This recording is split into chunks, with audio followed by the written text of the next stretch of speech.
In year 734 of the AI era, an infant waiting to be fed suddenly appeared out of thin air before the door of a low, humble house on Paozu Mountain of Earth. The baby rubbed his eyes with his tiny hands and shouted loudly, "Why sleep? Wake up and have some fun." After an entire night of intense gaming, his rank had plummeted from King down to Xingyao 5. A strange crying sound echoed, startling the infant. He wondered where in this dormitory-like building a baby's wail could be coming from, then tried hard to get up, only to find his limbs weak and powerless, unable even to turn over. He also became aware of a certain feature below that now felt soft and feeble. He cursed inwardly, realizing his once proud pillar of manhood was gone, and that staying up all night truly left him utterly drained. When he opened his eyes, he found the surroundings shrouded in darkness. Had he slept all the way into the night again? Footsteps approached, then someone lifted him up and carried him into the house. Under the lamplight, he finally noticed his own tiny infant hands. So he had become a baby once more. Who was this white-bearded old man before his eyes? Was he truly his grandfather? His stomach growled with hunger, and unconsciously he began to cry. His cries rose and fell beyond his own control. The old man said, "Whose child is this? Looks like he's starving. I'll go into the mountains and see if I can find some beast milk." After crying for a while, the infant grew tired and fell asleep. No one knew how much time had passed before the old man returned, holding a warm bottle of beast milk in front of his eyes. Inwardly, the baby protested that he was not truly an infant and did not want to drink milk. The old man gently placed the nipple between the baby's lips. The child acted a bit proud and stubborn, thinking he would never drink milk when he wanted a proper meal. The inability to perfectly retain internal spiritual power is because the external stable material results are being destroyed. According to the data documents, in the days that followed, the old man searched everywhere to see whether anyone had lost a baby, but found nothing. In the end, he decided to adopt the child. Gazing at the slumbering infant in his arms, the old man's deeply wrinkled face softened into a kindly smile. "Child, from today onward you are the grandson of Sun Wuyuan. Your name shall be Wuyuan, Sun Wuyuan."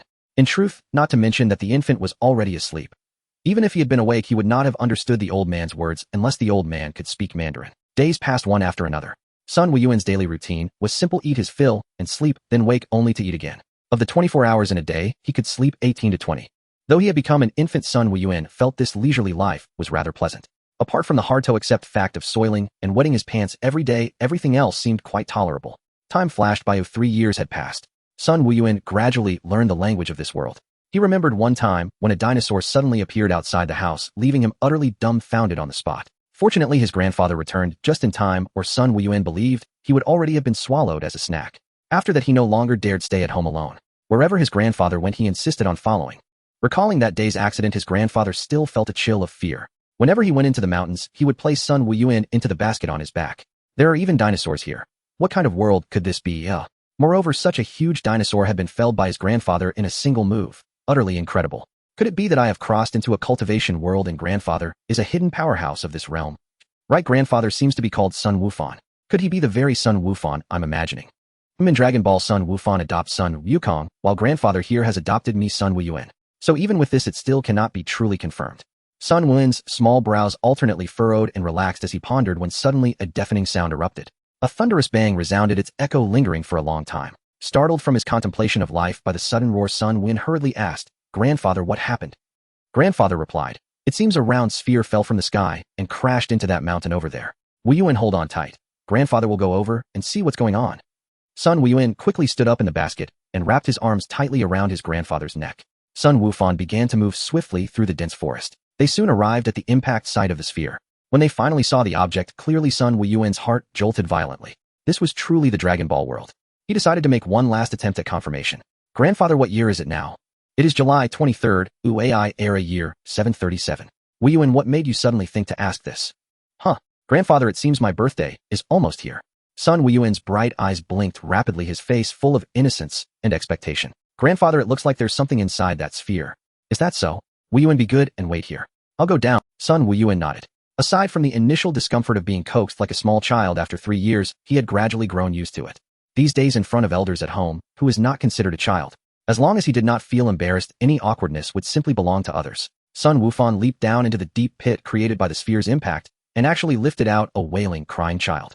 When he opened his eyes wide to look at the child's backside, he saw to his amazement an actual monkey tail.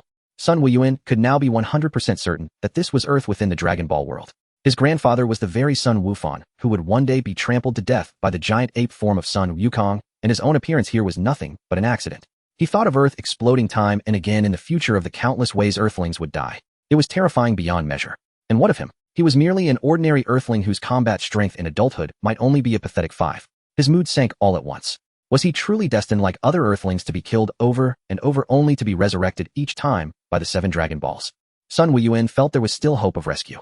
After all, the protagonist blessed with a halo of destiny, Sun Wukong, was right by his side. By seniority, that child ought to address him as elder brother. Perhaps he could invest early in boosting Sun Wukong's combat power, so that when enemies appeared he would only need to shout, "Close the door and let my dear younger brother handle it." Besides, he himself needed to train under his grandfather. Without demanding invincibility across the universe, at the very least, he had to become the strongest human on Earth. That was not too much to ask. Thinking it through carefully, he concluded that those miraculous Senzu Beans must be intercepted in advance and not left to be squandered by the chubby swordsman Yajirobe. Instant transmission also had to be obtained, so that whenever things looked wrong he could make a strategic retreat. As he saw grandfather carrying the yet unnamed Sun Wukong out of the pit, Sun Win deliberately put on a surprised expression and said, "Grandfather, look. His backside is so strange, he has a monkey tail." Sun Wufan chuckled and said, "Maybe he really is a big monkey, who knows? On our Earth, there are also animal people who look different from us." "Really, grandfather? Then why have we never seen them on Paozu Mountain?" "Of course it's true. Our Paozu Mountain is remote and isolated. It's perfectly normal not to have seen animal people." "Grandfather, let's adopt him." "Grandfather, are we really going to take him in?" "Wuyuan, don't you want to have a younger brother?" "I do." "Then it's settled. From now on he will be your little brother. His name shall be Wukong." As expected, Sun Wuyuan muttered inwardly, yet before he could dwell on it his grandfather had already tucked him into the bamboo basket, placing him together with the newborn Sun Wukong. "Wuyuan, keep an eye on your little brother. We'll go back and make something tasty." All right." Sun Wuyuan answered. At this time Sun Wukong had not yet lost his memories and still possessed the naturally irritable temperament of a scion. He was extremely restless in the basket, constantly clawing at the rim, trying to climb out. Since Sun Wuyuan had promised to watch over his younger brother, he naturally could not allow Sun Wukong to climb out. He simply scooped Wukong down from the rim and settled him back at the bottom of the basket, seating him firmly there. But that single movement provoked Sun Wukong's anger. He seized Wuyuan's hand and yanked it with all his strength. "Hiss, that hurts." What incredible strength! If his memory served him right, Sun Wukong's combat strength at this time was around 2, whereas an adult Earthling's was about 5. He himself was only 3 years old, let alone 5. He didn't even reach 1 in combat power, so there was no way he could rival Sun Wukong. He could only keep coaxing Sun Wukong endlessly, yet Wukong refused to listen, and his blows grew heavier and heavier. Sun Wuyuan grumbled inwardly, "I can't just let you bully me like this. Wukong, you must remember the older ginger is always spicier. Your big brother will always be your big brother." He stretched out his hand and firmly gripped Sun Wukong's tail. In an instant Wukong lost all his strength, collapsing limply and sprawling inside the basket. Old Sun Gohan heard Wuyuan acting like a little adult, coaxing Sun Wukong for a while, and then the basket fell silent. He mused that Wuyuan, his eldest grandson, was truly sensible. Only 3 years old, and already able to pacify his younger brother. When they were almost home, Sun Wuyuan finally released his grip on Sun Wukong's tail. After exerting such force for the entire journey, his hand was sore and weary. He rose up inside the basket, no longer sparing a glance at the limp Sun Wukong. Yet just as they entered the house, and before the basket was even set down, Sun Wuyuan felt a sharp, searing pain in his backside. Twisting around, he saw Sun Wukong clinging tightly to his thigh with both arms, his mouth sunk into Wuyuan's buttocks. "Ah, grandfather, what is it, Wuyuan?" Sun Gohan spoke as he hurriedly set down the bamboo basket. "Grandfather, hurry, Wukong is biting my butt." Sun Gohan reached out, intending to pull Sun Wukong off him, but the sight startled him. No, if grandfather yanked him off directly, Wuyuan's backside would probably be ruined for the day. He absolutely could not let his grandfather do that. Grandfather grabbed Wukong's tail quickly. Though Sun Gohan did not understand why he needed to grab the tail, he still followed Wuyuan's words and seized Wukong's tail. Once the tail was caught, Sun Wukong's body instantly went limp and slid off Wuyuan to the floor. Sun Wuyuan hurriedly pulled down his pants to inspect the injury. 2 rows of deep tooth marks were clearly visible, bruising already spreading with faint beads of blood seeping out. He lightly touched the wound. "Hiss, it really hurts." Wukong's bites were truly merciless. According to the storyline, his memory loss would not happen until sometime next year. The days ahead were likely to be quite rough. "Wukong, you're far too mischievous. How can you bite your brother into such a state?" "Wuyuan, are you alright?" Sun Wuyuan forced a smile as he replied, "Grandfather, I'm fine.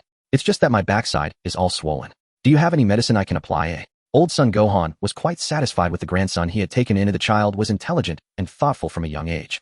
Yes, I'm sure there is," he said, and returned to the room, rummaging through chests and cabinets until he found a bottle of medicine. Sun Wuyuan lay obediently on the bed as the medicine was applied. That night both Wuyuan and Sun Gohan were awakened many times by Wukong's crying. Sun Gohan sighed. Wuyuan was so well-behaved and easy to care for when he was little. Wukong is truly far too rambunctious.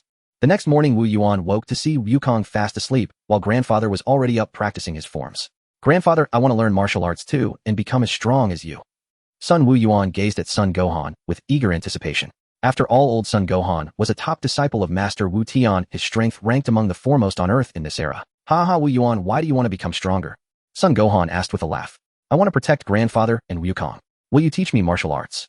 Of course. But Wuyuan cultivation is an arduous path. Once you begin, grandfather will strictly supervise you. You won't even be allowed to sleep in. Sun Gohan set aside his smile and spoke to Wuyuan with great solemnity.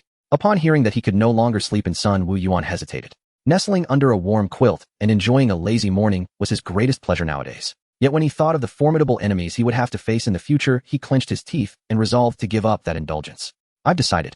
I want to begin cultivation under grandfather. From then on, every morning, he rose early to practice boxing with his grandfather for an hour, alternating between rock, paper, scissors, fist, and drunken fist. After a month, he felt his vitality, spirit, and physical strength had all improved considerably. Another month later, Sun Wuyuan asked if there were any more powerful techniques. He remembered that in the original script, Sun Gohan had mastered 4 ultimate moves: drunken fist, rock, paper, scissors, fist, afterimage fist, and Kamehameha. Wuyuan cultivation must proceed step by step. You must not aim too high too soon. Grandfather also knows afterimage fist and Kamehameha, but you are not ready to learn them yet. Hearing that afterimage fist and Kamehameha indeed existed, Sun Wuyuan's eyes lit up. He began to pester his grandfather, endlessly calling him affectionately again and again, coaxing the old man until his heart blossomed with joy. Wuyuan, since you're so eager to see them, grandfather will demonstrate once. Watch carefully. He first performed afterimage fist.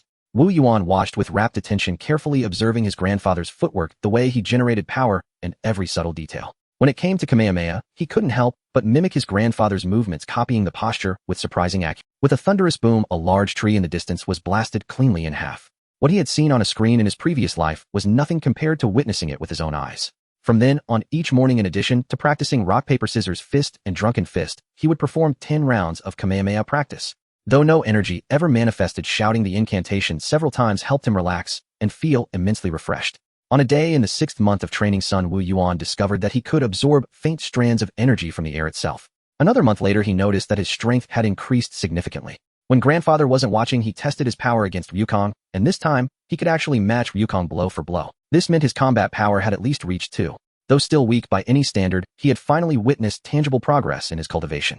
In the 8th month in the year age 738, March, Sun Wuyuan became certain that what he was absorbing from the air was indeed Yuanqi. He felt his power had grown markedly compared to the month before. His future seemed bright. Without a device to measure combat strength, he still had no way to know his exact combat power. By this time, when he accompanied his grandfather into the mountains, he no longer needed to ride in the bamboo basket. Sun Gohan likewise noticed the changes in him over these 8 months and regarded Sun Wuyuan as an ancient century cultivation prodigy. Walking in the forest, Sun Wuyuan asked his grandfather, "What are we having for dinner today?" "The tail of a wild dragon. Let's see if..." "Wild dragon. That's the kind of dinosaur that was chased by little Gohan in the original story. Along the way, I casually collected some mushrooms, and as I passed a cliff, Sun Wukong suddenly crawled out of the basket and fell off the cliff." Oh no, the fateful fall of Sun Wukong had occurred. The irritable scion was gone for good, and Sun Wuyuan now had a well-behaved younger brother, no longer having to worry about being bitten on the backside. "Oh no, Wuyuan, wait for Grandpa," old Sun Wufan said before rushing anxiously to the bottom of the cliff, where he saw Sun Wukong headfirst crashing onto the rocks. Unconscious, Sun Wukong's breath was faint, and he was bleeding profusely. If he were a human from Earth, he surely wouldn't survive. Old Wufan felt immense guilt over this. Seeing Sun Wukong struggling to breathe, Sun Wuyuan's heart sank. Could Wukong really be gone? It shouldn't be the case. In the story, he nearly died, but still survived thanks to the scion's extraordinary constitution and his own tenacity. Old Sun Wufan performed a simple first aid to stop the bleeding, placed Sun Wuyuan in the basket, and quickly carried Sun Wukong back home. "Grandpa, is Wukong going to be okay?" Old Sun Wufan said with a worried expression. "I've done everything I could. The rest is up to fate." Looking at Sun Wukong's injuries, he believed the chances of survival were slim. The wounds were indeed too severe. However, Sun Wukong stubbornly survived, and his personality changed dramatically, no longer the easily agitated being he once was. Sun Wuyuan was also taken aback. He thought he had been well-behaved enough, but seeing Sun Wukong's demeanor made him feel... When Wukong turned 2, he began to cling to Sun Wuyuan every day, wanting to practice martial arts and spar together, and of course Sun Wuyuan didn't back down.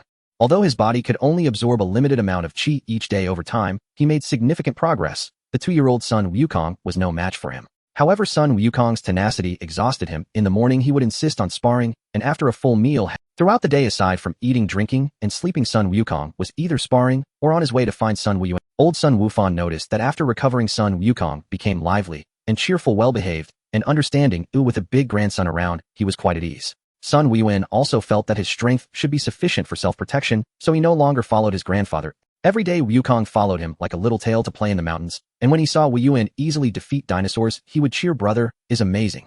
Early on, Sun Wuyuan warned Wukong not to look at the moon on the night of the full moon or else terrifying monsters would appear. To his surprise, Wukong excitedly replied, "That monster must be very strong. Ew, I really want to fight it." "Wukong, you are no match for it." "Isn't brother also no match for it?" "Yes, I can't defeat it either." Although he was now quite strong, he was still nowhere near 10 times Sun Wukong's strength. What about Grandpa? Currently, Grandpa could handle the giant ape version of Sun Wukong, but to warn him, Sun Wuyuan decided to tell a white lie. "Grandpa isn't a match for it either, so Wukong, you must never secretly look at the moon during the full moon. If you attract the monster, the three of us could very well be killed." Although Sun Wukong nodded in agreement, seeing the excitement and desire in his eyes, Sun Wuyuan really didn't know how much. Should he remove his tail? However, once Sun Wukong's tail was removed, it could grow back, and Sun Wuyuan couldn't be certain when it would happen.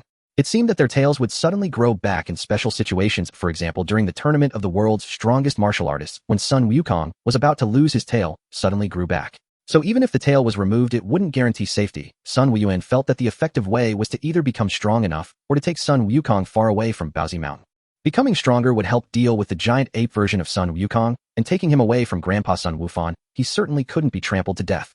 As time slowly passed, one night on the full moon, Sun Wukong sneaked out, while Sun Wuyuan and Grandpa were asleep staring at the moon. "Monster, monster, come out, and fight me." Sun Wuyuan didn't expect that warning Wukong would not only be ineffective, but also successfully piqued Wukong's curiosity, having a counterproductive effect. A roar from a monkey startled Sun Wuyuan and Grandpa awake. Where did Wukong go? Going outside, they saw Sun Wukong transformed into a giant ape, rampaging violently. Sun Wuyuan pointed at the giant ape and said, "Grandpa, do you think that giant ape could be Wukong? I remember you said Wukong is not a normal human, but an animal person." Old Sun Wufan felt puzzled. Could my lovely little Wukong really have transformed into this fierce and irritable? He shielded Sun Wuyuan behind him. "Wuyuan, stay back. Grandpa needs to go and subdue him to see if it's Wukong." Sun Wuyuan nodded and stepped back, but the giant ape noticed them and charged with a loud roar. A fist larger than Old Sun Wufan's came crashing down. Old Sun Wufan intercepted it. Considering that the giant ape was likely his grandson Wukong, he did not retaliate, but focused on defense, calling out Wukong's name in an attempt to awaken his senses.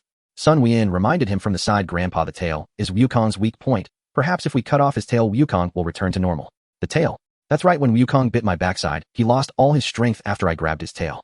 He swiftly appeared behind Wukong, gripping the giant ape's tail tightly. The giant ape instantly lost all its strength and collapsed like a small mountain. At that moment, he was certain the giant ape was the missing Wukong. Wuyuan, it can't resist anymore, but Wukong hasn't changed back. Sun Wuyuan knew that cutting off the tail would restore Wukong, but saying it outright felt too abrupt. If the well-informed Grandpa didn't know, how could a child who hadn't seen the world know? He couldn't say he saw it on TV. They were characters from an anime. "Grandpa, since the tail is Wukong's weakness, why don't we try cutting it off? Perhaps Wukong will recover." He thought Grandpa would agree, but was unexpectedly rejected outright. "No way. What if cutting off the tail causes some irreversible consequences for Wukong? What should we do then? We can control Wukong now, so let's avoid harming him as much as possible." Hearing this, Sun Wuyuan realized that in the original story, Grandpa's strength was clearly not weak. Even if he couldn't defeat the giant ape version of Wukong, he could still escape. Why would he end up being trampled to death? He loved Wukong too much to harm his grandson and could only focus on defense. As time gradually passed, and the moon in the sky disappeared, Sun Wukong reverted from his giant ape form, completely naked, cradled in the arms of old Sun Wufan. A blue energy wave struck a massive rock, shattering it with a loud bang. Little Wukong mimicked Sun Wuyuan's movements. Kamehameha. A small blue energy wave barely flew out before dissipating. Little Wukong was indeed a martial arts genius, learning the Kamehameha after just one glance. In the original plot, he only learned it after witnessing Master Roshi use it to extinguish Flame Mountain. Now it seems he has altered the storyline. However, Sun Wuyuan thought for a moment and dismissed the concern about the plot changing. His very presence had already altered it. Does it really matter how it will unfold, or whether it follows the original trajectory? He reached out and playfully ruffled little Wukong's jet black hair, saying, "Don't worry, Wukong. As you grow stronger, you'll be able to unleash powerful Kamehameha waves too. You learned it just by looking once. You'll definitely surpass me and Grandpa in the future." "Really?" "Of course. It took a lot of effort for me to learn the Kamehameha from Grandpa." Old Sun Wufan didn't sigh about aging. His two grandsons had unparalleled talents. In the year 744 of the age of God, Sun Wuyuan's strength had already surpassed that of Grandpa Sun Wufan 2 years ago, and little Wukong was also significantly stronger than in the original story. According to the original story, when Sun Wukong reached the year 748 of the age of gods, his battle power was only around 10 when Bulma found him. However, now 4 years earlier, little Wukong's battle power was already well above 10. When Sun Wuyuan expressed his desire to take little Wukong for training, Sun Wufan readily agreed, having already taught them everything he could. There was nothing more to teach, and with Wuyuan's strength surpassing his own, he no longer worried about dangers. Wuyuan Wukong, since you both wish to continue your training, then go out into the world and train well. I have a teacher known as the god of martial arts, Master Wutian. You can go train with him for a while. Sun Wuyuan and little Wukong bid farewell to Grandpa Sun Wufan and set off following the map to find Kame House. Little Wukong was directionally challenged and couldn't read the map at all. Sun Wuyuan could read the map, but it was too simplified. Wukong, go catch those wolves over there. We'll have roasted wolf meat tonight. Wukong, look. That fish in the river is so fat, let's catch it for spicy grilled fish. Wukong, I see Kame House. That little black dot ahead is it. Let's see who can reach the island first. The loser has to go hunting. They'll count to 3, and then we start. Okay. Even though you're strong, I won't admit defeat.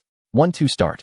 Sun Wuyuan shot forward. Big brother, you're cheating. Didn't we agree to start swimming together after counting to 3? Sun Wuyuan argued while swimming hard. Exactly. 1, 2, that makes 3 when you add the start. Master Wutian was lounging on a beach chair wearing sunglasses reading his treasured bikini catalog. Sun Wuyuan and little Wukong splashed waves on him as they swam by. My treasures. He stood up and saw the two kids. Who are you? You not only interrupted my reading, but also damaged my cherished collection. The two of them respectfully bowed, and Sun Wuyuan said, Hello, Master Wutian. My name is Sun Wuyuan, the grandson of Sun Wufan, who once taught you. This is my brother Sun Wukong. Oh, so you are Wufan's grandson. How is he? Grandpa is in good health. We wish to train with you, the great Master Rashi. Master Rashi then carefully examined the two of them, hissing in surprise. What excellent seedlings. To be this strong at such a young age. No wonder his student Sun Wufan sent them to find him for training. He probably couldn't teach these two kids anymore. Have you thought this through? Training under me is very rigorous. If you regret it now, it's not too late. Thus Sun Wuyuan and Sun Wukong trained under Master Rashi for a year, adhering strictly to his philosophy of learning, resting, and completing the tasks he assigned. They carried milk while weighted down, farmed by hand, studied culture, worked on construction sites, swam, and after this series of training, Sun Wuyuan found his foundation had become incredibly solid and his strength had significantly increased. What pleased him most was the increase in the amount of chi his body could absorb, and little Wukong's strength had also improved tremendously. Wuyuan and little Wukong, I've taught you everything I can, and what remains is for you to train slowly, and you'll be fine. Sun Wuyuan thought for a moment. Master Rashi, we want to continue training to become stronger. You want to become stronger. Cough, cough, you are already strong enough. There's no need to get stronger. A bead of cold sweat trickled down Master Rose's forehead. He could no longer see through Sun Wuyuan's strength, and little Wukong's strength was also very close to his own. He wondered where his student Sun Wufan found such monstrous grandsons. He picked 2 at once. He couldn't teach them anymore. Perhaps he should send them to that place. Wuyuan Wukong, if you wish to continue training, you can go to Karen Tower and find Master Karen. Is Master Karen very strong? Well, he's quite strong, but strength is secondary. You'll understand once you go there. Grandpa, Master Rashi, is Karen Tower far from here? Little Wukong and I are a bit directionally challenged. If it's too far, we might get lost, Sun Wuyuan said. Master Rashi thought for a moment and shouted, Kin Town. A golden cloud swiftly flew down. Master Rashi explained, this is the Kin Town I received after climbing Karen Tower and passing Master Karen's test. Additionally, I also drank the super holy water, which can increase strength several times. This cloud is the Kin Town, or just sit on it, and you can fly, but only good children can ride it. Little Wukong innocently asked, can Master Rashi sit on it? Of course. Saying this, Master Rashi demonstrated by jumping his bottom, passing through the Kin Town and landing heavily. Little Wukong leaped onto the Kin Town, laughing happily. Wukong is a good child, and Grandpa Master Rashi is a bad child. Haha. For a moment, Master Rashi felt a bit embarrassed, hastily shooing them away. Only those with pure hearts could ride the Kin Town. Big brother, hurry up. Let's find Master Karen and drink the super holy water to become stronger. Little Wukong said excitedly. Sun Wuyuan hesitated for a moment, but then gritted his teeth and jumped up. At most, he would be teased by little Wukong for being a bad child. In the next moment, his feet stood steadily on the Kin Town, which genuinely surprised him. He never expected to be someone. Haha. Big brother is also a good child. Only Grandpa Master Rashi is a bad child. Little Wukong laughed joyfully, showing off his 2 rows of pearly white teeth. Little Wukong's smile was infectious, leaving Master Rashi somewhat incredulous. Are there really so many people with pure hearts?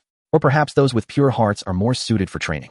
Sun Wuyuan, riding on the Nimbus cloud with little Wukong, swiftly flew towards the Kylan Tower. Upon arriving at the base of the tower, a middle-aged man with bronze skin and a long spear approached them warily and asked, Who are you? What are you doing here?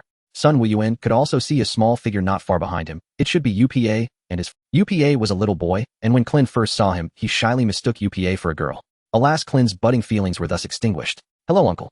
My name is Sun Wuyuan, and I am a martial artist. This is my brother Sun Wukong. Little Wukong also greeted him with a smile.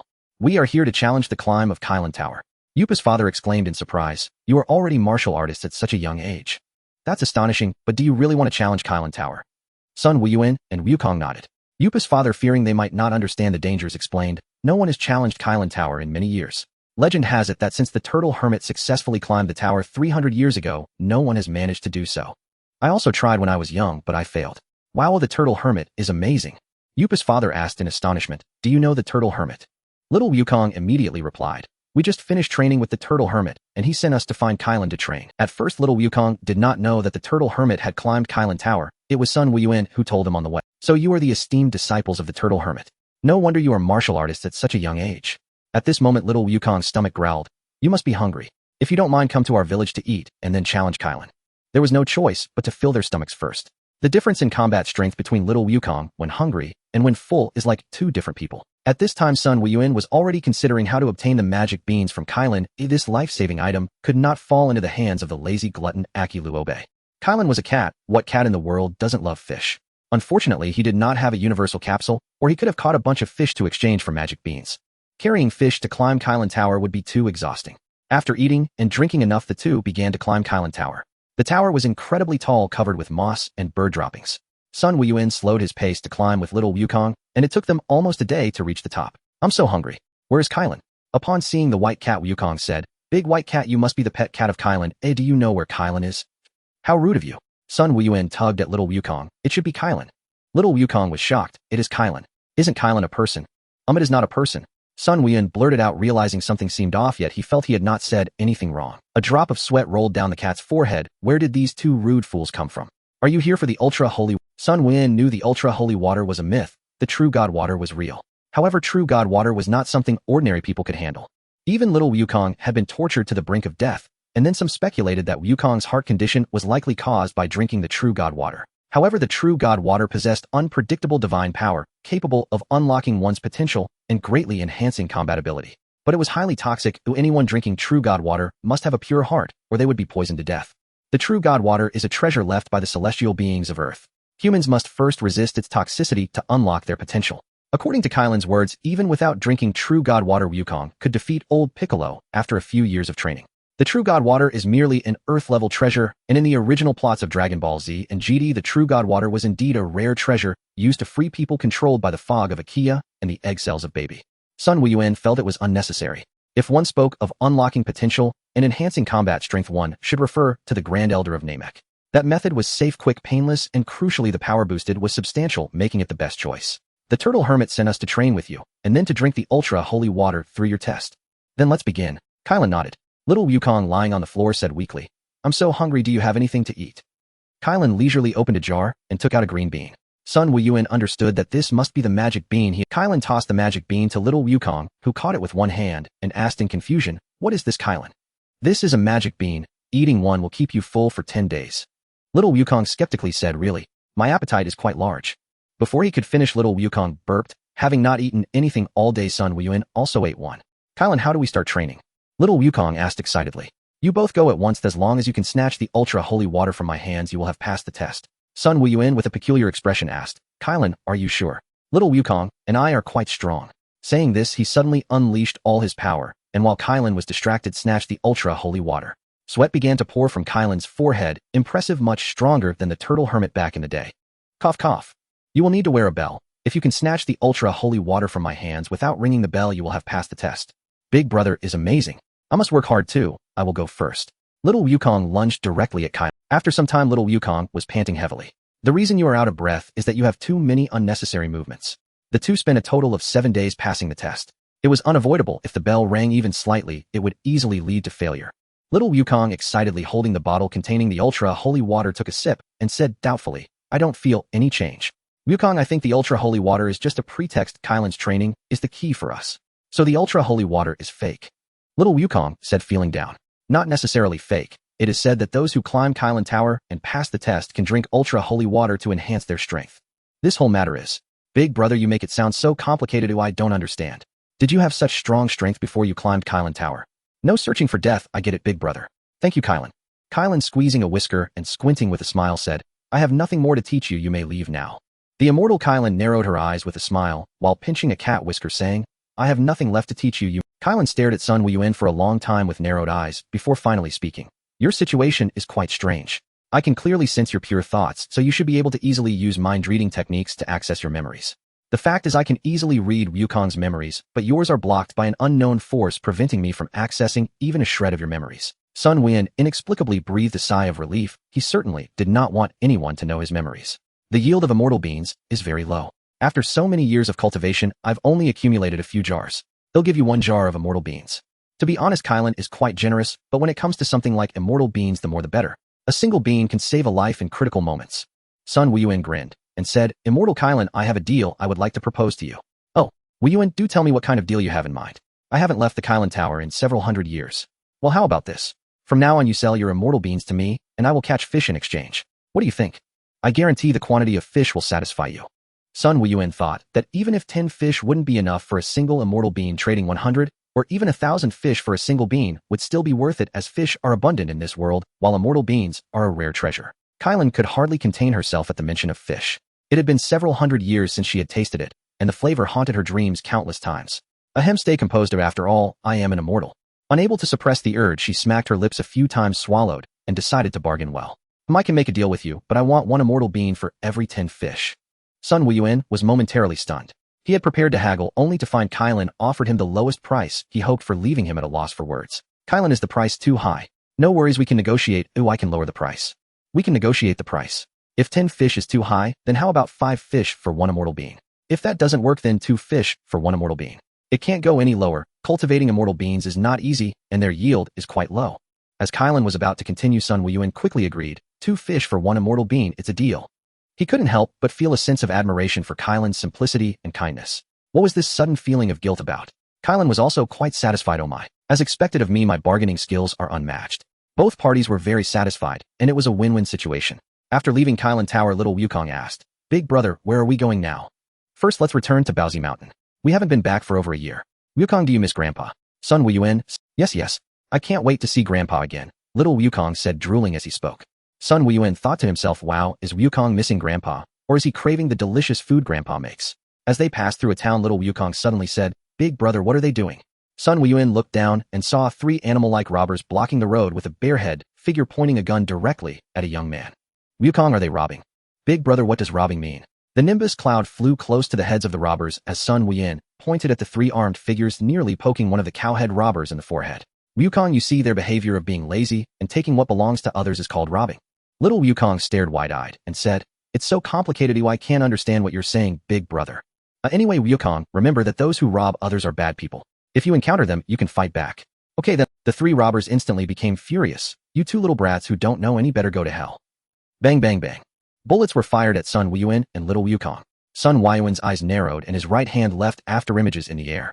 The unfortunate victims of the robbery were so frightened by the gunshots that they wet themselves. After the robbers' bullets ran out, a pile of spent cartridges was left at Sun Wuyuan's feet. The 3 robbers were almost stunned. Impossible, how could there be a monster that is not afraid of bullets? They turned and tried to flee on their airship. Little Wukong noticed this and calmly asked, Big brother, they are trying to run away, should we stop them? It's fine, we have Nimbus, their speed can't match ours. I can let them run 100 meters without issue. Big brother, they've already flown far away. If we don't chase them, we won't catch up. This is somewhat awkward. Then what are we waiting for? Nimbus, pursue. Sun Wuyuan intercepted the 3 robbers in a dense forest. Wukong, go knock them all out. Oh, okay. Little Wukong's figure vanished and 3 dull thuds echoed as the robbers fell to the ground. Sun Wuyuan approached them to take action. Big brother, what are you doing? Little Wukong asked curiously. I am meting out justice. They committed a crime, and while we might not kill them, they should receive some punishment. As he spoke, Sun Wuyuan began putting several universal capsules from the robbers into his pocket. He had wanted universal capsules for a long time, and this was a perfect opportunity to achieve 2 goals at once. He could catch fish and exchange them for immortal beans with Krillin. Perfect. Previously, he had considered not knocking the robbers out directly, as it was better to handle such matters in a secluded location. Wukong, destroy their guns, the things they use to attack us. Also strip them of their clothes and throw them away on the way back. Having a clever little brother is fun. Little Wukong asked while taking off their clothes. Why do we have to take off their clothes? Aren't they doing bad things? Then we should make them disgraceful. Little Wukong was puzzled, wondering why being naked meant being. Stop thinking. We need to hurry back. If we take too long, Grandpa might not have cooked for us. Upon hearing this, little Wukong panicked, saying, What are we waiting for? Nimbus. Big brother, hurry up, Nimbus, fly faster. The speed of the Nimbus cloud is incredibly fast. Sun Wuyuan quickly saw the familiar Paozu Mountain and the elder who adopted his grandfather Sun Wufan. As soon as he spotted his grandfather, little Wukong jumped off the Nimbus cloud and into the embrace of old Sun Wufan, exclaiming, Grandpa, I missed you so much. Sun Wuyuan was momentarily at a loss. Now 11 years old, he had grown rapidly and was already as tall as his grandfather. With the combined age of 2 lifetimes approaching 30, he felt a bit awkward competing with little Wukong for his grandfather's embrace. He walked up to his grandfather and smiled, saying, Long time no see, Grandpa. Are you healthy? Old Sun Wuyuan's eyes crinkled into slits with laughter, perhaps to the point of not being able to see well. Child, welcome. You've grown taller than Grandpa after just a year, and you're stronger too. I'm very pleased with your training results. Gurgle gurgle, it was the sound of little Wukong's hungry belly. Haha, Grandpa will go make you something to eat. At night, when Sun Wuyuan lay in bed, he pondered the original timeline of Dragon Ball. Now it's the year 745 of the age of AI. Little Wukong turns into a giant ape and crushes Grandpa in the year 748. For now, he will watch over things to ensure that it won't happen. In 749 of the age of AI, Bulma starts searching for the Dragon Balls. She arrives at Paozu Mountain in September and meets little Wukong. The matter of the Dragon Balls isn't particularly important, as the Shenlong on Earth has very limited powers, and even some useful wishes might not be granted. The Shenlong of Namek should be able to grant wishes for instant transmission without the need for understanding Qi, as well as for the Super Shenlongs of the 6th and 7th universes, if he could get his hands on those. Oh no, he hadn't thought about what wish to make. Right, tomorrow he would go find the spherical spaceship that little Wukong used to ride in the mountains. It would be very useful to keep. That spaceship should have a power level detector, and it would be just right to measure his current battle power. However, Friesia's army has installed positioning and listening devices on their power level detectors, which complicates matters. It seems he would need to visit Dr. Briefs at Bulma's house in West City. He would fly in directly on the Nimbus cloud to find him. Would it be too rude to barge into someone else's home? The problem is that Dr. Brief's family does not know him. Whatever time to sleep. The next morning, while little Wukong and Grandpa still had not awakened, Sun Wuyuan quietly got up. Once he was far enough away from the house, he shouted loudly, "Nimbus cloud." Sun Wuyuan sat on the Nimbus cloud, relying on the memories from a few years ago when he discovered Wukong, and after about an hour he found the spherical spaceship. The pit created by the spaceship's impact still remained, but after several years it had grown many green plants. The surface of the spaceship was also covered with a layer of moss. To anyone unaware of the situation, it might seem that this spaceship was already scrapped. However, there was not much of an issue. Sun Wuyuan remembered that in the original story, when Piccolo trained Wukong's son Sun Wufan, this spaceship could still project an artificial moon, causing Sun Wufan to transform into a giant ape, which was then destroyed by Piccolo. When Krillin and the others were preparing to go to Namek to search for the Dragon Balls, they also came looking for this spaceship, but could only regretfully find a pile of wreckage before eventually seeking the spaceship that the god of the earth had used. Sun Wuyuan jumped into the pit, packed the spaceship into a capsule, and then returned to his dwelling. Old Sun Wufan noticed he was back and called out, "Wuyuan, it's time for breakfast." Coming. Wuyuan, you got up really early today. Yum. Grandpa, I went to practice early in the mountains. Don't get the wrong idea, it's not early romance. Sun Wuyuan casually said after swallowing his food. Little Wukong responded, hee, big brother, you're so sly. You want to train without calling me. Wukong, swallow your food before you talk. Look, you can't even speak clearly. After breakfast, Sun Wuyuan told his grandfather, Grandpa, I need to go out for a bit. Oh, be careful out there. Don't worry, my strength is quite formidable now. Little Wukong, upon hearing this, wanted to tag along. Big brother, where are you going? Is it to train? I want to go too. Wukong, I'm not going to train you, I have important matters to attend to. You can come along if you want, but there's a good chance I won't have lunch. Little Wukong, hearing that it wasn't for training and that there might not be any food, immediately decided against following his brother to starve, saying, I'll wait at home with Grandpa for you to come back and eat. Nimbus Cloud, take me to Bulma's house in West City. Oh, you don't know where Bulma's house is, but do you know how? Thus Sun Wuyuan flew towards West City on the Nimbus Cloud. Speaking of which, the Nimbus Cloud is quite a miraculous entity. Not only can it carry people and navigate, but it can also discern good and evil, and all physical attacks are ineffective against it. Wukong's first Nimbus Cloud was scattered by the demon race, and later Master Karen took another Nimbus Cloud from its original form and gave it to little Wukong. Therefore, the Nimbus Cloud beneath him was just a fragment of the original. After arriving in West City, Sun Wuyuan wandered around asking many people before finally finding Dr. Brief's residence. Before traveling, he used to rely on the unreliable map on his phone, and now he realized he was somewhat directional. After considering it, he decided not to barge in directly. So at the gate, he shouted loudly, is Dr. Brief's home? A smart robot came out from the villa. Hello, I have something to discuss with Dr. Briefs. Is he at home?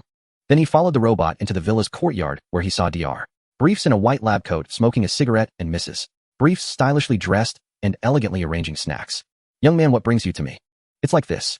Sun Wuyuan recounted in detail to Dr. Briefs the circumstances of his discovery of the spaceship, cleverly omitting the matter of little Wukong. That's about it. As for the spaceship, currently there is no such technology on Earth. If there is indeed a ready-made spaceship, I can fill this gap through research. The technology for spaceships is quite rare. If you have any requests or desires, feel free to speak up. If possible, I would like to ask you to build me a spaceship after you fully understand the technology, as well as a gravity chamber. The spaceship is for future preparations, while the gravity chamber is mainly for little Wukong, as gravity training, while useful for Earthlings, is limited. However, its benefits for science are immeasurable. Battle power detector. What is that thing? Dr. Briefs asked, scratching his chin in confusion. Sun Wuyuan looked around the yard, then walked over to a large tree, took a deep breath, and threw a powerful punch at the tree. Mrs. Briefs exclaimed, little brother, don't. Before she could finish her sentence, Sun Wuyuan's fist had already pierced through the tree. He withdrew his arm, causing the tree to shake violently, leaving a hole in its trunk. The tree lamented, "Why am I the one getting hurt again?" Sun Wuyuan thought to himself, indeed television is all a lie. I punched through this tree, yet it didn't break in half. How could those punches on the surface of the wood cause it to break? If I were to use chi, it might still be possible. I didn't expect you to have such immense strength at such a young age. It's truly astonishing. However, it wasn't over yet. Sun Wuyuan made a slicing motion with his hand, as if it were a knife. Down came the tree. The tree sighed destruction. I am tired. He picked up the tree and threw it into the sky, shouting Kamehameha. The blue energy wave turned the tree in the sky to ash, which gently scattered in the breeze. Sun Wuyuan then explained the concept of battle power to Dr. Breeze using a few terms. Later, Dr. Breeze, still in shock, said, "I didn't expect that human martial artists could cultivate such immense power. So Dr. Breeze, I'll have to rely on you for the next tasks." Sun Wuyuan turned to leave. "Mrs.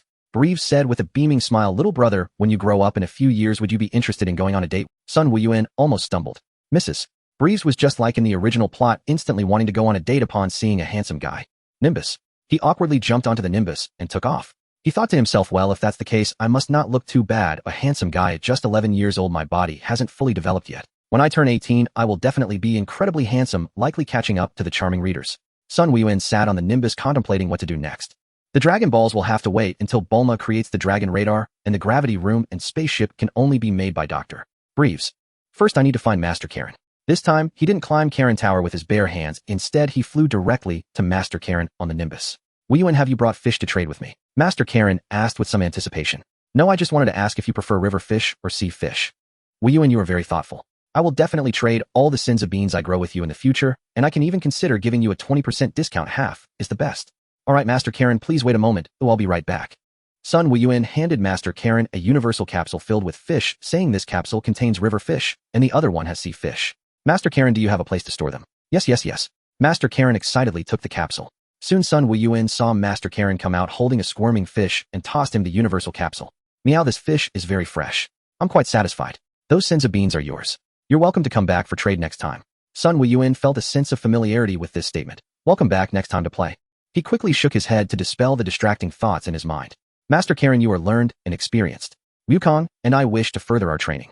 I would like to ask if there are suitable places for cultivation or powerful martial artists." Master Karen pinched a whisker and asked, "Wuyuan, you are already quite strong. There shouldn't be any martial artist on Earth stronger than you. Why do you still want to grow stronger?" Sun Wuyuan calmly replied, "I don't know either. I keep dreaming of a terrifying demon king coming to destroy the world. At first it was nothing, but that dream feels so real, and I keep having the same dream. I'm worried it might come true." Master Karen said, "Your situation is indeed a bit strange. Quickly tell me about that dream, and I'll help you find the reason." Master Karen said calmly, "In the dream, a green demon king appeared. His name seems to be Piccolo, or something like that." Sun Wuyuan deliberately paused, breathing heavily. Master Karen felt a sudden jolt. Could it really be that Piccolo? Is it Piccolo? Sun Wuyuan exclaimed, "Oh, right. I remember now, he's called the Piccolo Demon King. Master Karen, you're amazing. You know who I saw in my dream, truly worthy of being a master." Master Karen resumed, pinching a whisker, his expression very calm, emanating an ethereal aura. "I dreamed that the Piccolo Demon King brought many green-winged monsters to attack humans. A powerful martial artist appeared and used a technique called the Demon Sealing Wave to seal the Piccolo Demon King in a rice cooker, then that martial artist died." Master Karen sighed in relief. So it was a dream about something that happened in the past, but it truly is strange. The rice cooker was opened, and the Piccolo Demon King reappeared on Earth, wreaking havoc. Those green-winged monsters charged at me, and then I woke up. Master Karen's heart sank again. Why is there more to come? The earlier part was a real scene from the past. Does the latter part indicate that the Piccolo Demon King will break free from his seal and wreak havoc on Earth again? Should I send this troublesome kid to the God of Heaven for training? That way, even if the Piccolo Demon King reappears, there will be someone to subdue him. Master Karen cleared his throat and said, "Wuyuan, there is only one place on Earth where someone can teach you to cultivate." He looked up and said, "That is the Heavenly Temple, where there are people who can teach you to cultivate." Sun Wuyuan exclaimed in astonishment, "There is a Heavenly Temple on Earth. Are there gods inside the Heavenly Temple?" Master Karen was very pleased with Sun Wuyuan's surprised expression, of course, but obtaining the guidance of the gods is not. Sun Wuyuan said with a puzzled expression, "What should I do?" He felt he had a chance to win an Oscar for Best Actor. "Don't worry. You and Wukong have passed my test, so you have a chance to go to the Heavenly Temple to receive guidance from the gods. However, to go to the Heavenly Temple you need that extendable Rui stick. It's not in my possession, it was taken by that shameless turtle hermit 300 years ago. If you want to go to the Heavenly Temple to cultivate, you need to obtain the Rui stick first." Sun Wuyuan bid farewell to Master Karen, having acquired the Senzu Beans, no longer worrying about the future scenario of splitting a Senzu Bean in two for usage. After a few carefree days, he would take little Wukong to find Master Karen to obtain the token, a bell, before heading to the heavenly temple to cultivate. Sun Wuyuan bid farewell to Master Krillin, having obtained the mystical beans, no longer needing to worry about the situation of splitting one bean into two for use. After spending a few carefree days at Paozu, he took little Wukong to find Master Krillin to obtain the token, a bell, and to practice at the heavenly god temple. In fact, little Wukong could also make grilled meat, but it was merely to fill his stomach, and it was not as delicious as Sun Wuyuan. Although he often saw little Wukong eating, witnessing an enormous dinosaur resembling a mountain of meat being devoured by the small 80-year-old Sun Wuyuan couldn't help but wonder, what are the Scion's stomachs made of to hold so much food? Are they some kind of gluttonous beast? One morning, Sun Wuyuan took little Wukong to Krillin Tower. Big brother, what is the heavenly god temple? That is the place where the heavenly gods reside. Who are the heavenly gods? Are they strong? Heavenly gods are heavenly gods. They are the deities who manage the earth, and their power should be considerable. Are they as strong as you, big brother? Little Wukong asked expectantly. Sun Wuyuan thought for a moment. It seemed the heavenly gods were stronger than Piccolo, and he was unsure of his own current strength, leaving him feeling somewhat lost. I haven't fought against them, so I can't say, but I believe the heavenly gods must be more powerful than I am now.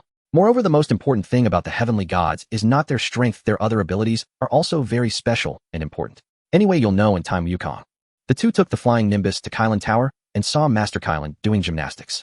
Wuyuan and little Wukong, are you ready to train at the heavenly god temple? They nodded. Seeing this, Master Krillin took out a bell and handed it to Sun Wuyuan, leading them to the top of Krillin Tower. Do you see that groove?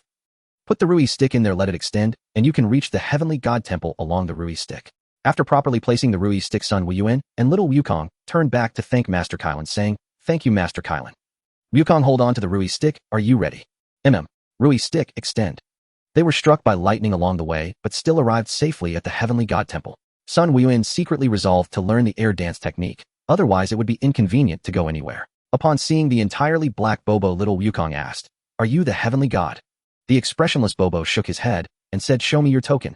Little Wukong, puzzled, watched as Sun Wuyuan handed the bell to Bobo.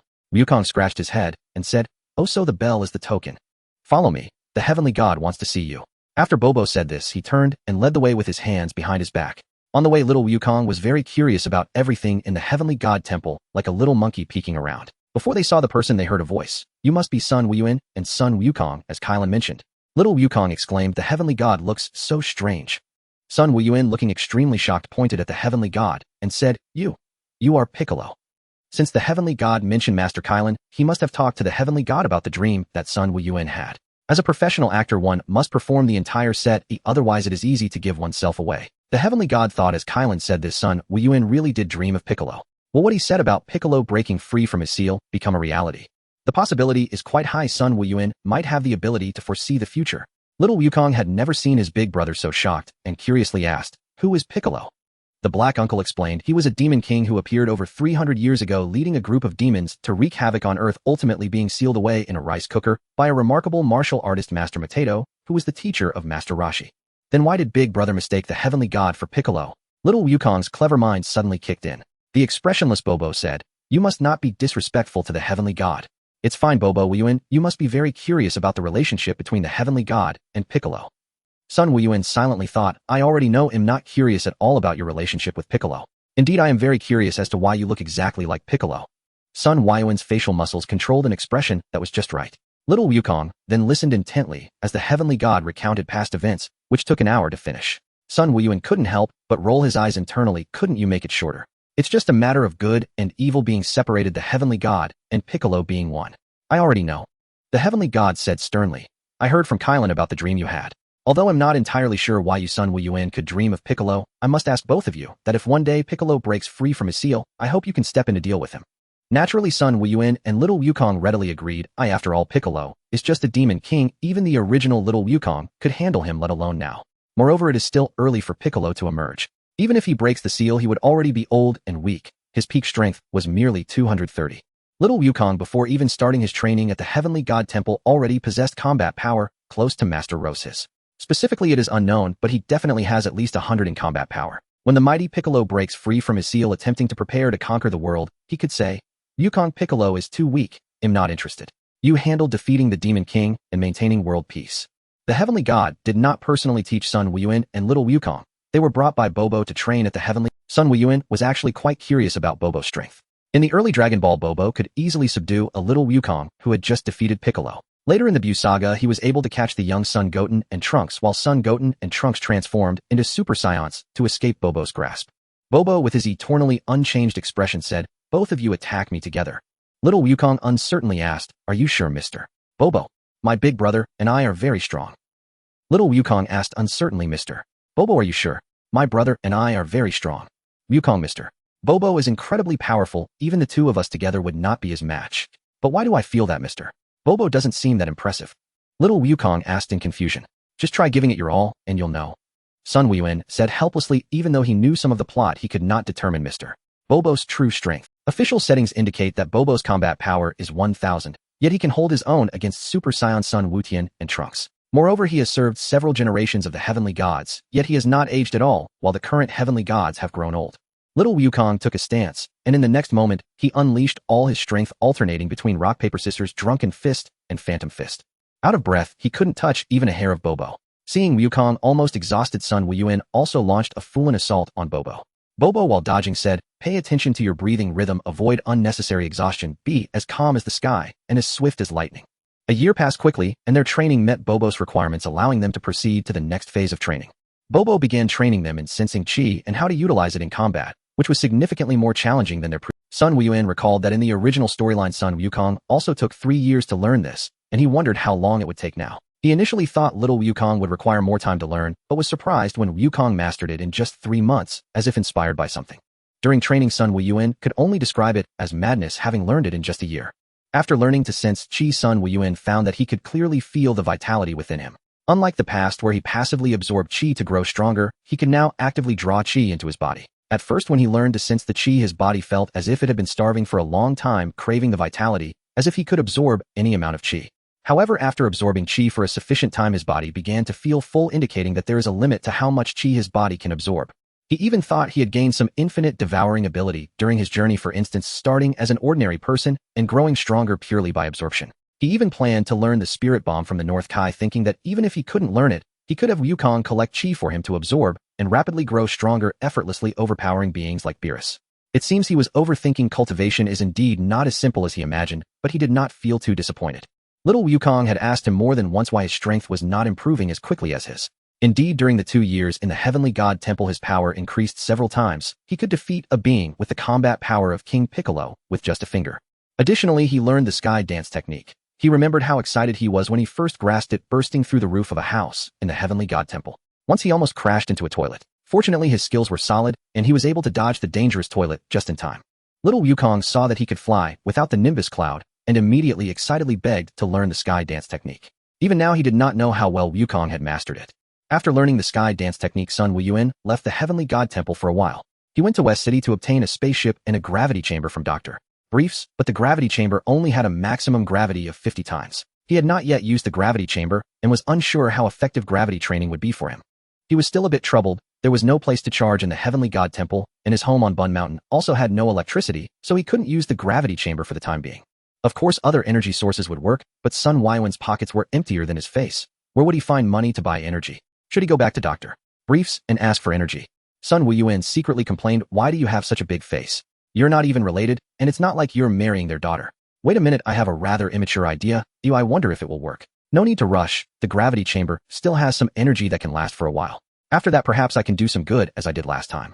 "It's truly surprising. I didn't expect your martial arts talent to be so high that in just 2 years you could reach this level. Even in the future, if King Piccolo were to emerge, none of you would be his match. You flatter us, Heavenly God. Thanks to your guidance in our martial arts, our strength could not have improved so quickly." As Sun Wukong was about to turn to leave, he glanced at the tail behind Little Wukong. "Oh no, how could I almost forget such an important matter? Just to be safe, I asked the Heavenly God to seal Little Wukong's tail." "Wukong, wait for me here." "Heavenly God, could you step over? I have something to ask for your help." Suddenly, Sun Wuyuan recalled the Heavenly God's voice. Is it because of that restless and violent power within Wukong? "I sensed it. That dormant power is formidable, and once awakened, even you might not be able to suppress it." "Yes, I didn't expect the Heavenly God to notice, so I wanted to ask the Heavenly God to seal Wukong's tail so that it will never grow back." "Sure." Little Wukong looked at his brother, who was standing there in a daze, not understanding what was happening. Sun Wuyuan turned to Wukong and said, "Wukong, I plan to have the Heavenly God seal your tail." "What seal, big brother?" "It's like locking you in a room, so you can't get out. Once your tail is sealed, it won't be able to come out of your—" "But why seal my tail?" "Big brother, did you have your tail sealed too?" "Well, Wukong, you are quite the clever one. Because the tail is a significant weakness. Haven't you noticed that every time I grab your tail, you collapse on the ground? If you encounter a powerful enemy in the future who grabs your tail, you will lose, right? Then seal it." Little Wukong said nonchalantly. Seeing that Little Wukong agreed, he said, Heavenly God, thank you for your trouble. The Heavenly God performed the sealing technique, thoroughly sealing Little Wukong's tail. Sun Wuyuan felt relieved knowing that Grandpa Sun Gohan would no longer have to worry about being trampled to death by the Little Wukong, who turned into a giant gorilla. Without a tail behind him, Little Wukong felt a bit unsteady, swaying as he walked, as if he might fall at any moment. It feels so strange, but it doesn't matter, big brother, now I have no weaknesses, right? Of course, in the future Wukong will surely be even more powerful than big brother. Indeed, the Scions utilize external enhancements. When they can't win, they transform into a colossal gorilla during a full moon, boosting their strength tenfold. Even after being battered and nearly defeated, their power surges upon recovery. If they are pressured in battle and feel displeased, a sudden outburst can allow a Super Saiyan transformation to increase their combat power to 50 times. In summary, the power of the Scions escalates absurdly in later stages. As an honest Earthling who diligently cultivates strength, I can only advance step by step, though my progress is quite rapid. It seems that Goku will not surpass him for a long time in the future. By the way, Goku, have you mastered the instant transmission technique? Yes, I have learned it. Great, let's go. Goodbye, Grand Caillou, goodbye, Mr. Popo. With their heads down, Sun Wuyuan and the others flew quickly, soon spotting the Krillin elder, greeting him before heading towards the Paozu mountain. It is now the year 747 of the AG calendar. Will Bulma come looking for the Dragon Balls 2 years from now? She probably will. Characters that need to appear always do. Bulma hasn't been affected by his appearance yet. On the way back, Sun Wuyuan took out the power level detector modified by Dr. Briefs and put it on his head before clicking it on. Big brother, what's that you're wearing? It doesn't look like Master Roshi's sunglasses. This is called a power level detector crafted with the help of Dr. Briefs from West City. It can be used to measure the strength of martial artists. Sun Wuyuan patiently explained. Little Goku scratched the back of his head and asked, but can't we already sense ki? We can determine our opponent's strength through ki, so this seems useless for our battles. Little Goku scratched the back of his head and asked, but can't we already sense ki? We can determine our opponent's strength through martial artists like him and Goku can directly evaluate their enemy's strength by sensing ki, and they can also control their own ki so that the power level detector cannot detect their true power. However, sensing ki has its drawbacks as it cannot provide a precise comparison of combat power. For instance, when facing a powerful opponent, one could only describe them with 2 words: very strong. Yet it is difficult to articulate how strong they truly are. Goku, it can roughly gauge our combat through numbers, allowing us to understand how much our strength has improved. Sun Wuyuan elaborated, leaving little Goku looking quite confused. Big brother, although I don't understand what you're saying, it sounds really impressive. Come on Goku, unleash all your power and let me see your combat power value. Little Goku complied, unleashing his full ki, and the power level detector's reading skyrocketed, finally stabilizing. Wow, that's almost on par with the combat power of the newly born Piccolo during his first fight with Goku, who was around 334 at that time, representing Piccolo's full strength at the end of Dragon Ball. At the beginning of Dragon Ball, when Goku met Bulma, his combat power was 10.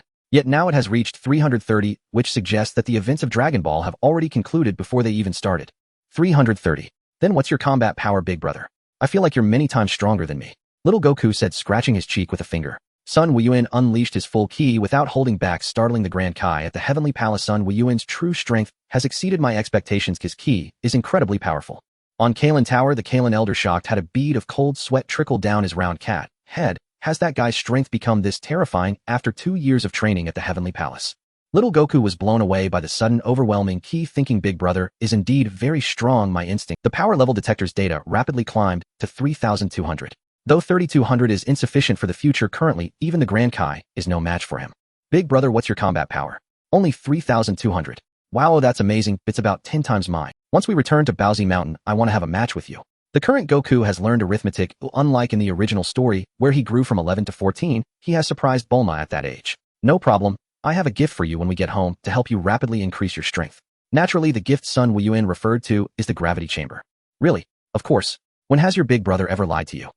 The next 2 years were spent in intense training, with little Goku frequently seeking out Sun Wuyuan for sparring.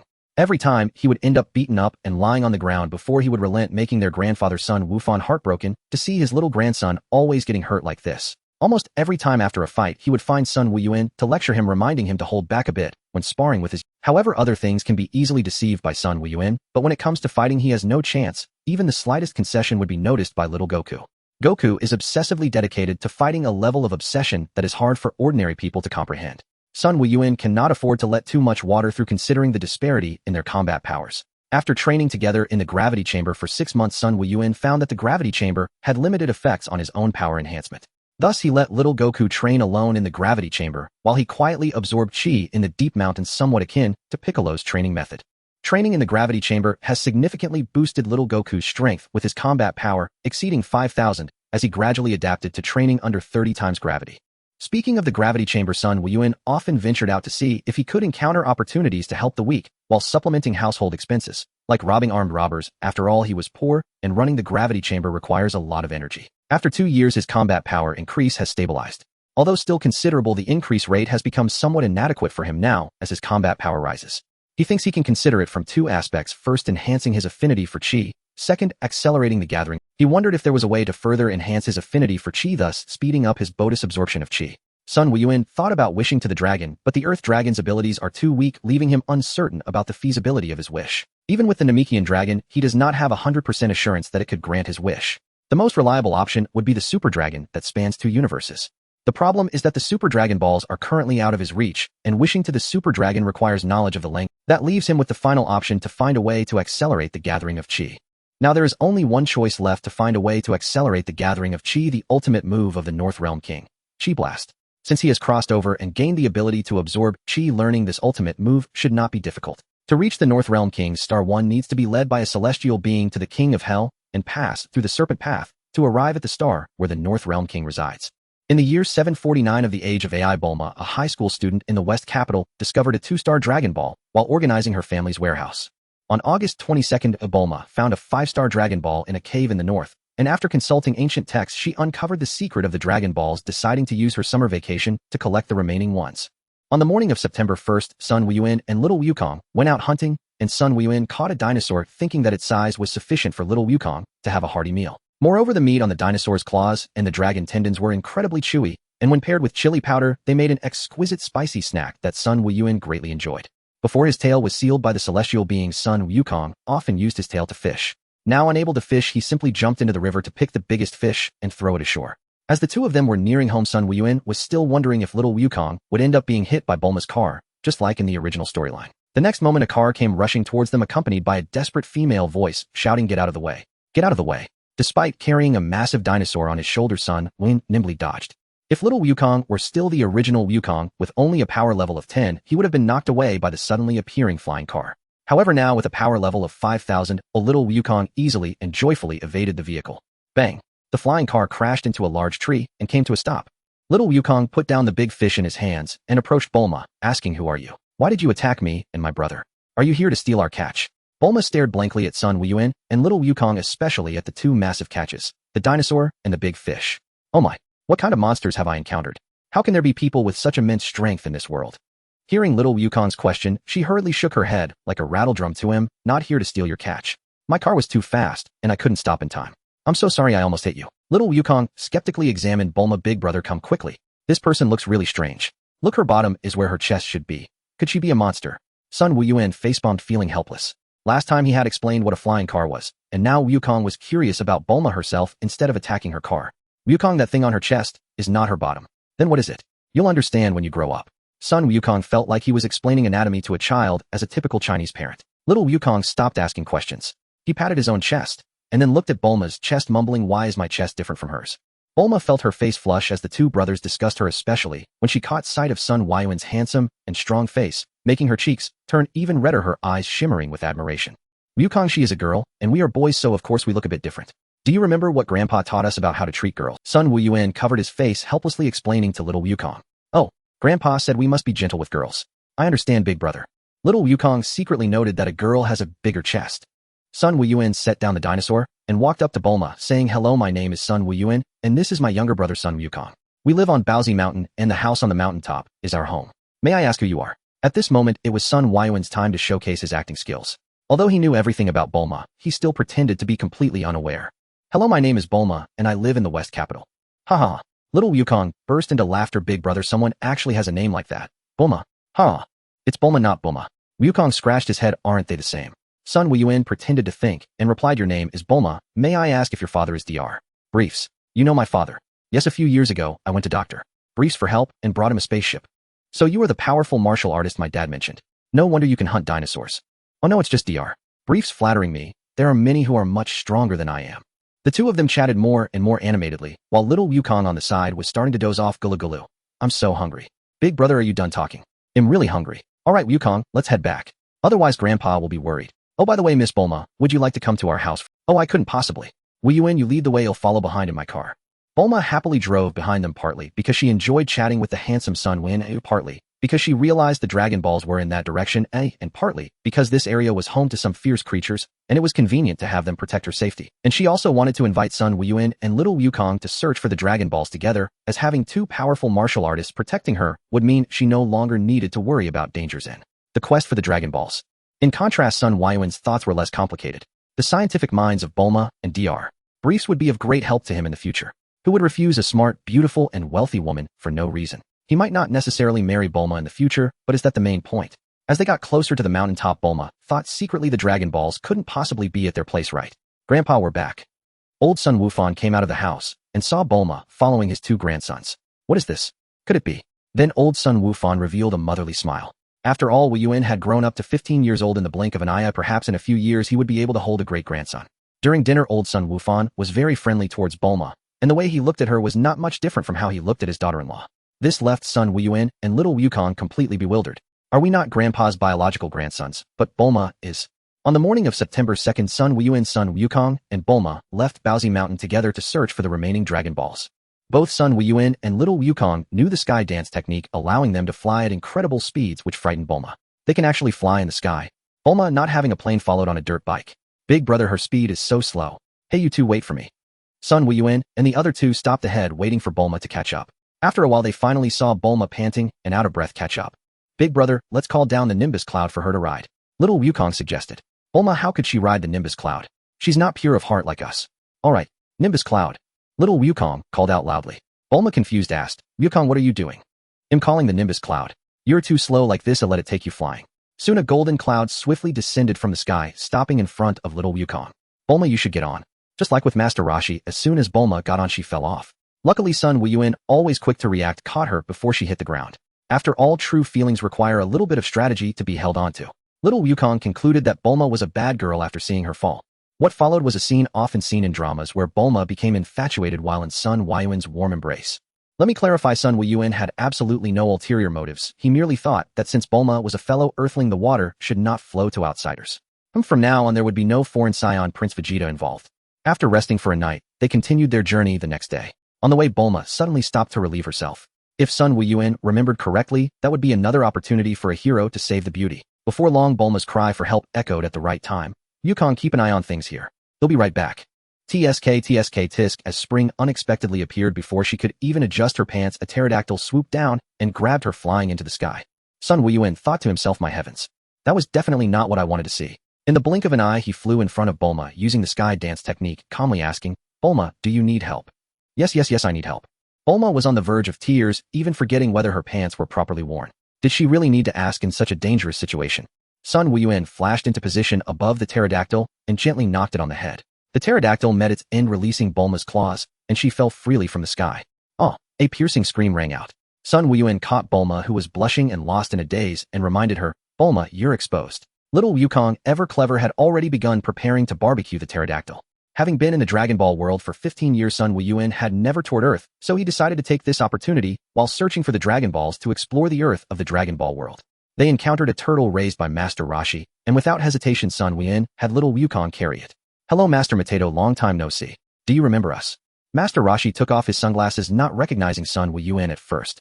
He only felt a very familiar aura. When he saw little Wukong's unchanged crab hairstyle, he finally remembered, and after reminiscing they got down to business. Master Roshi, little Wukong, and I came out this time to both train and search for the Dragon Balls. Can you give us the one? The two brothers had trained under him for a year, making them two of the 4 disciples he had collected in hundreds of years. Naturally, he didn't make things difficult for them, and the incident involving Bulma's underwear never happened. Little Wukong, Wuyuan, your power is now so strong that even I can't see through it. How did you become so powerful? Has the era of Master Roshi passed? Little Wukong, without any concealment, explained their training experiences at Krillin Tower and the Heavenly Temple in detail. Master Roshi sighed. I never imagined that above Krillin Tower there is still a Heavenly Temple. No wonder you two have become so strong. Bulma, feeling a bit confused, had never heard of Krillin nor the Heavenly Temple despite her extensive knowledge. However, upon thinking about the existence of the 7 Dragon Balls that could grant wishes, she gradually accepted the existence of immortals and heavenly beings. On September 5th, according to the Dragon Radar, the 3 arrived at the village where Oolong had turned into a monster to deceive the villagers. They discovered that an elderly woman in the village possessed a 6-star Dragon Ball, and they agreed to help the village deal with the monster in exchange for the 6-star Dragon Ball. What surprised Sun Wuyuan was that unlike the original plot, little Wukong did not approach the elderly woman and ask. Instead, he approached and patted the elderly woman's chest, saying, "Grandma, are you a girl?" Sun Wuyuan covered his face, unable to comprehend where things had gone wrong. Last time he had simply told Wukong that girls and boys had different chests. He didn't expect him to remember and put the theory into practice. Goodness, I won't take the blame for this. As soon as Oolong appeared, Sun Wuyuan grabbed him, making it unnecessary for little Wukong to cross-dress. On September 6th, they encountered Yamcha, who was still a bandit. Unfortunately, Sun Wuyuan had no interest in his meager strength and let little Wukong entertain him. Perhaps it was because Yamcha was too weak. Little Wukong easily knocked him out with a light punch. That day they arrived at the village of the Ox King, where little Wukong met Shishi. Hearing that Shishi wanted to find Master Potato for help in extinguishing the flames of Fire Mountain, the kind-hearted little Wukong readily agreed to help. While on the Nimbus Cloud, little Wukong reached out and touched Shishi's chest a few times, discovering it was so small, and then said, "Chi-Chi, are you a boy?" Chi-Chi, both embarrassed and angry, kicked little Wukong a few times, but with his battle power of 5,000, little Wukong felt nothing. In such a muddled manner, the two of them ended up engaged. They went to Kame House, but couldn't find the banana fan needed to extinguish the fire, nor did they bring Master Potato with them. In the end, little Wukong used a Kamehameha wave to completely flatten Fire Mountain. The Ox King, Chi-Chi, Bulma, and the secretly observing Yamcha were all stunned, their jaws nearly dropping to the ground. Little Wukong scratched his head and awkwardly smiled. "This is so puzzling. I accidentally used a bit too much strength. I should have let Big Brother come instead." Sun Wuyuan replied seriously, "No worries, Wukong. Practice makes perfect. If you train more, you won't have these deviations in the future." The others were left speechless. Two monsters, was this really just a matter of using too much strength and practice? Such a massive Fire Mountain, and he just made it disappear. Is this something a normal person can do? After the Flame Mountain was destroyed by Wukong, the 7-star Dragon Ball was found among the ruins. With just one more Dragon Ball, the Eternal Dragon could be summoned to grant wishes. Xiao Wu and Ashio must be coming to steal the Dragon Balls too, but how could I possibly let you take them? As a time traveler, I have my pride, don't I? Sun Wuyuan thought to himself. Xiao Wu and Ashio are part of the comedic trio led by Pilaf. They have been searching for the Dragon Balls to summon the Eternal Dragon and conquer the world, but unfortunately, they have failed time and again, and ultimately ended up as children living a life of decadence at Bulma's house with all their needs taken care of. That evening, as Ashio and Xiao Wu appeared hoping to steal the Dragon Balls, they were caught red-handed by Sun Wuyuan. "You are here to steal our Dragon Balls, aren't you?" Sun Wuyuan asked with a smile, revealing his gleaming white teeth.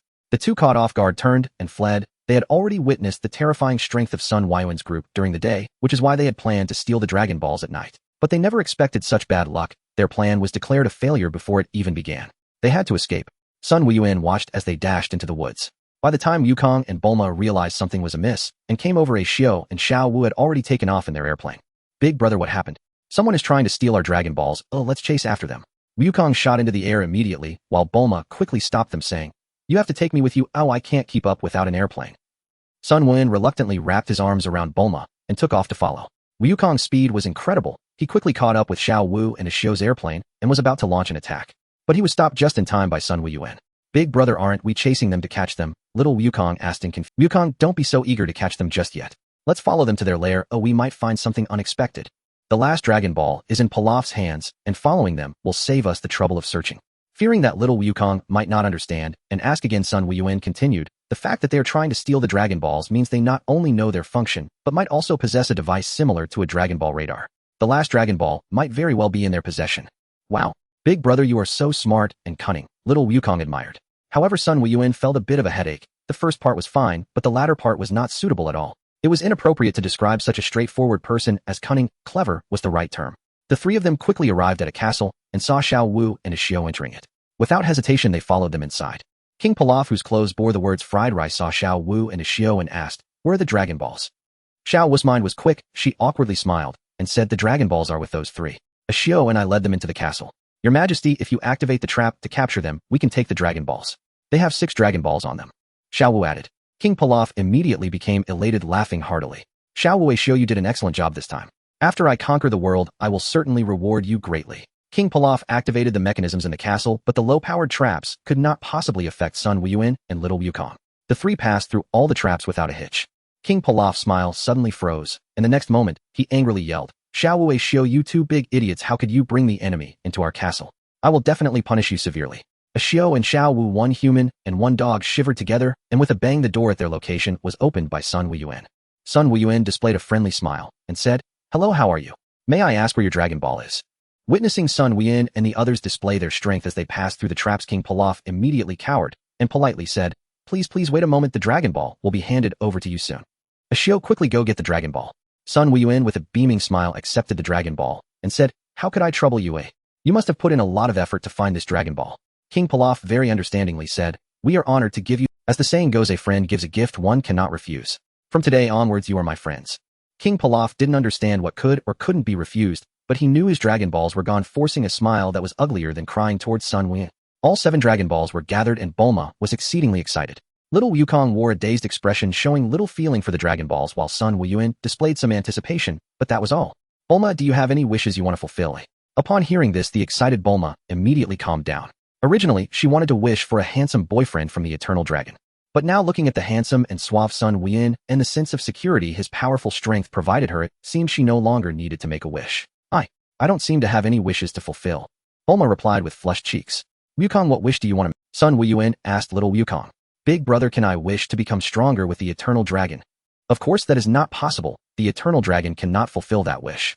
Wukong, I'm not too sure either, but you can give it a try. Little Wukong stared at the 7 Dragon Balls and asked, what should I do? You know? Bulma then spoke up. According to the ancient texts I've read, after gathering the 7 Dragon Balls, you just need to shout, come forth, Eternal Dragon, and then make your wish to the Eternal Dragon. Come forth, Eternal Dragon. A long green figure quickly appeared in the pitch-black night sky. Bulma exclaimed, is that the Eternal Dragon? So big and so long. The Pilaf trio was already so shocked they couldn't speak, while Sun Wuyuan curiously examined this Eternal Dragon. Speak your wish. Eternal Dragon, I want to become as strong as my big brother. Just as Bulma and Pilaf thought the Eternal Dragon would grant little Wukong's wish, the Eternal Dragon instead spoke. I'm sorry, your wish exceeds my capabilities and cannot be fulfilled.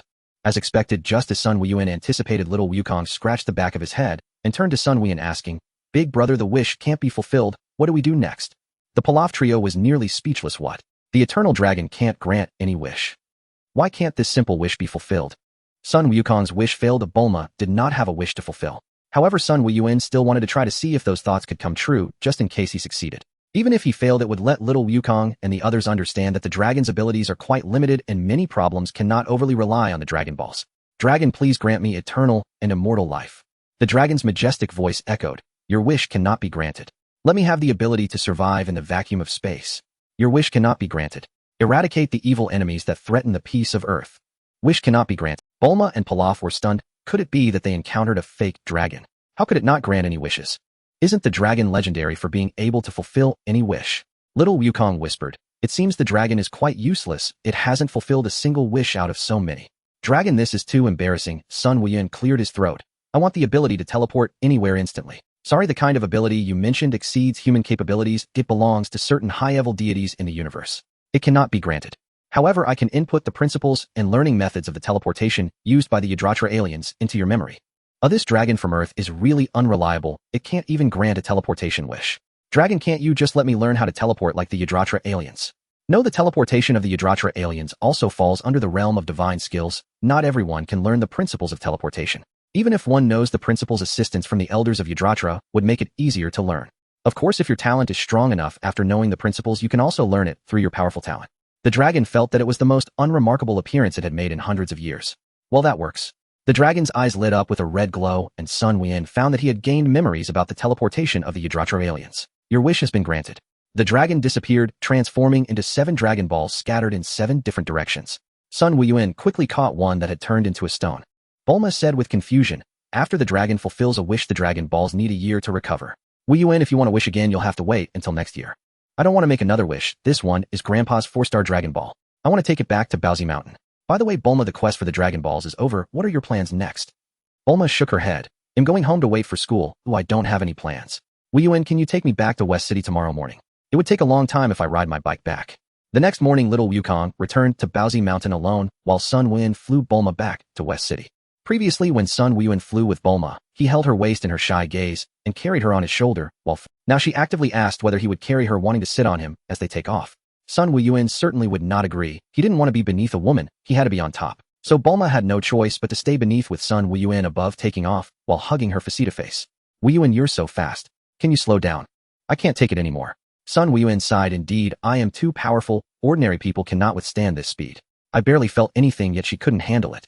After returning to Paozu Mountain, Sun Wuyuan saw little Wukong running to the gravity chamber for training. It is worth mentioning that little Wukong wasn't training as frantically as in the original storyline while heading to Namek. Firstly, he is still young, Secondly, up to this point, he hasn't experienced any hardships, and there are no crises pushing him to exhaust himself to become stronger. Wukong, are you going to find Master Roshi for training? Sun Wuyuan asked little Wukong inexplicably. Brother, didn't Master Roshi say that there is nothing left to teach us? Let us train on our own. Little Wukong looked puzzled. Oh, little Wukong, I'm just worried that your true love, little bald-headed Krillin, would soon go find Master Roshi for training. Wukong and he had developed a deep friendship since childhood. During the final battle with Frieza on Namek, it was Krillin's death that drove Wukong into a rage and transformed him into a Super Saiyan. So everyone keeps saying Krillin sacrificed himself, his power is boundless, and Krillin is Wukong's true love. Right, by the way, Wukong, did you tell Grandpa about your engagement with Shishi yesterday? Sun Wuyuan suddenly remembered that after the Flame Mountain was destroyed, Shishi informed her father, the Ox King, about her and Wukong's private engagement, which received strong support from the Ox King. That day, a betrothal ceremony was held for little Wukong and Shishi in the village, and little Wukong happily ate a big feast. Engagement? I already ate yesterday. Why do I need to tell Grandpa? Sun Wuyuan, I taught Wukong many things, but it seems I forgot to teach him this. It looks like he considered the engagement as just a big meal. Forget it, it's hard to explain it clearly to Wukong. Even if Sun Wuyuan explains it clearly, little Wukong would understand very little, so it's better to let things take their course. Wukong, keep training, I'm going to find Grandpa. Oh, little Wukong walked into the gravity chamber and began training. Grandpa, I have something important to discuss with you. Looking at Sun Wuyuan, who was much taller than him, old Sun Wufan smiled and said, Wuyuan, what's the big deal? Sit down and talk slowly. He casually poured a cup of water for Sun Wuyuan and took one for himself, sipping leisurely. Grandpa, Wukong is already engaged, and I think we should plan early to give Wukong a grand and lively wedding in the future. Old Sun Wufan sprayed the water he had just swallowed, looking at Sun Wuyuan in disbelief.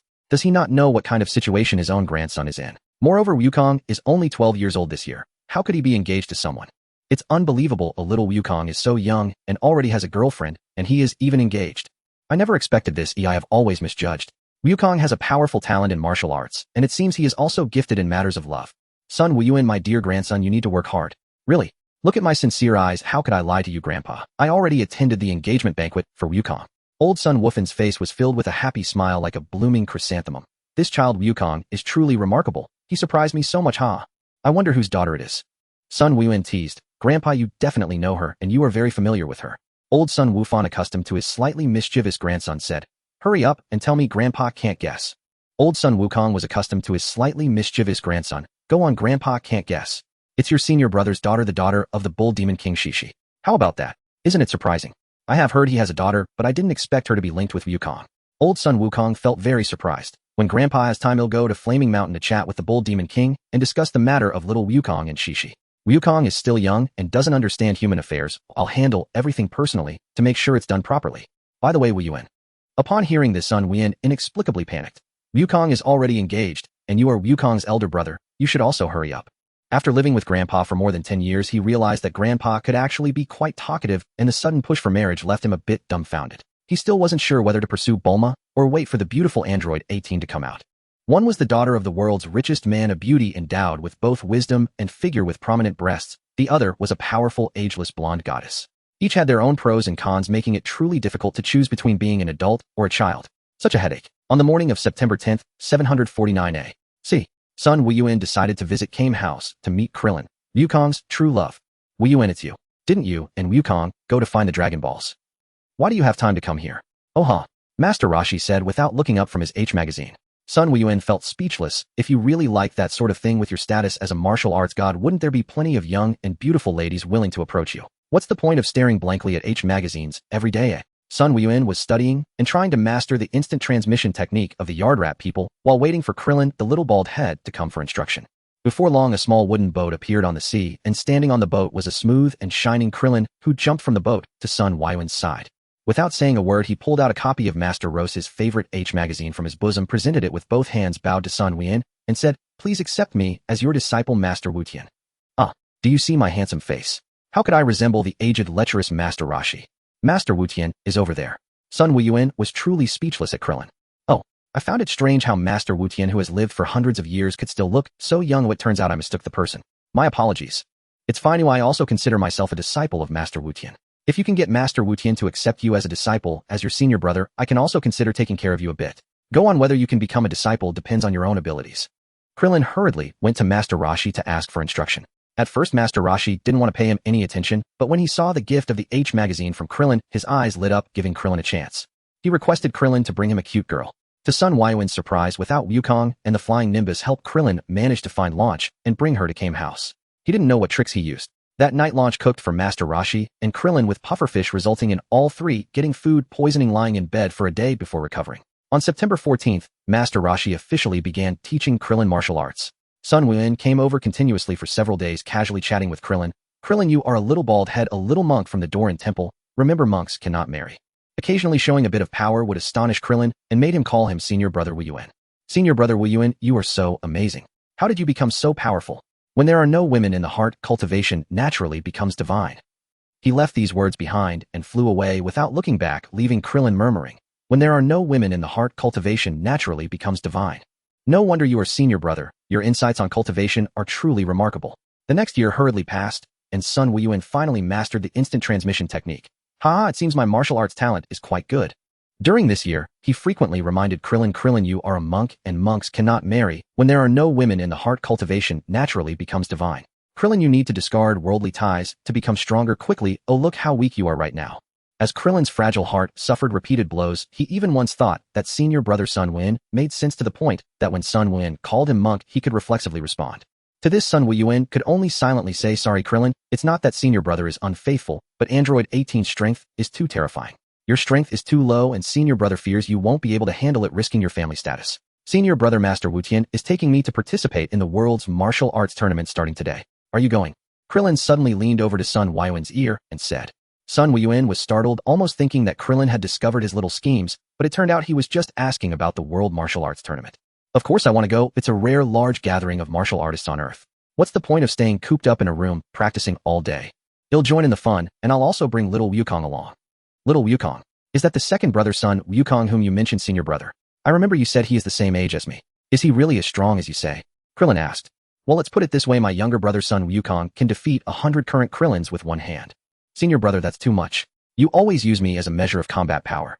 Speaking of little Wukong, Sun Wuyuan felt a bit of a headache. He either stayed in the gravity chamber all day long like a hermit, or when taken out would see a girl and walk up to her to tap her chest, blinking his innocent big eyes and asking, are you a girl? Big brother, I think I've recently learned to distinguish between boys and girls. Sun Wuyuan was at a loss for words, but how could such a lively, innocent little Wukong turn into a severe hermit who loved to touch people's chests? This surely isn't my doing. I can't admit it even under duress. The rising combat power of little Wukong is my achievement. On the morning of May 7th, 750 A.C. Wukong, don't go into the gravity chamber to practice today. I'm taking you to participate in the world's martial arts tournament, so you can see the prowess of other martial artists.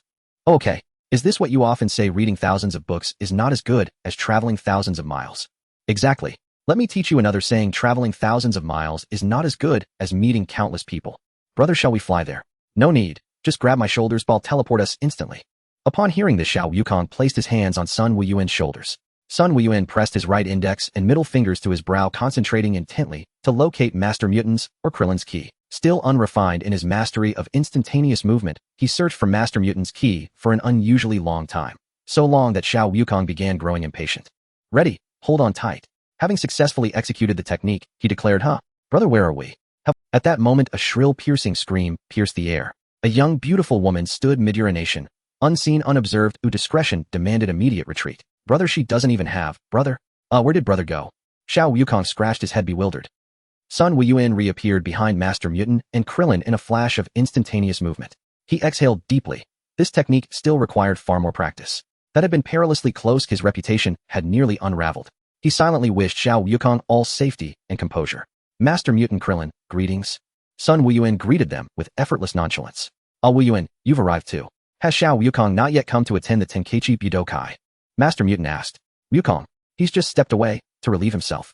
He'll be here shortly, Sun Wuyuan. Meanwhile, the young, beautiful woman lunged toward Xiao Wukong, claws bared.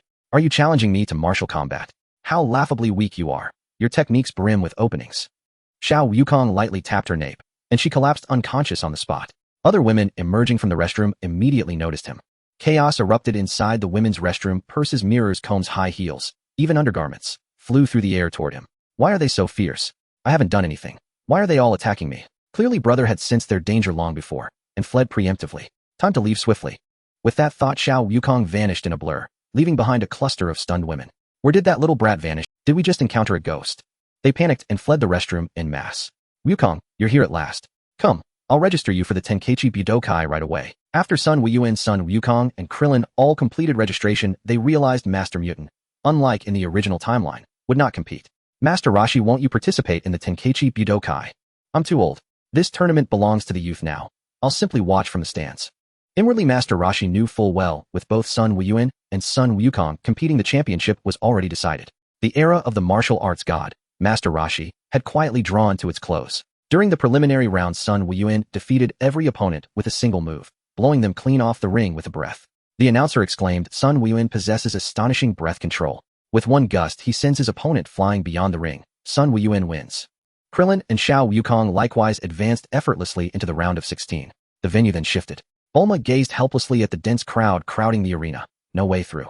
Beside her stood blue-haired Launch, who over the past year had visited Sun Wuyuan often enough to become acquainted with both Launch and Krillin.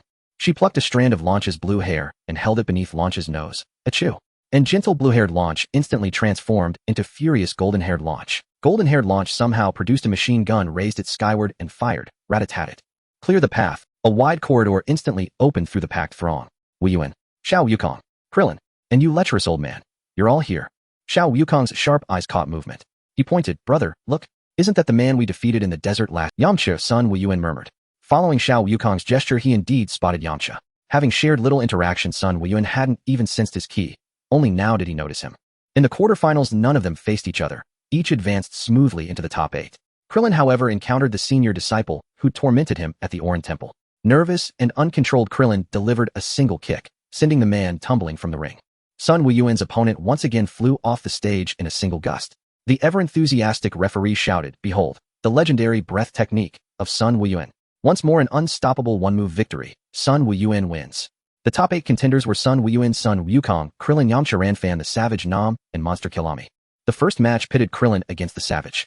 From the opening bell, the Savage's overwhelming aura dominated the entire arena, pressing down upon Krillin and the referee atop the stage and rippling outward to engulf every spectator. A few fainted outright, foaming at the mouth. The referee hastily donned a gas mask. Fortunately, Krillin lacked a nose. Otherwise, he might well have succumbed to the Savage's infamous arsenal spittle flatulence and a mysterious pitch-black object he pulled from his trousers. The second match matched Yamcha against Ranfan, a stunning beauty. Yet Yamcha, unsettled by Sun Wuyuan's presence, failed to overcome his long-standing fear of women. Ranfan flashed Yamcha a seductive glance, arched her chest, and tossed her hair. Yamcha's face flushed crimson. When she blew him a kiss, he crumpled utterly helpless and was kicked cleanly from the ring with cheerful ease. The third match was the fated clash between Xiao Wukong and Nam. But today's Wukong was too formidable. Nam never even managed to unleash his signature Sky Cross Slash before being knocked out cold in a single blow. Defeated, Nam wept uncontrollably, tears streaming like falling plum blossoms, until Master Mutant, moved by compassion, handed him a Senzu Bean capsule and sent him to draw water from a well to bring relief to his drought-stricken desert tribe. The fourth match, Sun Wuyuan versus Monster Kilami. The announcer mused, will Sun Wuyuan once again deploy his famed breath technique? Can Monster Kilami withstand it? The match is about to begin. Let us watch closely. Match, begin. Sun Wuyuan yawned and exhaled. Monster Kilami shot skyward like a launch projectile. Sun Wuyuan unleashes his breath technique once more. Monster Kilami hurtling upward. Is he doomed to fall? No. Monster Kilami unfurled massive wings and soared freely through the air. It seems Sun Wuyuan has finally met his fiercest rival yet. His breath technique neutralized. What countermeasure will he employ next? The announcer's voice cut off abruptly as Sun Wuyuan vanished, reappearing instantly behind Monster Kilami, and delivered a sharp flick to his forehead, knocking him senseless. Incredible. Sun Wuyuan moved too fast to track. What just happened remains unseen. And he commands flight itself. Sun Wuyuan wins. Apart from acquaintances of Sun Wuyuan, the entire audience area erupted in gasps of astonishment. Little Wukong, puzzled, said, Isn't flying a simple matter? As long as one learns the sky dance technique, they can fly. I don't understand why they are so surprised. Klin, with a sweaty bald head, explained, They are not martial artists, they are just ordinary people. Even martial artists might not necessarily master the sky dance technique. He himself is a martial artist who cannot perform the sky dance technique and has never seen his master Wu Tian use it. The 4 finalists have been determined: Sun Wukong, Sun Wuyuan, Klin, and Lan Fang. The first match of the semifinals is Wukong against Klin, and the second match is Sun Wuyuan against Lan Fang. After the semifinals, there was a brief break, and Bulma suddenly told Sun Wuyuan, when you face Lan Fang, don't go easy on her like that guy named Cha. Don't show any mercy. Yamcha also got caught in the crossfire. To Sun Wuyuan, Bulma was just overthinking. Lan Fang was not appealing to him in terms of strength, physique, temperament, or background. Sigh. If he doesn't hold back, Sun Wuyuan fears there will be nothing left of Lan Fang. He nodded, indicating he understood as the match between little Wukong and Krillin was about to begin. As Krillin stepped onto the stage, he said to little Wukong, "Senior brother Wuyuan told me that you could defeat 100 of me with one hand, but I don't believe you are that powerful unless you only use one hand to fight me." At this moment, Krillin had a rather mischievous mindset, trying to take advantage of little Wukong. Little Wukong blinked his innocent big eyes and replied, "What my brother said is true. I'm not lying to you. If you want me to use one hand, then I will fight you with one hand." Krillin was overjoyed. "You get ready, I'm about to start." He assumed his stance, and in the next moment, he vanished from sight. The referee excitedly narrated, "Klin's strength is formidable, his speed too fast for the naked eye to capture. How will Sun Wukong respond? Let us witness." Incredible. Sun Wukong landed a precise punch on Klin's forehead. What just happened? Let's interview Sun Wukong. Sun Wukong, could you tell us what just happened? I punched Krillin. Could you briefly describe the process? I punched him, my fist hit Klin's forehead. The referee awkwardly chuckled. It seems our Sun Wukong is quite humorous. I heard that Sun Wuyuan is your elder brother. Sun Wuyuan, you may. No way. It appears that Sun Wuyuan is quite aloof. Krillin has fallen. We are now counting down 10-9. One Sun Wukong wins. The second match began, and Lanfang attempted to use the beauty trap, like she did against Yamcha. Sun Wuyuan, feeling lazy, slapped her off the stage, knocking her unconscious. The referee, indeed no one saw wrong. Sun Wuyuan has defeated his opponent with a single move. It's hard to imagine how much strength he still has unexposed. Bulma's infatuation flared up again as she publicly attempted to act inappropriately towards him, which Sun Wuyuan certainly couldn't allow. He didn't dodge Bulma's embrace, but he pressed her forehead down, preventing her from leaning towards his face. Krillin saw Sun Wuyuan slap Lanfang away and reject the beautiful Bulma's kiss, admiring his senior brother even more. Truly he is worthy of being senior brother Wuyuan, grasping the essence of with no woman in the heart. Cultivation naturally flourishes. If it were me, I might have already fallen. Krillin, oh Krillin, your cultivation is still not up to par. You need to learn more from senior brother Wuyuan. The final match is between the two brothers Sun Wuyuan and little Wukong. Wukong's combative blood was ignited, and he was eager to try his strength. The referee, the exciting moment is about to arrive. According to rumors, the finalists Sun Wuyuan and Sun Wukong are brothers, and the champion will emerge from them. The audience's emotions erupted. The sound in the venue thundered like a landslide and tsunami. Big brother, they are so loud. It's not like they are competing against you. Why do they seem even more excited than I am? Wukong, they are ordinary people. You cannot view them with normal standards. Eventually you will understand. Audience, isn't it you who we cannot view with normal standards? Finally I can fight with my brother again. Ever since training in the gravity room, you haven't practiced or fought with me. Now we can have a good match and show you the results of my training. The match began, and Sun Wuyuan and Sun Wukong engaged in basic fist and kick exchanges, and most of their ultimate moves were similar. As the battle progressed, the intensity gradually increased. They began with rock, paper, scissors and drunken boxing, and the stage echoed with tremendous sounds, yet the audience couldn't see their fight. Let alone ordinary people like them. Even Master Wu Tian and Krillin gradually lost sight of the two's battle. Krillin exclaimed in surprise, "Is the gap between me and my seniors really this big? It's one thing for senior brother Wuyuan to be strong, but I didn't expect Wukong to be that powerful. How can one hand defeat 100 Krillins? 1,000 would be no problem." It seems senior brother Wuyuan didn't exaggerate to stimulate me. Rather, he understated his strength to spare my feelings. Master Wu Tian's forehead was also dripping with cold sweat. Unbeknownst to me, Sun Wuyuan and little Wukong's strength has surpassed me by so much, or I thought they were only 1 or 2 times stronger than I am. How great is the gap in strength when it differs by 1 or 2 times during battle? Comparing with Peach White and General Blue Ribbon's Broly's combat power is 60, possessing super abilities. Peach White's combat power is 120, with the ultimate move Dong Dong Wave. Their strengths only differ by a factor of 2, yet Peach White could easily kill General Broly with his tongue. The referee was momentarily dazed, unable to see anything. How should I commentate on this? Incredible. Both Sun Wuyuan and Sun Wukong simultaneously unleashed their ultimate move, God Speed, battling fiercely on the stage, evenly matched and inseparable. Phantom Fist. This is astonishing. Numerous copies of Sun Wuyuan and Sun Wukong suddenly appeared on the stage. Can they even use a clone technique? They both reappeared on the stage. Were they taking a brief rest or brewing their ultimate move? Big brother, unleash all your strength. I want to see how great the gap between us really is. Little Wukong's face wore an unprecedented seriousness. Oh, my cute and innocent little brother, have you also discovered a vast ocean? That is the water I as your brother released to avoid crushing your enthusiasm for cultivation. Fine, let's use the Kamehameha to decide the victor. Sun Wuyuan felt that after fighting for so long it was about time. Continuing wouldn't have much meaning. As soon as he finished speaking, little Wukong began to gather the Kamehameha. Sun Wuyuan quickly intervened. Wukong, let's go to the sky, who fighting on the stage could endanger ordinary people. Little Wukong nodded and followed Sun Wuyuan into the sky. The referee wearing sunglasses looked up and said, contestants Sun Wuyuan and Sun Wukong have flown into the sky and are climbing higher and higher. They just mentioned their concern about affecting us. I wonder what astonishing moves they will use in this battle. Kamehameha. Suddenly, the legendary Kamehameha created by the martial arts god Master Wu-Tian emerged. The two powerful techniques collided in the sky, releasing a dazzling light that was too bright for everyone to open their eyes. What unusual connection do these two strong contestants have with Master Wu-Tian? Let's interview their companion contestant Krillin. The referee handed the microphone to Krillin, who proudly said, "They are my senior brothers, both taught by Master Wu-Tian." It is truly shocking that contestant Sun Wuyuan and contestant Sun Wukong are not only brothers, but also share the same master, the martial arts god, Master Wu-Tian.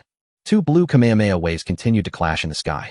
Sun Wuyuan had always heard that he couldn't match the Sun family in this attack, that he would certainly lose, but he didn't believe it. But he had to believe it now that he bore the Sun surname. He didn't know which netizen's sharp insight had uncovered this hidden truth. His Kamehameha pushed past the center line, gradually compressing little Wukong's Kamehameha. Little Wukong shouted, "Aha!" After several back-and-forth pushes, he estimated that little Wukong's energy must be almost exhausted. Unexpectedly, Wukong shouted loudly again, and his Kamehameha suddenly surged.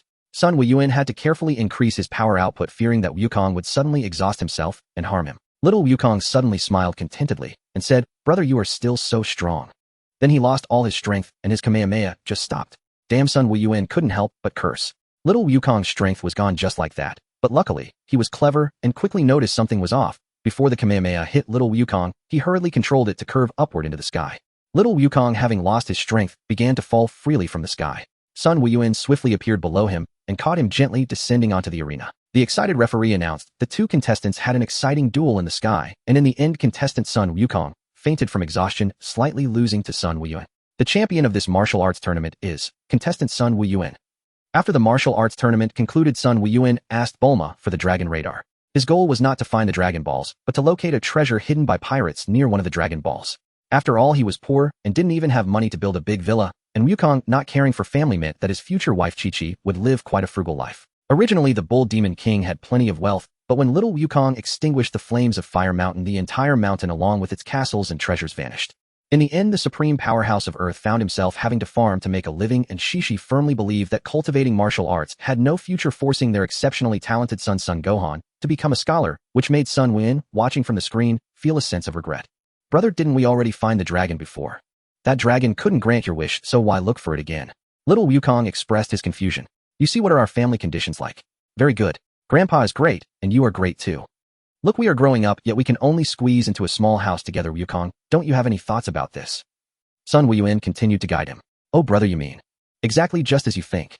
Is Wukong finally starting to understand? "It was worth it for me to have taught you for over a decade. Brother, do you really want to move into Bulma's house and sleep with her?" Upon hearing little Wukong's words, Sun Wuyuan almost blurted out a curse. "What the hell? When did Wukong start saying such outrageous things? You can eat whatever you want, but you can't say whatever you want. I never said that, Wukong. You've gone bad. I didn't say anything wrong. One night when I got up to pee, I heard you say you wanted to be with Bulma, something about free food and lodging and long legs. You weren't very clear." It turned out that he had been dreaming and talking in his sleep, and Sun Wuyuan thought, how could Wukong say such things out of the blue? Failing to guide Wukong to care for his family, Sun Wuyuan decided to keep it a secret from little Wukong for now, lest his own character be ruined. According to the dragon radar, Sun Wuyuan chose a Dragon Ball located in the sea to search for it, and after much effort, he finally found the cave where the pirates hid their treasure. He successfully found a pile of chests filled with gold, silver, and jewels, along with the skeletons of pirates. If I remember correctly, this is just a part of the pirate treasure. Most of it is hidden in that huge statue over there. He packed all the chests full of treasure and the statue into a universal capsule, saying, "With such a large amount of treasure, building a few big villas should be no problem. When the time comes, if Wukong gets married, he'll give half to me, so Chi-Chi won't let him cultivate, but instead farm. I should also remind Wukong to collect gems from other planets in the universe and bring them back to Chi-Chi." One day, Sun Wuyuan noticed the Red Ribbon Army marching toward Paozu Mountain, and he guessed the reason. It was nothing but the Dragon Balls. He had 2 Dragon Balls in hand, while the Red Ribbon Army had already collected the other 5. The remaining 2 Dragon Balls would complete the set. Of course, this was also intentional on his part. Little Wukong wasn't looking for Dragon Balls anymore. How could the Red Ribbon Army encounter him without any Dragon Balls? They would simply rob. Sun Wuyuan had no reason to let Wukong destroy the Red Ribbon Army, nor would there be the vengeful Dr. Gero conducting his android experiments, and Android 18 would not be able to emerge smoothly. Well, Android 18 isn't the focus. The key point is that the Red Ribbon Army wreaks havoc on the world, committing all sorts of evil. Everyone deserves to be punished. Yes, that's right, that's definitely not because I admire Android 18's beauty. It's the righteousness within me that makes me dissatisfied with the Red Ribbon Army. In my mind, the person of justice says, "Is that what you call admiration? You're just lusting after her body." Wukong, stop cultivating for now. Come out, guests are about to arrive at our Paozu. You go and properly host them. Sun Wuyuan pressed the switch for the gravity training room, letting little Wukong out. "What guests?" Is it Miss Bulma come? Little Wukong asked naively. Not Bulma. You come out and properly host them. Do you understand? Sun Wuyuan said earnestly. I don't know how to host guests, brother, you should go. I don't know how to receive guests. Brother, you go instead. I want to cultivate. No, you're no longer a child, Wukong. You're 13 now, a young man who must learn the ways of the world. If they make unreasonable demands or lay hands on you, strike back without hesitation. I'll take responsibility for whatever happens. Wukong Yuan, I don't understand human etiquette, but an incident is certainly about to occur. Thus persuaded by his brother, little Wukong waited at the foot of Paozu Mountain for the Red Ribbon Army's arrival. Soon he spotted General Blue leading a troop of subordinates and tanks rolling toward the mountain's base. Report, General. A child has been spotted ahead at the mountain's foot. Such trivialities need not trouble me. General, no one else has been found nearby. Only this child. Moreover, the Dragon Balls appeared together in pairs. We suspect someone accidentally discovered too. This boy likely knows their whereabouts. Ah, your reasoning holds merit. Then what are we waiting for? Seize the boy at once and extract the Dragon Ball's location through interrogation. General Blue spoke with calm indifference. Yes, General. As Wukong saw figures approaching, he prepared politely to ask whether they were visiting guests, when suddenly a fist the size of a wok hurtled toward him. Dodging the blow, Wukong declared, What are you doing? If you strike again, I will retaliate. His brother had said he could fight back if attacked, and that he'd shoulder the consequences. These people's aura reeked of malice. You evaded it, lucky brat. But your luck ends here. Go easy, don't kill him. The general still needs answers. Rest assured, I know my limits. Another punch flew towards Sun Wukong, only to be caught firmly in a small hand. What? How could a runt like you possibly withstand my blow? You've come to steal my brother's Dragon Balls, so I'll show you no mercy. A swarm of underlings couldn't even glimpse Wukong before collapsing en masse. Seeing disaster unfold, a soldier hastily reported back to General Blue. Brat, was it you who felled so many of my men? Tell me where the Dragon Balls are, and I might grant you a swifter death. General Blue gazed down disdainfully at the diminutive Wukong and remarked casually, Who are you? Who are you? Asked little Wukong. Listen well, brat. I am General Blue, a high-ranking commander of the world-renowned Red Ribbon Army. Impressed yet? With immense pride, General Blue announced his title. Never heard of it, replied Wukong, utterly sincere. General Blue instantly seethed. You're utterly ignorant. Unfamiliar even with the legendary General Blue. Then again, why waste breath on a child? Tell me, where are the Dragon Balls? The Dragon Balls. They're with my brother, Wukong answered truthfully, even before his enemies. Then where is your brother? He's up there on the mountain. Wukong pointed upward, indicating his home atop the peak. General Blue burst into eerie laughter. Ha ha ha. What a witless child. Now that I've learned the Dragon Ball's location, you've outlived your usefulness.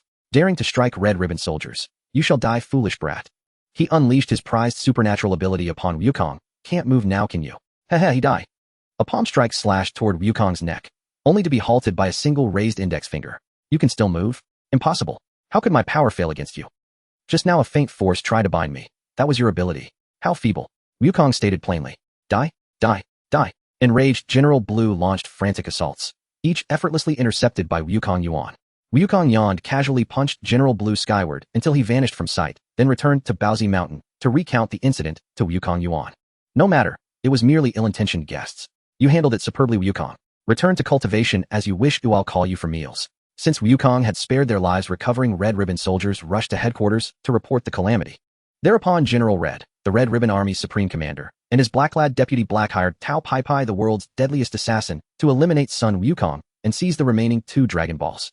Tao Pai Pai arrived in his signature pillar flight, a blur of speed streaking toward Paozu Mountain.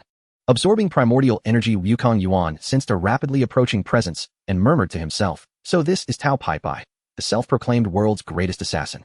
Remarkable. Wukong hasn't even sought the second set of Dragon Balls, yet you've been summoned by the Red Ribbon Army. Such is the will of heaven. Wukong, pause cultivation. Someone will arrive shortly to challenge you. Fight first, then resume training. Remember, he is no friend. Show no restraint. More visitors. Tao Pai Pai landed smoothly atop his pillar and asked Wukong, Brad, is it true you defeated General Blue of the Red Ribbon Army? Yes, it was I who defeated him. Then the Dragon Balls are in your possession. Hand them over, and I'll grant you a swift death. Know that my fee is exorbitant. To perish beneath the hand of Tao Pai Pai, the world's foremost assassin, is your singular honor. I see. You're allied with those earlier men. You're evil. Brother said I needn't hold back against such as you. Wukong spoke earnestly, and let slip just a trace of his aura. Tao Pai Pai, who had stood arrogantly with arms folded, broke into cold sweat under the oppressive weight of that aura. So formidable, yet still a child. Who could possibly have trained him? Just as Wukong prepared to attack, Tao Pai Pai dropped to his knees begging for mercy, a gesture that left the guileless Wukong momentarily stunned. A bomb hurled toward Wukong, while Tao Pai Pai vaulted skyward with all his might. Ha, fool. So easily deceived. Even with your strength you cannot survive the detonation of my volatile explosive. Brat, you're simply too young. Tao Pai Pai crowed with triumph. only for Wukong to kick the unexploded bomb straight back toward him. Tao Pai Pai's very soul nearly fled his body. Boom! A deafening blast vaporized Tao Pai Pai into oblivion. Sun Wuyuan sat leisurely on the mountaintop sipping tea as he couldn't help but exclaim, although it's not the same time or place, the scene before me feels so familiar and intimate. At first glance I couldn't recognize Tao Pai Pai, but now I feel like I have become a part of the play. Truly I seem to possess even more literary talent. Big brother, I defeated that bad guy. If there's nothing else I'll head to the gravity chamber to train. Hey, wait a moment my dear little brother. Have you heard the saying one time is okay, twice is acceptable, but not a third? I don't understand. Look, that wicked organization called the Red Ribbon Army has troubled us twice. After they discover this failure, they will surely come after us again. What do you think I should do? Sun Wuyuan's meaning was already quite clear. This is troublesome. Big brother, just tell me what to do. Little Wukong habitually scratched the back of his head. Sun Wuyuan sighed, inwardly realizing that the only way to change Wukong seemed to be through combat power. He just hoped his character wouldn't be influenced. Of course we must eradicate evil and take the initiative. They are all a bunch of villains who think about world domination and regard ordinary lives as mere weeds. Moreover, Wukong, you can't just train in the gravity chamber all day. Too much of anything is not good. There must be a balance between leisure and diligence. This is the way of literature and martial arts. So I am entrusting you with this simple and easy task of eliminating the Red Ribbon Army. The small soldiers don't need to worry too much. Everyone else can be wiped out. Do you understand? Although little Wukong couldn't grasp most of Sun Wuyuan's words, he understood the latter part. Big brother wanted him to fight the bad guys, and that was no problem at all.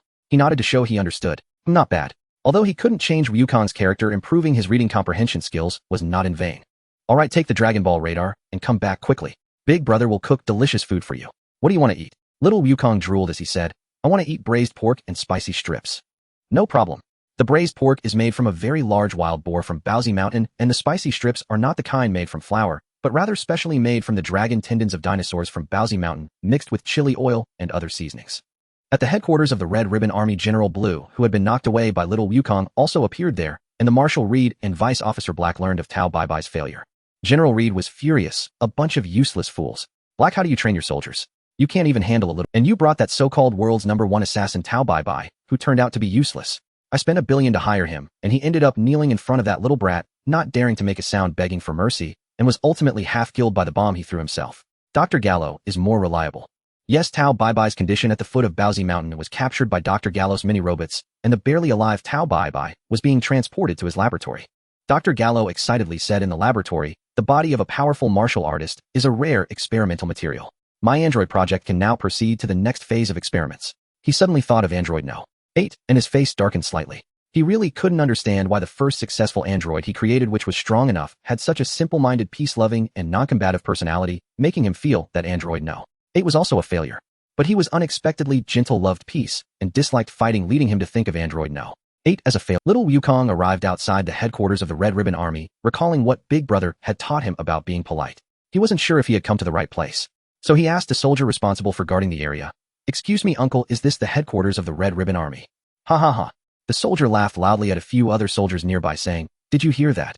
This little brat came to ask us if this is the army's headquarters. This is indeed the headquarters of the Red Ribbon Army. Who are you looking for? It's pretty boring guarding this post. It's rare to have a little brat come seeking death. They thought to have some fun with him before killing. You're not at the wrong place. Hey, you all get lost. I'm going to destroy the headquarters of the Red Ribbon Army." The laughter abruptly ceased, replaced by anger as they shouted, "Where did this little brat come from? Get him. Turn him into a beehive." Da-da-da. The scene on little Wukong's side was also being monitored by General Reed and the others. "It's that little brat who defeated the assassin Tao Pai Pai. He actually dared to come here. Go kill him for me. Blue, you go command the soldiers on site." Blue, looking pale, replied, "Yes, Marshal." Black, do we have those 2 Dragon? Vice Officer Black checked their giant Dragon Ball detector, saw that the positions of the 2 Dragon Balls had not moved, and replied, "The Dragon Balls are not with him. They should still be hidden in the mountain where we found him earlier." What a pity. If the Dragon Balls were with him, we could gather all 7 by eliminating him, and I could wish for my height to increase. Vice Officer Black couldn't believe his ears. "Marshal, did you just say that after gathering all the Dragon Balls you want to wish for your height to increase?" Black, don't be so surprised. From the very beginning my plan for seeking the Dragon Balls was to increase my height. We have expended a vast amount of manpower and resources, and after much difficulty we found the Dragon Balls just for you to increase your height. What about our ambition to rule the world? Shut up, Black. What do you understand? Ruling the world only requires enough time and effort to achieve, but my height cannot be changed. Since childhood, I have been mocked as Reed the Shorty. Do you understand that feeling? Black argued back, unable to accept that the marshal he supported so wholeheartedly prioritized height over world. "You fool. Without a tall and mighty stature, how can you win a beauty's favor?" Black had completely lost hope. With a bang, he fired a gunshot that struck Reed in the forehead. You are unworthy to be the leader of the Red Ribbon Army. From now on, I will lead the Red Ribbon Army to conquer the world. Meanwhile, little Wukong was crushing the Red Ribbon soldiers who were left in disarray, many fleeing for their lives, which was of course a result of his mercy. Wukong was still the same Wukong. As long as things weren't too excessive, he generally wouldn't go all out.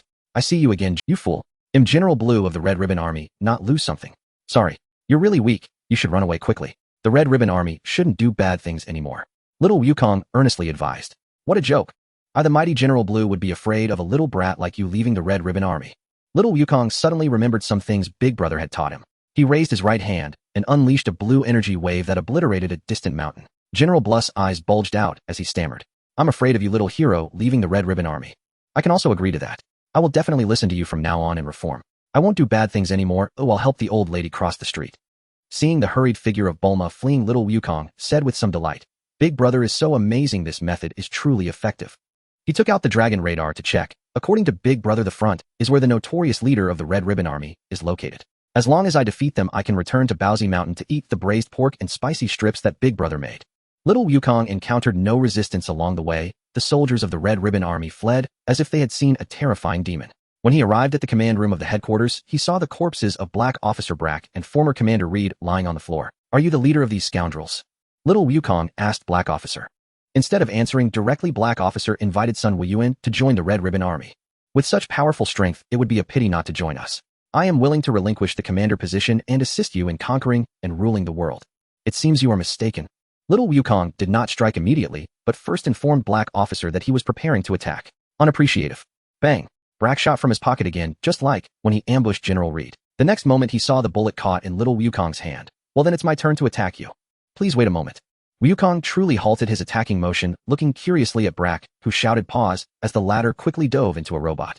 Foolish little brat, die for me. With the mecha in hand, Brack felt invincible, controlling the robot to deliver a punch aimed directly at Wukong's forehead. Little Wukong raised his hand to catch the massive mechanical fist, saying, I'm done playing with you and going home to eat. He raised his other hand and casually unleashed a wave of energy. Brack was obliterated into ashes amidst his terror, yet the wave's power did not diminish, flattening a distant mountain. Mission accomplished. I can go home to eat now. By the way, I should also bring back the Dragon Balls. It seems Big Brother is quite interested in Shenlong. In a northern underground laboratory, Dr. Jero watched with hatred as Sun Wukong destroyed the Red Ribbon headquarters. Sun Wukong, I will remember you. With the Red Ribbon Army destroyed, he lost substantial resources, significantly slowing down his upcoming experiments. On Paozu Mountain, Big Brother am back. Is the braised pork and spicy strips ready? The braised pork is ready, but the spicy strips need a bit more time to marinate. By the way, Wukong, did you loot the Red Ribbon Army's treasury? No, I just came back after the fight, hehe. Sun Wuyuan thought it was a pity not to grab some wealth from such a large army to supplement household expenses. Sai Wukong, you are so carefree now, but when your wife urges you to work and support the family, let's see how you deal with it. Big Brother, I've completely adapted to 50 times gravity. Is there a way to increase the gravity multiplier? No, if you want to increase the gravity further, you'll have to ask Dr. Briefs at Bulma's place for help. Seeing little Wukong's eager eyes, Sun Wuyuan decided to use instant transmission to go to Bulma's house. Bulma's energy is too weak, it's a bit hard to find or found her. Sun Wuyuan appeared next to Bulma. Wow, so fair, so magnificent, so tall. His nostrils flared with heat. A bar of soap hit his forehead as he snapped back to reality, reluctantly leaving the bathroom. Wuyuan, you big pervert. After spending a long time, and even agreeing to accompany her shopping, Bulma finally lightened up and spared him, for Sun Wuyuan was the boyfriend she had set her eyes on. What could she do? Of course, she chose to forgive him for his handsome appearance. All of this was witnessed by the Briefs couple at home. Sun Wuyuan felt that with his thin skin, his face must be extremely red at this moment. Mrs. Briefs warmly approached and hugged Sun Wuyuan's arm, only to be pulled away by Bulma, who had hurriedly put on her clothes. Our Bulma is angry. Mrs. Briefs said with a smile, when will you give us a little grandson? Bulma's face instantly turned crimson, and aside from feeling somewhat awkward, Sun Wuyuan felt no significant discomfort. Wuyuan, do you have something to discuss? Am I that obvious? From previously, I was the one going to Paozu Mountain to find you. If there was nothing going on, it wouldn't be easy for you to come find me. Bulma spoke somewhat resentfully. But isn't that just how it is? I was afraid you couldn't bear to be lonely and would take me down. If that were the case, our child might end up running errands, and it would become doubly difficult to flirt with Android 18. Sun Wuyuan had no choice but to reveal his purpose for coming. It would be great if we could increase the gravity of the gravity chamber to 300 times. Dr. Briefs asked, can you handle such a high gravity multiplier? Based on the current training progress, I estimate it won't take long for us to adapt. Sun Wuyuan responded with uncertainty. He didn't know when little Wukong might suddenly decide to accelerate his training with extreme measures to quickly adapt to high gravity. You martial artists are truly terrifying. Dr. Briefs remarked, showing little surprise on his face. Truly a scientific expert who could calmly face death. Wuyuan, you are already the strongest in the world. Do you still want to train to become stronger? Bulma asked, somewhat confused. At this moment she had not encountered any crises and there were no powerful enemies on Earth, so she didn't quite understand why the Sun brothers were so obsessed with training to get stronger. Train troops for 1,000 days to use them for an instant training to become stronger for unforeseen circumstances, and it also strengthens the body. Who knows, maybe one day I could even become a god. Whatever you say. I'll visit you when I have time, Bulma said helplessly. Sun Wuyuan thought for a moment and said, I've recently thought of a training plan and I might take Wukong for at least a year of training. You might have difficulty contacting me then. After leaving the luxurious villa at Bulma's house, Sun Wuyuan remembered that the house on Paozu Mountain was still a small wooden cabin, and he planned to give some jewelry from the pirate treasure to his grandfather to find someone to build a villa. Moreover, it was time to intensify the training. Little Wukong's battle power had already exceeded 10,000 according to the detector, not counting the unique aerobic techniques of Earth's martial artists. His actual battle power would definitely surpass that of the aliens with similar values. His battle power was merely 36,000. If little Wukong could transform into a Super Saiyan, his battle power would instantly surpass him by a large margin. Therefore, to be safe, he decided to accelerate the training process. Brother, is what you said true? Are you really going to take me to practice again? Little Wukong was so excited that he was almost bouncing. He was the kind of cultivation fanatic who could practice without rest. His old gravity chamber could only provide a slow increase in strength, and he had no idea when the new one would be ready. He was worried about how to continue his cultivation. Yes, I know a place that we might be able to try, though I'm not sure it will work. Wukong, prepare what you need. Oh, I will wait for you at the heavenly. After saying that, Sun Wuyuan appeared in the heavenly god temple and saw the black Uncle Bobo still with that expressionless face. Sun Wuyuan, are you here at the heavenly god temple to see the heavenly god? Yes, please, Mr. Bobo, I want to meet the heavenly god. I have important matters to discuss with him. Please wait, I will ask the heavenly god. No need, Bobo. The heavenly god came out and looked at Sun Wuyuan, secretly thinking that his strength had become increasingly unfathomable. It was hard to imagine that someone could become this powerful. Hello, long time no see, heavenly god. Sun Wuyuan greeted him with a smile. What brings you to find me, Wuyuan? It's like this, heavenly god, have you heard of Lord Kai? Sun Wuyuan suddenly dropped this line, and the heavenly god's already green face seemed to turn even greener as sweat began to bead on his forehead. Sun Wuyuan was somewhat puzzled by the heavenly god's reaction. Wasn't it just mentioning the name of the heavenly god superior? Why was he so nervous and scared? Compared to my peers in my past life, they were far behind. We would just fire our boss if we were unhappy. If something at work upset us, we would quit. Occasionally, we would just take it easy, not giving our superiors a chance to exploit us. Heavenly God, you need to train your mindset more. Where did you hear about Lord Kai Wuyuan? The heavenly god finally managed to stabilize his emotions and asked.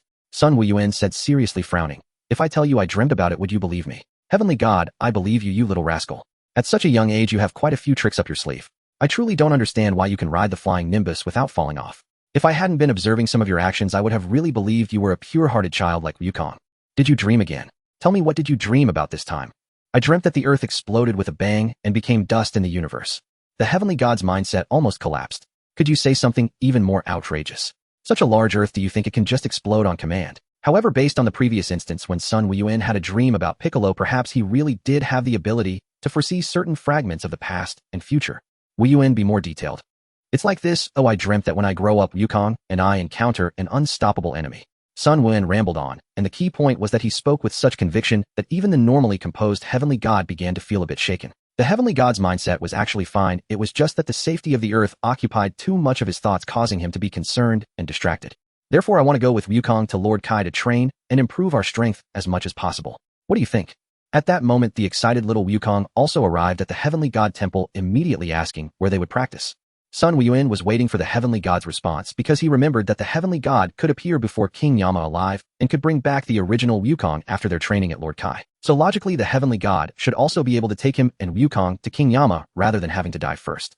If that were the case, he might as well wish to the dragon god to send him and Wukong directly to North Kai's planet. The heavenly god pondered for a long time, and after weighing the pros and cons, reluctantly agreed to Sun Wuyuan's. Then Sun Wuyuan, not knowing how the heavenly god did it, found that in the blink of an eye the three of them disappeared from the heavenly god temple and appeared in King Yama's hall. The massive King Yama, somewhat resembling Kiki's father, the Ox Demon King, asked, Earth heavenly god, what brings you? He then saw Sun Wuyuan and little Wukong behind the heavenly god. Earth heavenly god, why did you bring two living people into the underworld? The heavenly god explained briefly, and King Yama said, running the snake path to Lord Kai's planet is not easy. The snake path to North Kai's planet is over there. The heavenly god bowed in thanks and led Sun Wuyuan and little Wukong to the snake path before returning. Looking at the seemingly endless snake path, little Wukong said, it seems quite far. It's not very far. With your strength, if you fly with all your might, you can reach North Kai's planet in less than a day. That's still far. What if Big Brother gets hungry halfway? Little Wukong's greatest concern was getting hungry. Don't worry, I prepared for this. Here, take this magical bean. Eat it on the way if you get hungry to replenish your energy. Wukong, you must remember, never fall below the snake path. Otherwise, Big Brother won't be able to save you. The area below the snake path is hell, where bad people are imprisoned after they die. Also in the middle of the snake path, there is a snake god. You must jump off at the end of the snake path to reach Lord Kai's planet. Do you remember that? Little Wukong nodded seriously. I understand. Big Brother, you're going to leave me behind to go to Lord Kai's planet to train your... While this kid is not being obedient at all, fully aware of Big Brother's plan and still saying it out loud. Wukong running the snake path is also a form of training. It is said that King Yama is the only one who has run the snake path in 1 billion years. Don't slack off. Is that so? How do you know, Big Brother? I dreamt it. I'm leaving now, Wukong. See you at Lord Kai's planet. After saying that, Sun Wuyuan unleashed all his strength and flew along the snake path, hesitating for a moment about whether to enter the residence of the snake goddess as he passed by. After all, if he went in, he could spend the night with the stunningly beautiful snake goddess without paying or taking responsibility. Moreover, she was considered a deity. Just thinking about it was thrilling. Let's just forget it. Her skin color is a bit hard for me to accept. What a pity. If it were someone with Bulma's smooth and fair skin, then there would be no need to think about it. I would just go and gain. In reality, he remembered that this snake goddess was a giant snake. You thought it was an easy task. In the end, only a man with a physique like King Yama could withstand it, and I am not Su Xian. He shouted in his heart, don't worry, Bulma, an android, 18, my body and heart belong to you. Sun Wuyuan regrettably flew past. Below the snake path were golden clouds that looked very much like flying nimbus, shining beautifully. However, if he really went to sit on it, he might end up being dragged into hell. After flying for over an hour, Sun Wuyuan saw the end of the snake path. Standing on the tail of the snake, he could see a small yellow-green planet. Sun Wuyuan knew that was North Kai's planet, where the Kaioken and the most important spirit bomb awaited him. Here I come. Hello. May I ask if King Bei is around? Sun Wuyuan inquired of the pet gorilla Baburus raised by King Bei. A plump, short-statured King Bei with 2 antenna-like protrusions on his head appeared in Sun Wuyuan's view. Hello. King Bei, I am a martial artist from Earth, and I traversed the serpent path by requesting assistance from the gods to find you on King's Star for training. Earth. When did such a powerful individual like you emerge from that low-combat little planet? Please wait a moment. Sun Wuyuan noticed the 2 antennas on King Bai's head moving slightly. I have a rough understanding of the situation. I never expected that in just a few hundred years Earth would produce such an outstanding martial artist. The bloodline of Earthlings is quite poor in the universe, but despite having no special traits, your achievements are remarkable, indicating exceptional martial talent. There's indeed a good chance you could learn my ultimate move. According to the rules, you can follow me for training, but you must pass my test. If you can tell a joke that makes me laugh, you can stay here to train. After saying so much, I thought King Bei would directly agree to teach him, but it still hinged on telling a joke. However, King Bei has a very low threshold for humor, so it would be no difficulty for Sun Wuyuan. King Bei, please listen closely, I'm about to start. A classmate asked Xiaoming, who treats you better, your dad or your mom? Xiaoming replied, they both treat me well. The classmate asked again, if they were to argue, which side would you stand on? Xiaoming, I would stand on the side. King Bei was initially stunned, then burst out laughing, ha ha. I would stand on the side, ha ha. He laughed heartily, clutching his stomach and rolling on the grass, pounding the ground as he continued to laugh. Sun Wuyuan had prepared several funny anecdotes, but he didn't expect King Bei's sense of humor to be so low that he couldn't even sense it. King Bei just laughed himself down. You have passed my test, and can follow me for training. King Bei thought happily, perhaps this guy really could learn my King's Fist and Spirit Bomb. Especially the Spirit Bomb, although it was his original creation, even he couldn't fully master it as its power was too immense and shouldn't be used lightly. Little Wukong remembered Sun Wuyuan's instructions and smoothly arrived at King's Star. King Bei thought, is this Sun Wuyuan's younger brother? Why is he that brutal warrior race scion? But he seems different from other scions. His heart is very pure, and he is another hopeful child who could master the Spirit Bomb. Is it possible that my Spirit Bomb and King's Fist are destined to be widely spread? Huh.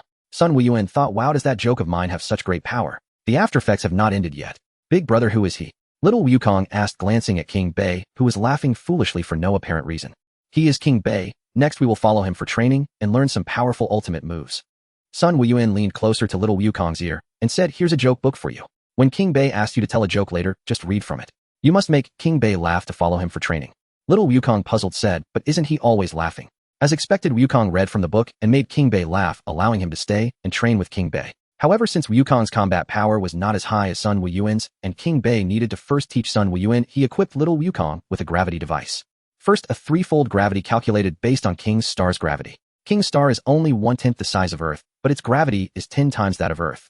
Therefore, threefold King's Star gravity converts to 30 times Earth gravity.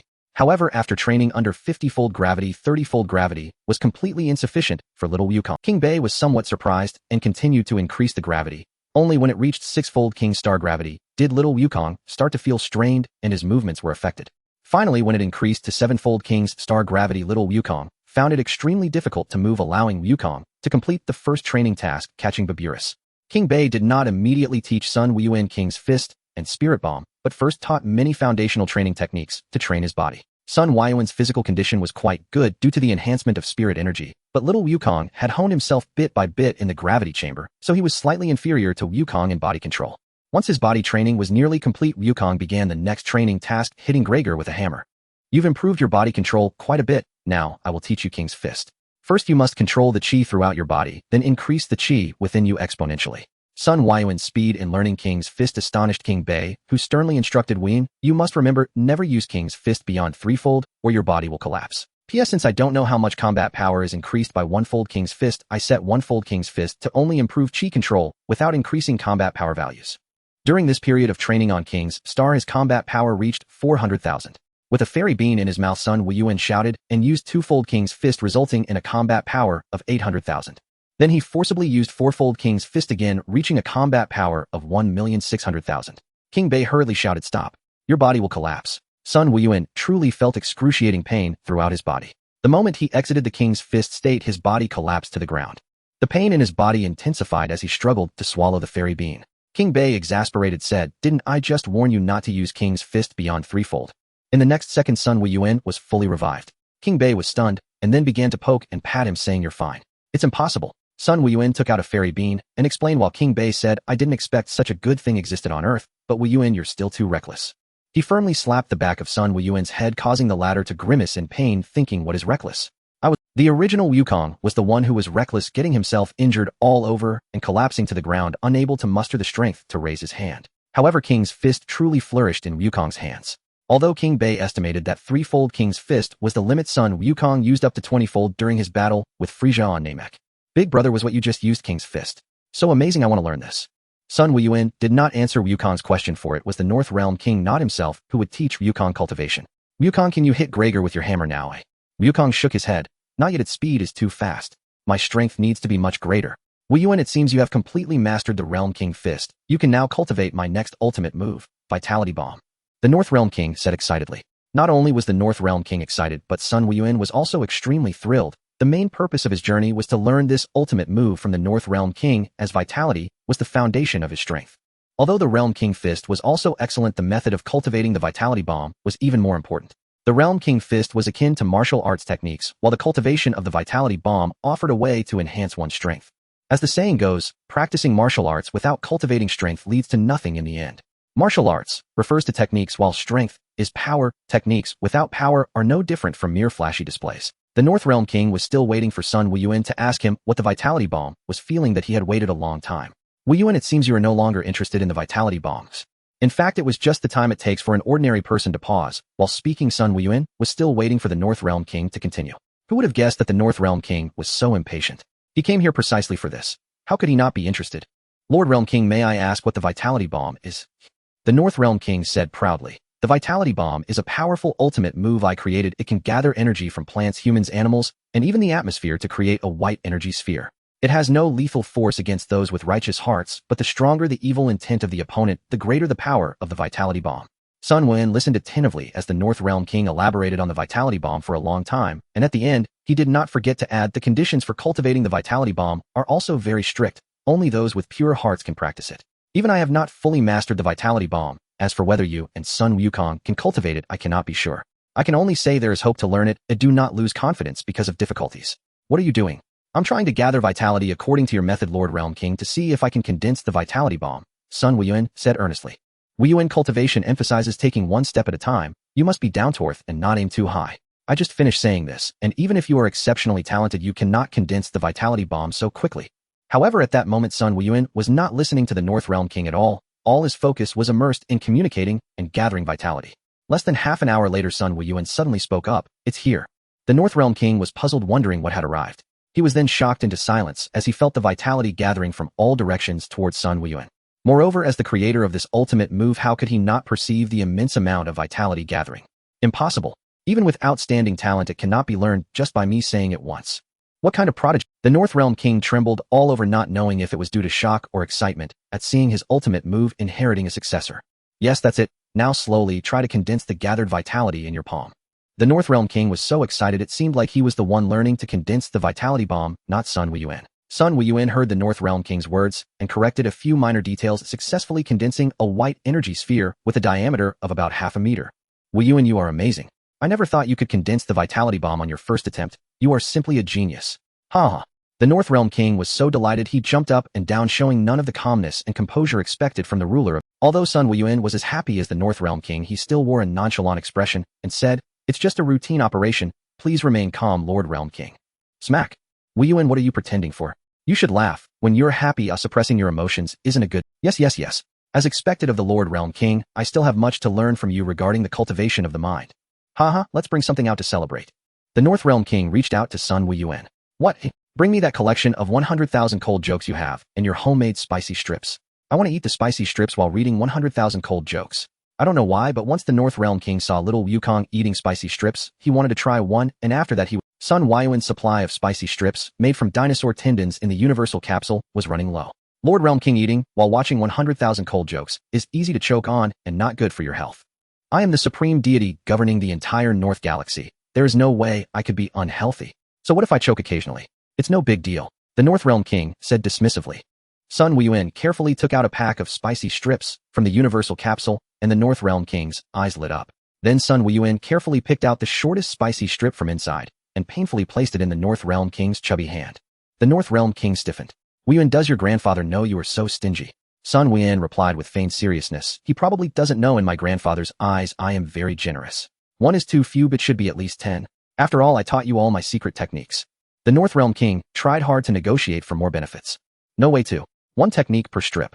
9 spicy strips, that's the least. 1 fixed price, 4 spicy strips. Then 4 spicy strips for 1 technique. Ha, give it to me. All the spicy strips are mine. The North Realm King snatched the entire pack of spicy strips and turned to run back into the room, shutting the door. Sun Wuyuan symbolically chased after him to knock on the door before going back to cultivate. It was always like this, he never grew tired of it. The North Realm King could show a little more class, like demanding multiple invitations before reluctantly agreeing to eat a spicy strip offered right in front of him, which would give off a sense of divine dignity. Thinking of how the North Realm King often told jokes to his pet gorilla Baburus and counted the number of blades of grass on the Realm King's star, Sun Wuyuan could not fully comprehend just how bored the Realm King truly was. When condensing the vitality bomb earlier, Sun Wuyuan seemed to experience some marvelous changes in his body. He confirmed that using the method of cultivating the vitality bomb to accelerate the absorption of vitality and thus enhance his combat power was indeed feasible. It was no surprise to Sun Wuyuan that he could learn the vitality bomb after all his power had been enhanced through vitality. He couldn't articulate the specific changes, but his Bodhi's perception of vitality began to clarify. Unlike before when he could sense its presence, but saw it as if through a fog. Additionally, his ability to absorb vitality had significantly increased. He was confident that within 10 days his combat power would break through to 1 million, with about 3 years remaining until the release of the Demon King Piccolo. If the Demon King Piccolo were to lay an egg, the newborn Piccolo would likely make his appearance in about 6 years. How many years until his brother Raditz arrives on Earth? He needed to calculate. After Goku battled the newborn Piccolo and married Chi-Chi, he would have a son, Gohan, the following year. When Gohan turned 4, Raditz would come to Earth to capture him and threaten Goku to kill the Earthlings, which means there were still 11 years left. In these 11 years, his combat power must reach at least 1 billion, otherwise the characters who appear next will have increasingly monstrous powers. During this period, Goku's strength would also continue to soar uncontrollably. Moreover, in the original story, Krillin's death caused Goku to rage and transform into a Super Saiyan. But now little Goku had the best relationship with his brother. Would he need to die once to trigger Goku's transformation into a Super Saiyan? Impossible, he couldn't afford to lose that person. However, Goku, despite being lively and active, had such a good temperament that it wasn't easy to provoke him. He needed to study this in advance. And what about his brother Raditz? Should he kill him directly or confine him? Or maybe just let him live? One brother isn't. Time flew by, and 3 years passed. The 22nd World Martial Arts Tournament was approaching. The Demon King Piccolo should have been released by now. Even on North Kai's planet, Sun Wuyuan could sense the evil aura emerging from Earth. Little Goku's strength had also improved rapidly, rising from 10,000 to 180,000. After using the Kaioken, Sun Wuyuan couldn't accurately gauge his combat limit, as he was unsure how many times little Goku could multiply the Kaioken. Another thing, little Goku was still the same as before. 3 years had passed, but his height had barely changed, remaining similar to 3 years ago. He wouldn't grow significantly taller for another 3 years. Scions truly were a peculiar race. Goku, it's been 3 years, we should go back. But I still want to continue training here with Lord Kai. Little Goku looked reluctantly at North Kai. North Kai shivered and said, Goku, I've taught you everything I can and don't think you can continue to mooch off me. I'm running low on food because of you. If you come back next time, bring your own supplies. Goodbye, Lord Kai. We'll come to visit you when we can. 2. Go. Now that you two are leaving, I can enjoy some peace for a long time. Brother, do we still have to go back through Snake Way? Asked Sun Wukong. No need, we can use instant transmission to go back. Sun Wuyuan confidently replied. I hope we don't end up in a women's restroom again. Goku recalled the last time his brother took him to the World Martial Arts Tournament. Those women were really troublesome. No way.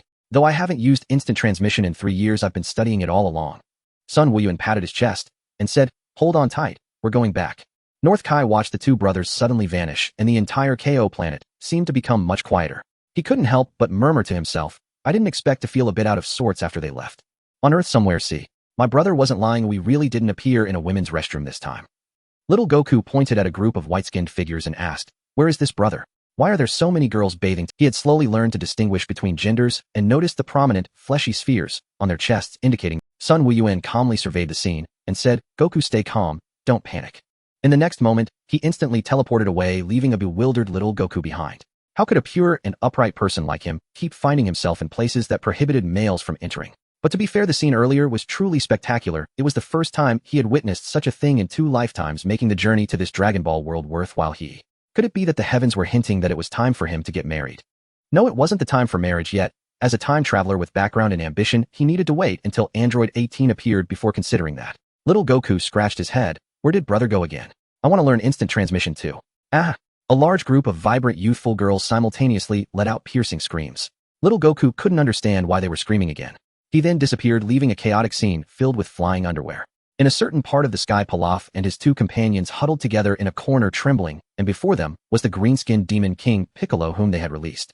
At this moment, the Demon King Piccolo was also aging like the Supreme Kai. He ordered his subordinates to search for the Dragon Balls, hoping to wish for his youth back, and check if there were still powerful martial artists on Earth, like Master Matedo, who had sealed him with the Mafuba technique 300 years ago. However, the Dragon Balls had been elusive, making the Demon King Piccolo increasingly impatient. Haven't you found any news about the Dragon Balls yet? Hearing the Demon King Piccolo's question, Pilaf and his companions' hearts raced as if they were about to leap out of their throats. They hurriedly checked their instruments. This time they actually discovered the trace of the Dragon Balls, saying with great excitement, we have news. Pilaf looked closely and exclaimed, wow, all 7 Dragon Balls have appeared in the same place. Congratulations, Demon King, all 7 Dragon Balls have appeared together. The Demon King Piccolo was overjoyed, dismissing thoughts of martial artists. He wanted the Dragon Balls to restore his youth, so he immediately ordered Pilaf and his companions to control the aircraft and fly to the location of the Dragon Balls. He wanted to take action himself and summon the Eternal Dragon to make his wish, bringing the Demon Clan's domination of the world within reach. Ha ha ha. The Demon King Piccolo laughed heartily.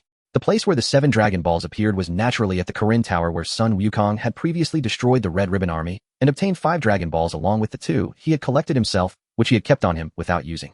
Previously, when he and Goku were on North Kai's planet, the instruments made by Pilaf and his companions could only detect the general location of the Dragon Balls on Earth, which was why their instruments had not reacted to the Dragon Balls before, despite their thorough checks and repairs. Sun Wuyuan on Paozu Mountain had long sensed the presence of Demon King Piccolo, but he simply didn't want to deal with him just yet. To his astonishment, it seemed that Demon King Piccolo was flying toward him. Was he offering door-to-door service? Demon King Piccolo, why are you so impatient? I haven't even figured out how to handle you yet, and you come too soon. Sun Wuyuan thought to himself. In truth, he was not interested in Demon King Piccolo, but rather in the newly born. First, the new Piccolo lacked the pure evil of Demon King Piccolo, and was actually a promising martial artist. Second, Piccolo would become a personal caretaker and martial arts instructor for his family, not only looking after and teaching Goku's son Sun Wufan, but also caring for his granddaughter Xiaofeng. The key was that this caretaker required no salary, only a bit of water to drink. A personal caretaker for free. Now the question was whether Sun Wuyuan should take action himself, or let little Wukong handle it. He was too lazy to act, so he decided to leave it to his brother Wukong while he sat by and enjoyed some spicy strips. By the way, there was also his special little stool. With everything ready, Sun Wuyuan felt that when Demon King Piccolo was close, he pulled out Wukong, who had been training in the gravity chamber. Bulma and Dr. Brief had developed a gravity chamber with a maximum gravity of 300 times over the last 3 years, and Wukong dove right into train. Big brother, I've only trained for a short while. Stop training for now, I'll wait until someone comes, and you can deal with them. You can handle it. Little Wukong couldn't understand why his big brother always wanted him to fight such weak opponents, wondering when he would ever catch up to him. Just wait, and you'll see, you'll be very surprised. Before Demon King Piccolo arrived, his voice echoed. Ha ha, I Demon King Piccolo have come for the Dragon Balls. Mortals, hand over the Dragon Balls you possess, and I might spare your lives if I'm in a good mood. Little Wukong widened his eyes looking at the green-skinned Demon King Piccolo, who was as frightening as a deity, and asked in amazement, a deity? No, the aura was wrong. Deities didn't possess such a chilling and evil aura. At that moment, the voice of the deity from the divine realm reached Sun Wuyuan, I want to ask you to completely eliminate Demon King Piccolo. I didn't expect the deity to care so much about Demon King Piccolo's situation. Are you sure you want me to completely eliminate? If I do, want it affect you? No, Demon King Piccolo is merely the embodiment of my evil side. Killing him won't The deity spoke somewhat nervously. Sun Wuyuan naturally didn't believe what the deity said, so he replied, the deity and Demon King Piccolo are one. He is essentially your other half. Can a person survive if they are only half alive? So I am inclined to believe that your fates are intertwined. If one suffers, both suffer. Killing Demon King Piccolo would be equivalent to killing you. Am I right? Deity. The deity fell silent for a moment, and Wukong, puzzled, asked, Big brother, why does he look exactly like Wukong? Didn't I tell you? Sun Wuyuan shook his head, realizing he had forgotten now. When he spoke to Master Karen about dreaming of Demon King Piccolo, little Wukong wasn't present. He and the deity were originally one person, but were later split into two, one good and one evil. He is the evil side of the deity. Sun Wuyuan quickly explained to Sun Wukong. Little Wukong listened, shocked, yet somewhat confused, pondering why a person could transform into two beings of good and evil. It was quite a headache. Demon King Piccolo, ignored by the two, was both angry and shocked. He was furious that these two insignificant creatures dared to disregard him, and astonished that one of them understood so much about his origin. It doesn't matter if you don't understand, you just need to know. Sun Wuyuan suddenly paused, worrying about what would happen if Demon King Piccolo didn't lay an egg after he said this. Wuyuan, kill him. The earth cannot be destroyed again because of me. I am an incompetent deity, so after I die, I want to ask you to inherit the position of deity. The deity spoke with a hint of melancholy and guilt. Life is so beautiful, why would you wish for death? No way. Deity sent a message to Wukong telling him to severely injure Demon King Piccolo and leave him on the brink of death. Don't worry about why for now, I'll explain later. After receiving the deity's message, little Wukong was also puzzled, wondering why not just kill him directly. Why let Demon King Piccolo die slowly? Meanwhile, Demon King Piccolo, enraged by the two's disregard, was furious that two mortals with such weak auras dared to ignore him, a once world-shaking king. It was utterly unforgivable. He fired two energy waves towards Sun Wuyuan and little Wukong, causing Sun Wuyuan to dodge back. Little Wukong stood there, letting the energy waves hit him, unaware of the danger. Nanny, not even a scratch. How is that possible? Sun Wuyuan facepalmed, wondering what Wukong was trying to show off about. Clothes cost money too, and he would need to change his outfit again. Wukong, remember what the deity said. Little Wukong nodded, and then engaged in an intense battle with Demon King Piccolo for 300 rounds, forcing the elderly Demon King to use some secret technique to temporarily revert to his peak power. On the summit of Paozu Mountain, Sun Wuyuan sat on his little stool watching the fight while enjoying some spicy strips. You really excel at holding back, little brother. No wonder during the tournament in Dragon Ball Super Krillin could hold his ground against you in Super Saiyan Blue mode. The water you let loose from the Atlantic was overflowing. Little Wukong nodded, and then engaged in an intense battle with Demon King Piccolo for 300 rounds, forcing the elderly Demon King to use some secret technique to temporarily revert to his peak power. He wouldn't really pass away directly, would he? What about that egg I was looking forward to? Our family's future caretaker. Demon King Piccolo, you must hold on and lay that egg. Demon King Piccolo's neck swelled, and it seemed he was about to open his mouth. Here it comes, here it comes. It's about to come out of his mouth. Demon King Piccolo, hold on, hold on. Demon King Piccolo expelled his last breath and then passed away. What kind of demon king takes so long to lay an egg? In my past life, when I caught a hen, it flapped its wings and laid an egg in one jump. It was such a simple matter. Demon King Piccolo was far inferior to the hen I raised in my past life. Brother, I think I messed up. He seems to have died. The deity won't die too, will he? Little Wukong said anxiously, feeling he had been very careful in controlling his strength while fighting Demon King Piccolo. Brother, hold on a moment. I'll ask first. Elder Kami, are you still alive? And strange, why haven't I died? Didn't King Piccolo already perish? Kami replied. And Sun Wukong gazed upon King Piccolo's corpse. Within his bloated neck, the egg had yet to emerge. Elder Kami, please wait a moment. I'll know the answer shortly. Son Goku, fetch me a knife. I need it. Though puzzled, little Goku obediently retrieved a kitchen cleaver from the house. Sun Wuyuan sighed inwardly, using a cooking knife to perform a tumor excision on King Piccolo. Would it even be fit for slicing vegetables afterward? It would be like using a sterile surgical scalpel from an operating room to peel an apple. Could you still eat that apple knowing its history? Others might not mind, but Sun Wuyuan was not one of them.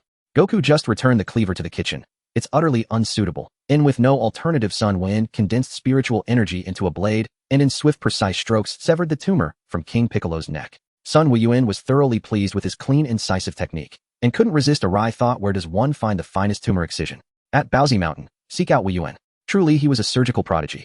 Elder Kami, did you see? I've rescued your other half. Sun Wuyuan said, smiling warmly. After careful deliberation, Kami spoke cautiously. If not fully resolved, this remains a grave threat. It could still jeopardize Earth's peace. Hold on, Elder Kami. I believe this is an entirely new life, not the same King Piccolo who once ravaged Earth. He is himself. King Piccolo is merely his progenitor, father or mother. Who can say what path he will take? Besides, with Goku and I standing guard, could he possibly turn the heavens upside down? Sun Wuyuan declared, utterly unconcerned. Then I entrust everything to you and Goku. After concluding his conversation with Kami, Sun Wuyuan examined the egg in his palm. It was tiny, smaller than a volleyball. Had Piccolo truly weakened?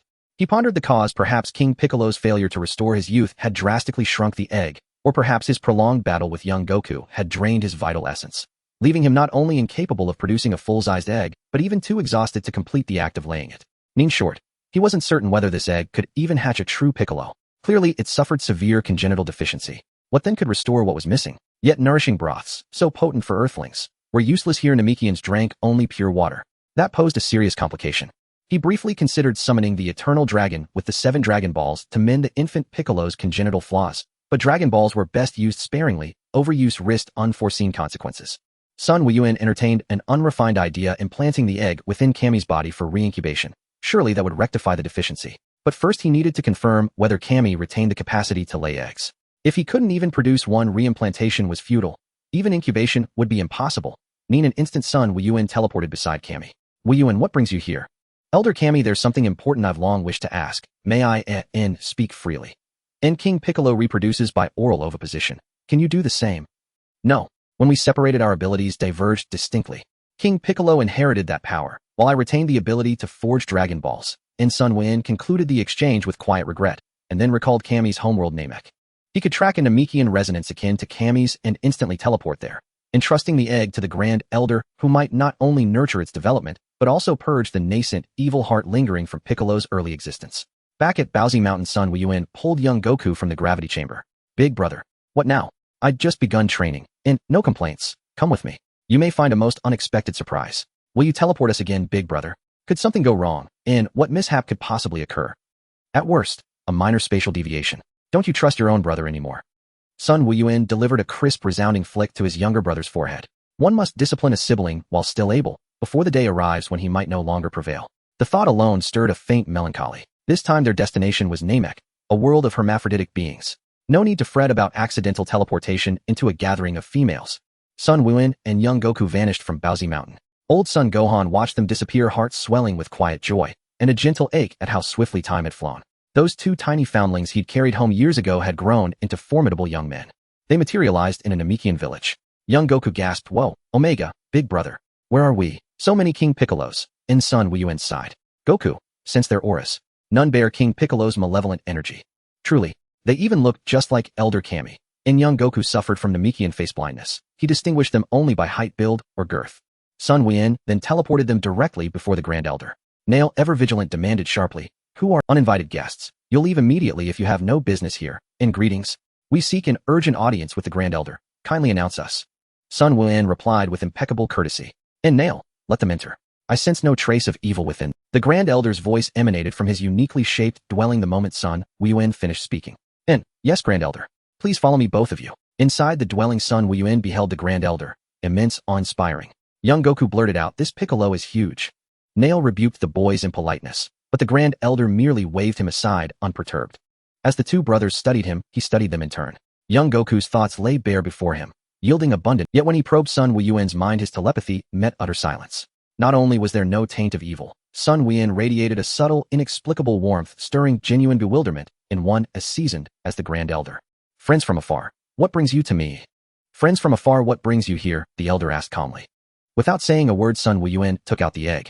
The moment the Elder saw the egg, he sensed a familiar aura resembling that of the Namekians, but with a faint hint of evil. "We come from a distant place called Earth. Hundreds of years ago, a young Namekian child arrived on Earth and was chosen by the previous god as a candidate for succession." Sun Wuyuan briefly recounted the events.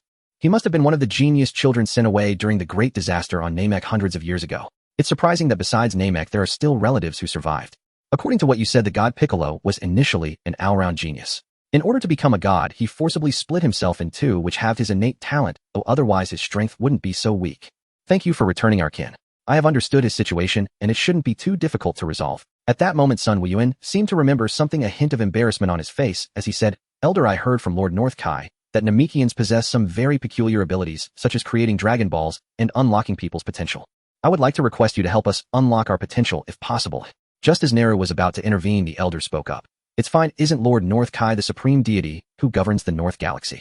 I never expected to be regarded by a high-ranking deity. I can indeed unlock some potential for you. You are warriors with a righteous heart, so unlocking your potential is not a problem. Thank you. Goku, you can go first. Big brother, what does unlocking potential mean? It seems that little Goku quietly listened to their conversation for a long time, but still didn't understand, which is truly typical of him. Simply put, it means your strength can be rapidly enhanced. Do you understand? Little Goku grew excited upon hearing this and stepped forward to ask, Elder, what should I do? The elder gestured for him to step forward.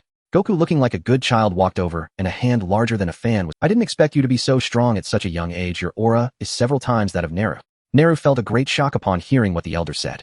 He was not only the elder's bodyguard responsible for the elder's safety, but also the strongest combat-type Namekian on Namek.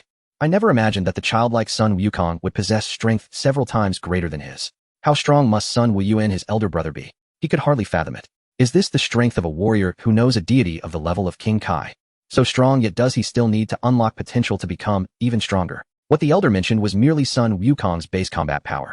Sun Wukong also has his own King Kai fist. His maximum combat power is certainly far beyond just a few times that of Naru. Your potential is unfathomable, boundless, and eternal. I can only unlock a small portion of it. Then the aura around Sun Wukong began to rise steadily, and white flames erupted around him. Sun Wuyuan could feel that Sun Wukong's strength had increased tenfold in just a short while. Wow, what a powerful feeling. Big brother, I can't hold back. I want to fight you. Little Wukong trembled with excitement. Sure, Sun Wuyuan agreed. But little brother, just because your strength has increased doesn't mean you can challenge me. I will remind you that your elder brother is still your elder brother. Even if you become stronger, you mustn't get carried away, understand? Elder Wukong, and I will be back soon. Sun Wuyuan and little Wukong moved away from the elder's residence, standing in midair, their eyes locking in a fierce exchange, as if sparks were flying in the air. In a flash, Sun Wukong dashed towards Sun Wuyuan, but before he could strike, Sun Wuyuan slapped him on the forehead. You're still testing the waters with your elder brother. Let's see if I can teach you a lesson. Little Wukong's body shot into the ground, and he emerged from the pit in tattered clothes. Big brother, don't you warm up before a fight. I've told you countless times, don't test your strength against a strong enemy. You should unleash 200% of your strength right away, or you could be taken down in one blow. I understand now. Knowing. You've said this to me so many times. Knowing is one thing, understanding is another. If you make the same mistake again, Sun Wuyuan felt a bit exhausted. Ooh, just let him be, he thought. Sun Wukong unleashed all his strength, and Naru, who was beside the elder, began to sweat profusely. The other Namekians on Namek also sensed this terrifying aura and paused all their work. That direction is where the elder is. After the shock, many Namekians hurried towards that direction, worried about the elders. Sun Wuyuan did not unleash his aura for battles of this level. He could control his energy with his body and unleash it at the moment of engagement, greatly reducing energy consumption and prolonging the combat time. Big brother, be careful. I have become very strong. Wukong, you have indeed grown stronger, but it's still not enough. Fight, fight, fight. Wukong shouted incessantly while launching a full-scale attack. If your strength is only at this level, then it can be over. Sun Wuyuan posed with the demeanor of a master. After all, strength is temporary, but style is everlasting. He could distinguish between what is light and what is heavy. It's not over yet. Wukong hurriedly said, fearing that his brother would say something similar and then smack him on the back of his head, causing him to faint. This is just the beginning. 3 times King Kai fist, ha. A red transparent aura enveloped little Wukong's entire body. Kamehameha, another beam clash. I'm also a member of the Sun family. Do you think your elder brother is afraid of you? Sun Wuyuan merely raised his right hand and unleashed a Kamehameha, quickly overpowering Wukong's energy wave. 4 times King Kai fist. 5 times King Kai fist. 10 times King Kai fist. This has already exceeded what my body can withstand. Truly, I have no way to deal with you. I'm not your enemy. Why are you pushing yourself so hard? It seems I will have to use another Senzu Bean. Wukong fell from the sky once again, exhausted. When Sun Wuyuan caught him, he was still shouting, it hurts, it hurts, it hurts. Big brother, you truly are amazing. Even though I've grown so much stronger, I still can't beat you even when using the King Kai fist beyond its limits. Of course, just look at who is the elder brother and who is the younger brother. I've told you countless times, your elder brother is still your elder brother. No matter how strong you become, I still am your elder brother. Sun Wuyuan bantered with his younger brother. Big brother, I don't know why, but seeing that expression of yours makes me want to punch you. Little Wukong smiled with his innocent big eyes. Nonsense, that expression combined with your brother's handsome face it can't possibly be the expression you say deserves a beating. Some misfortunes are indeed self-inflicted. The younger brother doesn't quite understand, so perhaps I should save that Senzu Bean for later. He can still shout in pain, so the problem shouldn't be too serious. When Sun Wuyuan returned to the residence of the Grand Elder, with little Wukong in his arms, he saw a large crowd of Namekians gathered together, making him feel a bit face-blind. A sea of green people stood at the entrance, with those older appearing even greener. It was truly a remarkable race. As little Wukong's older brother, he was quite generous. Although he did not use the magical beans to restore him instantly, he did invite a healing Namekian to treat Wukong.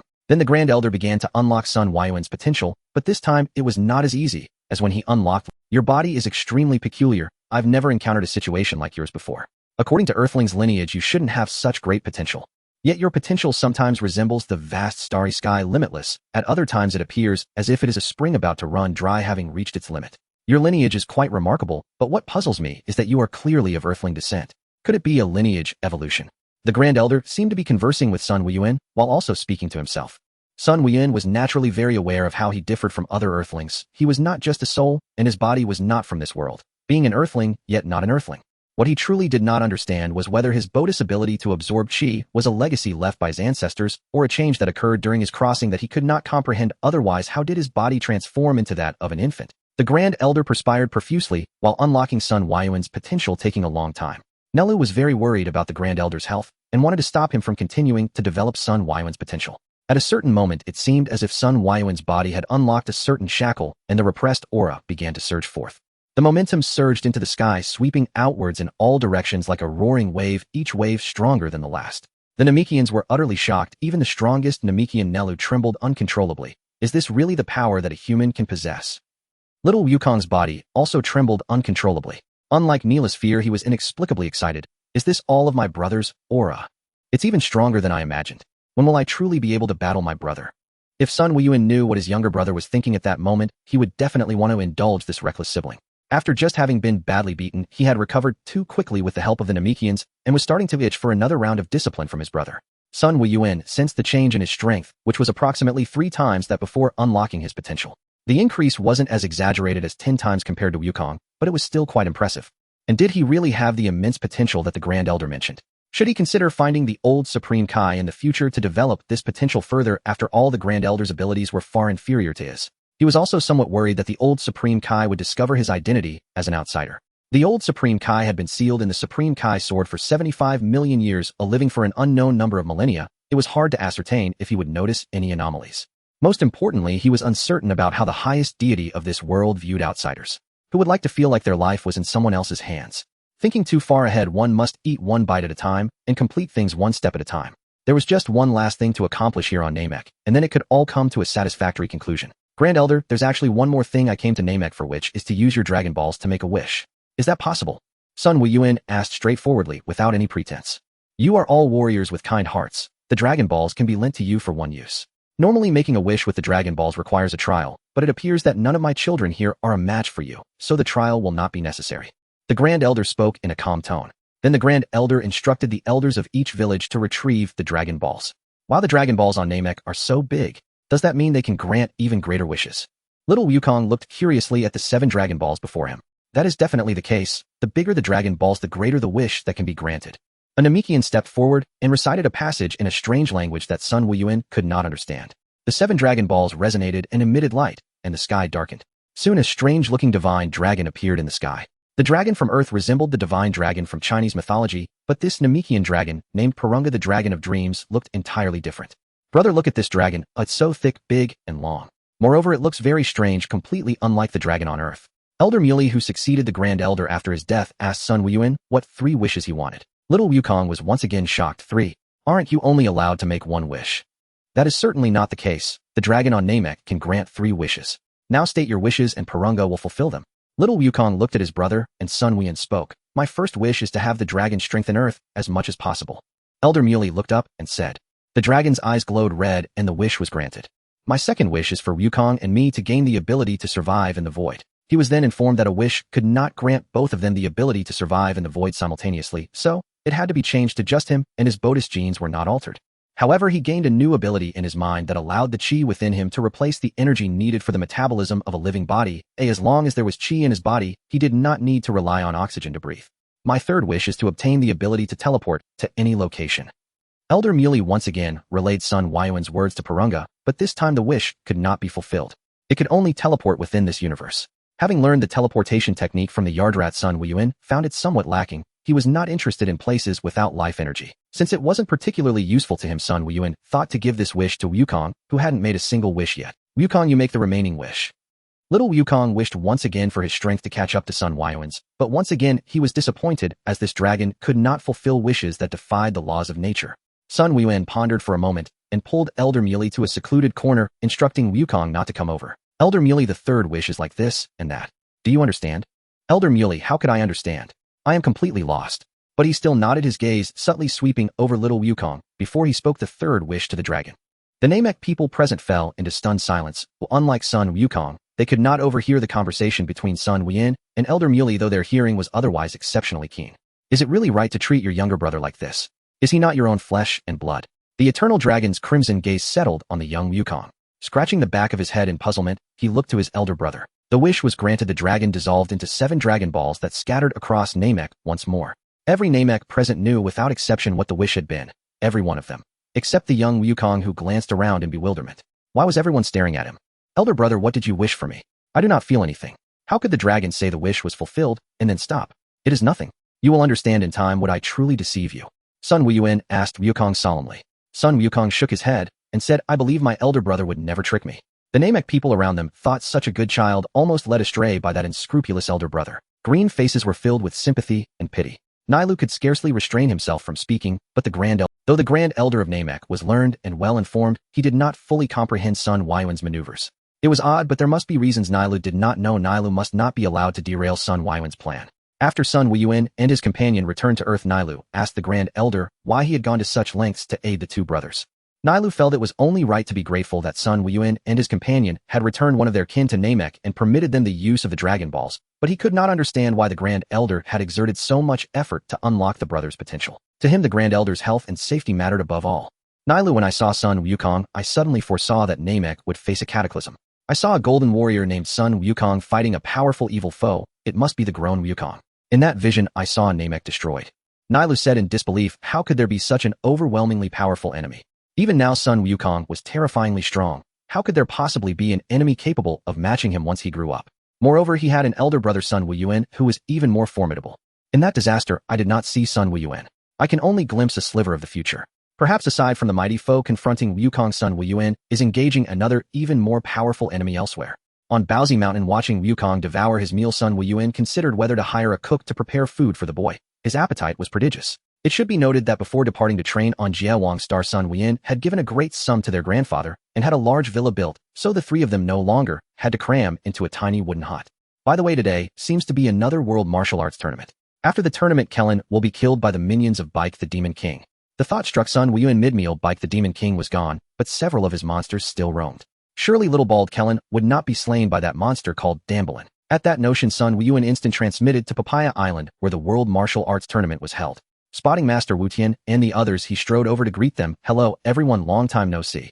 The turtle hermit grandfather, the little lecherous pig, Oolong Krillin, and the radiant Miss Bulma was there.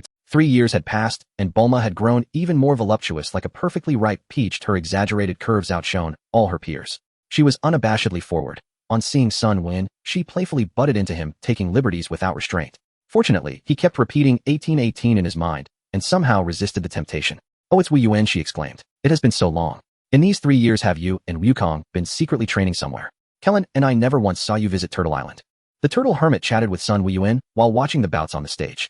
The turtle hermit was not competing. The second semifinal was underway, Yamcha versus Tianjin Fan. From the looks of it, Yamcha was on the brink of defeat. 3 years ago, he had entered Master Wushan's tutelage, and his strength had risen considerably. As for Krillin, he had already won his semifinal. Barring surprises, the final would be a contest between him and Tianjin Fan. Yes, senior brother Wuyuan, you must have grown even more powerful. Krillin asked excitedly, still remembering the titanic duel between Sun Wuyuan and young Wukong at the World Tournament 3 years prior. Even now, though he felt he had improved greatly, he believed he had not reached even a tenth of the level Sun Wuyuan or Wukong had attained 3 years ago. Another 3 years had passed, and he truly had no idea how powerful the two brothers had become. Krillin, did you remember senior brother's advice? You did not secretly get a girlfriend and let your training slacken, did you? Sun Wuyuan teased, you are a monk. With no woman in your heart, your cultivation will naturally flourish. Besides, a monk cannot marry. Do not let such matters derail your training. Senior brother, do not try to fool me. It is true I once came from Duolin Temple, but now I am Master Wushan's disciple and may marry. Krillin left unsaid that senior brother had long since become involved with Bulma, yet kept exhorting him to have no woman in his heart. Did he intend for Krillin to remain single forever? Seeing that plan would not work, Sun Wuyuan abandoned plan A of making Krillin a monk and mustered plan B, instead helped Krillin find a wife as soon as possible. His first girlfriend had apparently been named Marin, and Krillin spoke of her with fondness. Later, he planned to name Android 18's daughter after that ex, Marin. The bout result came and Yamcha was defeated. Perhaps Tianjin Fan did not know that Tao Bai Bai had been killed by young Wukong. Though in truth Wukong had not even touched a hair of Tao Bai Bai, he had merely kicked one of the bombs Tao Bai Bai himself had thrown. In any event, Tianjin Fan bore no grudge against their group and did not cruelly snap Yamcha's leg. In the end, Krillin and Tianjin Fan vied for the championship. Regrettably, though Krillin's strength was respectable, he was still no match for Tianjin Fan. The crane hermit laughed uproariously, hurling taunts at the old pervert turtle, which so angered the turtle hermit that they began to scuffle. The turtle hermit, renowned as Master Wu Tian, god of martial arts, kept the crane hermit firmly under control. Seeing he could not prevail, he urged the even stronger Tianjin Fan to join him in attacking the turtle hermit, but Tianjin Fan, bound by his own principles, refused. At that moment, two green figures flew down from the sky, one thin and one fat, namely Dambalin, the eldest son of the great King Piccolo, and his unnamed younger brother, who was roasted and eaten by Yachirobe in the original story. The two demons arrogantly lifted their heads, holding a list of participants for the martial arts tournament. Dambalin glanced contemptuously at Tianjin Fan and said, "You are the champion of the world's first martial arts tournament, Tianjin Fan. Who are you?" The two demons ignored him and turned their gaze to Krillin, saying, "It seems you are the second-place Krillin. Now let me tell you this, listen carefully, and don't wet your pants out of fear. We are the great sons of the great King Piccolo, and soon we will be the ones to kill you, ha." Aside from Sun Wuyuan, Master Roshi, and Turtle Hermit, all the audience, including Krillin, looked bewildered. After 300 years, who still knows the great King Piccolo? The audience whispered among themselves, discussing who the great King Piccolo was, completely unfazed by the panic, fear, and chaos that the two demons had imagined. Master Roshi turned pale with fear and quietly slipped into the crowd to escape. When Turtle Hermit first heard about the resurgence of King Piccolo, he was also frightened for a moment. However, he quickly thought of Sun Wuyuan and Sun Wukong, comparing them to the King Piccolo he had witnessed 300 years ago, and concluded that King Piccolo was very likely not a match for either of them. Then he calmly began to detail the history of the great King Piccolo to Krillin and the others. Seeing that someone knew of their great father, the two demons did not stop Turtle Hermit from speaking. Their demon clan's resurgence would surely make the world tremble under their rule. Turtle Hermit's words were also broadcast worldwide via television. Most people did not believe it, but some found relevant records. Some audience members sensed something was off and started to slip away. Seeing that Turtle Hermit had said enough, Dambalin said, "Alright, it's time to send you on your way. Please wait a moment," the referee announced. "Dear viewers in front of the television, you just heard a statement. The evil King Piccolo has returned, ready to disrupt the peace of the world. Will the strongest martial artist in the world be able to defeat this evil enemy and protect world peace?" Sun Wuyuan was taken aback at how an ordinary referee dared to interrupt the two demons' actions. Goodness, was this a life-threatening commentary? "That's enough. You two demons need not spread fear here. King Piccolo has already been defeated by my brother Sun Wukong." Sun Wuyuan made a handsome entrance onto the stage, speaking calmly, as if discussing something trivial. With his natural good looks, standing next to the two non-human demons made Sun Wuyuan appear even more striking. Many women in the audience and in front of the television were stunned by his charm. "Wow, this guy is so handsome. I'm feeling love at first sight again. I believe in love." Dambalin completely disbelieved Sun Wuyuan's words. In his perception, King Piccolo was the strongest being on Earth and could never be defeated by this human's brother. Impossible. No one knows the Demon King better than I do. He is the strongest in the world. There cannot possibly be anyone on Earth who can defeat him. "Kid, you have insulted the great Demon King. Accept the judgment of the demon race." Krillin muttered quietly, "This Dambalin is quite brave. He has clearly never been beaten by society. Not to mention, it's all tears when I think about it. I was too young back then, which is why I became mature and stable after my senior brother's repeated education. I must never anger my senior brother." A little bald head striking a serious pose looked quite comical. Sun Wuyuan coolly said into the camera, "The following scenes are not suitable for children." The referee recognized Sun Wuyuan's identity and excitedly said, "Dear audience, I just remembered. He is the champion of the last martial arts tournament, Mr. Sun Wuyuan, extraordinarily powerful, a proud disciple of the martial arts god Master Wu Tian." Ignoring the chattering referee, Sun Wuyuan swiftly slapped both demons into the sky. With two energy blasts, Dambalin and the other demon were turned to dust. Krillin looked oddly at the scene. He couldn't understand why his senior brother had a habit of slapping people. His own bald head had been slapped plenty of times back then. So strong. This was Tianjin Fan's impression of Sun Wuyuan. Even though he was the champion of this tournament, he felt the gap between himself and Sun Wuyuan. Was the turtle school really that powerful? Sun Wuyuan and the others walked towards the exit of the martial arts tournament arena. Master Wu Tian said to Tianjin Fan, "You are not like Crane Hermit, who has ulterior motives, but a true martial artist. By the way, Wuyuan, is the evil King Piccolo really dead at the hands of little Wukong?" To say killed is not quite accurate. King Piccolo was too weak, and Wukong accidentally took him out, Sun Wuyuan said nonchalantly. Master Wu Tian felt a wave of emotions. Back in the day, his Master Wu Taidu sealed King Piccolo at the cost of his own life, yet now it was undone by his own disciples' accidental actions. Truly, the world is unpredictable, and fate plays tricks on people. One cannot refuse to grow old. Suddenly feeling a very bouncy sensation on his arm, Sun Wuyuan wore an expression of I just suffered a great loss and said Bulma took advantage of me again while I wasn't paying attention. Unexpectedly, she not only didn't let go but hugged him even tighter. Krillin curiously asked senior brother Wuyuan, you have become stronger. Where did you train these past 3 years? Krillin, your strength has really fallen behind. After 3 years your battle power is barely over 100. You need to work harder in your training. I've been trying hard. Krillin replied helplessly. What is this battle power you keep mentioning? Sun Wuyuan took out a battle power detector and said this is a device that can measure a martial artist's battle power made by Dr. Brief, Bulma's father. I didn't know such a thing existed. What is your and Wukong's battle power? Guess. It should be over 1,000, right? Krillin thought he had aimed high, directly stating his own tenfold battle power. Yamcha had a zombie-like face with no expression, while Tianjin Fan was very shocked. He was stronger than Krillin, but still limited. Krillin, I always told you to train hard, not to always think about getting married. Look at you now, even your guesses are so worrying. Your strength has limited your perspective. Let me give you a reference. 3 years ago, Wukong's battle power exceeded 10,000, and in these 3 years we have made leaps in strength. While stating the fact, Sun Wuyuan did not forget to habitually tease Krillin. Sun Wuyuan mentioned that 3 years ago little Wukong's battle power broke through 10,000, leaving everyone. Bulma abruptly snatched the battle power detector from Sun Wuyuan and put it on, then looked at the displayed battle power of Sun Wuyuan, which was 10. What the heck? Is this thing accurate? Wuyuan, how come your battle power is only 10? Krillin is 106, Old Turtle is 137, Tien Shinhan is 136. The battle power detector is fine, it's just that I've suppressed my aura, which is why it only shows 10. If I unleash my full power, the detector will explode because my strength exceeds its limit. Sun Wuyuan replied calmly. Krillin trembled and asked, then what is the limit of this device? Not much, only 1 million. If the battle power exceeds 1 million, the detector will explode with a bang. So it can no longer test my and Wukong's battle power. What? Wukong's battle power has also exceeded 1 million. You two brothers are truly monsters. Krillin was initially quite satisfied with his improvement over the past 3 years, but upon realizing that Wukong, who was the same age as him, had a battle power exceeding 1 million, while he only had 106, the disparity felt at least 10,000 times greater. Tien Shinhan was also stunned, realizing that his championship in the World Martial Arts Tournament was inflated like an ocean. The gap is too vast, leaving him completely devoid of any thoughts of catching up. If someone is a little stronger than you, you might feel discontented, but if someone is a billion times stronger, would you still want to compete with them? I really don't know how you guys cultivate. Krillin, I think you've learned quite a bit from Master Potato. If you want to get stronger, you can challenge the Korin Tower, pass the test of Korin the Elder, and then go train at the Heavenly Temple. Actually, apart from Krillin, Yamcha, Tien Shinhan, and Chaozu, you three can also go train at the Korin Tower and the Heavenly Temple. Sun Wuyuan explained about the Heavenly Temple and Korin Tower, but didn't mention everything like how the super sacred water of Korin the Elder is a fake, and that the god and Piccolo Daimao are actually the same person. Tien Shinhan and Yamcha clenched their fists, determined to pass the test of Korin the Elder, drink the super sacred water, and seek out the god at the Heavenly Temple to train.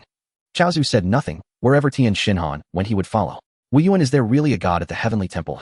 Bulma felt her curiosity piqued. Sun Wuyuan looked at Bulma with the expression of someone looking at a fool, as if to say, where has your 250 IQ? The latter, unreasonable and infuriated, pinched Sun Wuyuan's soft flesh at his waist. My body has long since changed. How could someone as weak as you touch it? Just wait, although you didn't hurt me, I've noted this down in my little book again. One day when Bulma returns home, I will let her know how to settle the bill for my little account, and one entry will keep her from getting out of bed for a while. The Heavenly Temple is the dwelling place of the Earth's god and the servants of the god, and also the Dragon Balls were created by the god. Bulma exclaimed in surprise, what? The Dragon Balls were created by the god? Wuyuan, can we go directly to the god to make a wish? No, although the god possesses many mysterious abilities and can create the Dragon Balls that summon Shinran, he does not have the ability to fulfill others' wishes himself. Sun Wuyuan shook his head to explain. By the way, Wuyuan, you really are something. I'm your girlfriend, yet you've thrown me in West City for 3 years without a word. Tomorrow you'll accompany me to go shopping, and the day after tomorrow you'll take me to the amusement park. Sun Wuyuan felt his scalp tingle as Bulma laid out his schedule for the next month, clearly proving that a rich woman is not so easy to court, but he could begrudgingly accept it, only asking to accompany her for a month without complaints. Wuyuan, can you tell me where you and Wukong have been training these 3 years? I went to Baozi Mountain multiple times, but couldn't find you. Bulma asked. I asked the god to take Wukong and me to hell, where we saw the formidable King Yinluo. We traversed the snake path and went to train with the king for 3 years, and shortly after returning I encountered Piccolo Daimao, and I let Wukong handle it. Hell, King Yinluo. King, do those things still exist in this world? Seeing the confusion among everyone, Sun Wuyuan patiently explained, you must have heard of hell. It's the place where souls reincarnate after death. King Yinluo is responsible for judging the good and evil of spirits, determining whether they go to heaven or be punished in hell. The god manages the earth while the king oversees the galaxy. With that said, you should be able to understand. If you all are interested in training with the North King in the future, I can take you there. As for whether the North King is willing to teach you, that depends on your own abilities. After bidding farewell to everyone, Sun Wuyuan was pulled by Bulma to her large villa in West City. Krillin and the others felt overwhelmed by the amount of information they received and planned to follow the training route of Sun Wuyuan and Wukong after digesting it for a while. Krillin left Turtle Island and headed for Korin Tower, unexpectedly running into Yamcha at the base of the tower. "Yamcha, didn't you have a date with a girl today?" Krillin teased, as Yamcha had been training with Master Potato on Turtle Island for a year before heading to West City, and each time he returned to Turtle Island, he brought a different beautiful girlfriend, which he had envied for a long time, but eventually learned to let go of. "Aren't you here too? Master Wuyuan and the others are too strong. I originally thought I was close to reaching my potential's limit, but after learning about their battle powers, I feel that my 100 battle power is far from the limit. This might just be the beginning of my cultivation, so I definitely want to continue getting stronger. I also want to get stronger. Although I'm a bit weaker than you now, I believe I can surpass you. Let's see who can reach the Korin Tower first and complete the test of Korin the Elder. Bring it on, let's count to 3 and start climbing 1. On Turtle Island, Master Potato looked unexpectedly at Tian Shinhan and Chaozu, who came to find him for training. At Bulma's house in West City, DR. "Briefs, Mrs. Briefs, long time no see, how are you?" Mrs. Brief smiled, holding Bulma with one hand and Sun Wuyuan with the other. "Wuyuan has become even more handsome. For the past 3 years, Bulma has dreamt of calling your name. Would you like some snacks?" "Thank you." Sun Wuyuan accepted the snacks. "Is your sister still not back?" Bulma asked. DR. Briefs replied. "Your sister has been gone from Earth for over a decade to explore the universe and hasn't returned yet. Bulma, if you don't feel like going home, that's fine. But when will you and Wukong have a grandson or granddaughter for Mom to dote on?" Bulma flushed crimson and replied, "Mom, Wukong and I aren't even married yet. And I'm only 20. Wukong is just 19. She hadn't given marriage a moment's thought. Oh, she was still an undergrad. At that moment, Sun Wukong tried his best to fade into the background. He had no intention of marrying or starting a family so early. After all, he was a man. Those who understand, understand. Sun Wukong let out a long, weary sigh. Do you know how he'd spent this past month? Every day shopping, strolling through malls, amusement parks, gourmet feasts, exploring every corner of West City, sampling countless delicacies. Bulma gifted him a capsule containing a luxurious villa during their seaside excursion. She unveiled a cruise ship larger and more opulent than an aircraft carrier. In just 30 days, he witnessed the daily life of the ultra-wealthy, every need from dining to sleeping tended by intelligent robots. He nearly lost himself in bliss. North Ko, stationed on Ko Star, suddenly noticed several life-bearing planets within his jurisdiction, the North Galaxy, rapidly withering into barren, lifeless wastelands. Could it be that thing resurfacing? Damn it, wasn't it supposed to have been destroyed? And then there's Frisia, the self-proclaimed emperor of the universe, who roams the cosmos with his henchmen sowing ruin wherever he goes. My North Galaxy truly is cursed with calamity. North Ko paced frantically in tight circles across his tiny planet, then stopped abruptly, scratching his head in mounting anxiety. He could do nothing against Frisia, but he needed someone to deal with the band destroying those life-bearing worlds. Scions. Unbelievable. After the destruction of planet Vegeta, I assumed only a few scions remained under Frisia's command, and Son Goku. Yet another survives. True to form, they've resurfaced, wreaking havoc again. Who should I send to stop them? If left unchecked, who knows how many more worlds they'll reduce to ash. The first name flashing through North Ko's mind was Sun Wukong, the stingy one who'd once snatched his spicy strips. Next came Son Goku, pure-hearted as a single-celled organism, yet possessing an insatiable appetite. By the time they returned, both had already surpassed that gang in power. Wukong and Goku should handle them without difficulty. Above a life-bearing planet in the North Galaxy, 6 figures materialized. Exactly the group North Ko hoped Wukong would eliminate. Their leader was a low-class scion warrior named Tulls. His 5 alien subordinates were Kakarot de Zamato and the Larcase brothers. Tulls bore a striking resemblance to Son Goku in adulthood, yet his brow exuded malice and a sinister smirk curled his lips. This planet's vitality exceeds the sum of the last few combined. Its fruit will surely be superior. Boss, let's begin. I can't wait to taste the sacred tree fruit. Foolish whelp. Once we harvest this crop, we'll recruit legions, forging an invincible army with the sacred tree fruit to dominate the cosmos. Ha! Tull's ambition knew no bounds. Once a lowly scion soldier who scorned himself, his fortunes changed after discovering a sacred tree seed. His power surged, his ego swelled, and now he dreamed of universal conquest. North Ko twitched his 2 antenna-like tendrils. Wukong, can you hear me? Huh, is that Lord North Ko? Yes, it's me, Wukong. Are you free? I've got a pressing matter requiring your aid. Come with Goku. I'll brief you both in person. Wukong, who are you talking to? Bulma asked, bewildered by his abrupt, contextless reply. It's Ko asking for my help. But isn't he even stronger than the Earth's guardian? How could he possibly need your assistance? Bulma frowned in confusion. North Ko's role mirrors that of the guardian. He oversees all life-bearing planets in the North Galaxy, yet never intervenes directly against marauders. In truth, his combat strength isn't extraordinary. My own power has long surpassed his. Ah, I see. So you're leaving again. When will you return? Bulma asked, her voice subdued. I'm not certain. If their strength is modest, my instant transmission will make this swift. But if they prove formidable, all bets are off. Who knows what bizarre techniques these aliens wield? I'll fetch Goku and head straight to KO Star to assess the situation. Sun Wukong spoke candidly. Stay safe, and don't push yourself beyond reason. Bulma urged dead serious. Of course, safety first. If things turn sour, I'll instant transmit away with Goku. I won't vouch for much, but escaping via instant transmission. Flawless. Wukong grinned. Right, I'd better head back to Mount Paozu to find Goku. Goodbye. After bidding farewell to Bulma's family, Wukong instant transmitted to the gravity chamber at Mount Paozu, where Son Goku was drenched in sweat performing one-armed push-ups 99998. 99999. Goku, pause your training. We're heading to Lord North KOS.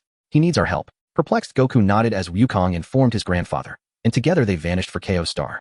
Upon seeing Wukong and Goku, North KOS furrowed brow instantly relaxed into a broad smile. Wukong. Goku, you've arrived. Lord KO, what urgent matter requires us? Wukong asked bluntly. Within my domain, a rogue faction has begun systematically devastating life-bearing planets. Their current power level poses no grave threat. You may confront them with confidence. North KO continued, they number 6, led by a scion named Tulls who scours the cosmos planting sacred trees on habitable worlds. Wukong vaguely recalled Tulls. His battle power seemed unremarkable. Even Goku alone could easily subdue him. Goku latched onto the key term, Lord KO. What is the sacred tree? The sacred tree grows exclusively in the divine realm. Planted on mortal worlds, it drains a planet's entire vitality to fuel its growth, and bears fruits brimming with colossal energy. Consuming one grants a dramatic albeit temporary surge in strength. Yet most of that power dissipates over time. Only a minuscule fraction endures, permanently augmenting one's Meanwhile, the host planet decays alongside the tree, its devastation irreversible for centuries, perhaps for... This is the situation. The North King carefully explained to Wukong. Do you know what the current battle power of Dales and his group is, Lord King? I have already investigated this clearly. According to the values from your battle power detector, the strongest scion Dales has a battle power of 430,000, and his 5 subordinates have similar battle powers, all ranging between 60,000 to 100,000. Although Wukong's battle power of 180,000 cannot match Dales, he can help you deal with Dallas subordinates. I remember Wuyuan, your strength is definitely over 1 million. Clearly the North King had not noticed that Sun Wuyuan and Sun Wukong had gone to Namek to increase their power, otherwise he would not have said this. Wukong initially felt a bit excited about the prospect of a fight, but when he heard that the strongest had only 430,000 in battle power, he felt somewhat disappointed. Lord King, if their combined battle power is only this much, they are no match for Wukong alone. What? When you left, wasn't Wukong at only 180,000 battle power? Although a month has passed, Wukong's strength shouldn't have increased so rapidly to exceed 430,000. The North King was astonished. Could it be that during this time the two brothers had some fortuitous encounters that greatly enhanced their power? It's like this after returning. Sun Wuyuan briefly explained. Namek, they indeed possess some extraordinary abilities. I didn't expect your strength to increase so significantly. Now you can definitely handle Dales and his group. The North King had one more thing he wanted to say. Perhaps soon they would be capable of dealing with the notorious Frisia. With this thought, the North King felt elated. Haha. He chuckled, covering his mouth to suppress his laughter. Sun Wuyuan was perplexed. Isn't it just helping you deal with Dales? Is it necessary to be so happy? Moreover, even without Dallas' appearance, Sun Wuyuan had planned to search the universe for some opponents for Wukong. Wukong had been training in the gravity chamber all day. His battle power had increased, but he felt that Wukong lacked combat experience, making him prone to serious losses in future battles. Wuyuan, I'm very happy right now. Quickly take out your spicy strips to liven things up. Sun Wuyuan reluctantly took out a bag of spicy strips and said, Lord King, you should eat sparingly. The production of spicy strips is not easy, but takes a whole dinosaur to make only a little dragon tendon. I have to repeatedly break down the tendon, proportionately add chili oil, peanut powder, soy sauce, aged vinegar, and other seasonings, and finally coat it with a suitable amount of flour and fry it until crispy on the outside and tender on the inside. I've noticed that because of this, the number of dinosaurs in my family's Baobao Mountain has decreased significantly. At this rate, they might go extinct. The North King took the spicy strips and said, no worries, I know that there are still many planets in the universe with dinosaurs, and some of them are even 10 times larger than the dinosaurs on Earth. I can tell you their locations so you can catch the dinosaurs yourself. Lord King, since the fruit of the spirit tree is said to be a divine fruit that only the worthy can consume, it surely can't just enhance that pathetic amount of battle power. That would be a waste of a life planet. Sun Wuyuan felt that the life force of a life planet is immense. Dales, who can destroy several planets and only has a battle power of 430,000, makes the spirit tree fruit seem too useless. The spirit tree fruit contains vast energy, and they are unable to absorb it, which is simply a waste. In fact, the life force contained in the fruit can also be absorbed by the human body to increase lifespan. As for how much it can increase, I am not very clear. The North King replied. Increase lifespan. Good stuff. Sun Wuyuan's eyes lit up. As a handsome man, how could he let himself age so quickly? If possible, he would ask the super dragon to grant him a wish for eternal life, to never grow old, never die, and never be destroyed in the future. Lord King, is there any way you can tell me Dallas Aura? Otherwise I won't be able to use instant transmission. Place your hands on my back. Then both Sun Wuyuan and little Wukong placed their hands on the North King's back, closed their eyes, and soon Sun Wuyuan saw a scion, who looked very much like Wukong, his aura filled with brutality and evil. At this moment, they had planted the spirit tree seed on a planet, and Sun Wuyuan saw a towering tree piercing through the clouds reaching outer space, with unripe green fruits visible on it. The gigantic roots of the spirit tree moved like living creatures through the soil of the planet. Wherever they passed, the flowers, grasses, and trees rapidly withered, and the animals on the planet panicked and fled in all directions. Wow, big brother, this tree is so huge, if we chop it down our family won't lack firewood for a long time. Sun Wukong said excitedly. Although they now had a new house, cooking in the kitchen was still somewhat cramped as preparing so much food in the kitchen took too much time. Most of the time, they were roasting large dinosaurs outside the house or stewing meat in a specially made large pot requiring a significant amount of firewood. You're right, bringing it back means we won't need to chop firewood for a long time. Sun Wuyuan nodded in agreement. The North King was somewhat speechless. Is chopping firewood really the main point? That planet was about to be drained of its life force. It was nearly depleted, and eliminating Dales and his group, completely destroying the spirit tree, should be the priority. Lord King, leave this matter to us, Wukong, and I will be back soon. Sun Wuyuan took his hand off the North King's back and said calmly after opening his eyes. Then I'll leave this matter to you. Sun Wuyuan and little Wukong nodded, raising their right index and middle fingers, placing them together on their foreheads, carefully searching for the aura belonging to the Scion Dales. Found it. Wukong, grab me, we're off to chop wood, ha. Upon hearing this, Sun Wukong grabbed Sun Wuyuan's left hand, and the two instantly vanished, appearing on the planet where Dales and his group were. North King, I always feel like this kid Wuyuan has been intentionally showing off in front of me, but unfortunately, I can't find. Don't ask why the North King uses the term show off. It's something he learned during his 3 years with Sun Wuyuan. Dales and his group gathered together. Very well, the spirit tree fruit will ripen soon, faster than I expected. It might be because the life force of this planet is much stronger than before. Soon our strength will exceed Frisia's 530,000 battle power. At that time we will defeat Frisia and establish the strongest army in the universe. The Dales army dominating the entire universe, ha. Dales stared fervently at the fruits on the spirit tree, eagerly anticipating eating them. His 5 subordinates laughed along. Since their leader was laughing, how could they not react? Hello everyone. It's fine to laugh, but please stay away from my tree. We're going to chop it down for firewood soon, so keep your Sun Wuyuan and little Wukong suddenly appeared less than 100 meters away from the 6 members of Dales.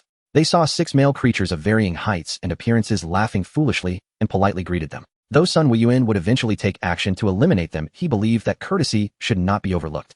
Acknowledging the opponent before a fight was just his way of upholding martial ethics as a bright and handsome young man. Big brother, didn't you say that as long as we confirm they are enemies we should take action without wasting words? Sun Wukong was puzzled, as his brother had always told him this since he began his training. Why was he hesitating now? It's so confusing. My brother's thoughts are truly hard to decipher. What nonsense are you talking about, kid? I am trying to maximize our benefits. If I take them out directly, then what? Chop down the spirit tree. The fruits are almost ripe. It would be such a waste to cut it down now. First I need to chatter with the 6 from Dales, then we can spar slowly. If I take them out instantly, where will I find so many opponents to gain combat experience? Wukong really doesn't understand the importance of resource management.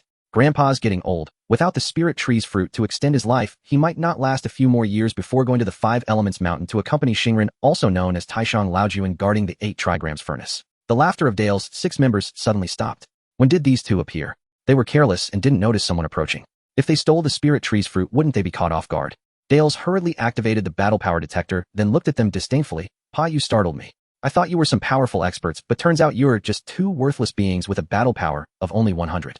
How dare you approach the spirit tree, ignorant fools. One of you 5 go take care of these 2 eyesores. Kakao coldly said, I'm not interested in such weak opponents. The Lacaze brothers also expressed their disinterest. Doe Eyes laughed strangely, saying, Amando, since the spirit tree's fruit isn't ripe, yet it's boring to wait here. Let's both take action, one against each, and see who can scare them into wetting their pants with a spirit tree fruit. As a wager, how about that? Amando chuckled, sure, but I choose first. That little kid is mine, the bigger one is yours. Amando, you are truly cunning. Who doesn't know that kids are easier to scare? Dales calmly said, stay away from the spirit tree and don't harm my spirit tree's fruit during the fight, or your share will be. Kakao stared at Wukong for a few moments, feeling an inexplicable jolt in his heart, then turned to look at his boss. The more he looked, the more they resembled each other. That little brat was just a smaller version of the boss. Unable to help himself, he said, don't you guys notice that little brat over there looks a lot like the boss? Hearing Kakao's reminder, the others also began to observe Wukong.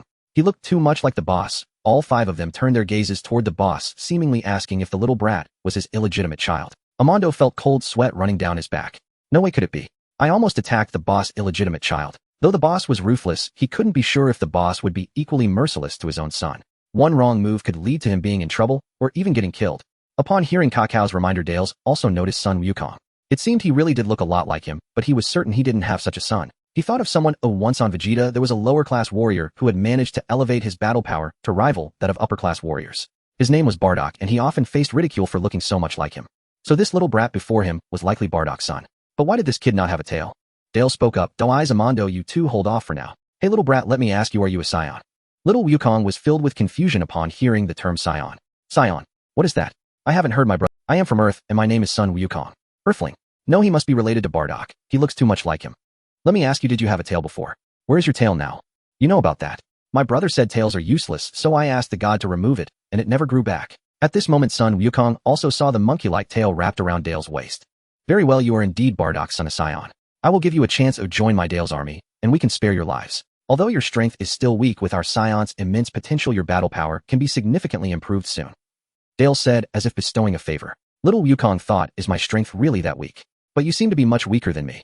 Big brother, he said, I am Bardock's son. Is our father Bardock? Wukong always assumed his brother was his biological one, so he thought they had the same father. Wukong, if you want to know, I will explain it to you in detail when we go back.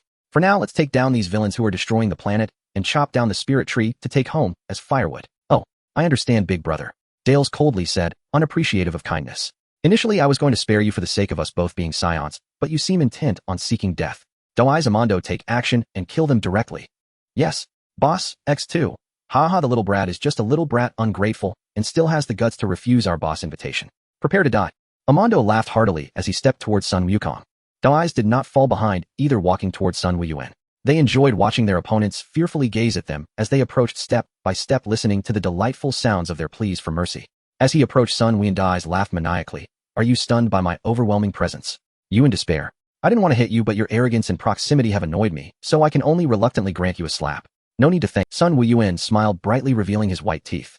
Doi's was slapped in the face. A tremendous force surged through him, sending him flying until he crashed against the massive trunk of the spirit tree, unconscious and unaware of his fate. Kakao exclaimed in astonishment. Impossible, his battle power is only 100. How could he possibly send it? He then repeatedly used the battle power detector to measure Sun Wuyuan's strength, confirming several times that it was still 100. However, with a battle power of 100, it was impossible to send Days, who had 70,000 battle power, flying, even if Days was caught off guard. Dales also found it strange, saying, Days, how long are you going to be stuck in that tree? Have you died up there? Kakao, feeling curious, flew up to pat Days on the shoulder. Days' body slid down the trunk of the tree and fell to the ground, his face completely deformed. Kakao reached under Days' nostrils and found no breath, trembling as he said, Lord, Days has passed away. Dales coldly remarked, that useless Days wasted so many of my spiritual tree fruits. He was killed with just a slap. Good riddance, it saves me from wasting even more spiritual tree fruits in the future. Sun Wuyuan yawned and said, Wukong, I've finished my part. The remaining 5 are all yours. Our fruits are starting to ripen. Don't let them disturb me while I pick fruits to bring back for Grandpa to taste. After saying that, Sun Wuyuan swiftly flew up the spiritual tree and picked a freshly ripened red fruit the size of a fist, feeling the immense energy contained within it. What? Such speed? Bastard, put down the spiritual tree fruit, or I will make you die a miserable death. Dales, no longer indifferent, became anxious and slightly angry upon seeing Sun Wuyuan pick a spiritual tree fruit. Kakao and the Lakasa brothers attempted to intercept Sun Wuyuan and reclaim the spiritual tree fruit. Upon hearing his elder brother's instructions, Sun Wuyuan unleashed a small portion of his strength. However, this small portion of strength left Dales and the others astonished. Their battle power detectors were specially customized and could detect higher battle power limits. At that moment, the detector displayed a value exceeding that of Dales, who was currently the strongest. 600,000 battle power. How is that possible? He's just a little scion who hasn't even entered his growth phase. Dales began to panic, shouting loudly, what are you waiting for? Let's all go together and quickly deal with this little brat. Dales and his 4 companions surrounded Sun Wukong.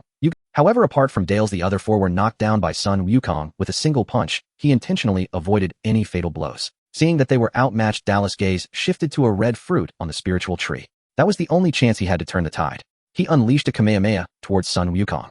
He utilized one of his ultimate moves, high-speed movement combined with the sky dance technique and rapid evasions, hoping to be the first to grab the spiritual tree fruit.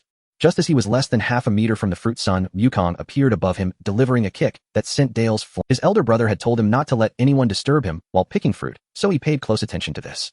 If his brother was unhappy, he might not prepare delicious food for him in the future, which would have serious consequences. Dales secretly thought, damn it, how infuriating. So close, oh, just a little bit more, and I could have picked the spiritual tree fruit. As long as I consume it, my battle power will exceed 1 million in a short time. At that point, how could this little brat be my opponent? Energy Aura. Similar to Ki Blast, Dales used another of his ultimate moves against Sun Wukong. The latter dodged to the side, and the energy aura flew towards a fruit on the spiritual tree, successfully slicing it off. The corners of his mouth curled up in a strange smile, succeeding. This little brat is just too young. In the next moment, his smile froze on his face as a hand suddenly appeared and grabbed the spiritual tree fruit. Hey, the one called Dales, if you dare extend your claws towards my fruit again, believe me, I will chop off both of your claws right now. Stay obedient and play with Wukong. Dales gritted his teeth. Ever since he obtained the spiritual tree seed, he had never suffered such humiliation. How shameless, treating the spiritual tree we painstakingly planted as yours. Wukong, take him to a far place to fight. After you familiarize yourself with his moves, send him straight to hell. Alright, I understand, brother. Sun Wukong wasted no time. He appeared in front of Dales, and before he could react, sent Dales flying with a punch. Dales, regaining his balance, once again used high-speed movement to charge towards the spiritual tree, but a faster shadow appeared before him, delivering another punch to his face that sent him flying. As Dales got back up, he angrily shouted, "High-speed movement. How could you know my ultimate move of high-speed move? So that's what it's called, high-speed movement. Such a simple technique, I learned it in just one glance. Is that surprising?" Sun Wukong sincerely replied. Dales thought, what kind of freak is this? Sun Wukong's martial arts talent was extraordinarily high, even Sun Wuyuan felt inferior.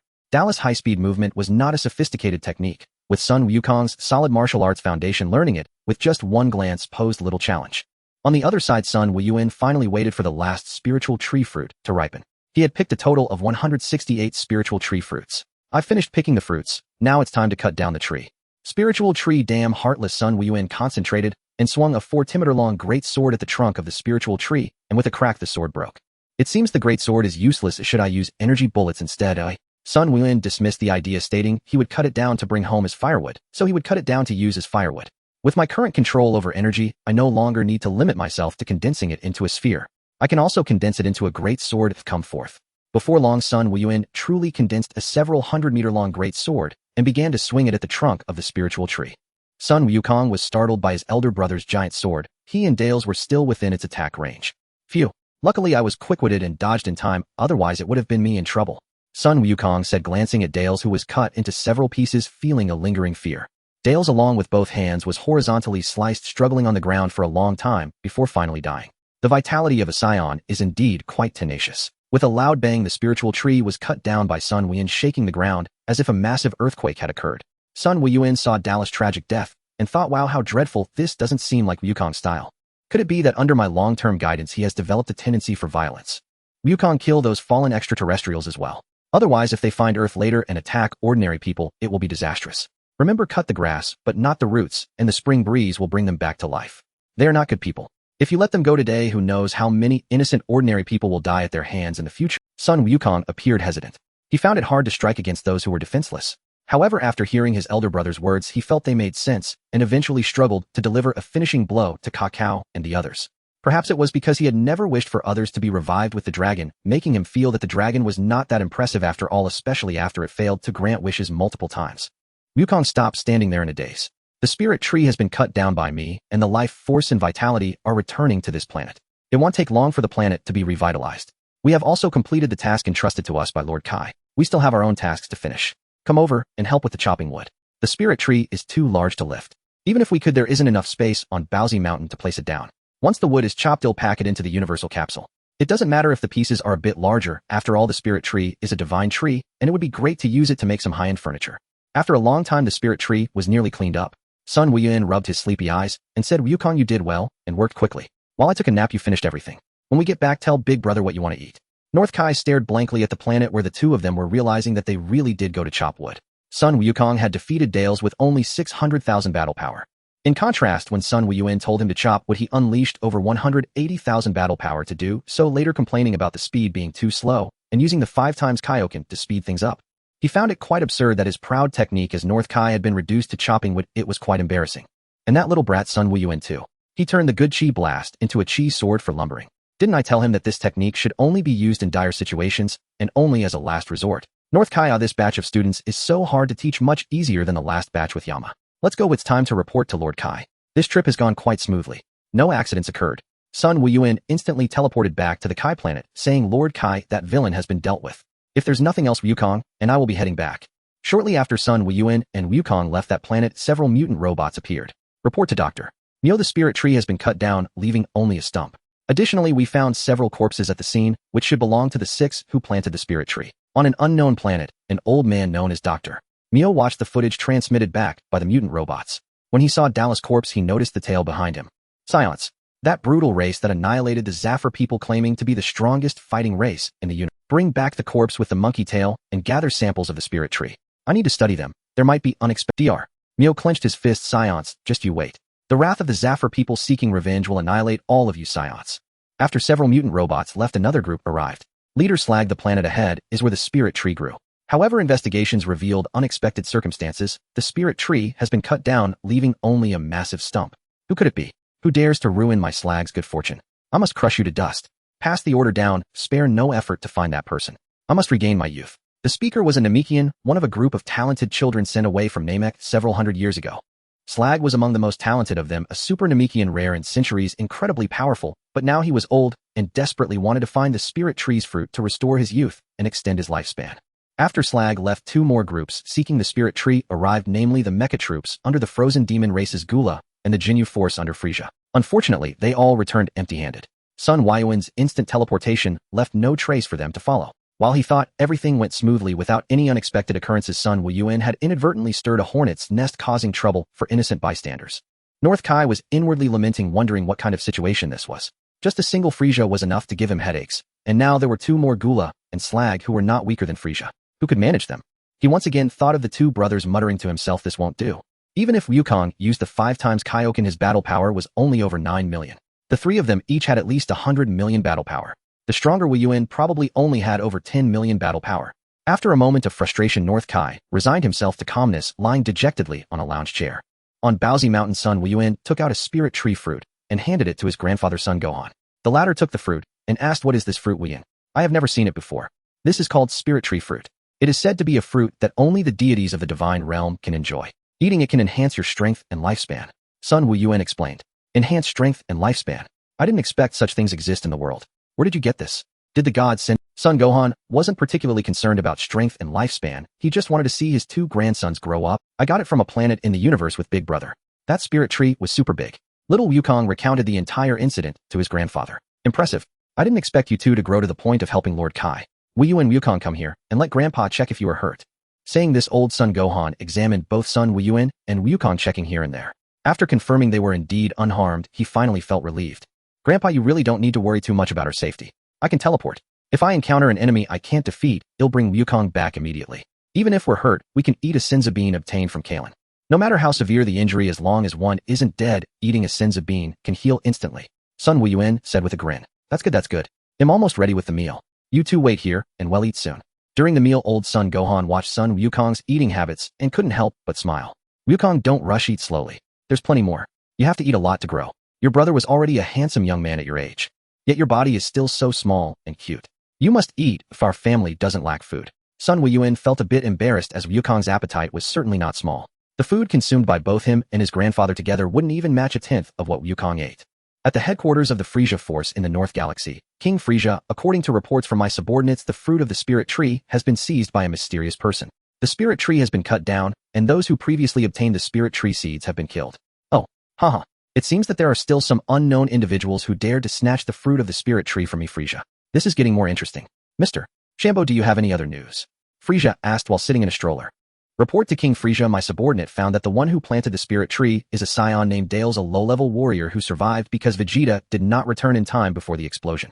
However, we have not found Dale's body on that planet, so we cannot confirm whether he is dead or alive at this point. Additionally, King Gyula's mechanized troops have also been active in our territory recently, and we even found traces of Shrag.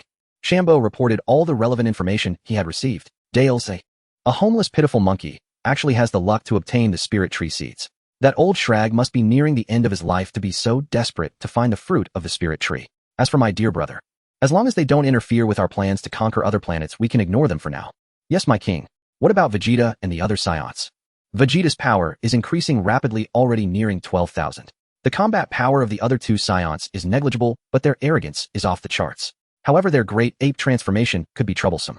Should we eliminate them to prevent future issues? Shambo said with some concern. Haha, Mr. Shambo, you worry too much. The scions are just a bunch of barbaric monkeys.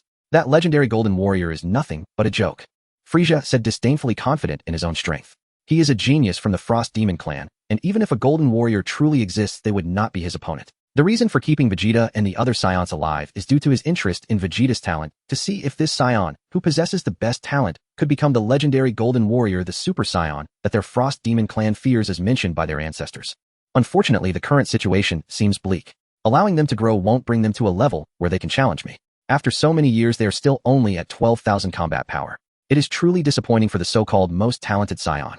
Investigate the identity of the mysterious person who intercepted the fruit of the spirit tree. The fruit of the spirit tree is a rare treasure that cannot be easily missed. My universe's Emperor Frieza does not allow anyone to take what is rightfully mine. Shaviza Nezdre, did none of you manage to seize the fruit of the spirit tree this time? King Gula asked. Report, my king. Our spaceship detected several incredibly powerful presences before getting close to the planet where the spirit tree is located. Gula seemed slightly intrigued and said, continue. The first 6 powers detected, 5 of them had combat powers of less than 100,000. Although they are top-notch experts in the universe, we don't take them seriously. However, the 6th one had 430,000, and that wasn't even the highest. When we got closer, we detected a power reaching 600,000.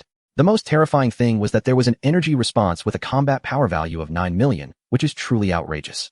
So you all got scared and ran away? Gula said, flatly looking at Shaviza with keen eyes. Dre hurriedly said, King Gula, we did not flee, we pressed on. But just before reaching our destination, the ship detected an extremely terrifying energy exceeding 50 million combat power, and the detector exploded. When we arrived, we only found 5 corpses and the stump of the spirit tree.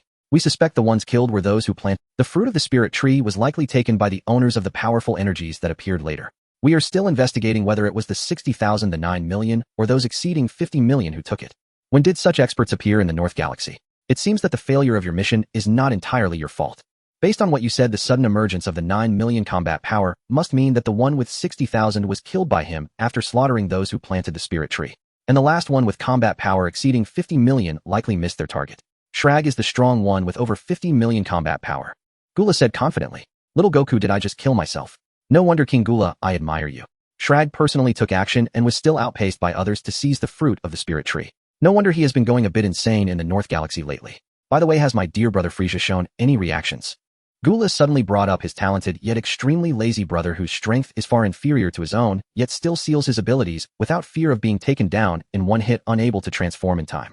A combat power of 530,000 is simply too weak, wasting his innate talent.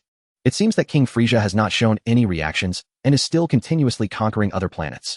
At this moment, Shrag is roaring at his subordinates, you bunch of useless fools, has there been no news of the spirit tree after all this time? His 5 capable subordinates, Enkila Doladebo, Jisho Jigu, and Big Eyes, all dared not respond. King Shrag's temper is getting worse, and they fear they might lose their lives with a single mistake. The North Kai was wiping the sweat from his forehead on King Kai's planet. Fortunately, Wuyuan and Wukong left first that day, otherwise things would have gone terribly wrong. However, when he thought of Sun Wuyuan casually taking a nap at that time using his best technique to chop down trees, while Wukong was chopping wood with his Kaioken, why am I so worried about those 2 brats? Really, they aren't worried, why should I be worried? The North Kai fell into a silent contemplation. Wuyuan, you are so... Bulma said unexpectedly. I think it's already very slow. It just depends on whether I want to or not. If I wanted, the speed can actually be faster. Slowing down makes my body less tired, and the process feels very comfortable. How could it not feel uncomfortable? Aside from slaying Daisy with a single slap and felling the spirit tree, Sun Wuyuan didn't do much else. The most laborious task of chopping wood was left to Wukong, while he enjoyed a comfortable nap. After waking up, he returned to Baozi Mountain with Wukong. By the way, Bulma, have you finished modifying the power detector I asked you to help me with? The previous model's limit of 1 million was too low, it exploded several times. I have no idea what my current power level is. Sun Wuyuan looked at Bulma with a hint of expectation. Bulma took out a power detector from the universal capsule and handed it to him, saying, this took me a lot of effort to make. The power limit is 100 times higher than before, which means it can measure up to 100 million. It should last you a long time, especially since Krillin and the others only had a little over 100 in power a month ago. Sun Wuyuan put on the power detector and was about to unleash his energy, but thought better of it. It wasn't safe. If any instrument from Frieza's army detected his presence, it could lead to trouble. Bulma, wait for me a moment. I'm going to Lord North Kai to measure my current power. Bulma asked in confusion, can't you measure your power here? Why do you have to go to North Kai? That's too troublesome. Actually, I don't want to either, but there's a powerful evil army in our universe. I don't know if I can take them on. If I recklessly unleash my power and they detect my presence, it could cause unnecessary trouble. Sun Wuyuan spoke honestly. I see. Then how about I go with you to Lord North Kai? Is that okay? I've never seen a Kai in my life, not even the god on Earth. I really want to see what Lord North Kai looks like. If North Kai's planet were a normal planet, Sun Wuyuan would definitely agree, but the problem was that the Kai's planet was small, yet had a gravity 10 times that of Earth. For someone like Bulma whose power level was below 5, a delicate beauty with a power level under 5 going to North Kai's planet was akin to a death sentence. No way the gravity on North Kai's planet is 10 times that of Earth. Your body simply can't handle it. Well, that's too bad. Wait for me a moment. I'll bring you something back from North Kai's planet. With that, Sun Wuyuan went to North Kai's planet without waiting for Bulma to speak. Hello, Lord Kai, long time no see. Lord North Kai was startled by Sun Wuyuan's sudden appearance. Wuyuan, you come here without notice. It's quite scary. I'm going to get a heart attack from your ghostly appearances. Lord North Kai, that statement is inappropriate. You are a deity, how could you be scared by something ghostly? Even if you could, you wouldn't have a heart attack. I can't be bothered to argue with you. Move aside, you're blocking my sunlight. But there's no sun around North Kai's planet. Wuyuan, you're really becoming less humorous. So what brings you here? Nothing, you just continue to bask in the sun, don't mind me. Lord North Kai heard Sun Wuyuan and truly ignored him, lying quietly on a deck chair, wearing sunglasses with his Sun Wuyuan no longer restrained his energy and a white aura erupted around him, expanding in all directions. Unprepared, North Kai was blown away. Wuyuan, why did you unleash such a massive aura? Wait, hold on, you actually have such tremendous power, how strong? Lord North Kai was very surprised, sweat beading on his forehead. He knew Sun Wuyuan was strong, even stronger than Wukong, but he didn't expect him to be this powerful. Wuyuan had hidden his strength too well, and he hadn't noticed it all this time. Sun Wuyuan saw the data on the power detector skyrocketing. After stabilizing at the final reading, he felt quite pleased. Wow, the handsome guy is this powerful, 6,666,000 power level. With the Kaioken technique, he could definitely take down Frieza. This is wonderful. Wuyuan is so powerful. Once Kula and Slug leave the North Galaxy, I can have Wuyuan take down Frieza. My North Galaxy can slowly restore peace. Lord North Kai's idea of peace was merely relative. Without the widespread destruction of Frieza's army, how could there be absolute peace in the universe? All the frustration from the past few days vanished, and Lord North Kai happily ran dozens of laps around his planet. In the gravity chamber at Baozi Mountain, Wukong sensed it. Did Big Brother go to Lord North Kai again? So powerful. The North Kai planet is so far from Earth, yet I can feel an inexplicable sense of pressure. Big Brother's true strength is incredible. Alright, I need to work even harder. On the God's Temple, Krillin and Yamcha finished their training today. 10 days ago, they passed the test from Master Karen and came to consult the god about their cultivation. They could feel that their strength had improved compared to before, and their confidence in their training was growing. Yamcha said happily, Krillin, I feel that at this rate it won't be long before we can catch up with Wukong and Wuyuan, and we might even surpass them. Krillin felt dry in his throat and swallowed hard upon hearing this. Yamcha is getting a bit carried away. Although their strength has increased rapidly during this period, it's still limited, probably not even reaching 200 in power. I remember a few years ago Wukong's power level broke 10,000, and now the 1 million limit on the power detector can't even measure it. He had no idea where Yamcha got the confidence to think they could surpass Master Wuyuan and Wukong, but as long as Yamcha was happy it was fine, just don't take it too seriously. On North Kai's planet, Sun Wuyuan was still considering whether to use the Kaioken technique, but then thought that the power detector's limit was only 100 million. If he used the double Kaioken it would explode. He would let Bulma improve it when he returned, ideally to measure around 100 to 80 billion in power. After bidding farewell to Lord North Kai, Sun Wuyuan instantaneously transported back to Bulma's side, and she immediately asked, so what's up? What's your total power level now? Not much, just 6,666,000. What? If that's the case, you probably won't be able to use the power detector for long. Bulma said, actually I haven't unleashed my full strength yet, otherwise this power detector would break. Sun Wuyuan said helplessly, can Bulma improve it to raise the limit? Bulma frowned and replied, it's difficult. This power detector is nearing its limit. Further modifications would either reduce its accuracy or increase its size or require a breakthrough in materials. Oh, how so?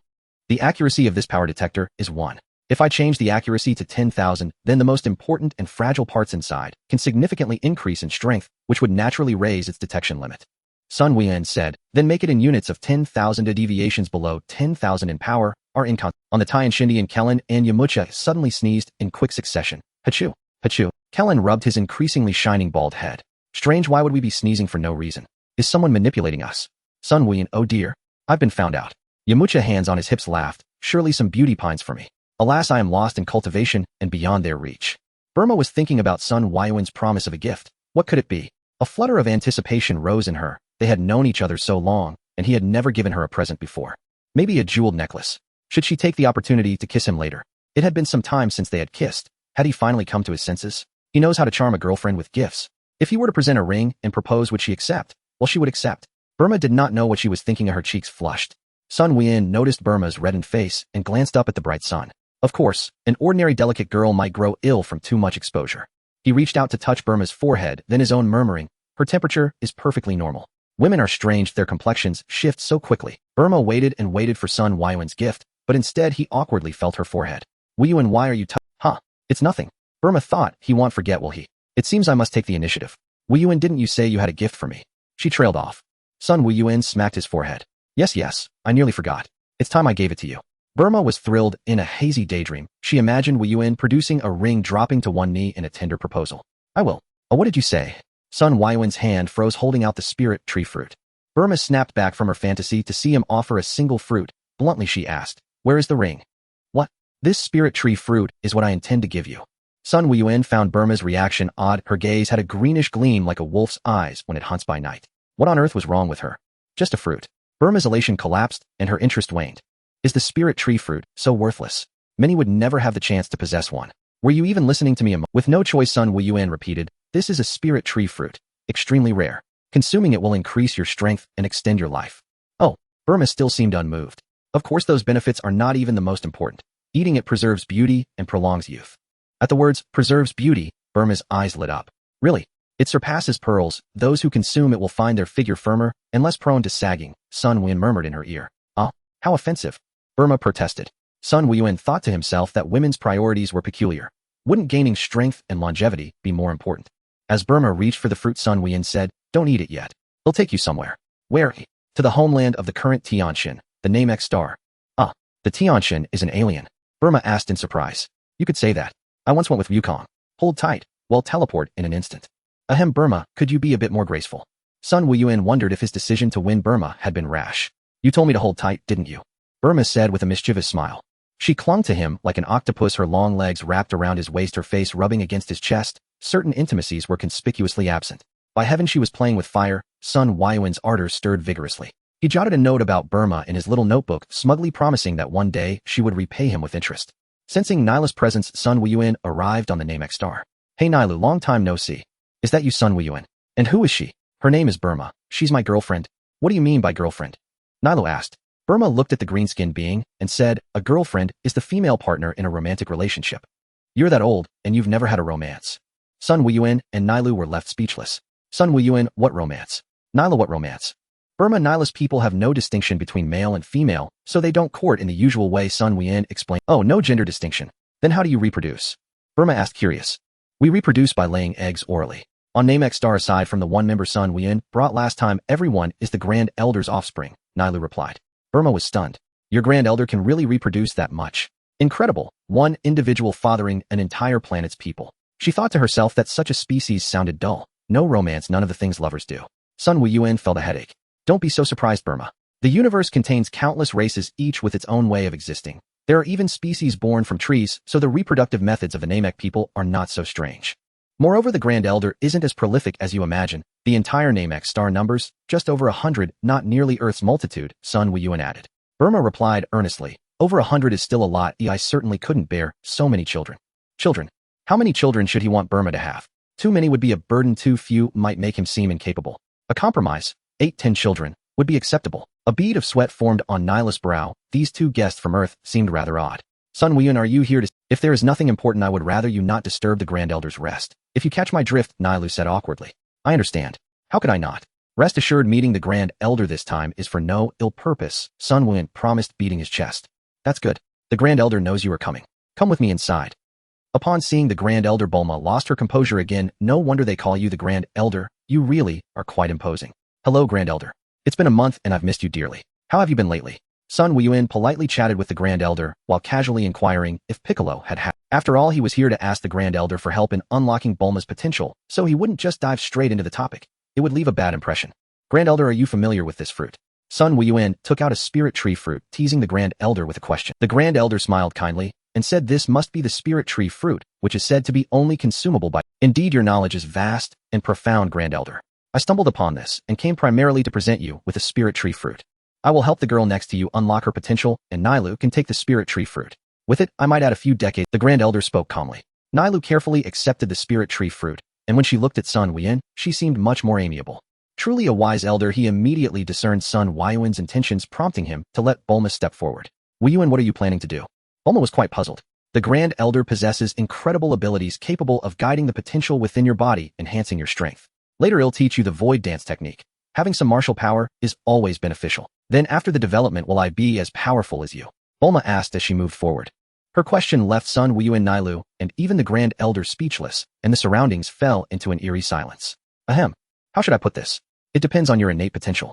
If your martial talent is exceptionally high and your potential is immense, then it is possible for you to become quite formidable and results will appear quickly. Currently, Bulma is just an ordinary person with a combat power below 5. To surpass her current self in one go, she might have to seek the Super Dragon. Wow, Wuyuan. I feel like my whole body is brimming with power. I think I've become very strong. Bulma exclaimed. Sun Wuyuan muttered to himself, it seems. Not much has changed. Let me check the battle power detector to see what my... Bulma quickly saw her battle power, 80, and her pretty face immediately fell. Why is it only 80? Bulma, what is your battle power? Only 80. That's so low. I thought I could catch up to you.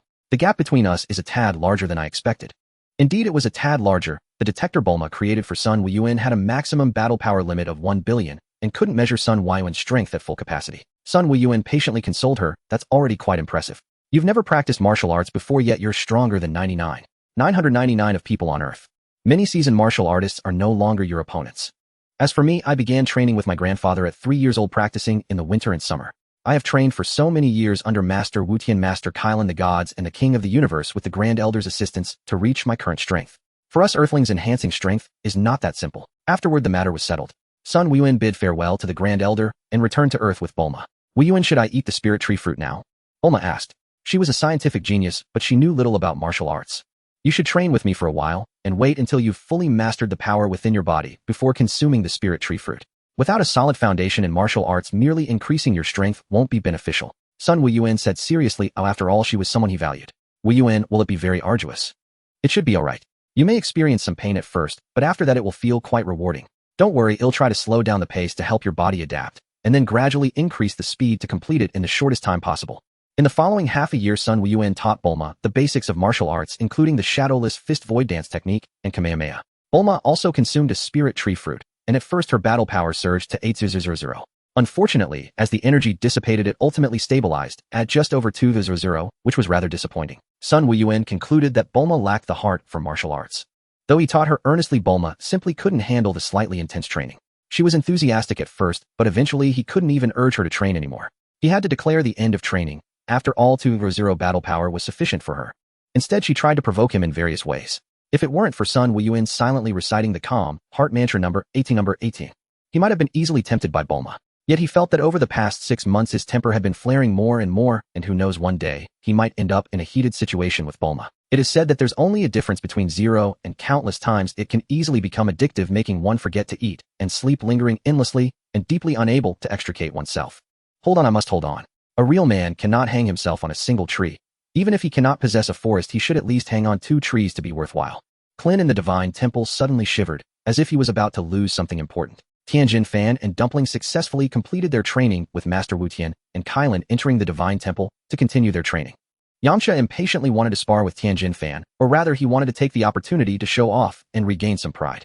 He had lost to Tianjin Fan in the World Martial Arts Tournament, and seizing the opportunity before the latter began training in the Divine Temple, he wanted to give him a good beating, otherwise he might not have another chance. In the end, he really did overpower Tianjin Fan, finishing with a Wolf Fang fist in a cool manner. Krillin shook his head, feeling that Yamcha had won a bit unfairly. Sun Wuyuan returned to Baozi Mountain, contemplating the upcoming training. He felt that his training speed was still not enough. At this rate, before the next World Martial Arts Tournament begins, his basic battle power might not reach 1 billion, with just over 2 years left. In fact, he was already considering having Goku train with him in the time chamber for 2 years, but Goku had yet to transform into a Super Saiyan. Moreover, everyone could only enter the time chamber for 2 years, and entering too early would not yield the maximum effect. Sun Wuyuan had used 3 spirit tree fruits, leaving him with 165 remaining. Sun Wuyuan had consumed 3 spirit tree fruits, leaving him with 165. He believed he could use them to enhance his strength. The spirit tree fruits contained vast amounts of energy, but while the consumer could gain a slight increase in power, most of the energy would be wasted as the body could not absorb it. Moreover, the amount of energy different individuals could absorb varied greatly. Awaken, with his pure Saiyan bloodline, could absorb the energy from the spirit tree fruits much more effectively than the cosmic beings under him.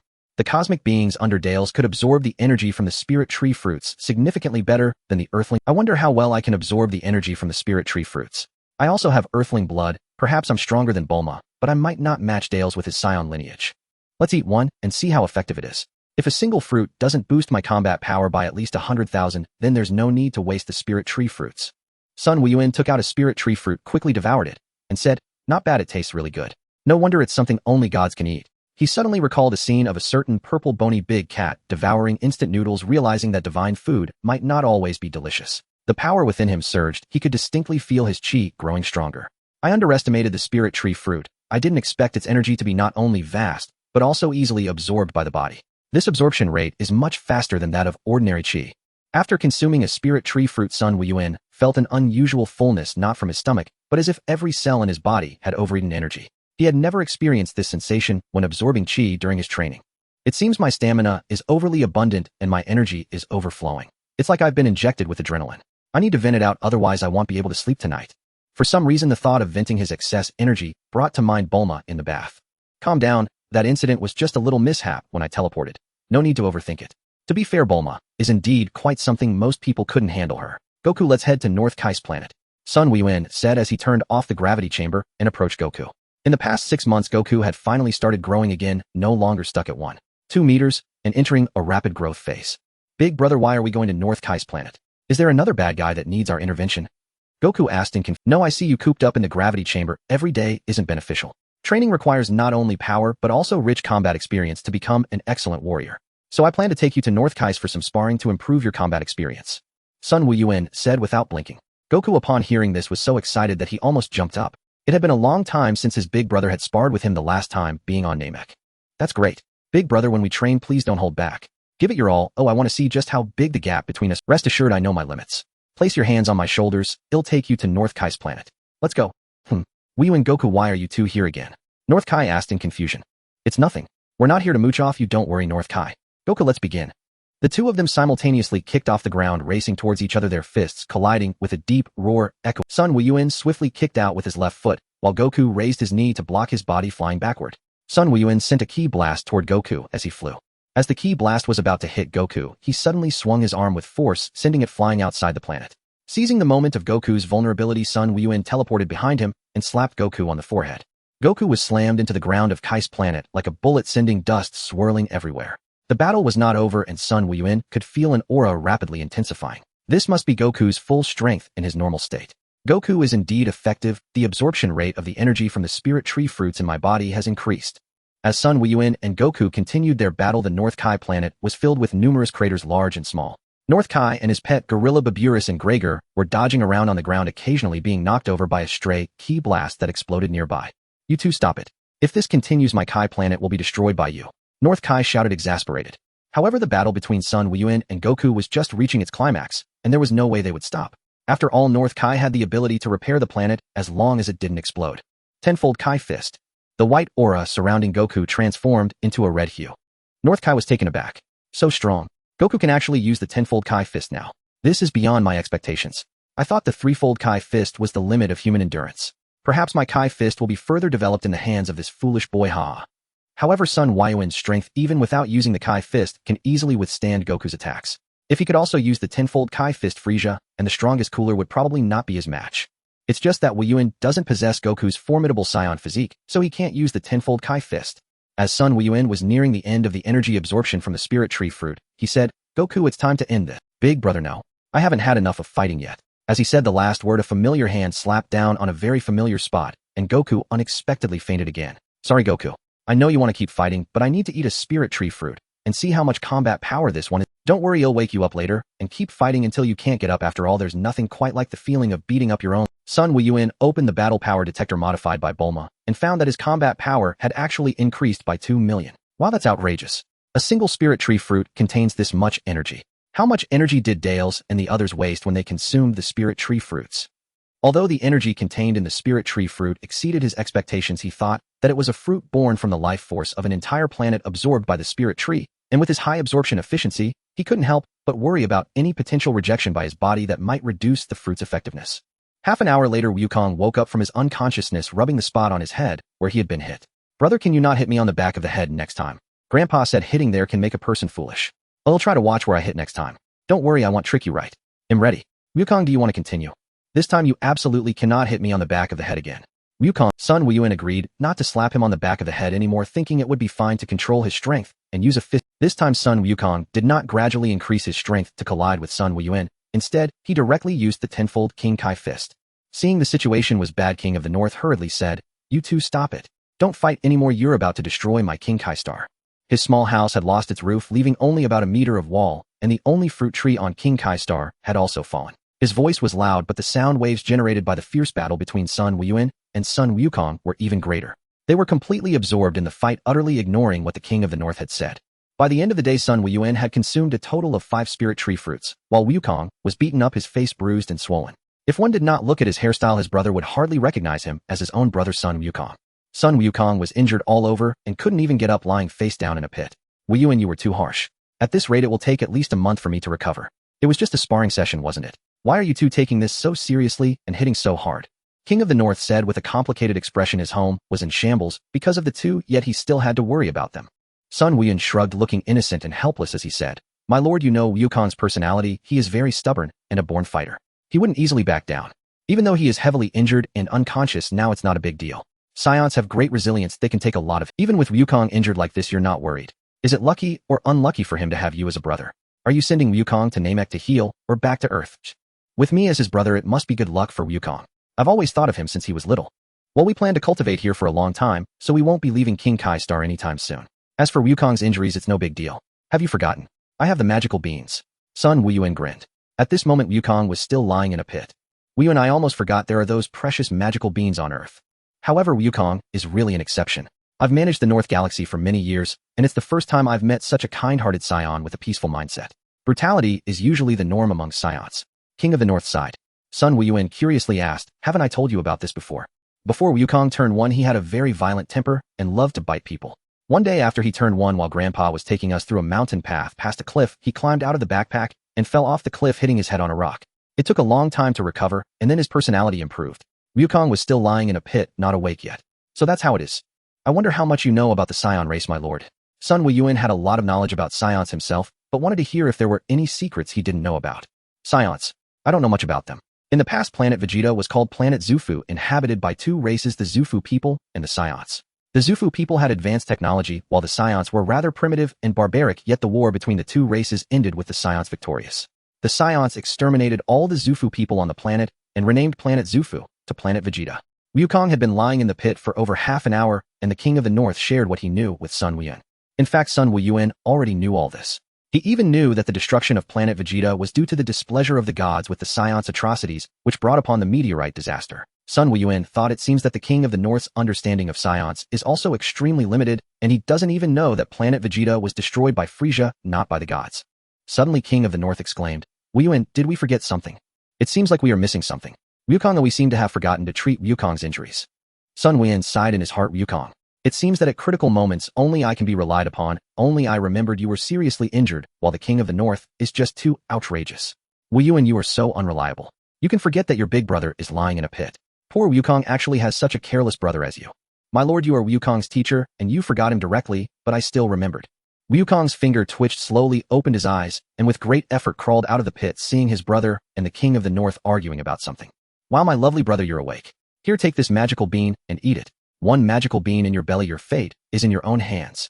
Sun Wuyuan looked at Wukong, whose face was bruised and swollen, and felt a bit guilty. After eating one magical bean, Sun Wukong instantly revived with full strength and happily gestured in the air. "Gulp, gulp, I'm so hungry. Brother, my lord, do you have anything to eat?" Sun Wukong looked at Sun Wuyuan and the King of the North with anticipation. "My lord, I'll leave the meal to you." "What? Wuyuan, you caused such damage on my King Kai star, and now I have to feed you when you're hungry. Did you not bring any food with you?" King of the North said unhappily. "Wukong and I came in a hurry. There was no time to prepare food. My lord, you are so magnanimous and kind-hearted, as surely you wouldn't let us go hungry, right? However, my food supply is really running low, and Wukong eats so much. How about this? I'll tell you a joke for one meal," Sun Wuyuan said in a very painful tone. "Deal, hurry up and tell a joke. He'll prepare food for you. My sense of humor is pretty high, so Wuyuan, don't just use an ordinary joke to fool me." Sun Wuyuan could only hold back his laughter. "I've never met anyone with a lower sense of humor than the King of the North. My lord, listen carefully. Once there was a eunuch." King of the North listened, puzzled. "Just 7 words, how is that?" So he asked, "What happened next?" "Nothing happened next." "What? That's it. Not funny at all." King of the North thought Wuyuan was fooling him. "My lord, think about it. Once there was a eunuch and nothing happened next." Hearing Sun Wuyuan's reminder, King of the North was stunned for a long time before reacting, then burst into laughter. "Ha! Ha ha, it's over." The Northern Realm King's laughter echoed throughout the entire planet as he lay on the ground, kicking his legs and slapping the ground with his hands. "Big brother, when will the Realm King finish laughing? I'm so hungry, do you have anything to eat?" I can barely hold on. Is the joke you told too explosive? The Realm King has been laughing for so long that he can't stop. Honestly, I don't know how a short joke could make the Realm King laugh for so long. I still have some jerky here. Let's fill your stomach a bit. There wasn't much jerky, only 2 or 3 pounds. Sun Wukong stuffed the jerky into his mouth, and after a few chews it was swallowed down. What kind of jerky is this, big brother? It tastes amazing. Why have I never had it before? It's field mouse jerky. Sun Wuyuan glanced at Wukong's reaction, and seeing that Wukong wasn't shocked or disgusted, he realized he had overthought it. Wukong had no dietary restrictions. Hey, why is the Northern Realm King still laughing? This won't do. When can we eat? Quick look. A Frisia has appeared and Sun Wuyuan shouted dramatically. The Northern Realm King's laughter suddenly caught in his throat, stopping as his face changed drastically while he looked in the direction Sun Wuyuan pointed. All he could see was the tail of a snake and the golden clouds. He found no Frisia. Well, this was his territory, the Realm King Star, so how could Frisia possibly appear here? Wuyuan, why are you making such jokes? Scaring a god to death. The Northern Realm King breathed a bit hurriedly, placing his right hand on his chest and exhaling deeply. Sun Wuyuan teased, isn't it just a little frost demon? Our esteemed Realm King, the high deity overseeing the Northern Galaxy, is actually nervous. How rare indeed. He pulled out a pack of spicy strips and handed it over. Here, Realm King, have a pack of spicy strips to calm your nerves. With Wukong and me around, even if Frisia showed up now, we wouldn't be afraid. Let's see if we can take him down. Sun Wuyuan said grandly, and honestly, acting tough in front of a deity felt great. Simply exhilarating. As for Frisia, that was Wukong's growth mission, an experienced baby which had little to do with him. Of course, if Frisia really came to Earth to cause trouble, there would be nothing to discuss. If he couldn't beat him, he would just use dirty tricks to eliminate him. Sun Wuyuan was quite envious of the Frost Demon clan's lifespan. Frisia was already hundreds of years old and still often sat in a baby carriage. His lifespan rivaled that of a tortoise. After finishing the spicy strips, the Northern Realm King calmed down, not overly shocked or excited. Wuyuan, don't make such jokes in the future. I worry that one day you'll scare me into a heart attack.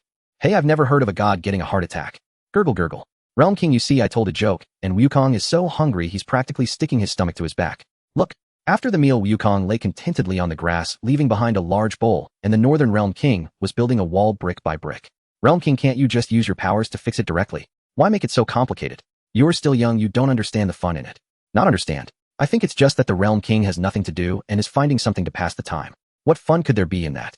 Sun Wuyuan didn't train with the Northern Realm King for too long. After consuming 160 spirit tree fruits, he practiced for more than 10 days before leaving. His strength had improved rapidly during this time, increasing by over 200 million in combat power. After testing, his combat power was over 316 million. Not every spirit tree fruit could enhance his combat power by 2 million. He initially speculated 2 possibilities. One was that his body had developed a resistance similar to drug resistance. The energy-carrying substance in the spirit tree fruit was expelled by his body, causing its energy to be expelled as well. The second was that the spirit tree fruit contained a small amount of mysterious, unknown energy that could improve and enhance his physique, treating the human body as an energy container. Improving and enhancing the physique would expand the volume of the container, and as his strength increased, the difficulty of expanding the container also increased. Of course, he didn't know the true reason. At present, his plan to rapidly improve his strength through spirit tree fruits had collapsed. He had even considered wishing to the dragon god for endless spirit tree fruits. With a combat power of over 316 million, not even including the Realm King Fist, he felt this power would suffice for quite some time. In the year 756 of the A.E. after existence, Wukong's strength was improving more slowly, but was getting closer to a stable combat power of 3 million. As for Sun Wuyuan, his strength increased relatively steadily without any bottlenecks, but there was no explosive growth either. In April, Sun Wuyuan visited Namek to see how the nanny Piccolo from the Sun family was growing. Did Piccolo have any plans to return to Earth? He had to keep an eye on this, as if Piccolo became happy and forgetful on Namek, the nanny situation would be in jeopardy. Piccolo's father, Demon King Piccolo, was killed by Sun Wukong, and Demon King Piccolo passed many of his memories and hatred onto Piccolo. Even if Piccolo had purged his evil tendencies on Namek, wouldn't he still want to fight Wukong? Sun Wuyuan, what brings you to Namek? Nairu, guarding outside the Grand Elder's room, inquired. Nothing much, just came to visit the Grand Elder and see how Piccolo is doing. It had been years since he last saw him, and he missed him. By the way, Nairu, his name is Piccolo, right? Nairu nodded and took Sun Wuyuan to meet the Grand Elder. He soon saw the Grand Elder sitting as steadily as a mountain in his large chair, and beside him stood a Namekian over 2 meters tall with green skin. Piccolo had grown impressively fast. In 3 years, Wukong had grown from 1 meters to nearly 8 meters, while Piccolo had grown from an egg to 2 meters. Who knows what kind of hormones he was on to grow so quickly? Speaking of which, don't Namekians absorb sunlight through drinking water to photosynthesize? Can watering make them grow so fast? Hello, Grand Elder. Hi, is your health still good? Sun Wuyuan smiled and greeted. Wuyuan, you've come. Thanks to you, my health is great, the Grand Elder said with a smile.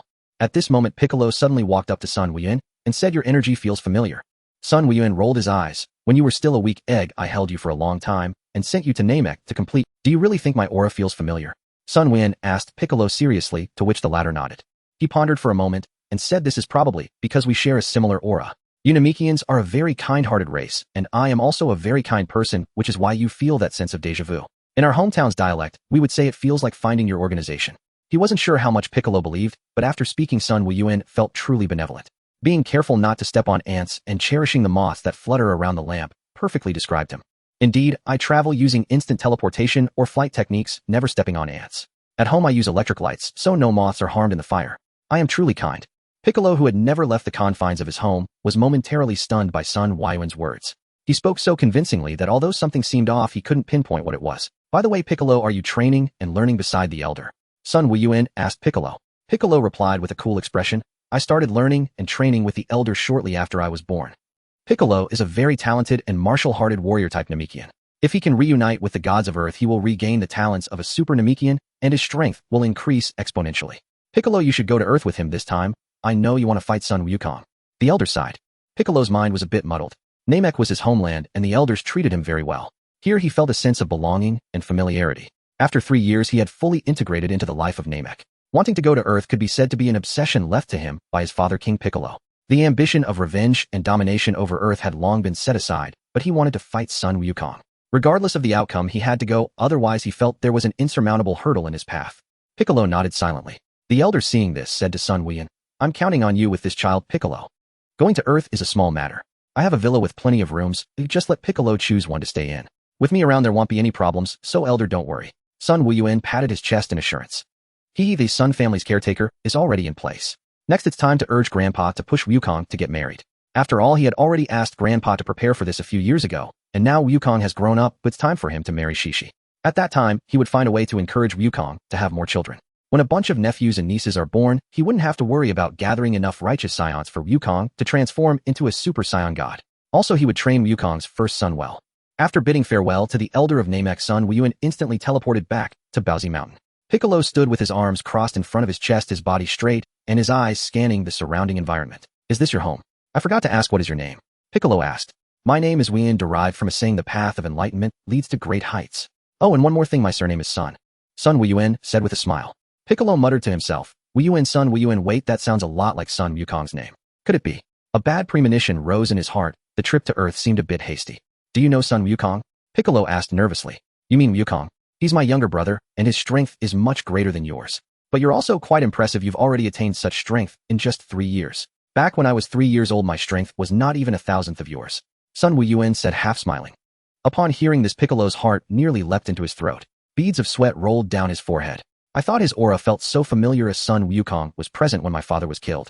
And he talks about kindness and being a good person. Oh, what a liar. I was still too young and naive. Seeing Piccolo's tense demeanor and his aura rising steadily, as if he might attack at any moment, Sun Wuyuan nearly burst into laughter. Don't be nervous, don't be nervous. We are not enemies. The elder entrusted you to me. Even if you don't trust me, can you not trust the esteemed elder who has completed your inherent deficiencies and taught you so kindly? Do you think the elder would harm you? Sun Wuyuan asked, looking into Piccolo's eyes. Piccolo instinctively shook his head. Even if he could believe in the destruction of the universe, he couldn't believe that the elder wanted to harm him. The elder entrusted you to me for a reason, so trusting me is basically the same as trusting the elder. Don't be so tense. I have no intention of harming you. Most importantly, my strength far exceeds yours. If I really had that intention, your resistance would be futile. As he spoke, Sun Wuyuan deliberately released some of his aura. Piccolo was shocked into silence, sweat soaking his clothes. After Sun Wuyuan retracted his aura, Piccolo appeared somewhat exhausted, gasping for breath. Sun Wuyuan glanced at Piccolo, noting how much he could sweat. It had only been a short while. Was this Namekian made of water? There is indeed a possibility. Piccolo only drinks water, and in just 3 years he has grown over 2 meters tall, looking not much different from being made of water. Wukong is currently training in the gravity room. Piccolo, do you want to go find him for a beating now? Sun Wuyuan secretly thought, Wukong, I've already found your future child's caretaker. Whether you can keep him depends on your... Piccolo's strength was not weak either. The elder not only completed his inherent deficiencies, but also developed his potential. Sun Wuyuan saw on the battle power detector that Piccolo currently had a battle power of 380,000. Upon hearing the words, getting beaten, Piccolo turned his face away haughtily, with a strong, unyielding spirit rising in his heart. He resolved that once he surpassed these two brothers, he would have to beat them up thoroughly. But right now, no, at this moment, he was not a match for either of them. Piccolo felt the powerful aura of Sun Wukong not far away. Although it wasn't as vast and powerful as Sun Wuyuan's aura, it was significantly stronger than his full power. Moreover, he couldn't be sure if that was all of Sun Wukong's strength. The only certainty was that he was no match for him. Wukong, who was training in the gravity room, indeed did not unleash his aura. He simply did not deliberately suppress it, allowing it to naturally radiate. It's fine, no rush. You can first choose a room to stay in. When you have time, go find Wukong and spar with him. I will ensure he controls his power, allowing you both to spar at a comparable strength. Training is not just about quiet meditation to enhance strength. Combat skills and experience are equally important.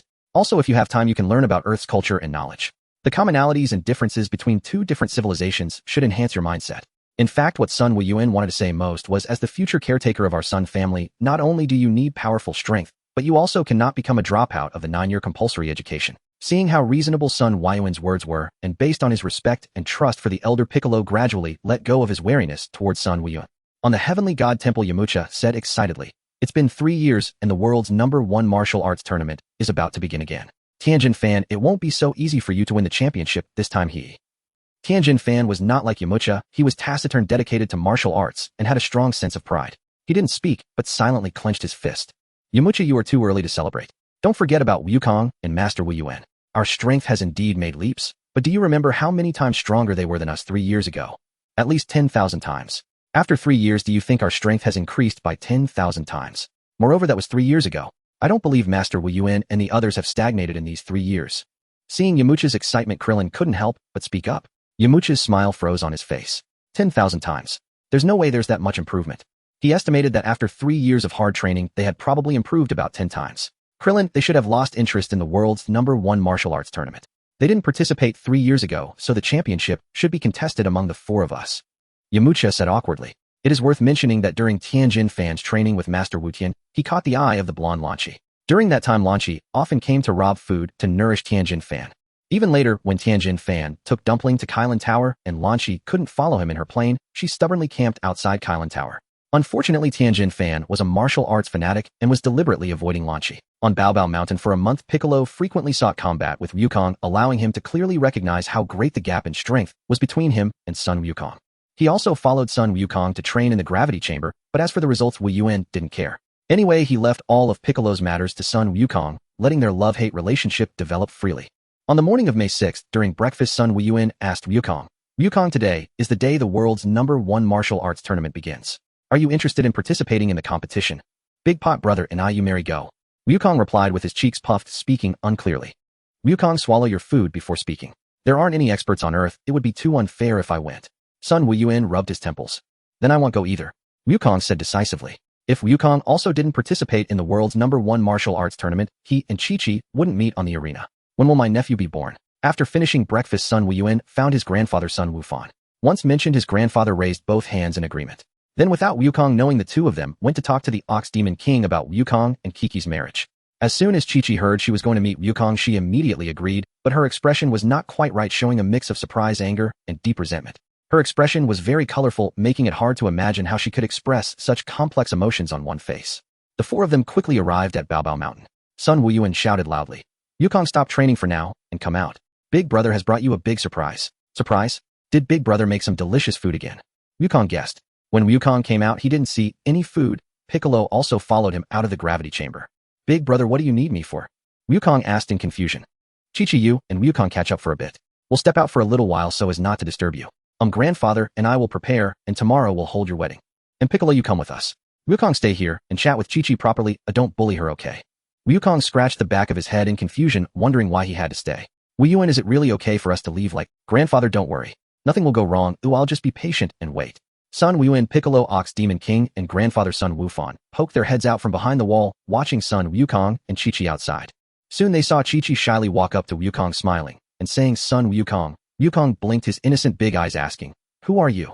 The unscrupulous celestial lord. Wukong really forgot his future wife completely. "I wonder if anything unexpected will happen." Sun Wuyuan also felt a bit uncertain. Upon hearing Wukong's words, Kiki's eyebrows shot up, her silver teeth clenched. Sun Wuyuan felt as if he could sense her rising anger from a distance. With a mighty roar, she shouted, "Baka!" Even someone as powerful as Wukong was startled, his body instinctively leaning back. No wonder she could keep Wukong in check. "Boring." Piccolo dropped those 2 words and left the 3 of them with a cold back. Wukong broke into a cold sweat and earnestly said, "But I really don't know you." Chi-Chi almost exploded, but noticed 3 heads watching from the wall and held back. "My name is Chi-Chi. You remember the incident of putting out the fire on Fire Mountain, right?" Only then did Wukong remember, and he exclaimed in surprise, Chi-Chi, I remember you were a boy. But how did you become a girl? Before you didn't have these 2 big bumps on your chest. Can a boy really turn into a girl? But big brother never told me. How puzzling. Baka Yuru's son, Wukong, you idiot. I was younger back then. Chi-Chi shouted loudly with a flushed face. Sun Wuyuan, grandfather Sun Wufan, and the Ox Demon King nearly fell off the wall from shock upon hearing Wukong's words.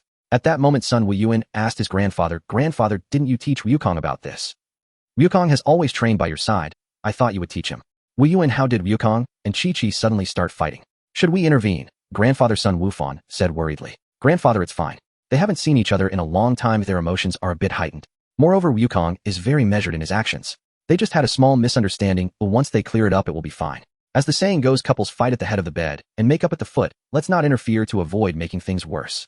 As he spoke, Sun Wuyuan boldly walked out from behind the wall, took out 3 small stools and a tea table, brewed a pot of tea, and laid out watermelon, cantaloupe, peanuts, and sunflower seeds.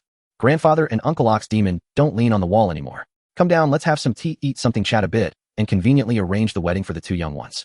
Sun Wuyuan said in a dignified manner. Watching Wukong being chased and beaten by Chi-Chi without fighting back, merely dodging and occasionally blocking, Sun Wuyuan thought to himself, Wukong has become somewhat lacking in spirit. He dares not fight back before marriage, and once married he's destined to have no position in the family. How tragic. After the birth of his nephew, he will surely be in a low position within the family. There's no escaping that. You should follow your elder brother's example. The family empire is built through effort. After a long time, Chi-Chi was panting and exhausted, unable to continue the fierce battle with Wukong. In contrast, Wukong remained calm and collected, not even breaking a sweat. With a small frame like Kiki's, even 10 or 8 Wukongs wouldn't make him sweat. Although Wukong initially thought marriage was merely about eating, he agreed to marry Chi-Chi when she grew up. This vague promise was made without much thought, but once he realized that marriage meant 2 people being together, which was different from his expectations, he still decided to fulfill the promise. Grandpa, you see, there were some minor setbacks along the way, but overall it went quite smoothly. Wukong and they have finished everything and can now start preparing for their wedding. Sun Wuyuan saw Chi-Chi linking her arms with Wukong, her face full of smiles, and said. Grandpa Sun Wufan also showed a satisfied smile, took a sip of tea, and asked with a grin, Wuyuan, now that Wukong's marriage has been settled, when are you and that girl named Bulma planning to get married? Sun Wuyuan's hand, which was about to put a sunflower seed in his mouth, froze. Can't we just discuss Wukong's marriage properly? Why does it have to shift to me? He saw Wukong, Chi-Chi, and the Bull Demon King all grabbing a handful of sunflower seeds and cracking them. Grandpa, my relationship with Bulma is quite good now, but I feel we're not yet at the point of discussing marriage. It's like wine, it needs to be brewed a bit more. This matter is simply a case of haste makes waste. In matters of feelings you can't rush. Don't worry, Grandpa, I know what I'm doing. Sun Wuyuan spoke, indirectly dodging the point.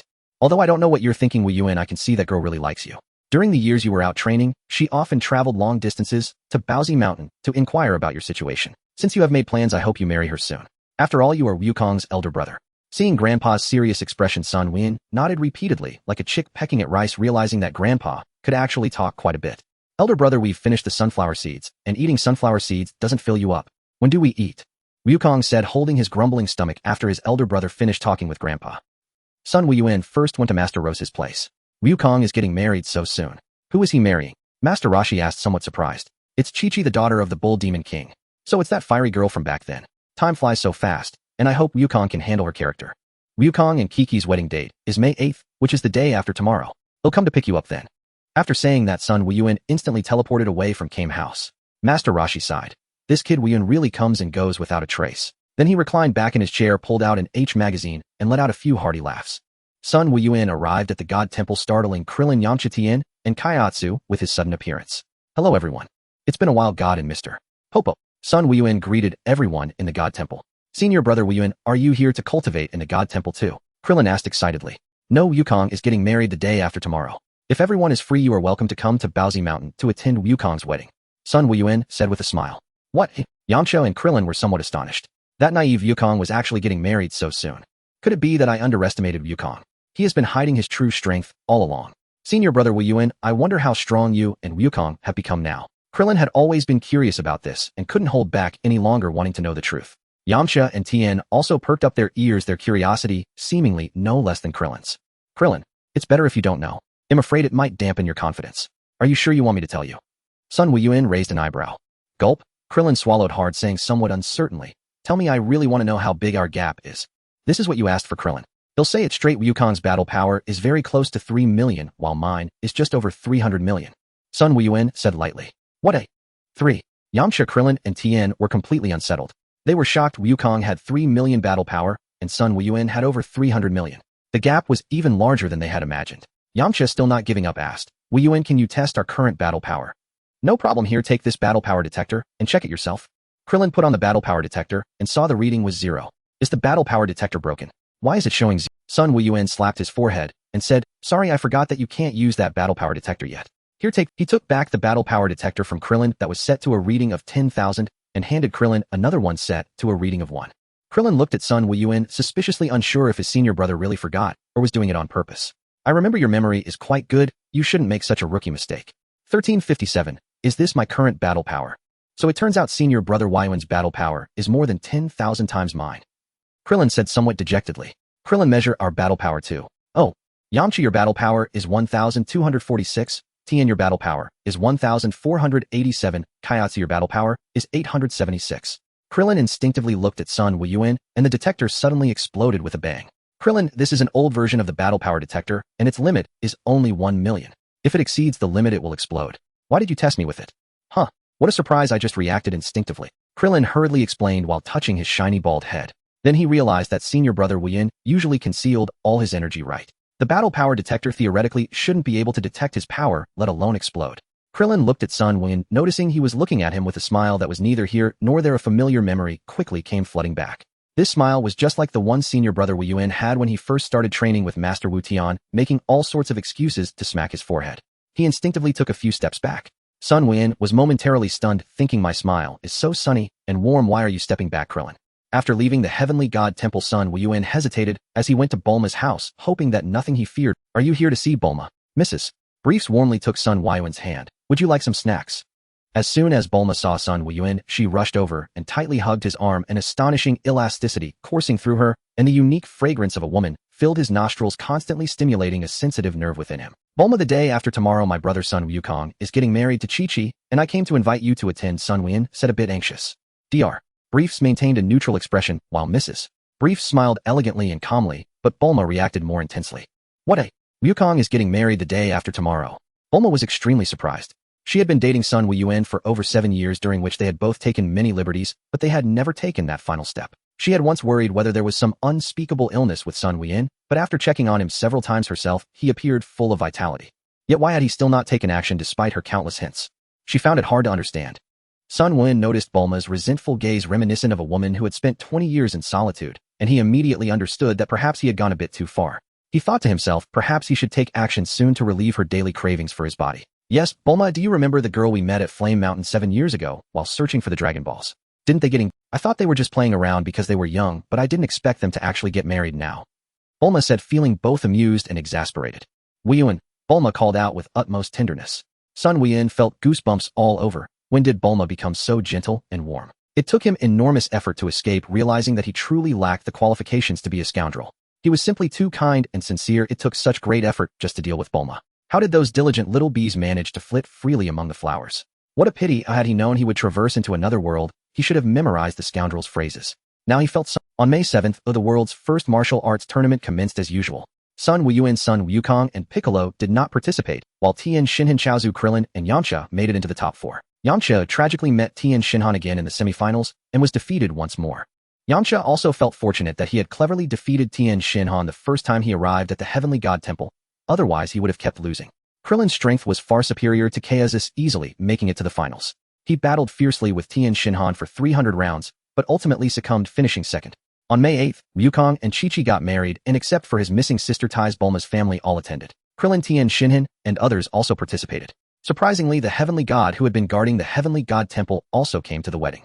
Piccolo encountered the Heavenly God, and they exchanged lingering glances for a long time. Piccolo, I didn't expect the demonic aura around you to have completely vanished over the past 3 years. Oomph. Piccolo, draped in a white cloak, let it billow in the wind, slightly raised his chin, turned his face away, and Bulma stared blankly at Chi-Chi in her wedding dress, while Sun Wuyuan, Yamcha, and Krillin gathered around a table drinking and playing rock, paper, scissors. They originally didn't know how to play, but once they started they couldn't stop. Especially Tien Shinhan and Piccolo, who initially played somewhat coyly, but ended up facing off against Yamcha, and Krillin spiraling out of control. Yamcha and Krillin felt their hearts racing in fear. Realizing the situation was going south, Yamcha suddenly clutched his stomach, shouting that he needed to use the restroom. Krillin mimicked him and slipped away. Then Tien Shinhan and Piccolo faced off, each evenly matched in rock, paper, scissors, and after several rounds they exchanged victories. However, their personalities were so proud with strong self-esteem and competitiveness. Sun Wuyuan had no idea how much they ended up drinking. They were both already talking nonsense, and Krillin and Yamcha couldn't pull away.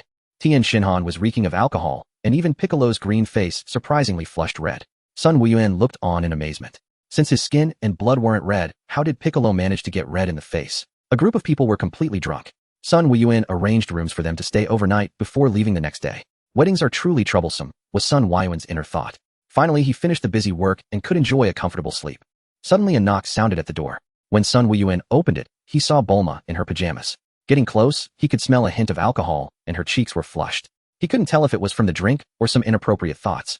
Bulma, why are you looking for me instead of sleeping in your room? Sun Wuyuan suppressed his restless agitation and asked in a calm tone. Wuyuan, let me in first. Bulma said, looking around like a thief. Shouldn't it be you letting me in? I'll forget it. He couldn't let his thoughts run wild. In that brief moment, Sun Wuyuan's brain waves surged tenfold, nearly causing an epilepsy attack. He peeked outside the door, glanced around, and swiftly pulled Bulma into the room, locking the door behind them.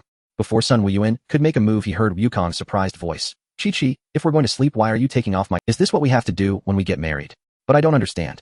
Big brother, come teach me. Sun Wuyuan covered his face, wondering whether he should laugh or cry with a brother like this. As for that matter, big brother, I cannot help you. It's something you're born with, and I can't teach you.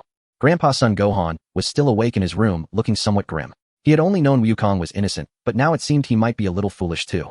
Sun Wuyuan felt unqualified as an older brother for forgetting to teach Wukong about such a significant matter.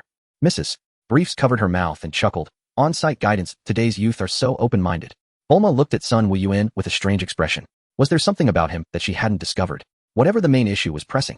Just as Sun Wuyuan and Bulma were about to get to the main topic and act like adults, Wukong suddenly let out an angry roar that shook the entire villa, startling both of them. Wukong's situation seems unusual. Oh, I need to check it out. His power level seems to have risen to 3 million. Bulma, hurry and get dressed. Sun Wuyuan's expression turned quite dramatic. This was a calamity he had never anticipated. I went all out, and you tell me this. Sensing the effort gradually rising from Bulma, Sun Wuyuan quickly explained, hurry and get dressed. I'm worried that if we arrive late, Wukong will overturn the villa. Bulma was left with a head full of question marks. Why would Wukong destroy the villa for no reason? She quickly recalled that his earlier voice had indeed been unusual. You actually killed my brother. I will never let you go. The entire villa, or rather starting from the whole Paozu mountain, shook, and the tremors spread in all directions. Sun Wuyuan had wished to strengthen the earth with the dragon of Namek, and he was unsure if the whole planet was now in violent upheaval. The night sky, already dark, grew even darker, bringing an indescribable sense of oppression. Then electric snakes flickered across the sky. The people in the villa were awakened and rushed outside, looking confused towards Wukong's room. Many ordinary people who had been asleep thought an earthquake had come. Some ran outside, some hurried under the bed, and others jumped directly from the 5th floor. Sun Wuyuan's instant teleportation appeared in Wukong's room, but his face was somewhat grim. What on earth was the Dragon of Paozu doing? Wasn't it supposed to make Wukong furious only when his combat power reached 3 million? Why was Wukong now hoarsely screaming that he had been killed? In the next moment, Wukong shot out beams of golden light, his aura surging upward, crashing through the ceiling with a loud— Sun Wuyuan rubbed his forehead and thought, Wukong, we haven't even had your wedding night yet, and you've already taken down most of the villa's roof along with the new house. Seeing that Chi-Chi had been scared silly, Sun Wuyuan instantly teleported behind Wukong and delivered a sharp kick to his backside, sending the still howling Wukong flying into the sky. Damn it, the Dragon of Paozu seems to have pulled Wukong into the illusion it created. In this illusion, I was taken to be sacrificed to the heavens. This is Krillin's part, not mine. The Dragon of Paozu has gone too far. Sun Wuyuan muttered to himself. With a loud shout, Wukong, wake up. The sound waves were almost tangible, causing the ears of old Sun Wufan and others below to buzz. Bulma muttered, since when did Wuyuan's voice become so loud? However, rather than waking up, Wukong's power surged uncontrollably, his eyes devoid of their usual innocence and purity, filled with anger and restlessness, as he glared at Sun Wuyuan. What? You want to fight your big brother? Saying this, Sun Wuyuan rolled up his sleeves, seemingly ready to strike Wukong. I will kill you. I want to kill you. Krillin, Yamcha, and the others were puzzled. What was going on with Wukong? His aura was terrifyingly explosive, shining with dazzling golden light, and why had his black hair turned blonde? Bulma, do you know what's happening? Krillin asked. Bulma shook her head and replied, I don't know either. Maybe only Wuyuan knows the reason behind this. After attending Wukong's wedding, the god of heaven returned to the heavenly palace shortly after leaving, without even partaking in the banquet. PS Namekians do not need to eat food, only water is enough for survival, but based on Piccolo's estimates, Namekians can consume food as well. What's wrong with Wukong? Such terrifying power. I hope Wuyuan can subdue him. The green-skinned god of heaven was sweating profusely. Far away on planet Ko, the North Ko also began to take notice of the events unfolding on Earth, recalling a legend about the golden warriors of the Scion race. That's right. Wukong's condition indicates he has become the super scion of being born once every 1,000 years among the scions. The legend of the Golden Warrior among the Frozen Demon clan actually exists. Wukong's power had now surpassed that of Frisia in his full strength. It was truly wonderful. The North KO laughed heartily while his pet gorilla Baburis looked on in confusion. Sun Wuyuan and Sun Wukong were now engaged in a fierce battle, their rapid collisions in the sky, leaving behind trails of afterimages, while no one on the ground could clearly see the situation of their fight. Piccolo gritted his teeth and muttered, "Damn it, I didn't expect the gap to be so large." For the martial arts-obsessed Tianjin Han, it was quite a blow. Krillin had long grown accustomed to shock, and was notably more composed than the others. Chi-Chi looked at Wukong with great concern, and Sun Wufan was worried too, but he knew that the strength of Wuyuan and Wukong far exceeded his own. He couldn't be of any help, and hoped Wuyuan could control the situation. A continuous rumble echoed as Wukong unleashed a frenzied assault, while Wuyuan casually countered. Kamea. At first Sun Wuyuan did not pay much attention, but the next moment Wukong teleported to just behind his head. What? When did Wukong learn to teleport? If it were someone weaker they would truly be overwhelmed, but your big brother is still. After finishing his words, Sun Wuyuan unleashed his aura of over 300 million without reservation. In an instant he pushed back Wukong's Kamehameha, causing a loud explosion as Wukong was sent flying. Sun Wuyuan immediately closed and showing no mercy as he targeted Wukong. "You kept me up all night. You want behave during your wedding night, you want hurry up and give me a nephew, and you woke your big brother and sister-in-law from sleep. Did you think you could tear down the villa without consequences? You disturbed my time with Bulma." Sun Wuyuan's strikes became more fluid and his mood improved. This was the correct way to deal with a younger brother, a conclusion he had arrived at after years of exploration. On a rainy day, beat your younger brother when you're bored. He had long gained enough experience using skillful techniques, targeting specific areas, and applying just the right amount of force to make Wukong hurt, while not severely damaging his body, avoiding all vital spots, and leaving no obvious marks. Grandpa wouldn't see the process and would not blame him. After a long time, Wukong finally couldn't hold back. "Big brother, stop. I give up." He loved to fight, but being unable to even touch the hem of Sun Wuyuan's clothes while fighting was frustrating, and the spots his big brother hit were incredibly painful. "Don't worry, Wukong. I believe you still have a lot of potential for taking hits that hasn't been developed yet." Haha, Sun Wuyuan almost laughed out loud. He had actually noticed that Wukong had woken up, but this guy's power surge made him want to challenge his big brother's authority. He pretended to be confused and didn't say a word even after waking up. After a while, the two of them had unknowingly moved far away from the area of Paozu Mountain. At a certain moment, Sun Wuyuan realized he might have overdone it a little, having unknowingly beaten Wukong to a pulp. So much so that even his own brother wouldn't recognize him. Cough cough. "Wukong, we have been out for a long time. Come eat a Senzu Bean to recover, then we should head back or Grandpa will start to worry," Sun Wuyuan said as he took out a Senzu Bean for Wukong. Although Wukong was somewhat frustrated from being beaten, he didn't think too much about it, and ate the Senzu Bean, fully recovering from his injuries and no longer appearing battered. Seeing this, Sun Wuyuan revealed a satisfied smile. "Now Grandpa wouldn't think I was too harsh on my younger brother." As Sun Wuyuan prepared to return to Mount Paozu, he noticed a flying insect devoid of life signs. Without hesitation, he snatched it from the air and examined it closely several times. It was a biomimetic mechanical insect. Fascinating. Has Dr. Gero begun researching that monster cell? If so, then androids 17 and 18 must already be complete. Sun Wuyuan wondered inwardly. I wonder whether he dared to re-emerge after witnessing my battle with Son Goku. This troublesome Dr. Gero needed to be dealt with swiftly. His threat was simply too grave. Dr. Gero was a scientific fanatic, and an exceptionally cautious one.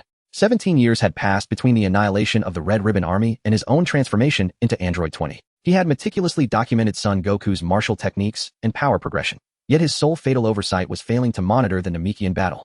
That critical miscalculation led him to grossly underestimate Goku and his allies, ultimately triggering the catastrophic collapse of his entire plan, and forcing him to risk deploying androids 17 and 18 prematurely. Now, having witnessed both Sun Wuyuan's and Son Goku's overwhelming strength, Dr. Gero, given his meticulous nature, would likely choose patience, nurturing cell to maturity, then absorbing androids 17 and 18 to achieve his perfect form before emerging to wreak havoc. Deep within an underground research facility beneath the northern glaciers, a gaunt, white-haired old man watched footage transmitted by his mechanical insects, deployed to scout elite martial artists and harvest their cells. Damn it! Has Son Goku grown this powerful already? Why does his hair turn golden? He's terrifyingly strong, and his elder brother Sun Wuyuan? Unbelievable. He surpasses Son Goku by such a wide margin. The frail old man was none other than Dr. Gero. He stared intently at the cryopods housing androids 17 and 18, then lingered longer still upon android 16's pod, hesitating for a long while before finally stowing away the remote control. Meanwhile, Sun Wuyuan and Son Goku returned to Mount Paozu, where the others gathered around them, and two graceful figures rushed forward, each flinging themselves into their arms. "Wuyuan, are you injured?" Bulma asked, searching his eyes. He shook his head. After all, he carried several Senzu Beans, and his combat power exceeded Son Goku's by more than double. That question truly belonged to Goku. "Goku, are you alright?" Chi-Chi asked anxiously. Son Goku grinned, sheepishly scratching the back of his head as she inspected his body thoroughly from head to toe.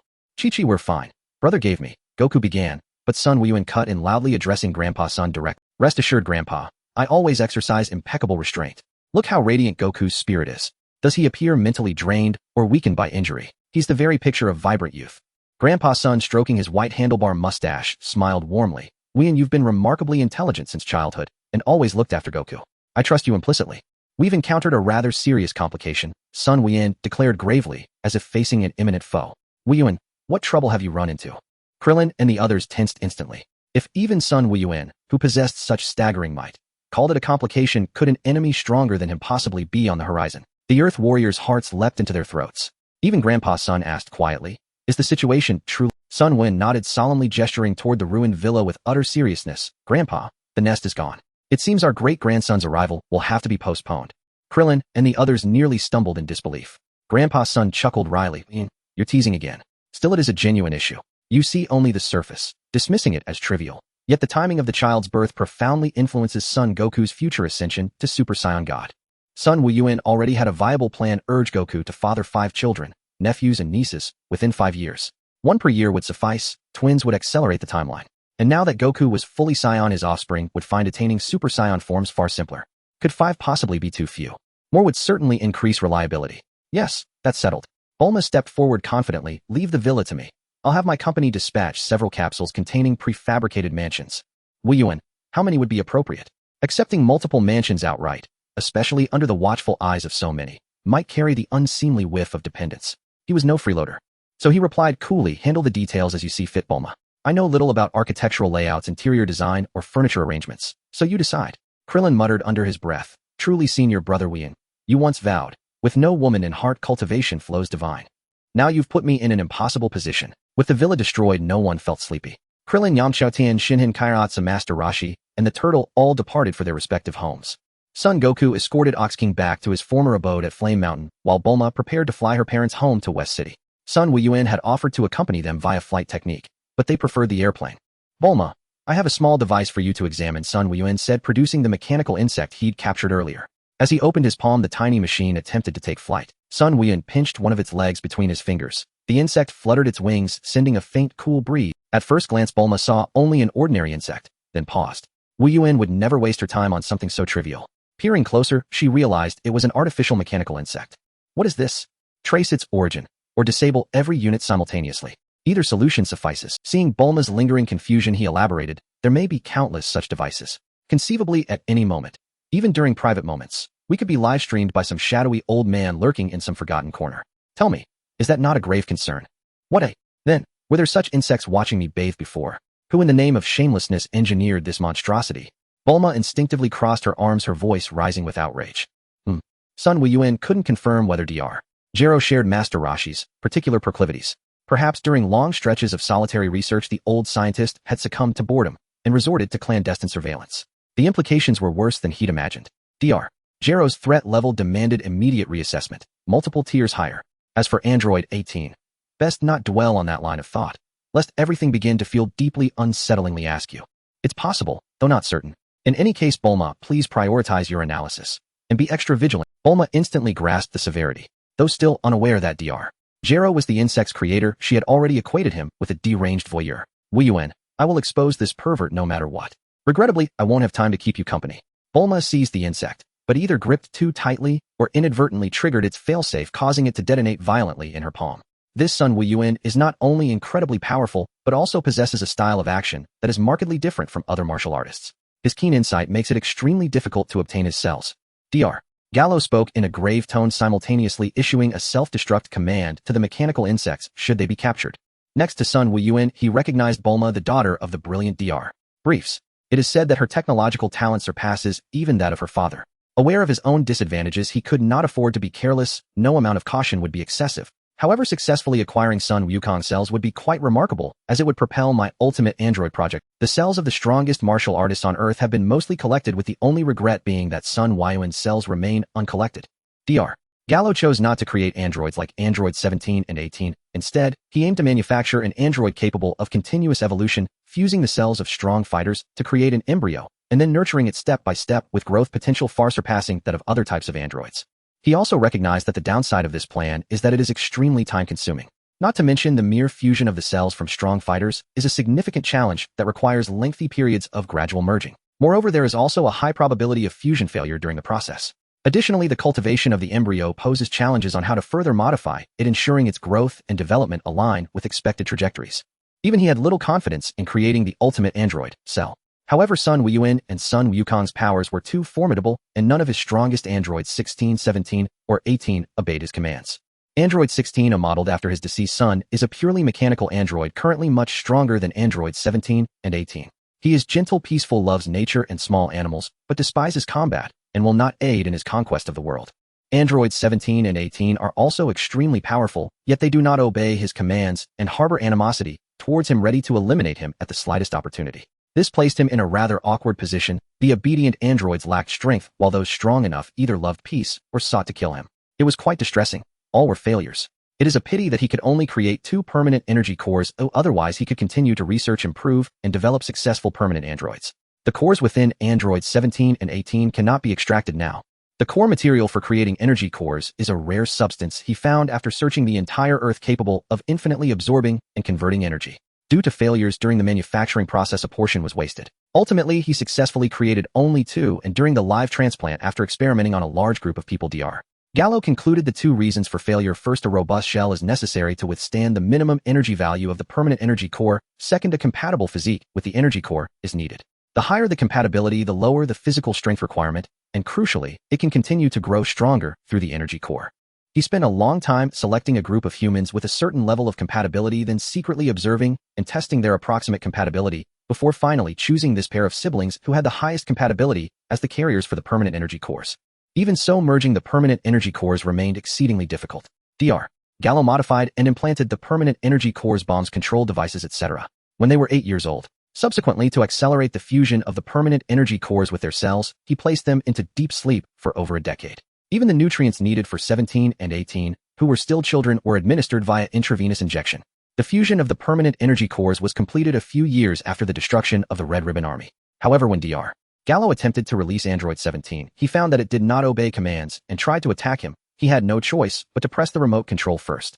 That was the closest he had ever been to death. If he had pressed the remote control only 0.01 seconds slower, he would have truly perished. In desperation, he devised this ultimate android plan, which was both difficult and time-consuming. Had he not witnessed the enemy's strength today, he might have given up on this plan and let the computer autonomously control and simulate it, proceeding to the next absorption-type android project. If the Cell project successfully merges the cells of Android 17, 18, Sun Wukong, Piccolo, and others, not only would it have a high compatibility, but it would also possess an extremely powerful physique, increasing the upper limit of permanent energy cores it could carry, and even gain many martial arts techniques from other martial artists. If the permanent energy cores are lost, then let Cell, having reached a certain growth stage, devour Androids 17 and 18, directly acquiring the developed permanent energy cores, saving a significant amount of time needed for Cell to merge with them. Dr. Gallo quickly refined the Cell project. What he needed to do next was to conduct lengthy experiments and wait. Additionally, he knew that Sun Wuyuan and Bulma were searching for his whereabouts, and even preparing to flee. On Mount Paozu, upon witnessing the explosion of the mechanical insect, Sun Wuyuan disdainfully cursed, "This old man is more. No, this old man is quite prudent, commonly known as cautious. It's just a small insect, what clues could it uncover? Is it really necessary to install a self-destruct program? Bulma, did you get hurt when it exploded out of nowhere? Do you need a Senzu Bean? No, my battle power is not weak. This level of explosion can't harm me. That peeper is overly cautious. By the way, Wuyuan, are there many insects like this? They're everywhere globally. I don't know how many there are. Once back in West City, they'll pay a high price to have someone catch them. I want to see if they can all explode. If not, Bulma will definitely track him down." After Bulma left, Sun Wuyuan informed his grandfather that he was going out and flew north toward the glaciers. He intended to find Dr. Gallo's lair directly and eliminate this old voyeur monitoring fellow. Old Sun Wufan had gotten used to his grandson's habit of running around rather than staying at home, and said little, urging him to return for dinner soon. The differences between the two grandsons are truly vast. One loves to roam outside every day, while the other stays locked in the gravity chamber, only eating when called. Sun Wuyuan smirked slightly. "Do you think the explosion of the mechanical insects means everything is fine? Although I don't know your exact location, knowing the approximate area is sufficient. At worst, I can search for a day in the northern. If one day isn't enough, then I'll take 2. You better hide, while you old rascal, otherwise you'll have to report to the king of..." Has Sun Wuyuan made any moves? His meticulously arranged surveillance revealed that Sun Wuyuan was rapidly flying towards the northern glacier. The northern glacier is sparsely populated. He wouldn't come here aimlessly unless there was a reason. Moreover, ahead of him, Dr. Gallo's years of prudent experience warned him to be cautious, as an ominous feeling grew stronger within him. After a brief moment of distraction, he saw Sun Wuyuan suddenly appear at the northern glacier, his heart racing as he immediately decided to strategically retreat to avoid encountering Sun Wuyuan, who was surely coming for him. In his decision to flee, he didn't even consider how Sun Wuyuan could have suddenly appeared at the northern glacier.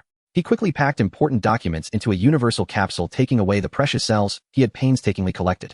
It's a pity that subjects 17 and 18 couldn't be taken. They were not purely mechanical and couldn't fit into the universal capsule. Dr. Gallo took subject 16 and entered a spaceship.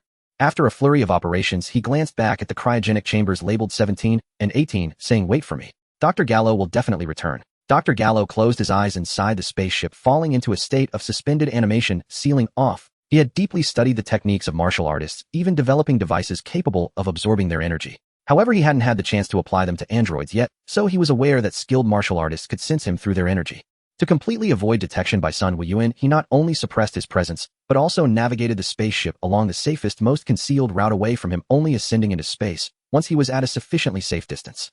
Time rewound to when Sun Wuyuan departed from Paozu Mountain. During his flight, he pondered whether the old fox Dr. Gallo would notice his conspicuous approach to the northern glacier. Thus, he carefully sensed the energies in the northern direction. Although the northern glacier was vast and sparsely populated, many humans still resided in that large area. After 2 instantaneous movements, Sun Wuyuan arrived at the northern glacier. In truth, he didn't wish for 2 moves, it was just that he didn't know the distance there due to the absence of acquaintances.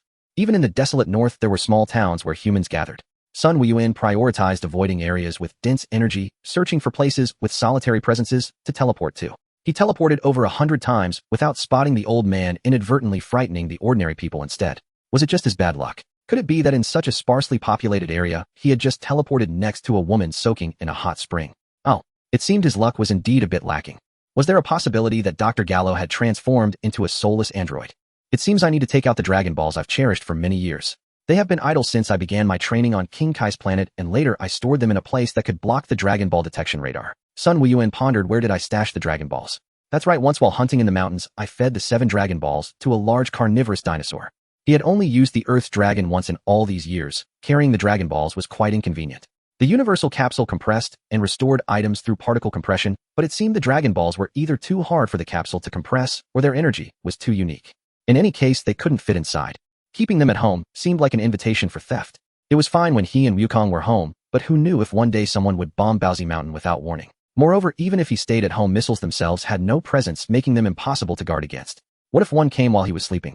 It wouldn't matter much if people were harmed, but if the house and Paozu Mountain were destroyed, that would be a disaster. The power of the 3 generations of their family was undeniable. It wasn't the kind of bomb produced by Dr. Gallo that could destroy the Earth, and even sustaining minor injuries would be challenging. Once Sun Wuyuan detected the energy of that dinosaur, he instantly teleported over, startling the dinosaur that was sprinting after its prey. Letting out a roar, the dinosaur recognized Sun Wuyuan as eerily familiar. A not-so-pleasant memory resurfaced in its mind. On a fine sunny morning, it was engaged in a delicate activity with a female dragon when this frail biped suddenly slapped its forehead. Then it fainted on the back of the female dragon. Afterward, the female dragon never paid it any mind. Moreover, it had lost its teeth, and significant problems arose with its digestion and appetite. It often went hungry, yet its stomach felt painfully full. Roar. Do you have any idea how I've been living these years? Eating poorly and having trouble with bodily functions. The female dragons ignore me. What have you done to me? The dinosaur thought, this creature can't be getting dim-witted, does it? It seems energetic, albeit a bit too thin. I can see every rib. This silly dinosaur is quite the oddity. The dinosaur. I can't understand you, you're too loud. Just lie down, and I'll make it quick. Sun Wuyuan delivered a swift blow, and the dinosaur fell, finding the scene oddly familiar. Clapping his hands twice, Sun Wuyuan shouted at the dinosaur, come forth, Shenlong. After a long wait, the sky showed no signs of change. What? Is the Earth Shenlong so weak? Is it suppressed by this silly dinosaur and unable to appear? Dinosaur brother, I'm sorry, but I can only send you to see the King of Hell. Remember to mention my name. Who knows, the King of Hell might reincarnate you here in Paozu Mountain, and in 18 years you'll be a fine dragon again. While Sun Wuyuan kept talking to comfort the dinosaur, his hands were not idle. Taking advantage of the dinosaur's inability to react, he swiftly decapitated it, ending its nefarious existence and benefiting the creatures of Paozu Mountain. I have accumulated immeasurable merit. With a swift cut across the dinosaur's distended abdomen, 7 smooth, rounded stone balls rolled out. Was the stone ball that contained the 7 Dragon Balls really this large? It shouldn't have been a back then. I thought it wasn't very big. After knocking out the silly dinosaur's teeth, I simply stuffed it in. Come forth, Shenlong. The dinosaur that suppressed you has been eliminated. Unknown to Sun Wuyuan after he vanished from the northern glacier, the small spaceship carrying Dr. Gallo took off from the spot quickly, leaving Earth and flying into the cosmic void. As he gazed at the suddenly darkened sky surrounded by darkness akin to night, dark clouds rolled with flashes of lightning and golden light. Isn't it better for Shenlong to be mysterious, making a grand entrance and disappearing instantly when leaving? Waiting for Shenlong to appear, Sun Wuyuan muttered in boredom, "State your wish." "Bring Dr. Gallo before me," Sun Wuyuan said without hesitation. Sun Wuyuan flashed a charming smile, pondering that according to the original timeline, it would still be 11 years before Dr. Gallo made his appearance as an artificial human. No. 20. He could hardly believe that Dr. Gallo had become an artificial human so early. If it were truly that early, why would he wait until 11 years later to emerge? In the original work, Raditz would not appear for another 4 to 5 years at that point. Sun Wukong's combat power was still quite low, and no one could stop him from avenging and conquering the world. Therefore, besides the possibility that he was just unlucky and had attempted to teleport hundreds of times without success, there was also the chance that Dr. Gallo had a way to conceal his aura. The specifics of this method were unimportant, and after all, he could not comprehend the technological civilization of this world. However, as long as Dr. Gallo remained an ordinary person without power, he could not resist the might of the dragon. Regardless of whether he agreed or refused, he would be brought before him, and it would be up to his own will whether to crush or mold him. Dr. Gallo's spaceship traveled at incredible speed, having already left the solar system where Earth resides, heading toward the cosmos far from Earth. At one moment, while in a state of temporary death, Dr. Gallo's eyelids fluttered as the voice of the dragon reached his soul consciousness through his physical form. Return to Earth. What a joke. He had exhausted all his efforts to leave Earth, and his soul roared in protest. No, I do not want to return to Earth. On Earth, Sun Wuyuan looked at the dragon's body writhing above him before slowly speaking. This wish is quite simple. Here it comes. Soon he would see Dr. Gallo, the renowned scientist, and he felt an inexplicable sense in this later stage of the 7th universe of Dragon Ball, where scions, frozen demons, destroyers, and angels roamed, the artificial humans created by Dr. Gallo represented the last face of Earthlings. As the dragon's eyes glimmered red, Sun Wuyuan saw a white-haired, white-bearded old man peacefully lying on the ground before him. Your wish has been fulfilled. The dragon vanished, and with a whoosh, the 7 Dragon Balls scattered across the world. Sun Wuyuan checked Dr. Gallo's state. There was no breath, no heartbeat. What is this? Did the dragon accidentally kill Dr. Gallo during the forced packing process? How should he deal with this old man? Mutilation? That wouldn't be good, would it? He was not that kind of person. The dead deserve respect. The dead deserve respect. It was important enough to say it twice. Thus Sun Wuyuan stripped Dr. Gallo of all his clothing. Hiss, how ugly and glaring. And so short. He found a universal capsule in one of the pockets of the tattered clothing and wrapped the torn clothes around Dr. Gallo. After all, Dr. Gallo was a renowned scientist. Even in death, he should not be disgraced. I am just so kind-hearted and straightforward, but easily taken advantage of. I might not survive well in the universe. Opening the universal capsule, he found a cryogenic chamber labeled 16. Sun Wuyuan was puzzled. No. 16 should have been placed in Dr. Gallo's secret laboratory alongside artificial humans. No. 17 and no. 18. But why did Dr. Gallo have no 16 with him? Did he miss his deceased son? Sun Wuyuan stared at Dr. Gallo's corpse, pondering whether he had dismembered him just in case when burying him. He retracted the cryogenic chamber back into the universal capsule and in a flash teleported with Dr. Gallo's corpse to the northern glacier. He spent over an hour searching for the laboratory and finally found a cave sealed with a heavy iron door, suddenly sensing Dr. Gallo's aura. What is this? Is he coming back to life? Let me help him a bit, doctor, don't be shy. A crisp and rhythmic sound of clapping echoed. Dr. Gallo awakened, feeling as though his face had gone numb, as if it no longer belonged to him. Hello, esteemed scientist Dr. Gallo, you should recognize me, right? Hee. Sun Wuyuan said with a bright and, it's you. Sun Wuyuan, my plan was flawless. How could you discover and bring me back? Dr. Gallo asked, astonished and furious, not only in pain, but also enraged, wondering how such a perfect plan could be so easily disrupted by Sun Wuyuan. He was confident that no one could do better than him in similar circumstances. Moreover, he vaguely heard a voice asking him if he wanted to return to Earth, almost like a dream. Dr. Gallo had his suspicions. Why should I explain? Do you want to guess? Sun Wuyuan smashed open the iron door, lifting Dr. Gallo by his neck as he floated into the cave. Dr. Gallo frantically searched his body. Stop looking. How could such a dangerous android remain with you? You seem to know me quite well. Dr. Gallo's cold sweat dripped as his expression turned fearful. He had lost all chances of turning the tables. The chief scientist of the Red Ribbon Army. Dr. Gallo, aren't you also very familiar with me and Wukong? Sun Wuyuan said in a flat tone. Dr. Gallo suddenly exclaimed with excitement, I understand now, it's the Dragon Balls. After Sun Wukong destroyed the Red Ribbon Army, he took all the Dragon Balls from our army. What do you want to do? Stop. Those are 2 failed products that will kill everyone on Earth. You'd better stay quiet. Sun Wuyuan had no interest in listening to Dr. Gallo any longer and slapped him on the forehead. Dr. Gallo collapsed face first onto the ground, and just before losing consciousness, a thought flashed through his mind. Who is this person? Can't he wait until I finish speaking? Both no. 17 and no. 18's cryogenic chambers are here. I guess I'm saving the beauty right. Little brother, just wait. There's a hierarchy of age. I'll rescue your sister first. Just hang on a moment. Sun Wuyuan opened the door to no. 18's cryogenic chamber. He saw a stunning woman with azure eyes and shoulder-length golden hair, lying quietly inside, his gaze unconsciously drifting to her chest. Even lying on her back, she's still so prominent. Not to be underestimated. Should he give no? 18 a full body check to see if there were any malfunctions. As he hesitated for a few seconds no. 18 woke up, stood up, and slowly walked out of the cryogenic chamber. She glanced at Dr. Gallo, who was lying on the ground, realizing that this man had brought endless darkness and suffering to her and her brother. Dr. Gallo had not only kidnapped them as children for experimentation, transforming them into artificial humans, but he had also destroyed their warm family. She constantly thought of killing Dr. Gallo. No. 18 said coldly. Sun Wuyuan, Dr. Gallo is one of the targets we are to eliminate. Your power is not weak, but killing me is not that simple. Sun Wuyuan replied nonchalantly. Moreover, to be honest, I am not your enemy, but rather your savior. Are you really going to complete your enemy's mission to kill your benefactor? Number 18 stood silently, her expression still cold, revealing nothing of her thoughts. Sun Wuyuan approached the sleeping pod of number 17 and opened it. Number 17 quickly awakened, saying, Sun Wuyuan, I can't believe it was you who released me. And number 18. How surprising.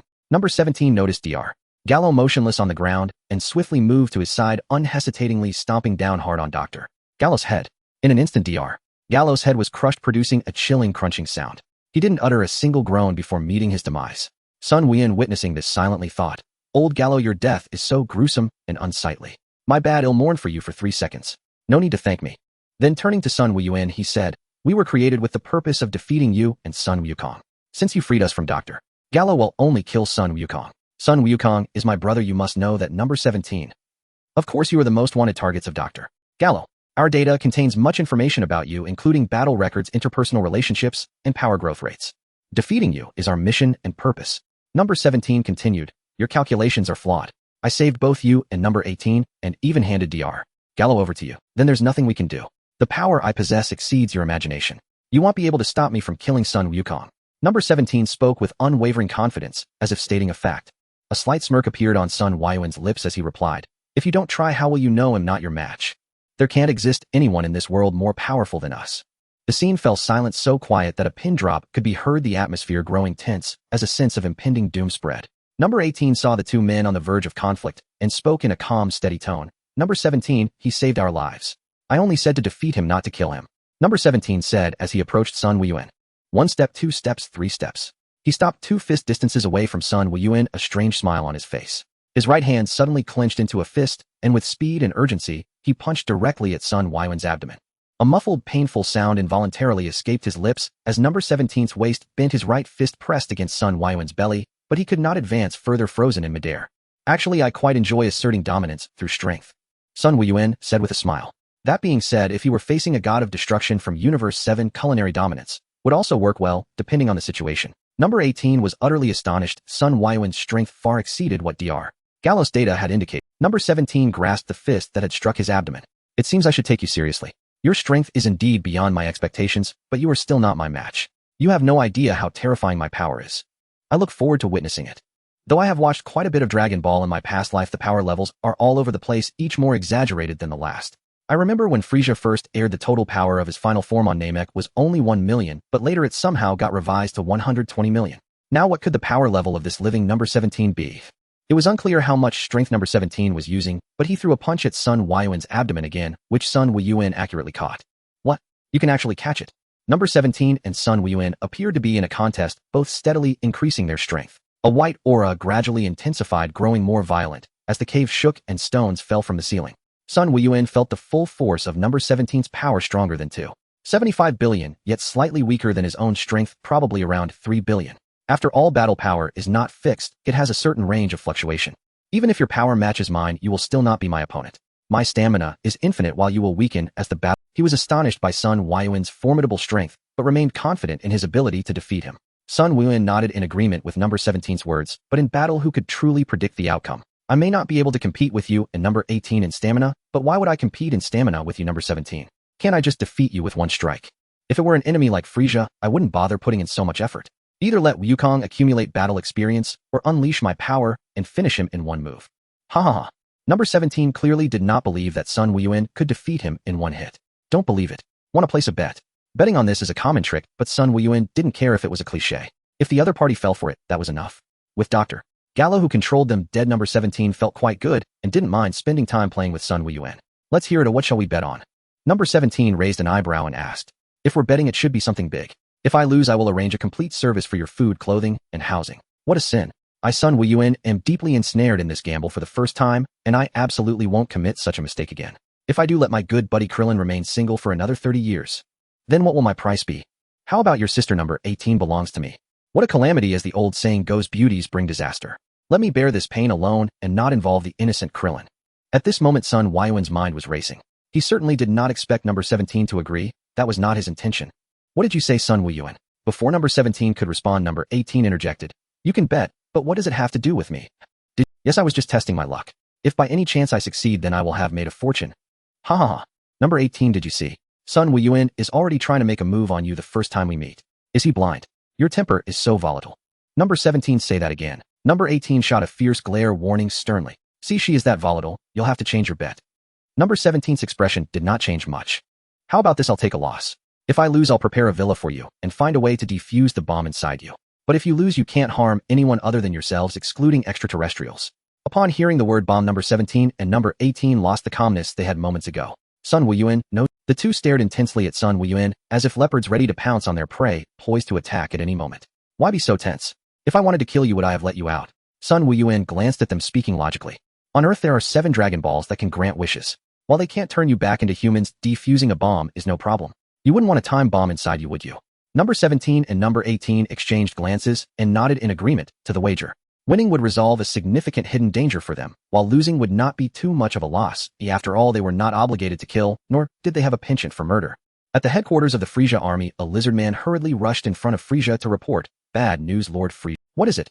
Frisia responded with an elegant demeanor and composure. Our headquarters life form power detection device has exploded. I remember the last explosion occurred around the time the spirit tree fruit appeared, after which the limit of our headquarters large power detector was raised to 100 million. My dear brother Gula has also left my sphere of influence. Did you go to detect the power of Shrag? Frisia asked. No, Lord Frisia, your subordinate remembers you instructing us not to provoke Shrag for the time being. This terrifying energy reaction has appeared in a remote area of the North Galaxy. The lizard man lowered his head, not daring to meet Frisia's gaze. Immediately activate the backup large power detector with a 200 million limit. I want to see just how strong this newly emerged mysterious powerhouse is, Frisia said grimly. Your Majesty, the results are in 150 million power. The lizard man was frightened by this power reading. Many in the army were unaware of Frisia's true strength, but he knew he was in charge of the power readings, and that this new power was even stronger than Frisia's own 120 million. 150 million. Is that even stronger than my current full strength? How could such a powerhouse suddenly appear in the remote areas of the North Galaxy? Issue orders to have the army members there temporarily cease their conquest of planets. Your Majesty. What now? Frisia asked, somewhat irritated. The lizard man stammered. Another. An even more powerful force has appeared, and the device has exploded again. What? Immediately activate the largest detector.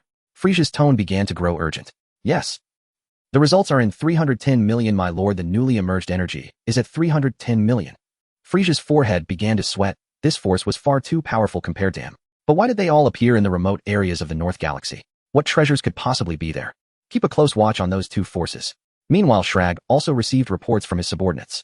Lacking the advanced technological capabilities of Frisia's army, he could only speculate that the two mysterious powerhouses had strengths exceeding 100 million. If I could obtain the spirit tree, I would have enough life force to unleash my full power during my prime. How infuriating! Who has stolen my spirit tree? On the northern glaciers of Earth, Sun Wuyuan and number 17 exchanged glances from a distance. I'm curious what gives you the confidence to defeat me in one move, given our comparable strengths. Number 17 calmly replied. However, you are not the only one with a trump card. Shield. A cyan-green spherical shield enveloped number 17. He exerted all his strength to deploy his strongest defensive move. He could not afford to be careless with the bomb inside him. Since you are ready, I can't keep you waiting. Twice the Kaioken. After using the twice Kaioken, number 17 shield seemed quite strong, but Sun Wuyuan felt it was not enough for safety, so he upgraded to the threefold Kaioken, intensifying the red aura further. In the previous second, he was about 100 meters in front of number 17, and the next second, he appeared behind him. He accurately and skillfully slapped number 17's back of the head. The shield shattered like glass in an instant, and the momentum did not lessen. Sun Wuyuan sensed something was off and quickly retracted most of his strength. In that moment, as number 17 turned around and raised his hand to block, Sun Wuyuan's palm landed solidly on the back of his head, leaving him dazed and crashing into the earth. Sun Wuyuan muttered, Fortunately, I restrained my strength. Otherwise, my future brother-in-law might need to rely on the Namekian dragon to be revived. Number 17. Number 18 shouted anxiously as she flew into the pit where number 17 had landed. You need not worry, did I not say? I harbor no intent to kill you. Number 17 is merely knocked out by me. Sun Wuyuan replied casually. The worst outcome would be a minor concussion. He certainly was not dead. Yes, I handled it with great care. Your Majesty. Upon hearing this voice, Frisia's heart inexplicably skipped a beat. What bad news could this fellow possibly bring? Lord Frisia, there has been another explosion. What do you mean another explosion? Are you saying the largest power detector has exploded as well? Frisia initially reacted with anger and then disbelief. The lizard man quickly nodded, saying, yes, in that remote area of the North Galaxy, an energy response exceeding 500 million has appeared and the device exploded again. Immediately investigate this. Use any means necessary to uncover the cause. Otherwise, you should know the consequences. In a remote area of the North Galaxy where even a low-level warrior's presence was extremely rare, and where my subordinates looked down on conquering those small planets, the emergence of such powerhouses in succession must indicate the presence of something valuable that I am unaware of. Could it be that these powerhouses are simply bored and looking for trouble? Conduct a secret investigation, do not reveal your identities, and absolutely do not provoke those strong beings. Frisia pondered for a moment and added, this energy is terrifying. Sun Wuyuan's energy. I never expected he didn't even show his full strength while battling with Sun Wukong. Can a person's power reach such a level? The gap is truly unimaginably vast. Under a large tree on Bunsen Mountain, Piccolo muttered to himself, feeling somewhat disheartened. Master Wuyuan usually keeps his energy suppressed. Perhaps he is battling someone and cannot sense the energy of the opponent. Who could he possibly be fighting? Unfortunately, my strength is too weak to be of any help. Krillin on came house, said clenched fists, then turned to see Master Roshi calmly reading a magazine, shaking his head in resignation. Number 18 found the unconscious number 17 in the pit, and Sun Wuyuan approached to check on him, confirming that number 17 still had a heartbeat and breath, but there was a bump on the back of his head covered by his hair. Goku, how did you get here? Did you not take Uncle Ox King home? Indeed, they are very strong. Their power surpasses yours. Even if you transform, you cannot defeat any of them. Wukong gazed at the conscious No. 18 with sparkling eyes. Those who understood Wukong knew that this was his thirst for battle. Otherwise, one might think Wukong was a pervert, when in fact he was merely an obsessional martial artist oblivious to matters of romance. Walking in front of No.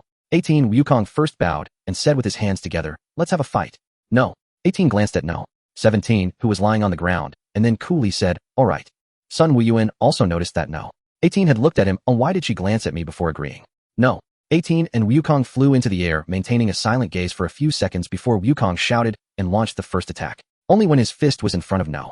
18 did he strike, landing a punch in Wukong's abdomen. Wukong bent over like a shrimp, saliva spilling from his mouth. Watching the battle between No. 18 and Wukong, Sun Wuyuan felt a strange familiarity with the scene and glanced back at the still-laying No. 17. After a moment of silence, he thought, Wukong, don't be too stubborn in this fight. The battle in the sky continued with Wukong gradually showcasing his power against No. 18 to be precise. It was a one-sided beating with Wukong being the one getting hit. 4 libraries 1. You are indeed strong. I must use all my strength now. Sorry, I just learned this transformation not long ago, and am not very skilled.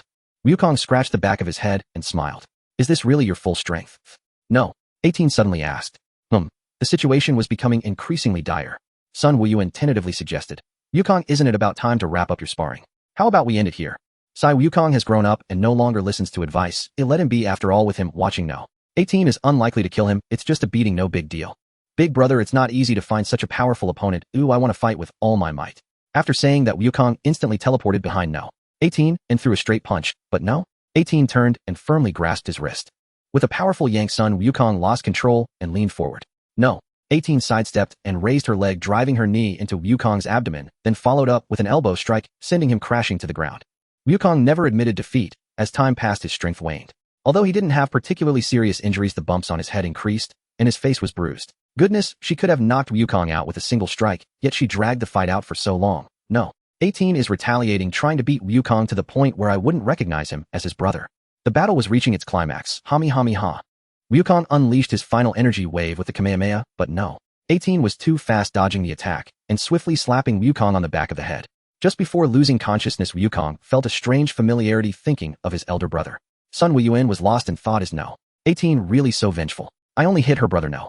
17 a couple of times, and she has beaten my brother Wukong for so long.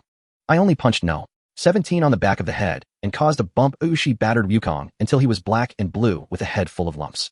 My poor brother. No. 18 glanced at Sun Wuyuan, who was quickly searching for someone in the pit. Her cold face showed little change, but the corners of her mouth slightly curled into a barely noticeable arc as she walked beside No. 17 again. Sun Wuyuan emerged from the pit carrying the unconscious Wukong and said no. 18 You were too hard on my brother. Do you want to hit me to vent for your brother? Hit you? Forget it, I generally don't hit women unless they are truly detestable. Wukong's beatings aren't just one or two, I've lost count of how many times I've hit him. As Sun Wuyuan spoke, he fed Wukong a Senzu Bean, and at the moment his injuries healed, Wukong slowly opened. Seeing Wukong recover, he raised an eyebrow at No. 18, implying that my brother is fully healed while your brother is still lying on the ground. Sun Wukong, do you want to fight again? No. 18 flicked a strand of hair from her forehead behind her ear, her voice calm. After just being beaten severely, Wukong shouldn't be itching for a fight again, right? However, to prevent Wukong's fighting instincts from getting out of hand again, Sun Wuyuan spoke first. Wukong, don't you still need to find the octagonal eggshell of the fire-eater bird and the honey from bees living in the octagonal nest to repair the Bagua furnace? Wukong shouldn't engage in another fight. Don't forget our bet, you and No. 17 lost. Wukong awkwardly smiled and said, if you hadn't reminded me, I would have forgotten. Grandpa and Chi-Chi are still waiting for me on Wuxing Mountain to gather the materials to repair the Bagua furnace. Not long after Wukong left, No. 17 slowly regained consciousness. Sun Wuyuan, what was that move of yours? I felt your power surge at that moment. A few years ago, I trained with Wukong under the North Kai and learned much martial arts knowledge and 2 techniques from the North Kai. What I just used against you was the Kaioken, which can multiply power, and I used a 3-fold Kaioken when hitting you. By the way, you have an interesting companion who is stronger than you.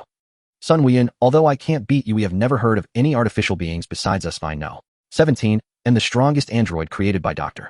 Jero. No, you're mistaken, No. 17. I know Dr. Jero better than you. He indeed created stronger androids than you, but like you, they do not obey Dr.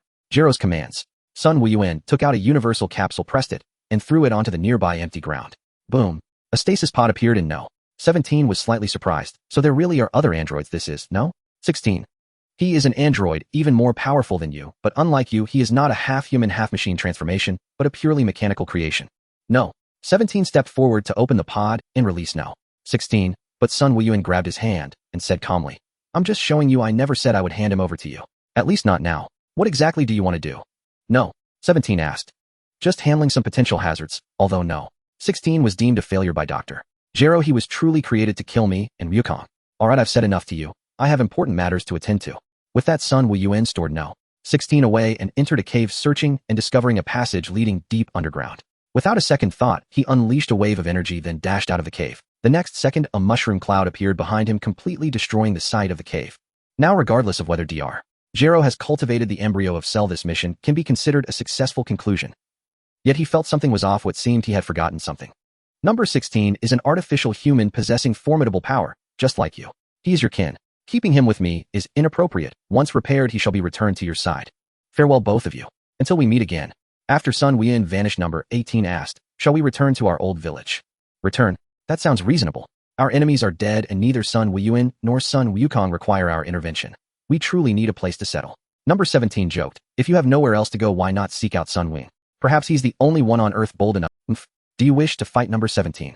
Number 18 snorted coldly, fixing number 17 with a... She felt deep gratitude towards Sun Wuyuan for saving her and number 17, but not so profound as to inspire devotion, especially knowing he already had a romantic partner, Bulma. Along the way, they walked in silence for a long while, until number 18 finally broke the stillness. I'm going to buy clothes first. Will you come along? Do you have money on you? No, but they do. Number 18 pointed toward 3 fleeing beastmen led by a barehead figure pursued relentlessly by police cruisers. By the way, didn't we promise Sun Wuyuan we wouldn't harm others? Number 17 picked up a large sack of cash lying on the ground, glancing at the fallen beastmen and unconscious officers. I only knocked out 2. I left the rest to you. Besides, no one died. We haven't broken our vow. Meanwhile, in Bulma's West City laboratory, Sun Wuyuan materialized beside her. Wuyuan, what brings you here? To check on your progress, and also to entrust you with something hazardous for disposal. I've identified 2 types of mechanical insects, one identical to the model you previously showed me, designed to detonate upon capture. The other remains under analysis with no conclusive findings yet. What precisely is this hazardous object you wish me to handle? Upon learning the mechanical insects could explode, Sun Wuyuan abandoned hope of Bulma uncovering Dr. Jero. He knew another kind existed, scout rockets disguised as ordinary insects deployed by the Galactic Patrol to surveil Earth. Legend held that among every 100,000 flies one was such a scout rocket. Pressing the capsule containing number 16, he explained, using the Dragon Balls, I summoned Shinran to deliver the controller of these insects directly before me. That voyeuristic mastermind is none other than the world-renowned scientist Dr. Jero. Surely you know him, Bulma. I never imagined it would be him. Bulma gazed at the cryopod housing number 16. Is this the dangerous object you mentioned? Yes. Dr. Jero created him specifically to kill me and Sun Wukong. His power far surpasses Sun Wukong's. Destroying him would be a terrible waste. So I'd like you to examine his programming, modify only the core directive, replacing assassinate Sun Wukong and Sun Wing with protect Earth. Everything else may remain unchanged. At the word artificial human, Bulma's eyes lit up instantly. Her passion for technology rivaled Sun Wukong's devotion to martial cultivation, and within moments Sun Wuyuan was utterly forgotten, her entire focus locked onto number 16. Sun Wuyuan offered one final caution: don't awaken him during your research. I'll visit Sun Wukong for now. If anything arises, contact me. I'm off. Bulma, lost in rapturous study, merely gestured dismissively, then bent back over her work, wrench in one hand, screwdriver in the other, moving with effortless fluid precision. Was she about to dismantle number 16 into individual components? Never mind. It was beyond comprehension. Wukong, what happened to your face? I barely recognize you. While collecting honey from octagonal hive bees, I got stung. Sun Wukong scratched the back of his head sheepishly. Surely those bees couldn't possibly wound you. Are there truly such ferocious bees on Earth? Sun Wuyuan doubted it, and chose not to pursue the matter further. Instead, he noticed Grandpa Sun Gohan, Chi-Chi, and the towering Shinran. Sun Wukong, are you truly entering the 8 trigrams furnace? Sun Wukong nodded without hesitation. Shinran continued. Very well. Let me explain how to repair it. You already possess the required materials, and the banana leaf fan has been brought. When I open the furnace, use the fan to disperse the flames. A narrow passage will then appear leading straight to its central base. Descend swiftly through it, locate and seal the breach. Then exit before the passage vanishes. You'll have only seconds, and the furnace's interior is vast. As Sun Wukong entered, Sun Wuyuan felt no anxiety. Instead, his gaze lingered on Shinran, the youthful-looking Taishang Lao Jun, an ancient being who had lived for millennia. You seem strained. Shall I lift this cauldron for you? The colossal Shinran rose, dwarfing even elder Sun Gohan, whose height barely reached her ankle. Sweat the size of washbasins streamed ceaselessly down her face. Do you possess such strength? Shinran asked, looking down at the diminutive Sun Wuyuan. I believe my strength is Sun Wuyuan soared upward and took the cauldron's weight, lifting it as effortlessly as an ant might hoist a pot. Elder Sun Gohan, your grandsons are truly extraordinary. She recalled how Sun Wukong had effortlessly defeated her earlier, and now this youth displayed equally immense power. Indeed, Lord Shinran. They began rigorous cultivation from childhood and have attained formidable strength. In mere moments, Sun Wukong reappeared, having repaired the furnace and teleported out instantly. Just as they prepared to depart, Shinran suddenly asked, Elder Sun Gohan, I wish to appoint you as guardian of Mount Wuxing. Would you accept?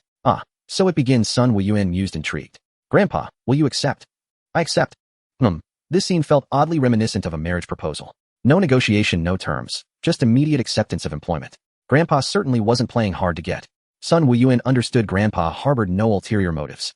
Mount Wuxing bridged the mortal realm and the underworld, making it prone to spectral apparitions and hellish demons.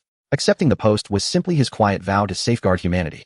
Still, what if a deeper bond developed between Grandpa and Shinran?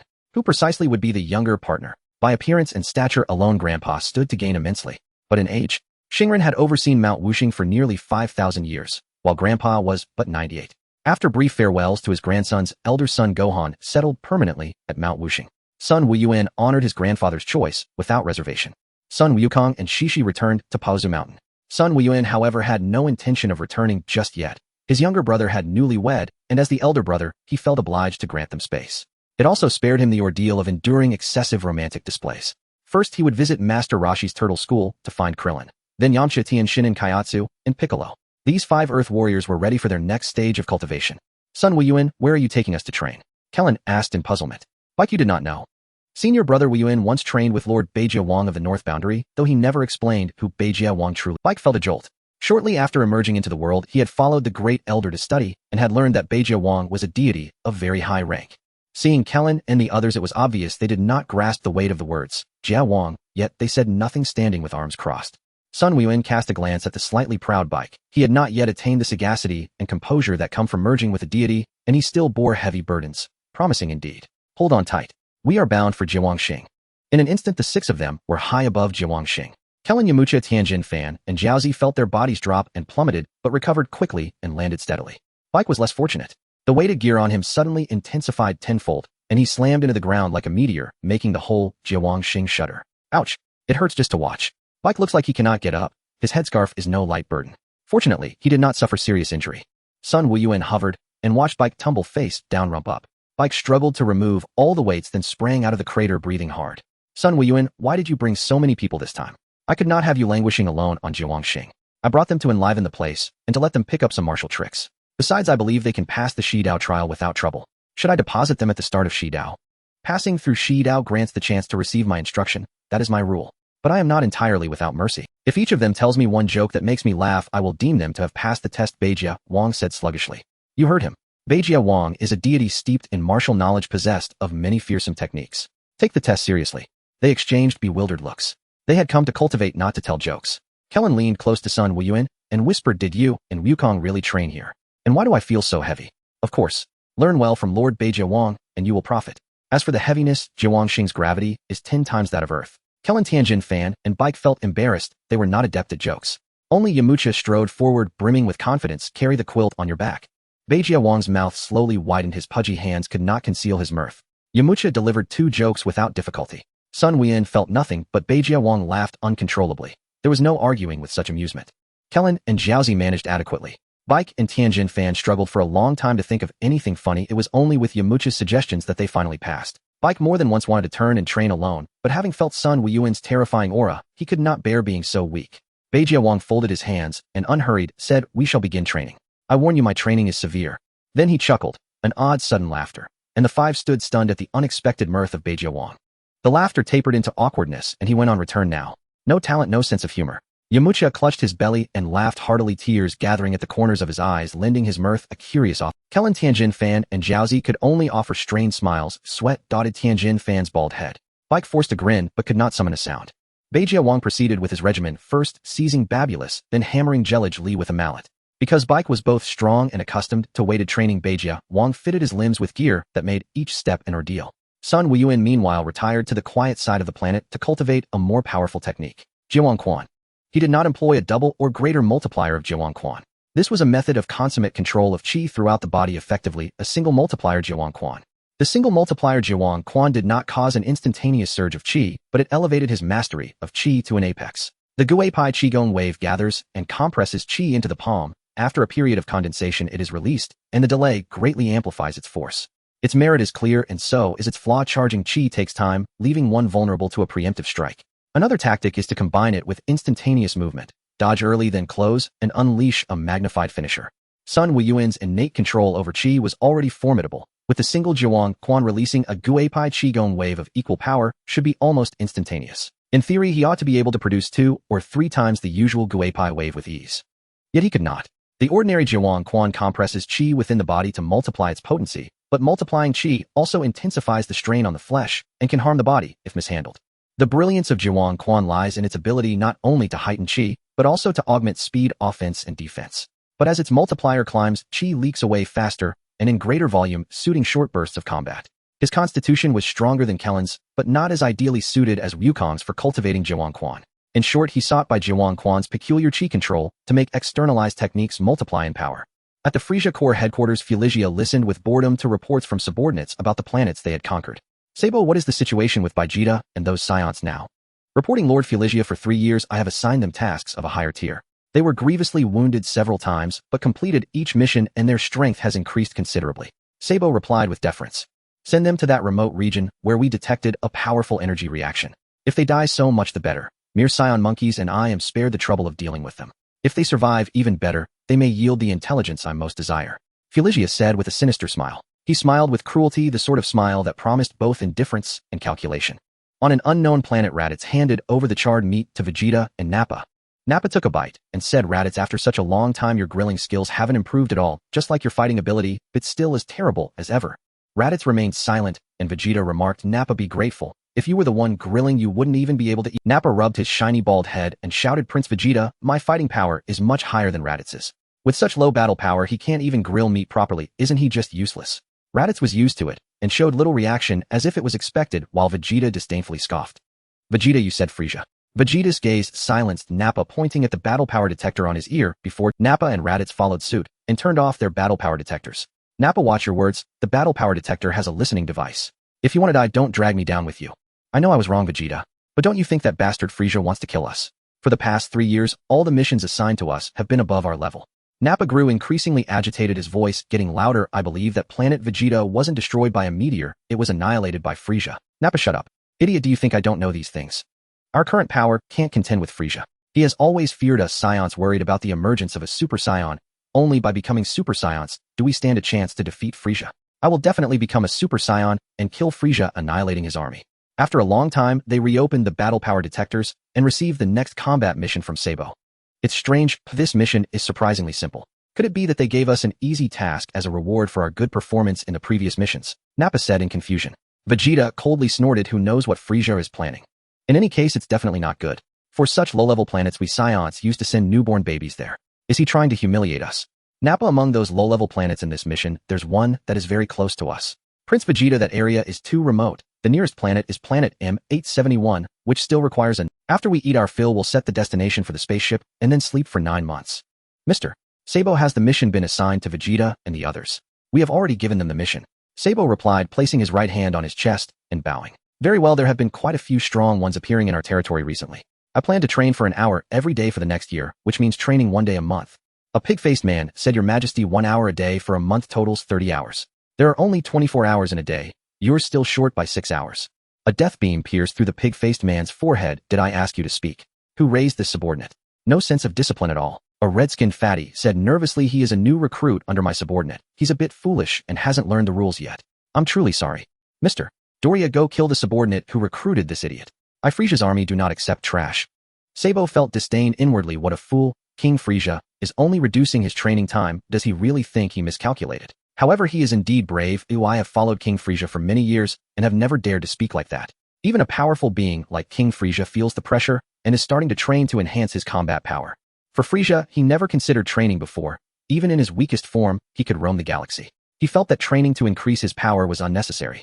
However, with the sudden emergence of several forces, each stronger than the last, he began to feel a sense of crisis, which is why he formulated a training plan.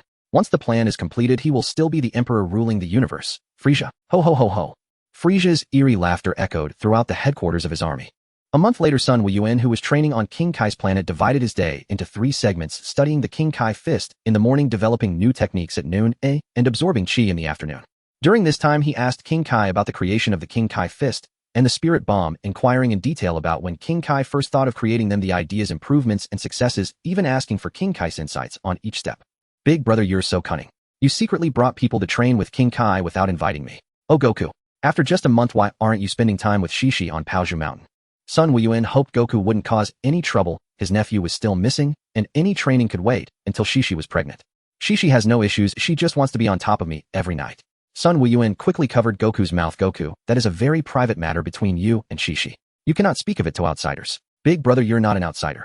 In any case, that matter cannot be discussed with anyone outside of you two, otherwise Shishi will get angry. Goku awkwardly laughed. Shishi treats me well, as she hasn't been angry with me. She said she was pregnant and won't let me. The training effect in the 300 times gravity chamber has diminished significantly. I just came to feel your energy. What? So soon? Goku, you're amazing. Our family has descendants now, but don't be arrogant, keep working hard. Sun Wuyuan said earnestly. Goku, you can set training aside for now. Go tell Grandpa the good news, then take care of Shishi. As for training, once your child is born, I will take you to a place suitable for your cultivation. That place is the hyperbolic time chamber of the Supreme Kai. I didn't let Goku go back then because he was too young and couldn't stay in the dull chamber. Plus, a person can only stay inside for 2 years, which equals 2 days outside. After becoming a Super Saiyan, the benefits gained by going in are even greater. Big brother, can't you take me to train now? No, your wife is pregnant. How can you not stay home to care for her? Really, do you not want more children? Do you still want to become a Super Saiyan god? Goku had no choice but to follow Sun Wuyuan's advice and tell his grandfather Sun Gohan about Shishi's pregnancy. When old Sun Gohan heard this, he was very happy, but then thought about his grandson Goku not being able to take care of someone, and his eldest grandson Wuyuan had run to King Kai's planet. So he decided to ask his boss Amen for leave to return to Paozu Mountain to take care of his daughter-in-law. A strong and fierce aura, it seems Wuyuan is about to succeed. The speaker was the king of the Northern Realm. Over the past 10 months, Sun Wuyuan had asked him numerous questions, some of which were quite tricky and gave him a headache. There was even a time when he felt that Sun Wuyuan's question was too beyond the syllabus, and he couldn't brush it off. This problematic student was too difficult to teach. In the end, he had to consult the great king for an answer. Piccolo, Krillin, Tien, Yamcha, and Kaiatsu also stopped their training, quietly gazing in the direction of Sun Wuyuan. Goo! Is that the Kamehameha wave I know? Krillin swallowed hard. Huh. The red Kamehameha wave. Just now Sun Wukong suddenly appeared right in front of him, and Sun Wuyuan was startled, quickly adjusting the direction to make the Kamehameha pass by Sun Wukong's ears, singeing some of his hair. Wow, so close, I almost died. Big brother, your move is amazing. Wukong, are you hurt? Seriously, just as I achieved mastery, you came rushing in to offer your head. What are you trying to do? I almost killed my brother to achieve enlightenment. Sun Wukong nonchalantly replied. Big brother Chi-Chi is about to give birth, so I came to find you to go back. Huh. Your sister-in-law is about to give birth and you're not looking for a midwife, but for your big brother. I can't deliver a baby either. Wukong, you should go find a midwife. Sun Wuyuan said helplessly. Who is the midwife? Where is she? What about Grandpa? Because I am fast, Grandpa sent me to find someone, and I immediately thought of Big Brother. The others who had leaned closer to listen suddenly slipped and fell to the ground. They were truly in awe of Wukong and his companions. They'll go ask Bulma if she can deliver a baby. Chi-Chi is having a baby. But I can't deliver a baby either. My mom should have experience. Sun Wuyuan quickly took Bulma and Mrs. Brief to Paozu Mountain. Bulma and Mrs. Brief went in to assist with the birth while the three of them stood outside waiting anxiously. Old Sun Wufan paced nervously while Wukong remained calm as a rock, perhaps unaware of the risks of childbirth. A loud cry shattered the silence. Wow! A rhythmic and strong cry of a newborn. Wukong, congratulations on becoming a father. Soon the door opened, and the three of them entered to see Mrs. Bulma curiously looked at the monkey tail on the baby's bottom and asked, how strange, why does the baby have a tail on its... It's not strange. I had a tail when I was young, but Big Brother had the god seal it away for me. But did you and Grandpa have... Sun Wukong remembered asking about Big Brother and Grandpa's tails when training at the Temple of the Gods, realizing that it was also Big Brother's first time there. Bulma looked at Sun Wuyuan, thinking, could it be that he also had a tail? No. Both of us were adopted by Grandpa. Only you had a tail. As for why your tail was sealed, it was not only a weakness, but also because on the night of a full moon, Wukong, you would turn into a rampaging giant ape when you saw the moon. Sun Wukong recalled the story told by Grandpa and Big Brother warning him not to look at the moon, but one time he peeked awkwardly, scratching his head. That guy Dales claimed you were a scion, and you even asked me if Bardock was our father. After returning to Earth, you never mentioned it, so I didn't say anything. Bulma suddenly interjected. Are you saying Wukong is an alien? Yes, Wukong arrived on a spherical spaceship. I inquired about the scions from the King of the Northern Realm. Your people live on planet Vegeta and are a race of warriors loving battle and destruction from old to young, working under Frisia's army. Bulma said with a hint of unease, how could such a brutal race exist? So the Bardock that Dales mentioned is your father. Planet Vegeta was destroyed by Frisia himself, and only a handful of scions survived, and you are one of the surviving scions. By the way, that transformation of yours shining with golden light is the legendary Super Scion that appears once every thousand. So Wukong, are you not a little excited? You have become a genius among the Scion race, appearing once every 1,000 years. Seeing the atmosphere a bit heavy, Sun Wuyuan joked. To be honest, I'm really surprised. It turns out, Big Brother, you're not my... How do you talk? It sounds like I often trick you.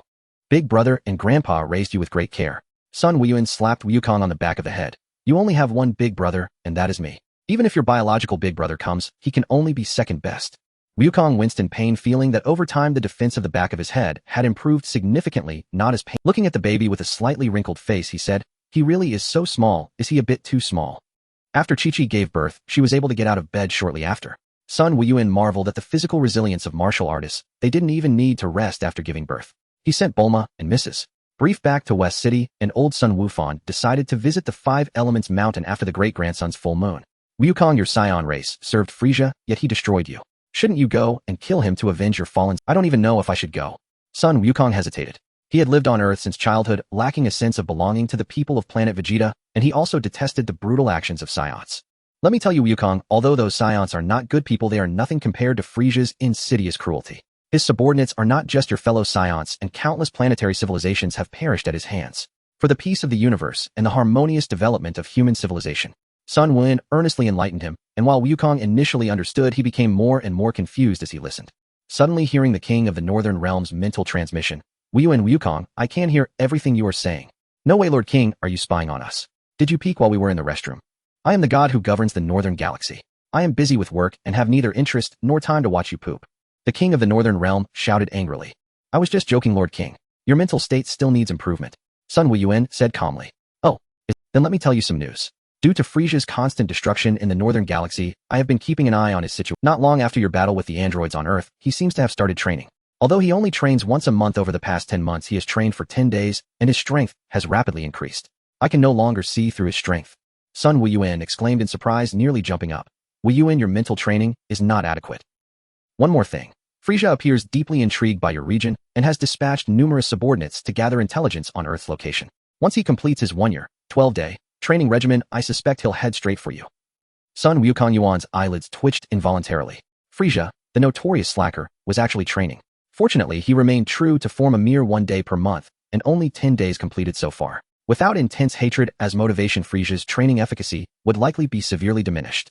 Thus perhaps there was no need for excessive concern. A half-formed idea flickered in his mind: locate Frisia's stronghold, teleport there instantly, and unleash a full-power energy wave upon their planet. The esoteric technique he had wished for from the Namekian dragon god, enabling brief survival in vacuum, would prove perfectly suited for this mission.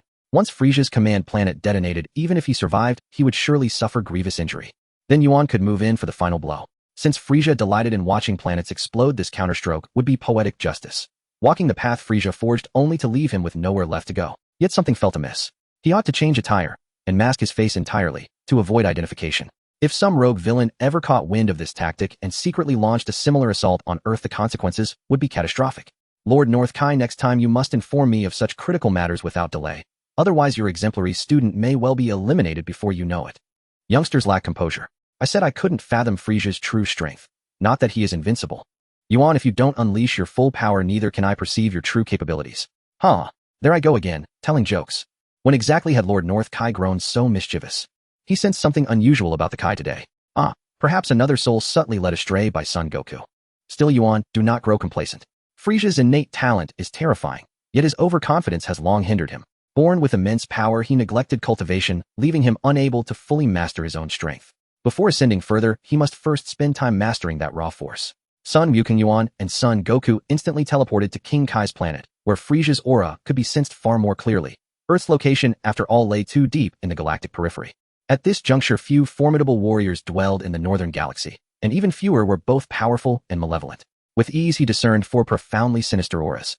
Three bore striking resemblance. Yuan surmised them to be Frisia King Cold and Cooler. The fourth aura, though fainter and more elusive, resonated with the pure ancient evil of the demon clan, a signature he recognized from Piccolo Daimao. Had Yuan not sensed an uncanny familiarity, and had that demonic essence not been so unadulterated, he might have overlooked it entirely. Against the overwhelming presence of Frisia's lineage, it seemed comparatively feeble.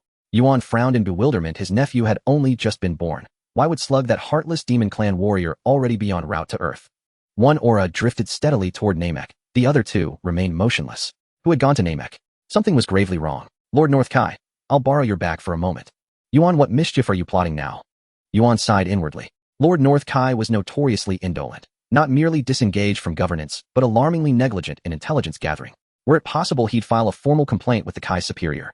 To be fair, few deities proved truly reliable. North Kai was self-evident. Grand Kai adored rock music and dancing. East Kai was perpetually distracted. Old Kai indulged in carnal pleasures. And Destroyer Beerus was obsessed with food and slumber. Lord North Kai, a potent yet malevolent aura, emanates from Namek's direction. May I ask who it belongs to?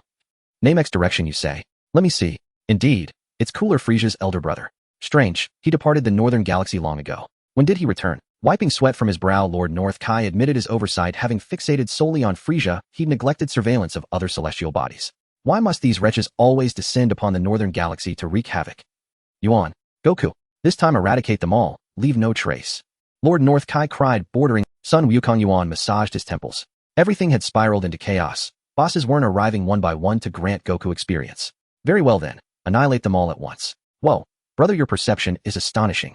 Had you not spoken, I wouldn't have sensed any approaching malevolence. Even now it remains barely perceptible. The evil Namekian slug on Earth is yours to handle. Resolve the conflict swiftly. Do not let him ravage, Yuan cautioned. For now, launching an assault on Frisia's command base was off the table. First, they would eliminate Cooler's forces and Slug's legion. Cooler possessed an additional transformation stage beyond Frisia's. Goku at present stood no chance against him. Slug, though a superpowered Namekian steeped in malice, was advanced in years, and Earth's Dragon Balls had yet to recharge. Against him, Goku would prevail with ease. Senior brother Yuan, is Earth in danger? Since Yuan had instructed Krillin to address him thus, Krillin had never again used his given name directly. What? You wish to return for some action? Krillin nodded earnestly. We've trained for years, yet never faced extraterrestrial foes. Very well. Your cultivation under Lord North Kai has reached sufficient depth. Ceaseless austerity serves little purpose. Those wishing to return may accompany Goku. Slug commands several competent lieutenants and countless minor underlings. Silent Piccolo suddenly declared, I am returning to Namek. Agreed. Cooler is mine. Their subordinates. By now Cooler's starship had landed. Go. Retrieve all 7 Dragon Balls within 10 minutes. Humph. That fool Goldo didn't even know he was a Namekian. How could Earth's Dragon Balls possibly rival those of Namek, their ancestral homeworld? Years earlier, when the sacred tree had been stolen, Cooler had secretly ordered his agents to track its whereabouts. Last year, they reported an unprecedented surge of energy emerging from a remote sector of the northern galaxy. Cooler immediately connected the two. The enigmatic thief, fearing discovery by a being of his caliber, must have planted the sacred tree in that isolated expanse, quietly cultivating power beneath the radar. Upon detecting an energy signature surpassing his own, he marveled at the sacred fruit's potency. Within mere years, the mystery figure had eclipsed him. Yet he still dispatched scouts to investigate. Later agents studying Earth uncovered legends of the Dragon Balls. Grand Elder of Namek slowly opened his eyes. The vision of the future has shifted. The enemy is no longer Frisia, but cooler. Yet why does the warrior confronting him remain veiled in obscurity? Nonetheless, we owe him our salvation. The destruction of Namek has been averted. As Gyula's subordinates just exited the spaceship and had yet to take off, Sun Wuyuan and Piccolo appeared above them. Hey, the blue-skinned, yellow-haired one over there, tell your King Gyula to come out and face death, then you can commit suicide. Sun Wuyuan spoke in a flat tone toward Shaviza. Shaviza, Nesdre, and a group of small fries burst into laughter. Kid, you're so arrogant. Shaviza must see how much battle power you have. 5250, well, that's not weak, but still garbage. Let me see the one who's as green all over as Dre. Piccolo, you can make your move now. With that, Sun Wuyuan instantly teleported into the spaceship, and Piccolo nodded, his aura rising.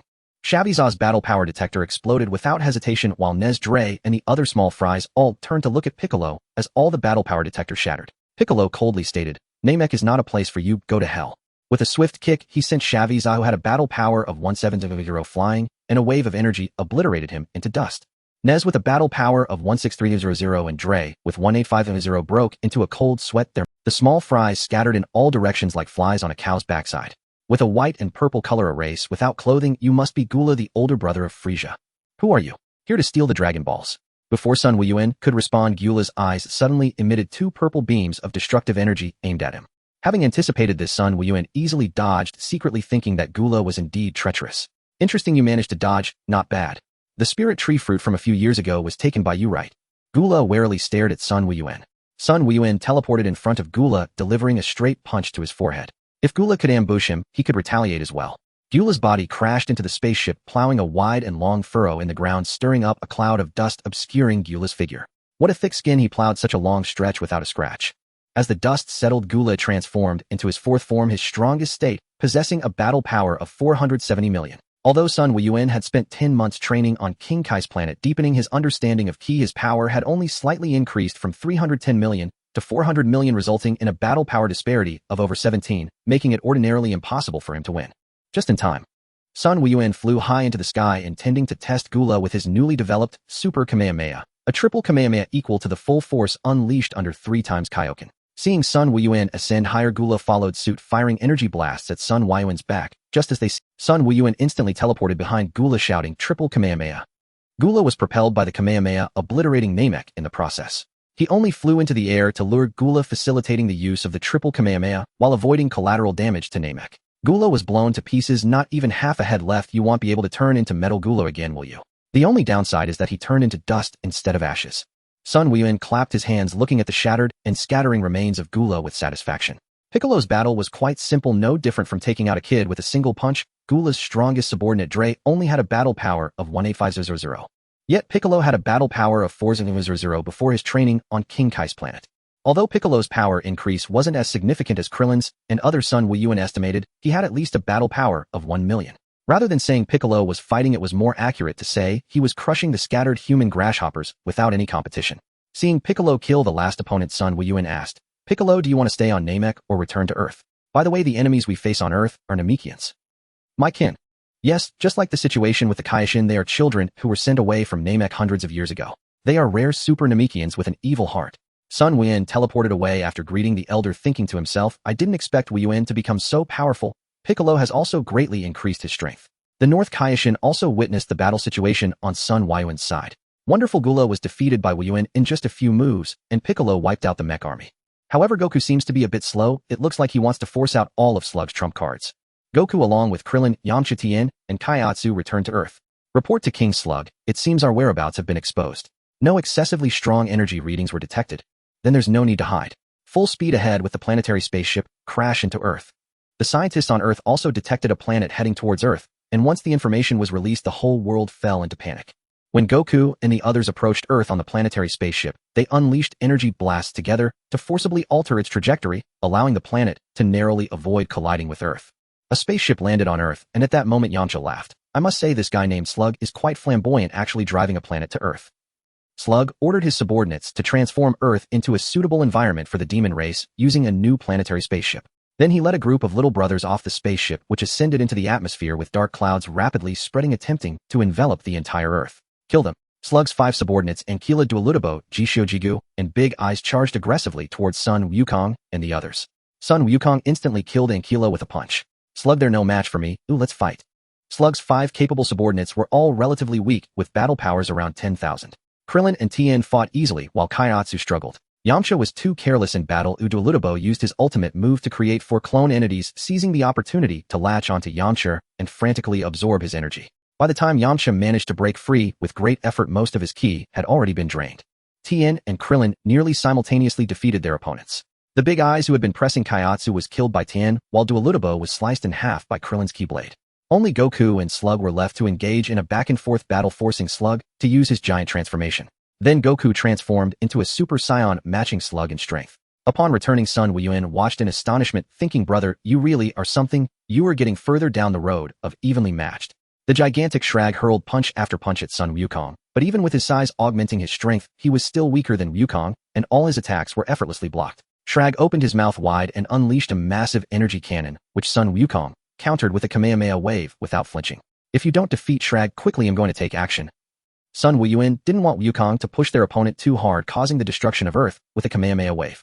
Although he had asked the Dragon of Namek to enhance Earth, he wasn't sure how much damage Earth could withstand. Brother, don't intervene, let me fight a bit longer. Sun Wuyuan said, feeling somewhat speechless. Piccolo, what do you think about this Namekian Shrag below? Very strong, a true demon with an evil heart. I didn't ask you that, I meant, do you have any feelings toward Shrag? Sun Wuyuan teased. Piccolo misunderstood and replied in a flat tone, Namekians don't need 2 people to reproduce, Sun Win, you should know this. I usually see you as quite righteous, but I didn't expect you to be so unserious, Piccolo. Are you looking for a boyfriend or a girlfriend? Sun Wuyuan said with a mischievous grin. Oomph. Piccolo turned his head away, clearly unwilling to engage with Sun Wuyuan. If he were strong enough, his fist would definitely roar down on his Sun Wuyuan's face. I remember that Namekians have a special ability to assimilate with each other. I'm curious, when you assimilate, do 2 personalities merge, or is one personality completely eliminated? Sun Wuyuan was indeed a bit unclear. He only remembered that Namekians had the ability to assimilate, and that the personality of the Dragon God seemed to merge with Piccolo's personality. Assimilation is our final trump card when Namekians face an unbeatable enemy, quickly enhancing combat power. It involves one person taking the lead while the other willingly serves as a source of energy without affecting the person. Piccolo explained to Sun Wuyuan. From Piccolo's explanation, Sun Wuyuan gleaned one good piece of news and one bad piece of news. The good news was that if Piccolo could assimilate with Shrag, Piccolo wouldn't be tainted by Shrag's evil heart and revert to being a demon. The bad news was that they couldn't forcibly pin Shrag down for Piccolo to assimilate him. That's quite a pity. Someone like Shrag would never willingly let you assimilate him. A golden opportunity to enhance your strength is lost. Sun Wuyuan shook his head. Piccolo was also quite tempted by this. If he could truly assimilate Shrag's energy, he might have the chance to surpass the 2 Sun brothers in one fell swoop. At that point, he could thoroughly beat up Sun Wukong and Sun Wuyuan, especially Sun Wuyuan, who he felt deserved a good thrashing. At this moment, Shrag was nearly out of power, lying on the ground with severe injuries and lacking even the energy to heal himself. Wukong reverted from his Super Saiyan state, not delivering the final blow to Shrag. But it's not entirely hopeless, perhaps we can give it a try. Sun Wuyuan grabbed Piccolo and teleported away from the scene, then said to Piccolo, let's do this and that. He then teleported back. Brother, should we send Shrag to Namek for the Elder to handle, or just kill him? He'll take care of it. Sun Wuyuan took out a Senzu Bean and approached Shrag.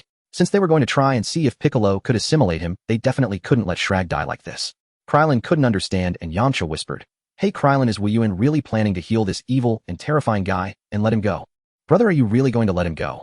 Hearing this, Shrag felt a surge of joy. Foolish mortals, once I King Shrag regain my youth, I will surely kill all of you. Everyone on Earth must die, and the Dragon Balls. Sun Wuyuan fed the near-death Shrag a Senzu Bean, fully healing him. Shrag stood up, warily watching Sun Wuyuan and the Sun Wukong who had defeated him. You want kill me? Shrag asked anxiously. You could say that your injuries should be healed. Sun Wuyuan said with a beaming smile. Shrag showed a look of wild joy and turned to leave, but Sun Wuyuan blocked him and said, I never said I would let you go. Are you toying with me? Shrag felt like a clown at that moment. He used to enjoy playing with enemies, relishing the look of terror and despair in their eyes. Don't look at me like that, I'm not a bad person. You're the villain. I have other matters to attend to, so let's chat another time. Sun Wuyuan leisurely took out a rice cooker. Brother, are you planning to cook? After such a long fight, I'm actually a bit hungry. Sun Wukong rubbed his belly. Sun Wuyuan nonchalantly replied, Yes. I plan to simmer Shrag into a pot of old pork rib soup to nourish your body. Brother, you can't eat that, can you? Let's simmer it first, we'll see later if it can be eaten. Sun Wuyuan said seriously. Krillin and the others quickly distanced themselves from Sun Wuyuan, looking at Piccolo with strange expressions. Upon hearing this, Shrag was nearly scared to death, shouting, "Damn it, you dare treat me as food. Don't come any closer, if you do, you'll commit suicide. Go ahead and scream. Even if you yell your throat raw, no one will save you. Suicide would be perfect, your body can go into the pot while it's still warm. Accept your fate, King Shrag." Sun Wuyuan said with a cheerful smile, stepping closer to Shrag, who was sweating profusely as he backed away. What an evil grin. As a demon, he had never had such a wicked and terrifying smile before. "Come on, jump into the pot, demon F, ceiling wave." A green tornado controlled Shrag, and with a whoosh he was thrown into the rice cooker. He closed the lid and sealed it with a talisman. Krillin trembled as he asked, "Wuyuan, senior brother, are you really going to make soup out of him?" Sun Wuyuan replied sinisterly, "Haven't you already seen it?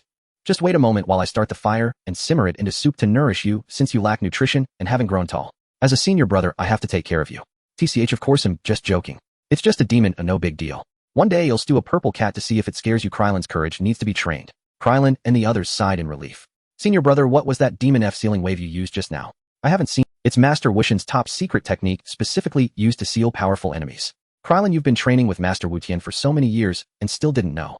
Once this matter is settled, I plan to go to the universe to eliminate a group of people. If you want to join, please sign up." Sun Wuyuan temporarily canceled the plan to severely injure Frisia and decided to test Frisia's strength first. "If I can defeat him, I will eliminate Frisia. If not, I will use the magic sealing wave. If that fails, I will resort to the planet destruction plan." Without hesitation, Goku and Piccolo expressed their intention to go, while Krillin hesitated for a moment before deciding to join. Yamcha didn't want to go. He had nearly faced defeat in his earlier battle. Tien Shinhan was eager to go and looked at Dumpling, saying, "Tien, I will wait for your return on Earth." "All right, Wuyuan, I want to fight alongside you in the universe." Krillin suddenly said, "Let's leave quickly. It will be troublesome if those reporters surround us. This is a good opportunity to let people interact with these reporters and publicize the matter. There is no need to overly conceal the capabilities of martial artists. It's good for people on Earth to understand the truth of the world. Yamcha, you should interact with these reporters so that the world knows that we martial artists are not bad people." Sun Wuyuan wanted to enhance the influence of martial artists on Earth so that in the future, when he needed to use the spirit bomb, it could be gathered more swiftly and smoothly. Everyone looked at Sun Wuyuan in confusion. "Don't look at me like that, I'm just making plans for the future. You all know that the spirit bomb requires gathering energy.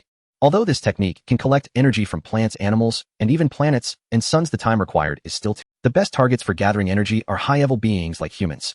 However, if people don't know you, they might not be willing to lend you their energy to create a spirit bomb. Goku and I are too low-key to be martial artist representatives. Piccolo's green appearance would scare the audience, and Krillin lacks height and looks weak. So the most suitable one is Yamcha. His height, appearance, and personality are all fitting." Sun Wuyuan inadvertently praised Yamcha, as Yamcha's height and appearance are not bad, otherwise Bulma wouldn't have a crush on him in the original work. Upon hearing this, Yamcha felt a bit elated, saying, "Wuyuan, you can rest assured I'll take on this task."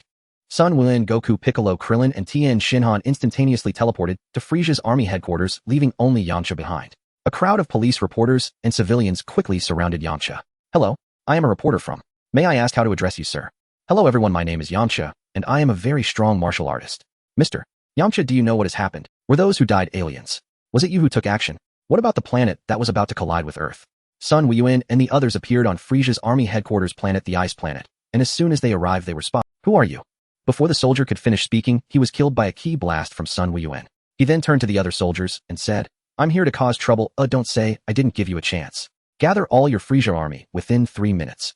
Goku, Krillin, Piccolo, and Tien Shinhan were sweating. They were clearly here to uphold justice and punish evil, yet now it seemed that Wuyuan looked more like a villain, and they were the accomplices. "Frisia, something bad has happened. 5 powerful individuals have come, including one with a power level exceeding 1 million. Oh ho ho ho. Interesting, someone dares to come into my Frisia army." The Jinyu force immediately appeared and awkwardly performed a beautiful dance for Frisia.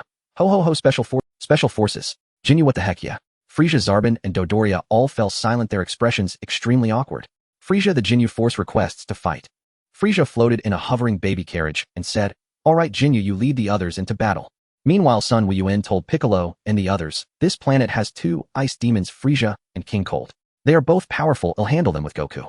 The Frisia army has a Jinyu force consisting of 5 members stronger than Krillin and Tien Shin, and Piccolo, keep an eye on them. Additionally, Piccolo, you need to be cautious. Although the Jinyu force is not that strong, their leader Jinyu has a technique that can swap bodies with opponents, so it's best to take him out in one move. After years of being in the background, King Cold was also alarmed as Sun Wuyuan and the others had invaded his lair. Soon King Cold and Frisia, along with a group of henchmen, appeared before Sun Wuyuan and the others. "Krillin, Tien Shin, and Piccolo, can you handle that group?" Sun Wuyuan did not hear a response. Piccolo looked disdainful, while Krillin and Tien Shinhan were shocked into silence.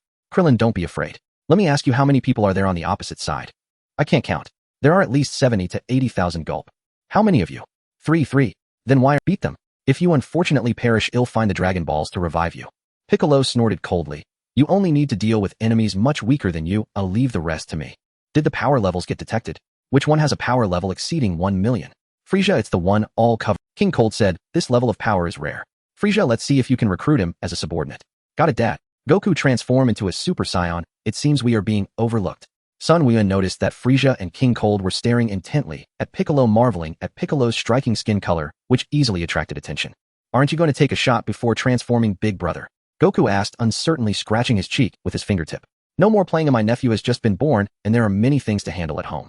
Let's finish this quickly and get back for dinner. Mentioning food made Goku feel hungry. Big brother, do you have something to eat? After fighting with Shrag, I'm really hungry. I can't deal with you right now. We are about to start fighting, and there's no time for instant noodles. Here, take this Senzu Bean. Goku ate the Senzu Bean, originally wanting to warm up against King Cold, but under Sun Wuyuan's gaze he transformed into a Super Saiyan. At the same time, Sun Wuyuan unleashed all his power, and Frieza and King Cold shifted their attention from Piccolo to Sun Wuyuan and Goku. What are their power levels? Great King, they are 180 million and 400 million respectively. King Kurd could hardly believe his ears. Are you sure it's 180 million and 400 million? Is the device malfunctioning? King Kurd had abdicated for many years, leaving the army under the management of his youngest son Frieza. When did such powerful beings appear in the universe? Despite being the father of Gula and Frieza, his combat power was below 120 million, weaker than his two sons. Unlike King Kurd, Frieza appeared much more composed. After training, his strength had increased several times, far exceeding 120 million, and he was confident he could surpass any opponent with a power level of 400 million. King Kurd proudly asked, what are your names? Sun Wukong immediately announced his name, and Sun Wuyuan reluctantly followed suit. Ha, very good. Sun Wukong and Sun Wuyuan, I, the leader of the Ice Demon Clan King Kurd, am willing to adopt you as my sons. Call me Dad. Sun Wuyuan's face darkened. Frieza proclaimed himself the Emperor of the Universe, and now King Kurd had a penchant for being called Dad of the Universe.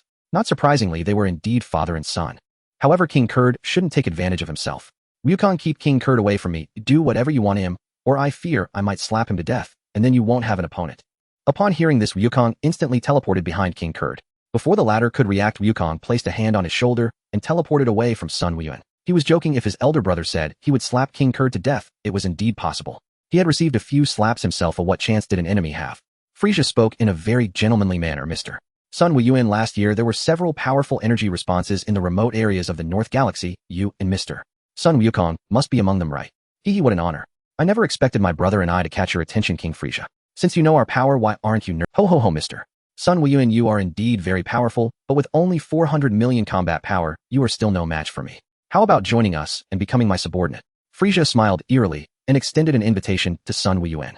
To be honest, my brother and I came here to kill you and King Kurd, or to be killed by you. Oh, ho. How regretful. I can only kill you, Mr. Sun Wuyuan. Sun Wuyuan curiously asked, King Frieza, since you know our power, you should understand that your father King Kurd is no match for my brother.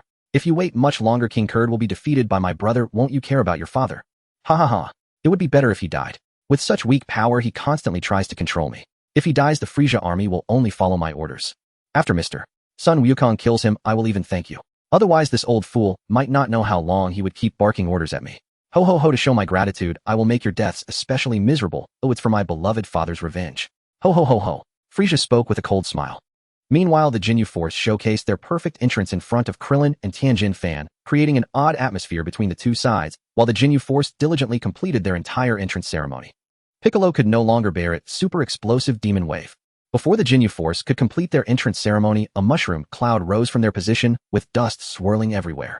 Once the dust settled, there was no sight of the Jinyu Force. That was an embarrassing display. Sun Wuyuan reminded Piccolo to finish off Jinyu in one hit, but Piccolo exceeded expectations. He wiped out the entire Jinyu Force with a single strike. Krillin and Tianjin Fan felt a bit embarrassed. Those 5 enemies they were most worried about were so easily taken out by Piccolo with one move. King Kurd and Wukong were fiercely engaged in battle. Wukong forced a stalemate, pummeling King Kurd with numerous superficial injuries, while significantly reducing his strength. However, Wukong still did not kill King Kurd, continuing their high-speed exchanges. Oh dear. King Frieza, your favorite subordinate, the Jinyu Force, has accidentally been sent to hell by Piccolo in one hit. It seems your father King Kurd will continue fighting for a while longer, but if you wait any longer, your dear subordinates might be wiped out by Piccolo.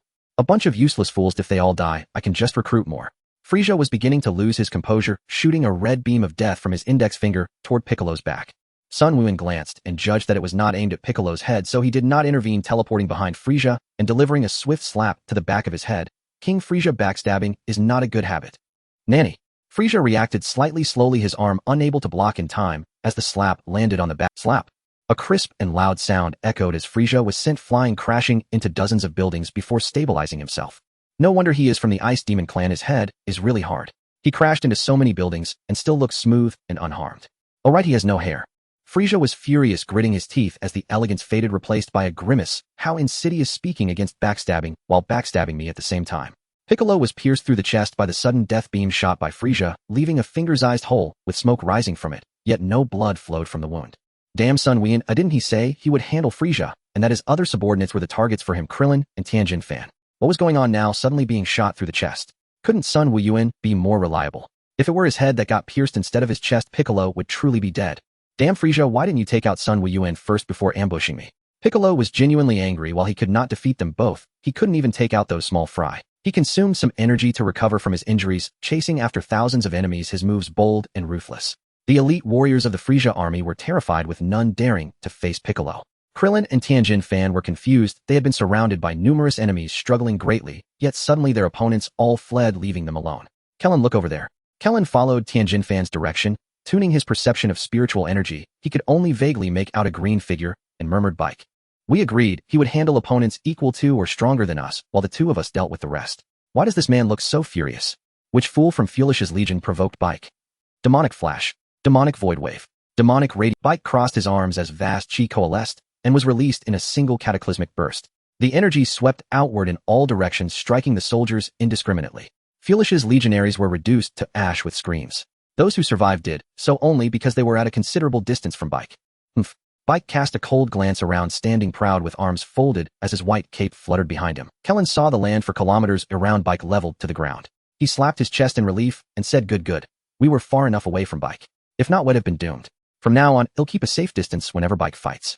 Tianjin Fan nodded blankly. What sort of monsters had he encountered? Sun Wuyuan and Sun Wukong were formidable enough, and now Bike had appeared as well. When would he ever catch up to them? Unlike Tianjin Fan, Krillin felt more indifferent. The real question was whether he could become stronger. He no longer obsessed over matching Sun Wuyuan and the others' pace. Those small fry, Tianjin Fan, Krillin finished them off. I have no interest in dealing with them further. Curd Wong, I have seen all your tricks. This ends now. Kamehameha Gapai Qigong Wave. Aya! Curd Wong's eyes filled with terror, and his body trembled as he was swallowed by the Kamehameha. Sun Wuyuan sensed Curd Wong's chi vanish and was surprised that Wukong could be so decisive in slaying an opponent. Good little brother, my years of teaching you were not wasted, he thought. Fulisha, as you wished, Curd Wong has been sent to hell, and your Fulisha legion is almost wiped out. You are now little more than a solitary commander. Will you not unleash your full strength? Mr.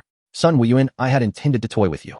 After all, warriors of your power are rare in the universe. It is a pity you seek death so earnestly. I will grant your wish. Wah. The still-talking Fulisha was met by a solid punch to the abdomen from Sun Wuyuan. King Fulisha in Battle 1 must be alert on every front. You've talked enough, hehehe. As Fulisha babbled, Sun Wuyuan activated double Kaioken. Fulisha's words choked off. Damn you, another sneak attack. You're making me very angry, huh? A purple blaze of chi erupted, shaking the earth into fissures as rocks scattered. Krillin and Tianjin Fan, chasing down fleeing soldiers, were startled. Their high-speed flight faltered, and they froze midair. This chi is so strong, stronger even than senior brother Wuyuan's. Triple Kaioken. Sun Wuyuan's aura once again pressed down on Fulisha, though its power remained finite. Sensing Fulisha's aura, Sun Wuyuan thought privately that 10 days of training had pushed his strength to this degree. It seemed Fulisha's combat rating might be around 1 billion. Effort can feel woefully powerless against innate talent. Fulisha pointed a single finger and unleashed a purple death beam at Sun Wuyuan. Sun Wuyuan slipped aside, a smoking hole appeared in a nearby rock, then more death beams rained down like a dense hail. Instantly teleporting, Sun Wuyuan appeared behind Fulisha, back to back. He forced a comparison of stature. The king, only 1.5 meters tall, was immediately put to shame. Fulisha, what grade are you in this year? What? Little Fulisha, you should eat more. Look at how short you are. You're asking for death. Sun Wuyuan grabbed Fulisha's whipping tail with one hand and began slamming him into the ground again and again. The pit they carved grew ever deeper as dust billowed. Krillin was speechless. This battle was nothing like the 300-round epic he had imagined. Let go. Never. Sun Wuyuan, can't you use another move? Dare to put me down. Fulisha, shamelessly clinging to Qian's tail, refused to release. He lost count of how many times he had smashed into the earth. One move is enough to deal with you. No need to change technique.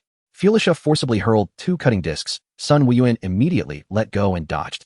The standoff lasted a long while, and Sun Wuyuan had by then more or less stolen two of Fulicia's signature attacks, the Death Beam and the Cutting Disc. Fulicia, since you have no other tricks left, it's time to send you to reunite with Kurd Wong. By the way, I forgot to tell you. Your dear elder brother Gula has already gone down to hell, now only you remain. Saying that, Sun Wuyuan produced a Senzu Bean and placed it in his mouth, without swallowing. Quadruple Kaioken. Kamehameha. Fulicia had originally been somewhat weaker than Sun Wuyuan, and since Sun Wuyuan had eaten a Senzu Bean during the fight, his stamina was at its peak. Now with Quadruple Kaioken, his power surged tremendously. After the protracted battle, Fulicia's strength was mostly spent. Facing the stronger Sun Wuyuan, he could only be blasted to fragments by the Kamehameha without even a chance to destroy the planet.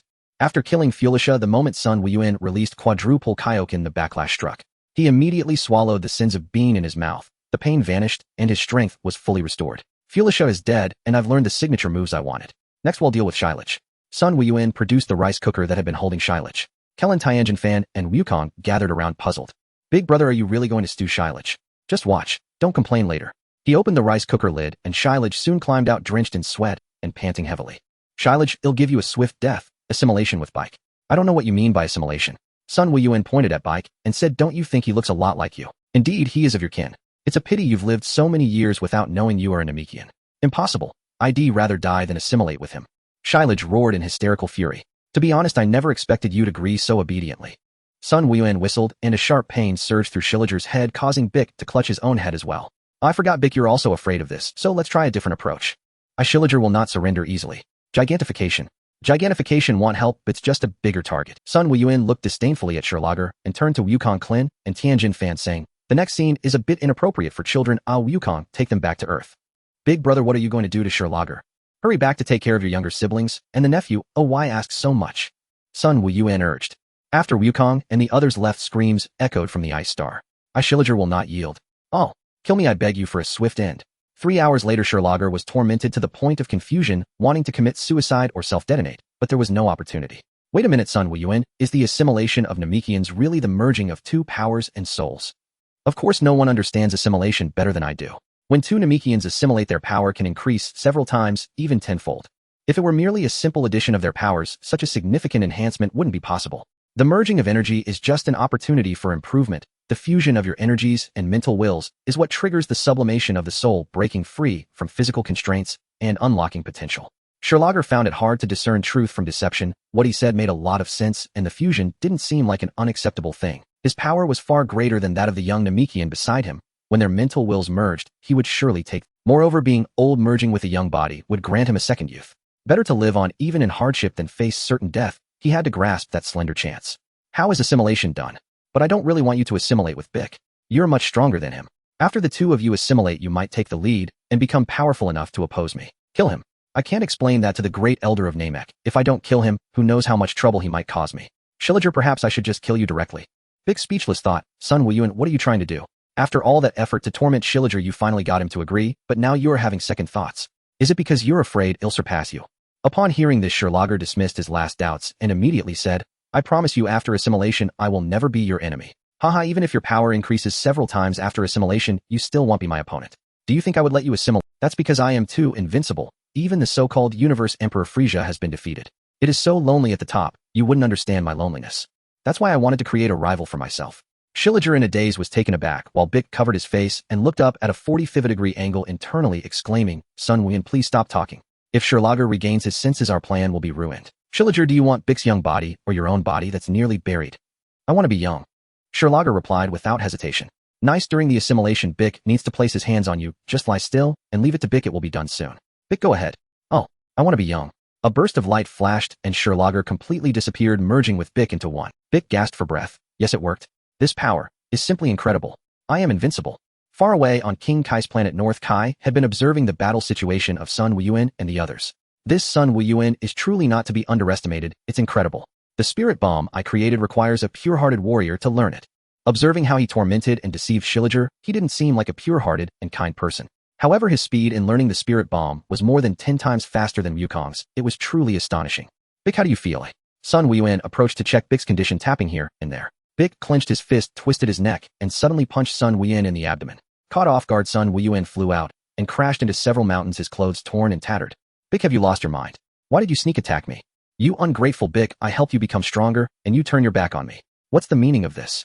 Could it be that the assimilation went awry and Schilliger's personality broke the conventional rules of assimilation, truly merging with Big's personality and even taking the lead? If that's the case, things would get troublesome. Should I go and bring the Supreme Kai to fuse with Big to counter his evil side? Sun Wuyuan, today is your day? I've wanted to beat you up for a long time, now I finally have the chance. Just stay still and you might get fewer hits. Let me show you my invincible power. In this moment, Big's confidence was stronger than ever and his words reflected an uncontrollable excitement. Such immense power, surely Sun Wuyuan could no longer bully him. I've been looking forward to this moment for so long. I want to turn Sun Wuyuan's face into a pig's head, punching him So that's it. From a battle power of over 1 million, it surged to several hundred million in an instant, a several hundredfold increase in power, creating a great illusion of invincibility. 2 hours later, Big lay on the ground with a face full of despair. It was impossible. How could I, with such immense power, still be unable to defeat Sun Wuyuan? Compared to physical injuries, the blow to his spirit was even greater. Assimilating with Schilliger, whose power was hundreds of times greater than his own, was like taking a shortcut. But why couldn't he still defeat this ordinary Earthling? He couldn't even imagine how long it would take if he practiced step by step to reach the current level of power, yet he still lost. Big, you really shouldn't take it too much to heart. Think about how old you were this year. Have you even turned 5? On Earth, you're still just a child at an age where you should be acting cute and charming to your parents and elders. So don't be too hard on yourself. I've been cultivating for so many years, traversing more bridges than you've walked roads. You should look ahead. When I was your age, I was far behind you. Big, expressionless and with vacant eyes, looked at Sun Wuyuan. Although he was not his opponent, he couldn't help but want to punch him in the This Earth scientist named Dr. Gallo is truly a genius. With cellular fusion technology and artificial human technology, combined with my research on mutant robots, I will surely create an unprecedented ultimate weapon. Dr. Gallo has collected the cells of powerful beings as well as cells from the frozen demon clan Namekians and those of Sun Wuyuan and Sun Wukong. This will allow my research project, Baby's Metamorphosis and Evolution, to formally begin the cultivation of the ultimate artificial human designed by Dr. Gallo. Scions, prepare to face the wrath of the Zephyr people. After eliminating UIDR, Mio can proceed with my plan to dominate the universe. On Baobao Mountain, Piccolo sat at the dining table, his face gloomy, surrounded by an aura of despair and apathy. Sun Wukong leaned over and whispered to Sun Wuyuan, "Big brother, what's wrong with Piccolo?" "I don't know. He seems down, maybe someone has affected him." The conversation between the two brothers was clearly heard by Piccolo, who grunted in dissatisfaction and buried his head. Though they spoke in lowered voices, they were so close that even old Sun Wufan and Shishi could hear them, not to mention the extremely sharp-eared Namekian Piccolo. Big brother Piccolo has suddenly become so powerful, I feel like he's much stronger than me. Did Sherlag really assimilate? Sun Wukong, unusually not focused on eating, curiously asked about the situation. Only matters related to fighting could affect Wukong's appetite. It's obvious, otherwise Piccolo's power wouldn't have surpassed yours so quickly. But before, Sherlag was unyielding. How did you persuade him to agree to assimilate with Piccolo? The process is a bit complex, but to put it simply, it was just 8 words: appeal to emotions and reason. Suddenly Piccolo, who was focused on eating, coughed violently, spraying food towards Sun Wuyuan. Sun Wuyuan seemed to have anticipated this and agilely dodged. "Hey Bulma. Wuyuan, come here for a moment. I've repaired the artificial human. No. 16 you asked me to research last time." Sun Wuyuan yawned lazily and said, "It's already quite late. I'll come over tomorrow. After several battles today, That's really too bad. I just finished taking a shower and my parents are not home tonight. They went to handle something at the company and won't be back until tomorrow afternoon at the earliest." Suddenly his sleepiness vanished without a trace. "Give me 10 seconds, I'll be right there." Sun Wuyuan instantly teleported to Bulma's side, glanced at her dressed in pajamas, and looked around to find that this was her. "Wuyuan, you arrived fairly quickly. I've gone through all the data on No. 16. A lot of it is about you and Wukong, fighting styles, habits, special moves, etc. You could say that No. 16 was specifically designed as an artificial human for you and Wukong. But don't worry, I modified some of his programming and removed the mission to kill you and Wukong. Also, I found a bomb inside him that could destroy the entire Earth. It was too dangerous, so I disarmed it. Additionally, I researched that insect resembling a fly and unexpectedly contacted the Galactic Patrol headquarters. It turns out that insect is called a recon rocket sent by the Galactic Patrol to collect information on Earth. Bulma, are you familiar with the Galactic Patrol? Not really. I met a Galactic Patrol officer named Jack when I was 5, and then my sister went on an adventure with Jack in space to find inspiration for writing. Bulma recounted the events to Sun Wuyuan. Her sister Tais was indeed very brave. A mere 16-year-old ordinary Earth girl dared to follow Jack into space for adventure. Bulma, aren't we getting off topic here? Sun Wuyuan reminded her. Hee Wuyuan, let's play a unknown duel game. Playing games in the laboratory doesn't seem quite appropriate, does it? That's fine, you can choose wherever you like. I must declare first, I'm incredibly strong and I won't hold back in The game began, and the system prompted you initiated a duel with Bulma, and Bulma accepted. You activated the warrior skill armor break.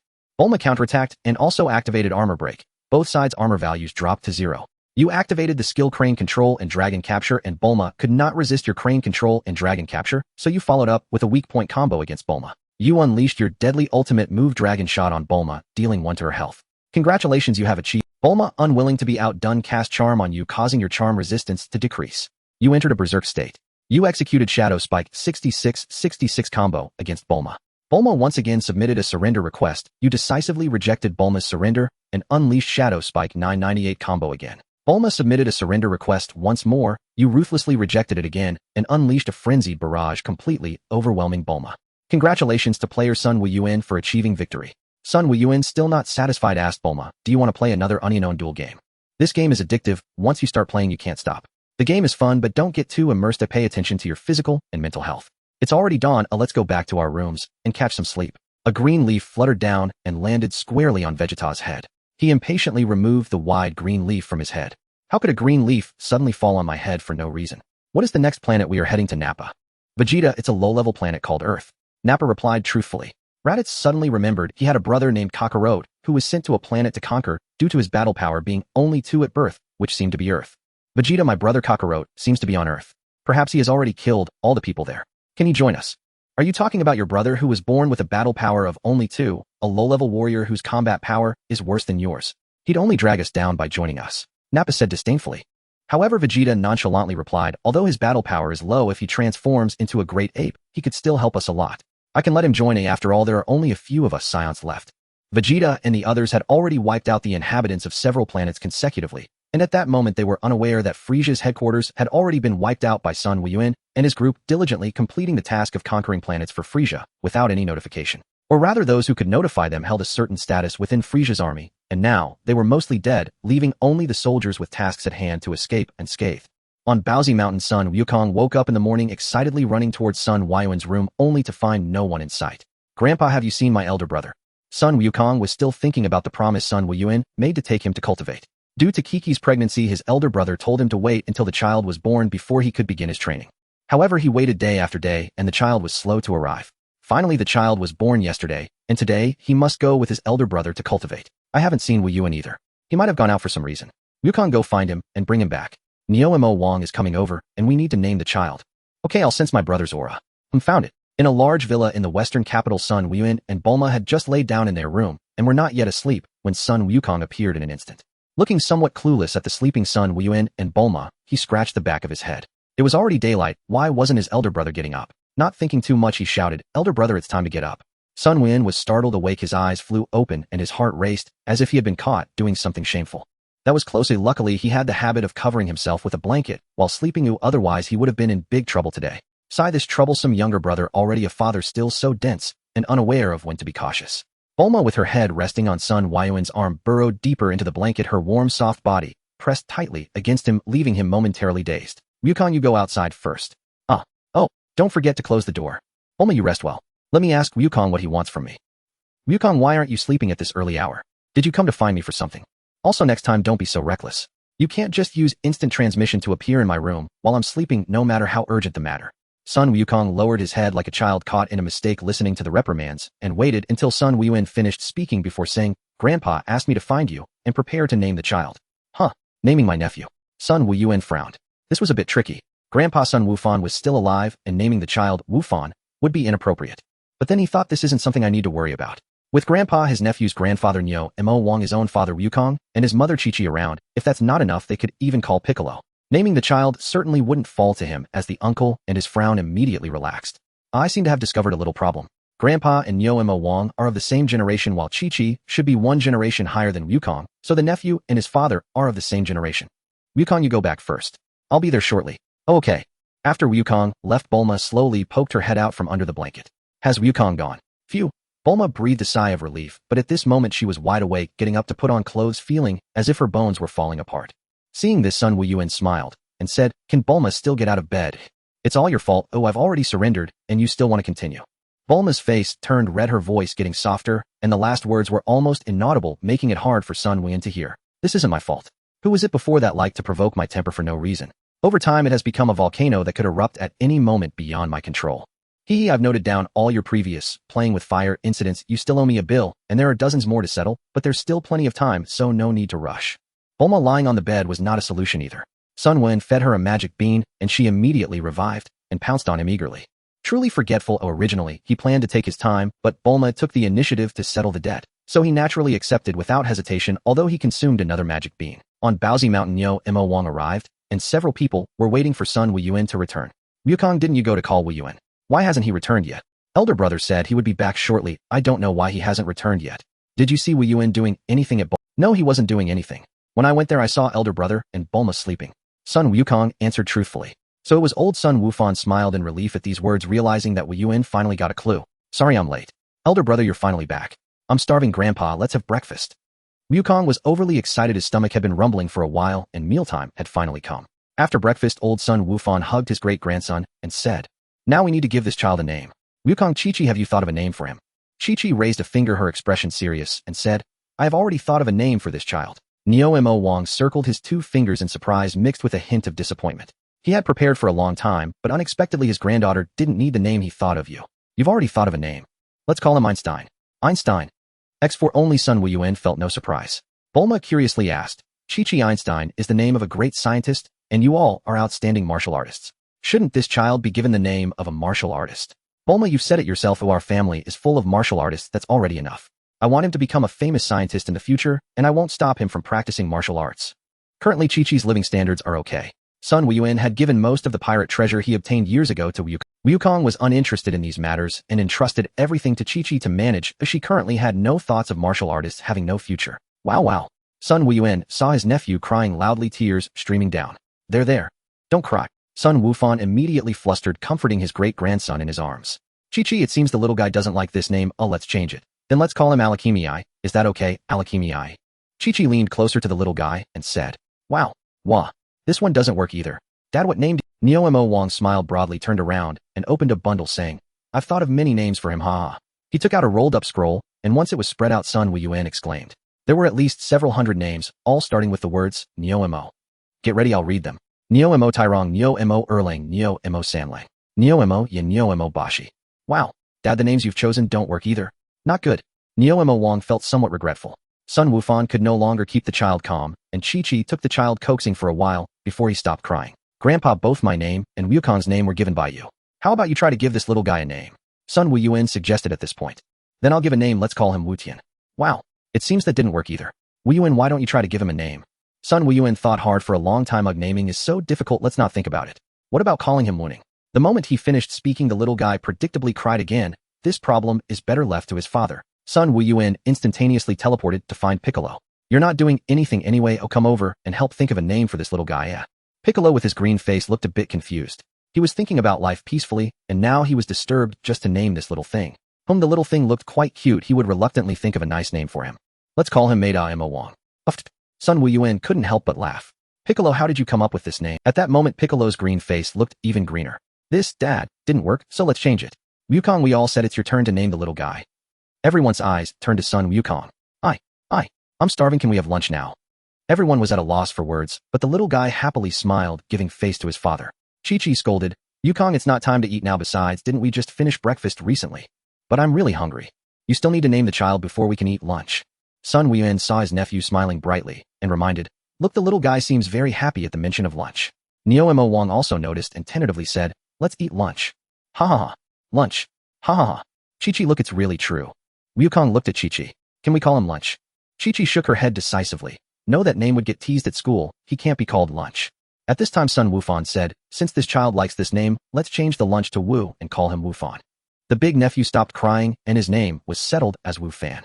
Although Chi-Chi was not entirely satisfied with this name, she chose not to voice any further objections. Bull Demon King insisted on his opinion, believing that Wu Fan was not as melodious as Neo Tai Lang. Piccolo retained his opinion, calling the group a bunch of naming failures who wasted a name for a child he found adorable. How wonderful would Maida Mo Wang be? It inherits the first 2 characters from our Namekian heritage. Mo Wang is still my father's title, but Wu Fan. It's neither impressive nor appealing. This name is neither pleasant to the ear nor imposing, it lacks the vigor of both literature and martial arts. Sun Wuyuan also felt quite regretful. Wu Neng, what a great name. It would teach the big nephew what he can and cannot do. Becoming a scholar through study is certainly good, but this world is still one that respects power above all. He thought to himself, I observe that my big nephew's martial arts talent is even above that of his father Wukong, with potential surpassing that of a god of destruction. If I cannot guide him on the path to becoming a deity, it would indeed be a significant regret for me as his uncle. What a missed opportunity. Feeling someone poke him, Sun Wuyuan turned back in confusion to see Wukong eagerly rubbing his hands together. Big brother, where is the place you mentioned that is suitable for cultivation? Even if I tell you, Wukong, you still can't go there. Sun Wuyuan helplessly raised his hands, gesturing for Wukong to turn back and see the angry Chi-Chi. Let's not rush, there's no need to hurry. Big brother, is your eye uncomfortable? Why can't I go? I've wanted to cultivate for a long time, please tell me okay. Wukong was completely oblivious to Chi-Chi's darkening expression behind him, nearly on the verge of exploding. Bull Demon King and Sun Wufan were joking around without a care, making the little one laugh heartily, while Piccolo watched with a look of schadenfreude. This younger brother is too much to handle, oh let's sell him. Wukong. It's not that big brother wants to scold you, but Chi-Chi has endured 10 months of pregnancy and just gave birth to the big nephew yesterday. You should not go cultivate today. At least wait until Wu Fan is a month old, then he'll take you to train for 2 days. Chi-Chi's expression lightened a bit upon hearing this. 2 days. That's too little, big brother. What can you accomplish in 2 days? It will pass in the blink of an eye. How long do you want to go out? Chi-Chi suddenly asked. At least a year would be necessary. 2 years of cultivation would be even better. Wukong instinctively replied. Wukong, until the child is a month old, you are not allowed to go anywhere. Otherwise, I will never cook for you again. Chi-Chi. Wukong lowered his head, poking his 2 index fingers together. Chi-Chi raised her eyebrows and glared while Wukong cast a pleading glance towards his big brother. Sun Wuyuan wore a rather helpless expression. It's not that big brother is unwilling to help you, but your opponent is quite fierce, and you have exposed your fatal weakness, your large appetite. Chi-Chi cooks delicious meals, and you are a big eater. People say to win a man's heart, you must first capture his stomach.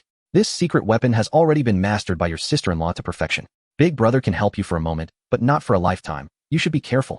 Don't worry, after the big nephew's full moon, I will take you to the time chamber in the divine temple to enhance your powers. Sun Wuyuan suddenly remembered that if Wukong completed the training in the time chamber, he might very well surpass him, making it difficult to be the big brother. So while Wukong stays home to accompany Chi-Chi during her confinement, I should go cultivate in the time chamber for 2 years. My strength must increase, and my martial arts realm cannot fall behind. Don't be fooled by the fact that he and Wukong are far superior to Master Wu Tian. In terms of martial arts realm, they may not necessarily be higher than Master Wu Tian. Sun Wuyuan had been at Bulma's house for 5 days. Wuyuan, get up. My sister will be back soon.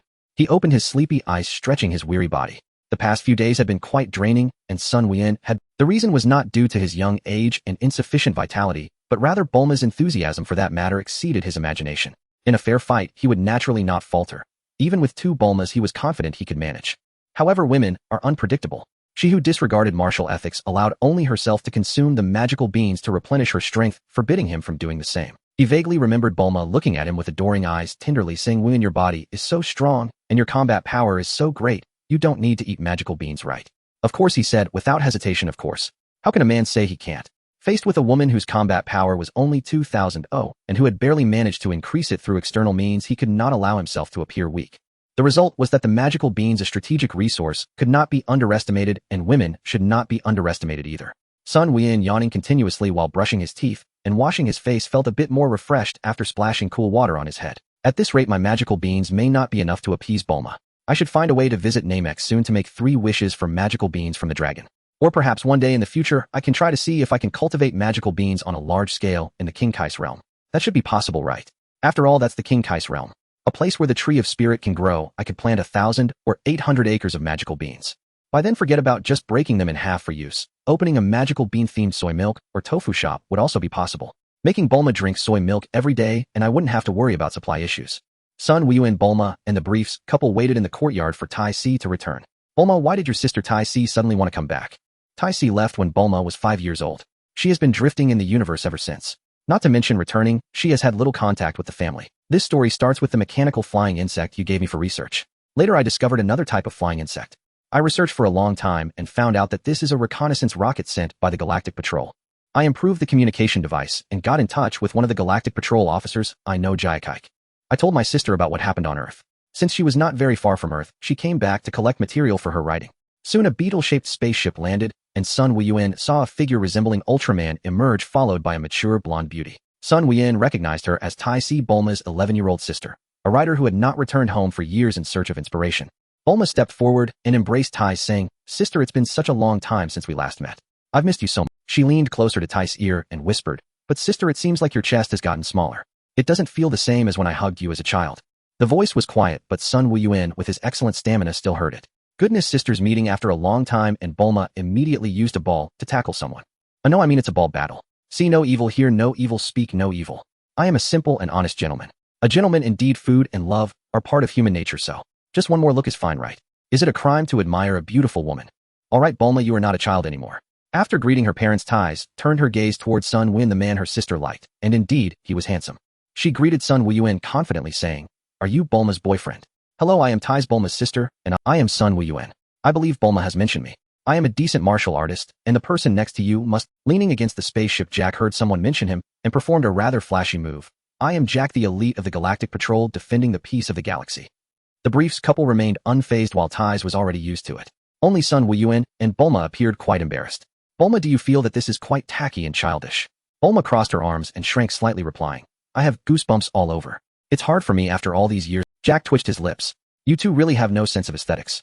Jack, are you wearing tight clothing, or are you not wearing any clothes at all? Forgive my poor eyesight, I can't tell." "Sun Wuyuan, I am a member of the Galactic Patrol." "I know you are Jack, an elite of the Galactic Patrol.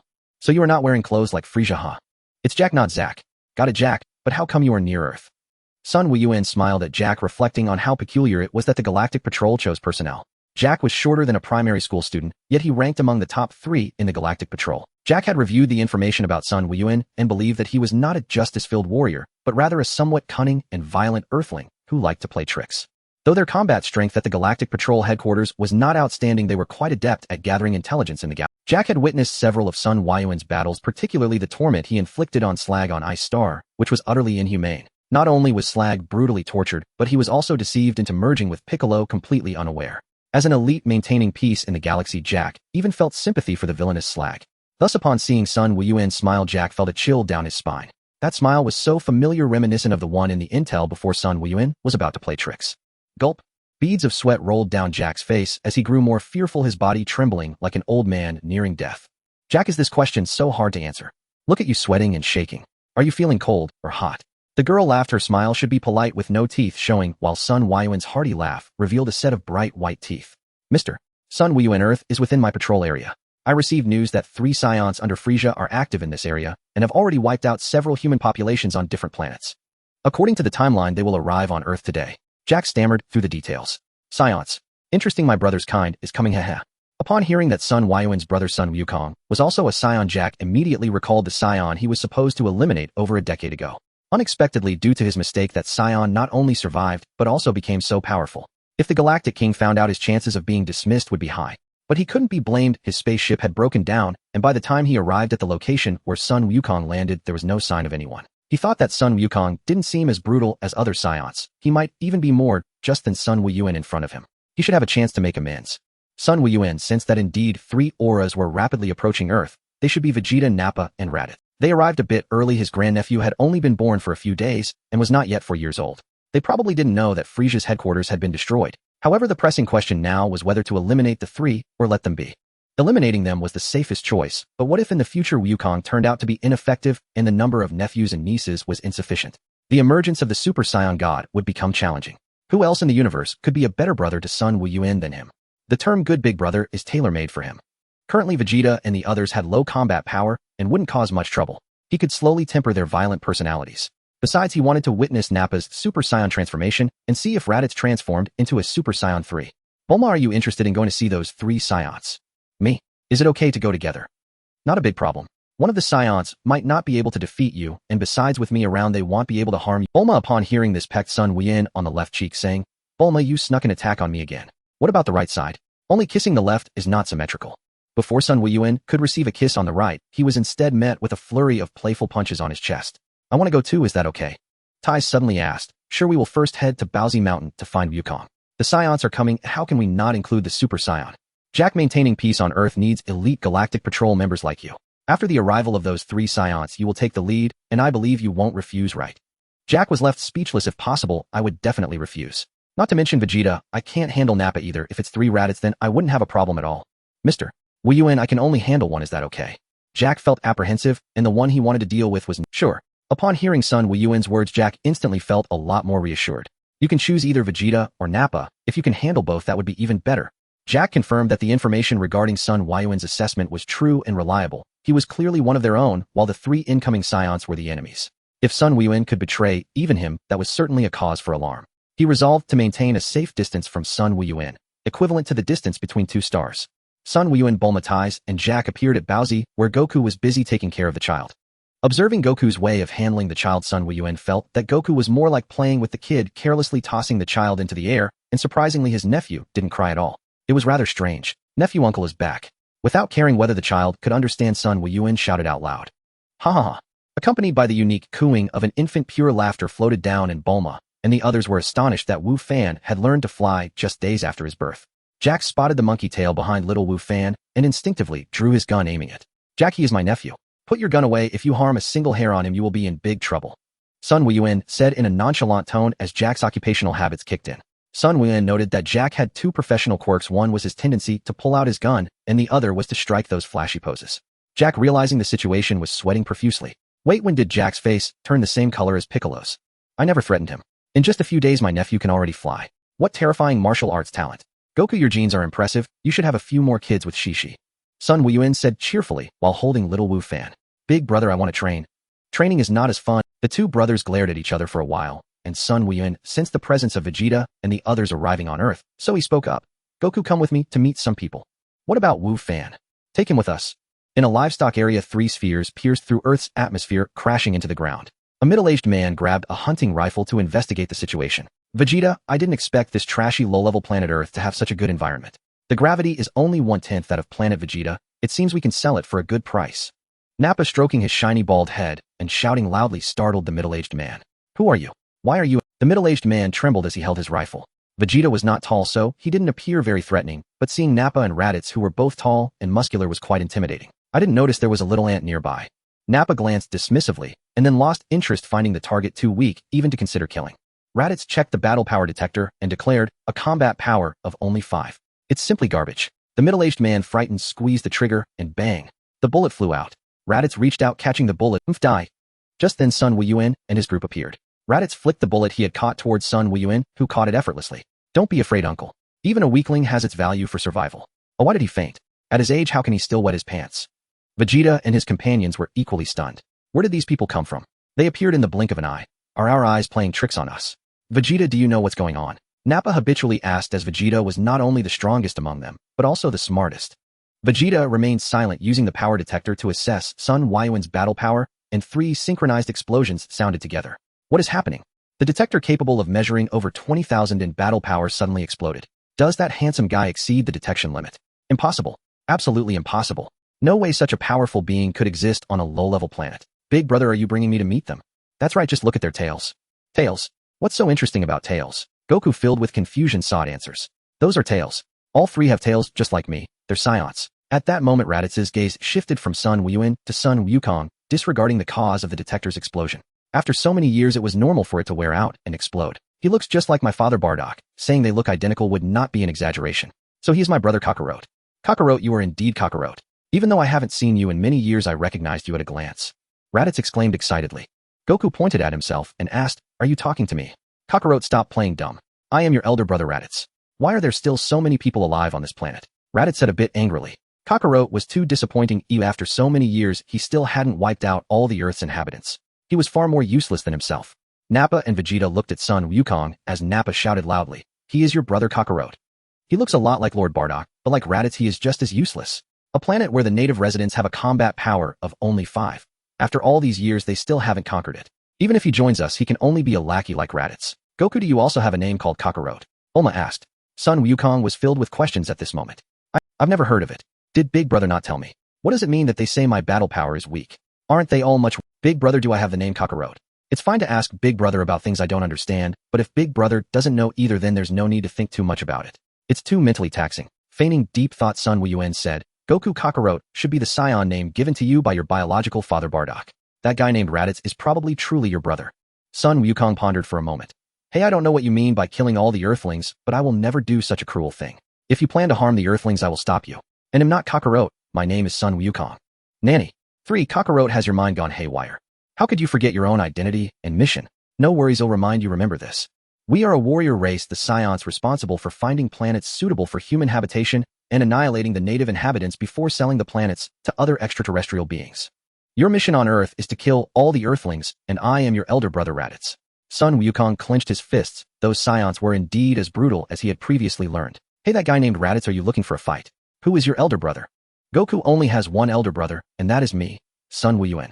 If you don't agree we can have a fight, I can easily blow you away with one hand. Initially Sun Wuyuan was ready to take out some sunflower seeds and a stool, but upon hearing Raditz trying to claim the position of elder brother, he couldn't allow that. Two tigers cannot coexist on one mountain. There cannot be two elder brothers. He immediately lost interest in the sunflower seeds and directly challenged Raditz. At this moment Jack really wanted to say, big shot, stop messing around. Let me handle Raditz. The other two scions look a bit fierce, and with my small build, I probably can't handle them. Kakarot, come join us. It's a lot of fun. Once you kill a few humans from different planets you'll fall in love with that feeling. Raditz continued to invite Sun Wukong to join. Sun Wukong was somewhat amused and exasperated. Good heavens, does Raditz really think of me as weak? He completely ignores me. Ooh, I just caught bullets with my bare hands. And he still hasn't noticed anything unusual. Not only is his battle power a bit low, but his intelligence is also below the average level of Earthlings. Let's leave it to Jack. Ooh, I can't be bothered to bully him. Jack, I've seen you perform well all the way here. You will definitely be rewarded. Reward. Jack suddenly felt energized. Raditz is giving you the chance to warm up. Take him down. Jack felt a bit uneasy, realizing that he should never have expected anything from Sun Wukong. As long as he doesn't screw him over, he would be grateful. He forced out a smile. I should. Thank you. Jack, I have given you a reward. If you can't defeat Raditz in one move, I will have to punish you. The other two are also yours to handle. Go for it, young man. Ooh, I have high hopes for you. Come on, Raditz. If you can't even take down this strangely shaped little thing, you might as well skip your meals today. Nab, such weaklings, I can kill as many as you send my way. Raditz clearly had a temper. While he was indeed the weakest among the three, he was not someone just anyone could defeat. Vegeta had already sensed that something was off. That guy named Sun Wukong seemed to understand them scions very well. Not only had he heard of scions, but he also knew Bardock, and it seemed like the three of them appearing on Earth was already anticipated by him. He was confident in his own strength, but that didn't mean he was just a mindless fighter. If the other party understood the strength of the three of them, yet still didn't take it seriously, it indicated that Sun Wukong's power was at least on par with his, perhaps even exceeding it. Thus the destruction of the battle power detector was not a malfunction, but rather a sign that his power truly exceeded the detection limit. Raditz swaggered up to Jack, about to say a few harsh words, but his abdomen was struck hard by a punch, and then he received a kick to the head, knocking him out cold. Jack raised two fingers to the sky, standing on tiptoe with his, but sticking out, striking a rather flamboyant pose. Raditz has truly brought shame to us scions, being killed in an instant by a small fry, without even a chance to retaliate. Now old Nab has to personally deal with these weaklings. Nab, be careful, they are not simple. Vegeta reminded indifferently. Old Nab immediately acted like a dutiful grandson, respectfully, saying, Your Highness Vegeta, don't worry, I know what I'm doing. I will kill them all. I am not like that useless Raditz. Lying unconscious on the ground, Raditz was once again bombarded by Nab's words. Jack felt nervous as he watched Nab approach, his limbs trembling slightly. In terms of brute strength, he was no match for Nab, but if this big guy was careless, there might still be a chance for victory. Big brother, is this really okay? Jack's energy level is much weaker than Nab's. He shouldn't be able to beat Nab. Don't worry, Jack is cunning. Don't be fooled by his average battle power. The Galactic Patrol headquarters has equipped their patrol members with plenty of good stuff. Nab can handle it, but underestimating Jack will lead to great losses. Sun Wukong recalled that the Galactic Patrol had weapons capable of knocking out even him and Vegeta in their base forms with a single shot. Just as Sun Wukong had guessed, when Nab saw Jack pull out a gun, he laughed. I've never seen anyone so foolish. At a level like mine, do you think that toy gun can harm me? Jack smirked, feeling relieved. Don't come any closer. If you do, I'll have to shoot. He pretended to be very terrified. Haha, go ahead and shoot. Old Nab promised not to dodge. Nab grinned wickedly and really didn't dodge, taking a shot from Jack and instantly falling unconscious with his smile frozen on his face. Wukong, remember, when facing enemies with unknown techniques, don't use your body to block them. Even if the enemy looks weak, being careless can lead to major losses. Jack, you seem to be having so much fun. Why not let Vegeta reward you as well? Hearing Sun Wukong's words, Jack, who had been posing with his gun, quickly begged, Mr. Sun Wukong, Vegeta is far stronger than Nab, and he's ruthless too. I could very well be killed by him in one hit. Alright, I won't tease you anymore. Vegeta is indeed not someone you can handle. Vegeta shot an energy ball into the sky, and aside from Sun Wukong, no one else understood what Vegeta was doing. Wukong covered Goten's eyes. Don't let him see that energy ball, or Gohan will turn into a great ape. Sun Wukong was somewhat surprised that Vegeta was much smarter for decisively creating an artificial moon than Raditz and Nab, who were both quite dim-witted. Sun Wukong immediately covered Goten's eyes. Bulma was somewhat aware of the situation with scions, while Tiz was confused, quickly taking notes on her laptop and asking, what is that glowing sphere appearing in the sky? That's an artificial moon, a special technique created by scions to transform into great apes. Additionally, scions gain a temporary tenfold increase in strength when transforming into great apes. As soon as the words left his mouth, a series of beastly roars erupted. Vegeta quickly transformed into a giant ape towering 19 meters tall. Sun Wukong, if I'm not mistaken, your strength should be very strong, even stronger than my base form. However, my current power is 10 times that of my base form. No matter how strong you are, you cannot surpass me. Haha. It's clear you've researched our Scion data, but you didn't expect I could create an artificial moon. The surging power gave Vegeta immense confidence. Sun Wukong scratched his ear. Vegeta, your voice is so loud. If you can create that thing in the sky, I can certainly destroy it. Honestly, that move is quite useless. There's no need to fight, you don't have to defeat your opponent. If your opponent is foolish enough to give you the chance to create an artificial moon and let you transform without destroying it. Moreover, Prince Vegeta of the Scions, you are that confident. Do you think becoming a great ape makes you my opponent? Vegeta is overly proud. Sun Wukong felt that in his strongest state he could easily crush him, which would keep. If I could crush Vegeta, I could choose a technique to take him down, but Sun Wuyuan thought that this wouldn't leave a deep impression on Vegeta, so it would be best to thoroughly beat him. Sun Wuyuan. Since you've investigated us Scions, you should know that my current power is not much weaker than that. Hey Vegeta, you're really naive, arrogant, and ignorant. After being Frieza's dog for so many years, you can't even grasp your enemy's strength. Even if you were 10 times stronger, you still wouldn't stand a chance against Frieza. Tisk, you are truly pathetic. Sun Wuyuan put on a cheeky smile. How strange, my elder brother usually prefers to defeat his enemies swiftly and decisively. What's going on today? Sun Wukong didn't know what his brother was up to. Such a weak enemy didn't even pique his interest, let alone warrant this. Wow, that smile of Wuyuan's is so bad yet so charming. I love it. Bulma gazed dreamily while the nearby Jiaxia and Tai Si were left speechless. Only you Bulma would like such an. Sun Wuyuan's words struck a sensitive nerve in Vegeta, and that cheeky smile made him furious. You die? The massive Vegeta, resembling a mountain, was not as heavy as one might imagine, but rather quite agile. With a giant foot raised high, it stomped towards Sun Wuyuan. He quickly dodged, not out of fear of being crushed, but concerned about whether such a large foot might carry a foul odor. The ground trembled and rocks flew. Sun Wuyuan soared into the air, followed by the giant ape Vegeta, whose colossal fists rained down like a storm, each punch missing its mark. Vegeta grew increasingly agitated, his rhythm of attack becoming chaotic. With a roar, a massive energy wave shot out from the giant ape's mouth. The momentum is grand and it looks impressive, but the power is too scattered to harm me. Sun Wuyuan pushed that energy wave back into the giant ape Vegeta's mouth, returning it from whence it came. The energy wave exploded in his mouth, and fortunately Vegeta's body, transformed into a giant ape, was resilient enough that only black smoke billowed from his mouth without damaging it. However, it wasn't without discomfort. Sun Wuyuan could even smell the scent of charred meat. Damn it, if you have the guts, don't. My dodging isn't bad, but if I don't dodge, I could easily cripple you. Besides, Prince of the Scions, if you can't even hit me, don't blame me. However, since you enjoy the feeling of punches landing, I will benevolently fulfill that wish. Ultimate move, little fist hammering your chest. Sun Wuyuan shouted and unleashed a series of punches against the giant ape Vegeta's chest. Vegeta instantly lost his balance, falling backward from the sky, while Sun Wuyuan continued to hammer his chest as he descended. The ground shook violently as Vegeta's 19-meter-tall body was gradually pushed into the earth, yet Sun Wuyuan did not relent. The giant ape's body created a massive pit, which grew larger and deeper, and Vegeta was utterly powerless to retaliate, unable even to rise. Of course, this was still a result of Sun Wuyuan holding back. Had he gone all out, he could have disemboweled the giant. At this moment, Vegeta felt his chest go from excruciating pain to numbness, and now he felt no sensation at all. It was as if his chest no longer belonged to him. 8 Baka Yaru. Sun Wuyuan, you have the guts to let me get up. What if I let you get up? Another barrage of punches caused the earth to tremble rhythmically. Jiaxia watched with trepidation, thinking to himself that as an elite of the Galactic Patrol, he was fortunate not to have provoked that Grim Reaper Sun Wuyuan. Otherwise the one lying in the pit could have easily been him. Is it not over yet? I watched that guy named Vegeta. His combat power doesn't seem very strong. Bulma wondered, considering Sun Wuyuan's strength, he should have finished it long ago. Regardless of what others thought, Sun Wuyuan felt an inexplicable sense of exhilaration. The feeling of landing punches was fantastic. It had been a long time since he experienced this. This was the feeling he had when training little Wukong. The only difference now was that the target had become the giant ape. I let you be arrogant, let you be proud, let you come to Earth, let you want to annihilate the Earthlings, let you follow Frieza to cause destruction.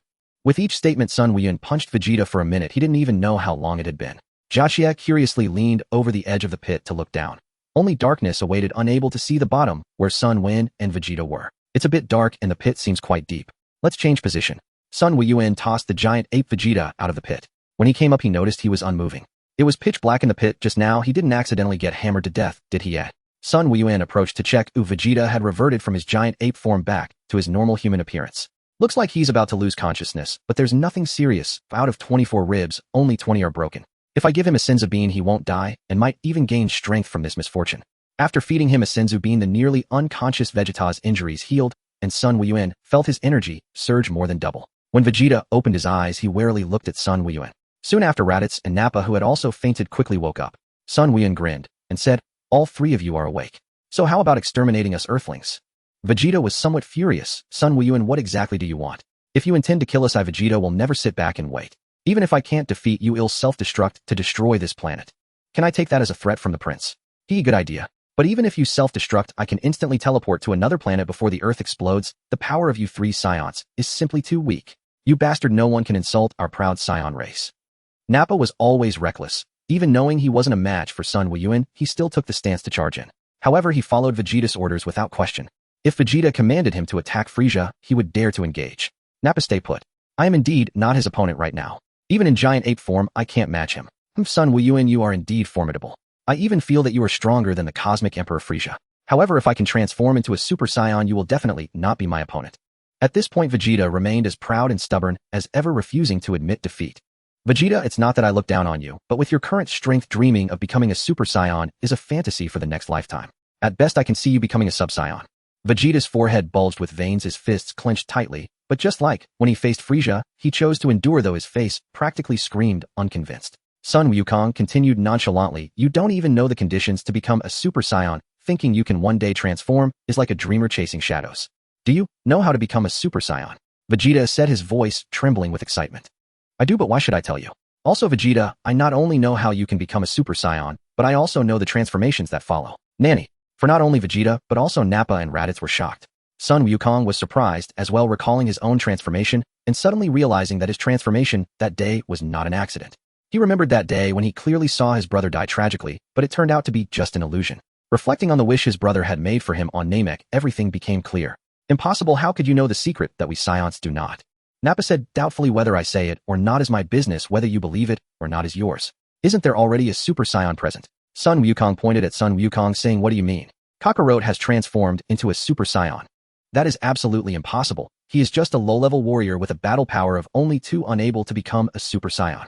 Only I, Vegeta, have the potential to become one, as I possess the best talent among Scions. Vegeta felt his dignity trampled upon. Oh, how could an inconspicuous low-level warrior have the potential to become a Super Saiyan? To further stoke Vegeta's pride, Sun Wukong continued, no, Vegeta, your talent is not the best among Scions. There is one with better talent, born with a battle power of over 10,000. He is the strongest Scion. As for Wukong's talent, you have underestimated his potential and martial arts talent. Wukong will show them what a Super... Big brother, can you tell me about the transformations after becoming a Super Saiyan? Sun Wukong eagerly asked, believing his brother surely knew. I will definitely tell you, but first transform. Huh. With a low shout, Sun Wukong's hair stood on end, turning golden. The dazzling golden light released from his transformation nearly blinded Vegeta, Nappa, and Raditz. It was actually true. Kakarot, this low-level warrior, could indeed transform into a Super Saiyan. Vegeta, Nappa, and Raditz were completely stunned, feeling as if they were a tiny boat on a turbulent sea. Prince Vegeta, how do you feel? Do you still think you have the best talent among Scions? Sun Wukong said in a nonchalant tone. If Kakarot, a low-level warrior, can become a Super Saiyan, then I have no reason not to be able to. Please, teach me. Vegeta bowed to Sun Wukong, yearning to grow stronger, eagerly anticipating defeating Frieza, who had annihilated planet Vegeta. Raditz was even more excited than Nappa and Vegeta, for Kakarot was his biological brother. Following a Super Saiyan brother was certainly better than following Vegeta and Nappa by tenfold or more. To be serious, all three of you have the potential to transform into Super Saiyans, but whether you can achieve it ultimately depends. Raditz became even more excited. Are you saying that someone like me also has the chance to transform into a Super Saiyan? That's right, but you are Wukong's older brother, and I am Wukong's big brother. From today on, you can only be Wukong's second brother, do you understand? The inherent pride of a Saiyan made Raditz hesitant, but seeing his brother's golden Saiyan transformation, it seemed that pride could be set aside. Raditz nodded with difficulty. Big brother, I understand. Sun Wukong thought to himself, what a remarkable fellow, who just a moment ago, he was hesitant and had an expression of great difficulty in accepting, yet in the next second, he was already calling him big brother. This lad is quite understanding. Nappa snorted coldly, secretly cursing Raditz for being spineless. How could a Scion accept a Earthling as a big brother? Vegeta, if you recognize me as your boss, I can help you increase your strength tenfold. Recognize me as your boss, and I'll help you eliminate Frieza and avenge the Scions. Recognize me as your boss, and I can tell you how to become a Super Saiyan. There are even stronger transformations after becoming a Super Saiyan. Don't you want to know? Do you still want to continue under Frieza, getting bossed around like you're not even human? Don't you want everyone in the universe to know that Scions are worthy of the title of a fighting race? Sun Wukong's heartfelt words cut to the core of Vegeta's many grievances, injustices, and even every word struck deep into Vegeta's heart. Proud as he was, he became dazed, his fists clenched tightly, then loosened, then clenched again. Nappa, seeing his immensely respected Vegeta at a loss for words, roared, Sun Wukong, shut up. Don't say any more, we will absolutely never. Nappa, be quiet. I, Vegeta, recognize you as my boss, please teach me how to become a Super Saiyan. Vegeta loudly interrupted Nappa, his teeth gritted. From the excessive effort, blood began to seep from his gums. His fists were tightly clenched, and it was exceptionally difficult for him to lower his pride. Each word was pronounced slowly, and after saying boss, a tear actually fell from his eye. With his fists unclenched, his hands hung limply. Vegeta seemed utterly exhausted. Sun Wuyuan was momentarily taken aback by Vegeta's sudden change. What was this surging feeling of guilt? At this moment, Sun Wuyuan recalled the original work, where before being killed by Frieza on Namek, Vegeta had tears streaming down his face while making a dying request to Wuyuan. Now, although Vegeta wasn't crying uncontrollably, he was indeed crying, which was extremely rare. Oh, what is happening? I'm completely at a loss for words. Those who don't know might think something's wrong with me. Sun Wuyuan also wondered if his earlier words might have been a bit too much. Vegeta, who feared nothing, was brought to tears by his words. If he hadn't seen it with his own eyes, he would never have believed it. I, being such an upright and kind person with Krillin's 3 years of single status as a guarantee, truly am not adept at using words to hurt others. I didn't curse him with a single foul word. It was Vegeta who chose to cry, not my fault. Not to mention Sun Wuyuan was dumbfounded. Even Nappa and Raditz were stunned. After years of teaming up, they knew all too well how proud Vegeta was. But what did they see? Vegeta not only agreed to recognize Sun Wuyuan as the leader, but he also shed tears. They had always believed that Vegeta could never possess something like tears. Big brother, how did you make Vegeta cry, eh? Goku, watch your words. This sounds ambiguous. What do you mean I made Vegeta? It was because Vegeta remembered how the Scions worked tirelessly for many years under Frieza, the universal real estate boss, only to have Frieza destroy planet Vegeta. The long-suppressed dissatisfaction, heartbreak, and grievance erupted at this moment. It has nothing to do with your big brother, not even a little. Well, since I'm your leader, now I'll share some good news with you. A few days ago, I and Goku annihilated Frieza's army headquarters. I've avenged you, Scions. Sun Wuyuan cleared his throat, his tone calm, as if he were discussing an ordinary matter. Vegeta and the others were unsurprisingly shocked again. Frieza had been defeated just a few days ago, yet they had received no news. However, Kakarot was already a Super Saiyan, so defeating Frieza didn't seem impossible. But Vegeta felt a sense of being fooled. Sun Wuyuan had previously claimed he would help him defeat Frieza, yet the enemy had already been gone. This made the handsome and sunlit Vegeta who could deceive without blinking. That's not right. The headquarters of Frieza's army is extremely far from Earth. Even with this advanced spaceship, it would take us at least over a year for a round trip, 2 or even 3 years. Did you forget how we appeared just now? That technique is called instant transmission, which allows me to reach Frieza in an instant, eliminate all Frieza army members on Ice Planet, and then instantly return. Damn, there is such a technique. I previously thought it was because Sun Wuyuan's strength was too strong, and at high speeds, it was difficult for the naked eye to track his movement, creating the illusion of their sudden appearance. I didn't expect it to be a true instantaneous appearance, not an illusion. Nappa, Raditz, don't get distracted. Pay attention. I'm only going to say this once: the conditions for you to transform into a Super Saiyan. There are 3 conditions to become a Super Saiyan. First, you must reach the minimum threshold of 3 million battle power. Second, you need to have enough S cells in your body. Third, extreme anger. If you meet these 3 conditions, you too can transform into a Super Saiyan. Vegeta and the others were astounded. A battle power of 3 million was required for a transformation condition, which was too exaggerated. Among the 3 of them, only Vegeta had a battle power above 10,000, while Raditz was only a little over 1,000. For some reason, when Sun Wuyuan saw Vegeta's shocked expression, he felt particularly pleased. Impossible. How could there be such immense battle power? Even the so-called Universe Emperor Frieza only has 530,000. If there were 3 million battle power, that could only mean being a Super Saiyan. There would be no need to transform. Vegeta began to doubt his life, muttering to himself. Fine, as the leader, I'll share some knowledge with you for free, so you don't embarrass me in front of outsiders as your leader. First, I need to correct your understanding of Frieza. The 530,000 you mentioned is just his battle power in his first form. He also has 3 other forms, each stronger than the last. In his final 4th form, he probably has at least 1 billion battle power, though I haven't detected the exact number. Furthermore, your Super Saiyan transformation multiplies your power by 50 times, a transformation that even I, the leader, envy. Lastly, Frieza's older brother Cooler and his father King Cold were also taken down by us. Vegeta's mind went blank, losing the ability to command his actions. His face turned pale, and he stood there like a wooden statue, staring blankly at Sun Wuyuan. Seeing this, Sun Wuyuan thought it wasn't good of Vegeta, might have been stunned by the shock. Poor child, his capacity to accept is not strong enough. What does it matter if Frieza's real power is just slightly stronger than what he knows? After all, any battle power could crush you with one hand right now. I remember when I first realized this was the Dragon Ball world, my worldview nearly collapsed. I was so scared that I immediately decided to train, yet I didn't suffer as badly as you, old Bay. Recognizing me as your leader is not a loss. Not only can I teach you how to become Super Saiyans, but I've also helped you take revenge with my overwhelming strength. As your following your leader, I'll ensure you enjoy the best food. If Earth's cuisine is second, no one in the universe would dare claim theirs is first.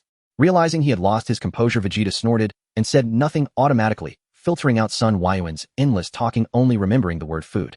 As long as there was food, he wouldn't have to eat those tasteless dishes made by Raditz. Kakarot, what is your battle power at your strongest state? Vegeta suddenly asked. Since Sun Wuyuan could defeat Frieza with battle power over 1 billion, he surely was not weaker than 1 billion. Moreover, Sun Wuyuan was not a scion, so comparing himself to him wasn't very meaningful. Only Kakarot, who is also a scion, was a valid comparison. He is a genius of the scion race. How could he lose to the lower-class warrior Kakarot? Now that he knew how to transform into a super scion, he aimed to surpass Kakarot and become the strongest scion. I don't even know what my battle power is because my brother and I can sense ki. By sensing ki, we can determine an opponent's strength. Knowing the exact numerical value of an opponent's battle power is of no use. Sensing ki. Vegeta was puzzled. Just how many things does Kakarot know? I seem to be falling behind too much. Looking at Sun Wuyuan Kakarot, you are truly lucky. If it were me, I could also transform into a super scion. This is a very useful martial arts technique that isn't difficult to learn. Vegeta, you should focus on raising your battle power to 3 million as soon as possible. Naba, Raditz, you two are also quite far from 3 million battle power. And one more thing, if you want to become super scions, it's best to change your rough bad habits. This will be more beneficial for increasing your S cells. Otherwise, even if you have 3 million battle power, no matter how angry you get, you won't be able to transform into a super scion. Sun Wuyuan stretched lazily and said, I've said everything I needed to say. You three find your own place to settle down, but don't cause any trouble. Hey Vegeta, Naba, and Raditz, didn't I tell you to find a place to stay? How did you end up at my place for a free meal? Sun Wuyuan looked at the three who were devouring their food with some exasperation. Raditz had already prepared his excuse. I'm Goku's older brother, my big brother and Goku are here, so I should stay here too. Even blood brothers can split apart, your excuse is too flimsy. Besides, scions are quite indifferent to family and kinship. Aside from Goku's parents Bardock and Jine, such marital relationships are extremely rare among scions. The other scions merely unite for the sake of procreation. So why are you two, Vegeta, also here? You said you would take us under your wing as the leader, not only teaching us to become super scions, but also providing us with luxurious food and drink. At this moment, Sun Wuyuan recalled his earlier words, following the leader means indulging in fine food and drink. Damn, that was just a casual boast. How was I supposed to know that someone as proud as Vegeta would take it seriously? I was hasty. Sun Wuyuan felt that Vegeta seemed to have pushed himself a bit, whether out of annoyance at being beaten by him, or feeling compelled to acknowledge Sun Wuyuan as the leader. Perhaps both possibilities were true. Vegeta seemed to enjoy watching Sun Wuyuan's misfortunes, a smirk gradually forming at the corners of his mouth. 3 gluttons had joined the ranks on Bun Mountain, and they were supersized gluttons, the kind that could eat the mountain itself. Sun Wuyuan was worried that his small fortune accumulated from the pirate treasure would not be enough to support them. Would he have to ask Bulma for help? No, he needed to make them 3 self-reliant. So Sun Wuyuan specifically asked North Kai to create weighted training suits for Vegeta, Naba, and Raditz.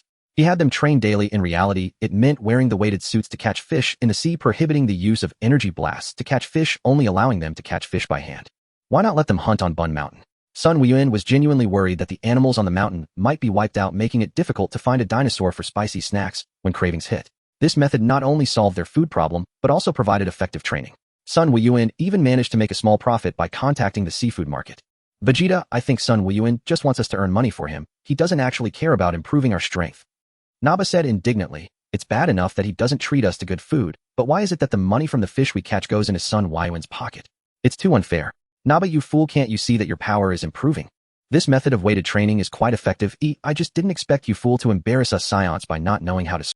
A few days later, Vegeta felt that the weighted training and fish catching had become somewhat monotonous. Although his strength was improving much faster than before, he didn't know how many years it would take to reach a battle power of 3 million, so he asked Sun Wuyuan to increase the difficulty of his training. Vegeta, since you want to increase the difficulty, that's no problem. They'll create a training regimen based on my past experiences with Goku. In the morning, you'll wear weights while delivering milk. At noon, you'll catch fish in the sea, and the weight of the fish you catch must exceed 1 pound. In the afternoon, you'll manually farm in the back mountain, and if you still have energy at night, you'll train in the gravity room. Don't worry too much. All this is to train your fundamentals and gradually increase the number of S cells in your body. 3 scions farming will bring in some extra income. Keep it up, boys. Your leader came up this way too. Persevere, and the Super Saiyan transformation is just around the corner. Gak couldn't believe his eyes. The brutal scions who made many in the universe tremble were actually obediently catching fish and farming. He quietly took photos to document this rare sight. North Kai was also keeping an eye on Vegeta and his gang's situation. He found it utterly ridiculous. That rascal Sun Wuyuan is indeed full of tricks. He can even coax the brutal scions. I still can't figure it out. Goku is as simple and pure as a blank sheet of paper, so it's normal for him to learn the spirit bomb. But how could someone like Wuyuan be so approachable with such a personality? It makes no sense. Recently, Bun Mountain has become quite lively, not only with the landowner Sun Wuyuan, Goku, Gohan, Wufan, and Chi-Chi, but also with Bulma and Tais, as well as the 3 scions, Vegeta, Naba, and Raditz, and Gak and Piccolo. Naba, with his irritable temper and sharp tone, once again provoked Piccolo. Although Piccolo had tough skin and muscle, he was still thoroughly beaten. Who knows where Piccolo learned it from? He avoided Naba's vital points and controlled his strength to give Naba a thorough. Naba screamed for an entire day, but in the end, he only suffered superficial injuries. Aside from feeling pain for 2 days, he didn't have any lasting damages or disabilities. Vegeta felt that Nappa had disgraced the Saiyan race by being taught a lesson by a nameless character, so he proposed to fight. Vegeta, you are as weak as Nappa and not my opponent. Battling you is equivalent to being beaten without any possibility of winning. Piccolo said flatly. If it weren't for Sun Wuyuan's sake, he wouldn't bother with these 3 newly arrived Saiyans. Anyone who dared to provoke him would be dealt with directly. Vegeta's pride couldn't take it. How dare nobody look down on him. Damn it, while I'm not yet a match for Sun Wuyuan and the others, am not someone you can underestimate. Let me show you the results of my training in recent days. After saying that, Vegeta took off his weighted suit and closed his eyes, feeling the surging power within his body.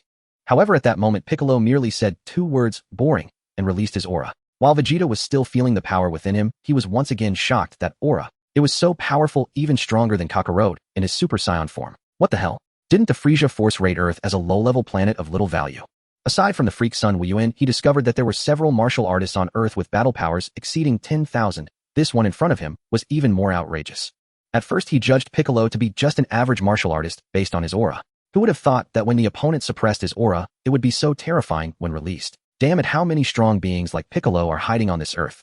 Earth is way too dangerous. With powers like Piccolo's, they could dominate a corner of the universe. Earth, a land of strong warriors. Fighting was out of the question. The gap in power between him and Piccolo was too vast, but he found it hard to utter the words of surrender. He might as well endure a beating like Nappa. As Vegeta pondered how to withstand the beating from Piccolo, Piccolo disdainfully turned away and left. This blatant contempt infuriated Vegeta, yet he felt helpless. He was simply no match. Damn it, he had to remind Nappa not to recklessly provoke Earthlings. Vegeta even suspected that Son Gohan was a hidden powerhouse. It made sense why Son Goku and Kakarot were so strong. Days passed, and Vegeta, Nappa, and Raditz gradually became engrossed in their training. Meanwhile, Son Goku felt restless without the ability to train. With a month still to go, he could only obediently watch others train while holding his son. Vegeta looked down on this. As one of the few super warriors among the Saiyan race, how could he demean himself by staying home to take care of a child? Pathetic. Kakarot, with your laziness in training, Vegeta will soon transform into a Super Saiyan, surpassing you and becoming the strongest Saiyan. Goku unfazed chuckled. Big brother says you all need several more years to transform, and Vegeta, you still have a long way to go to increase your power to 3 million.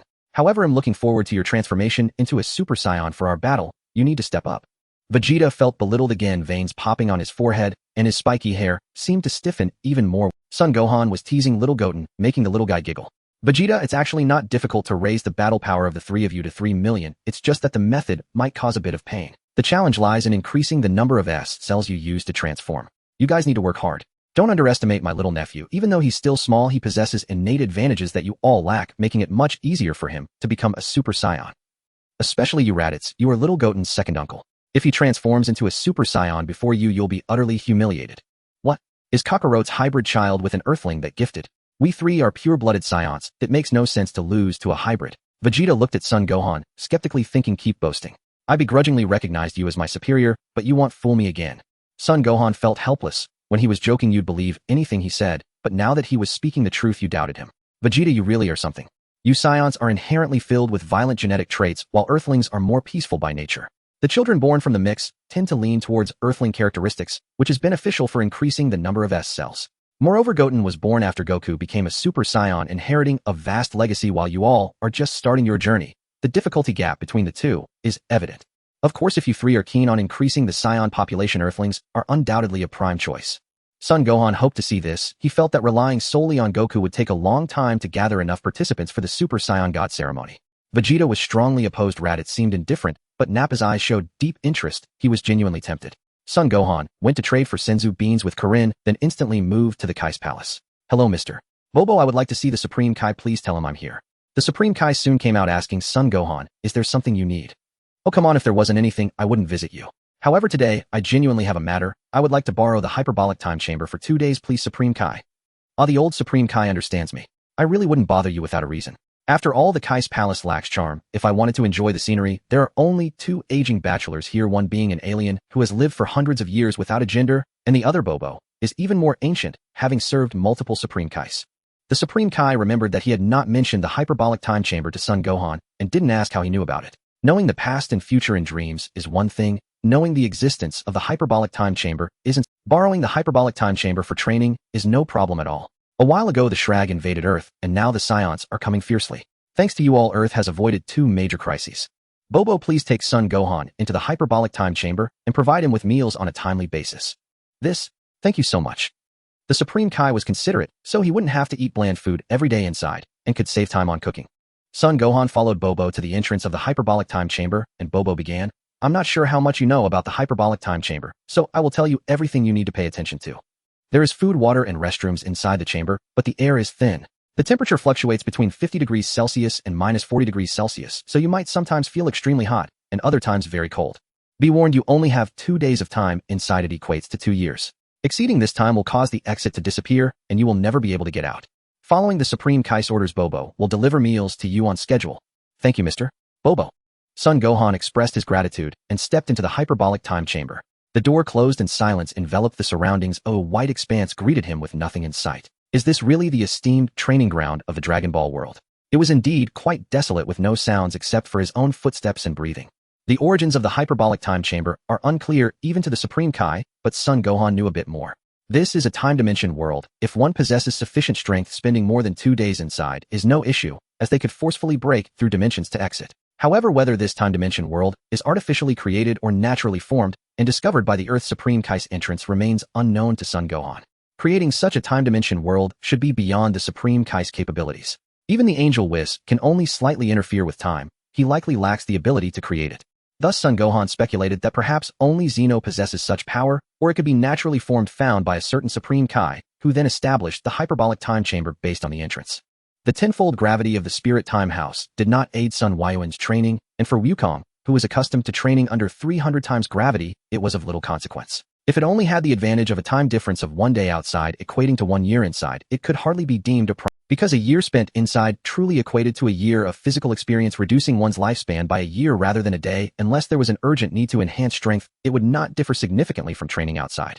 However, the vast space here allows for great freedom and movement, and also serves to sharpen one's spirit and will. If one's will is weak and spirit unfocused, illusions will arise. Yet for Sun Wukong and his companions, long-term physical training made it difficult for their spirit and will to be honed, so the effects of entering the Spirit Time House for training were significant, but entering again shortly thereafter would greatly diminish those effects. In the first month, Sun Wuyuan only engaged in basic training to help his body acclimate to the drastic temperature changes and thin air, and due to the absence of day and night, he also needed to adjust his daily routine. In the second month, the intensity of training increased nearly every day, pushing his body and spirit to exhaustion before stopping, leading to a gradual increase in the frequency of hallucinations. As time passed, Sun Wuyuan spent 9 months training alone in this barren, monotonous world, a feeling more unbearable than being locked in a dark room for 10 years. An ordinary person would have likely collapsed mentally and gone mad by now. In those 9 months, the increase in strength was not as substantial as he had anticipated, roughly doubling his original power, a result he found quite unsatisfactory. If it were Wukong entering to train for a year, his power would undoubtedly increase by at least tenfold from the outset. Yet he seemed to have reached a bottleneck. No matter how hard he tried, his strength only improved steadily without any qualitative leap. A year later, his spirit and will had greatly strengthened, and his perception became increasingly sharp. Through countless perceptions and studies of his vitality, he unexpectedly discovered an unusually elusive force within his body. This ethereal power made him initially think he was hallucinating due to excessive training. However, after repeated confirmations, he realized it truly existed, and his ability to absorb vitality was greatly related to it. What frustrated him was his complete inability to mobilize this elusive force, and he had no idea what kind of power. Another 3 months passed, and he noticed this force had increased slightly, while his bonus rate of vitality absorption also correspondingly quickened. Furthermore, during the active period of this force, the absorption of vitality accelerated. One day, 18 months later, Sun Wuyuan felt as if he had transcended the sense of limitation, and bottleneck vanished, and that unknown force had increased 3 to 4 times.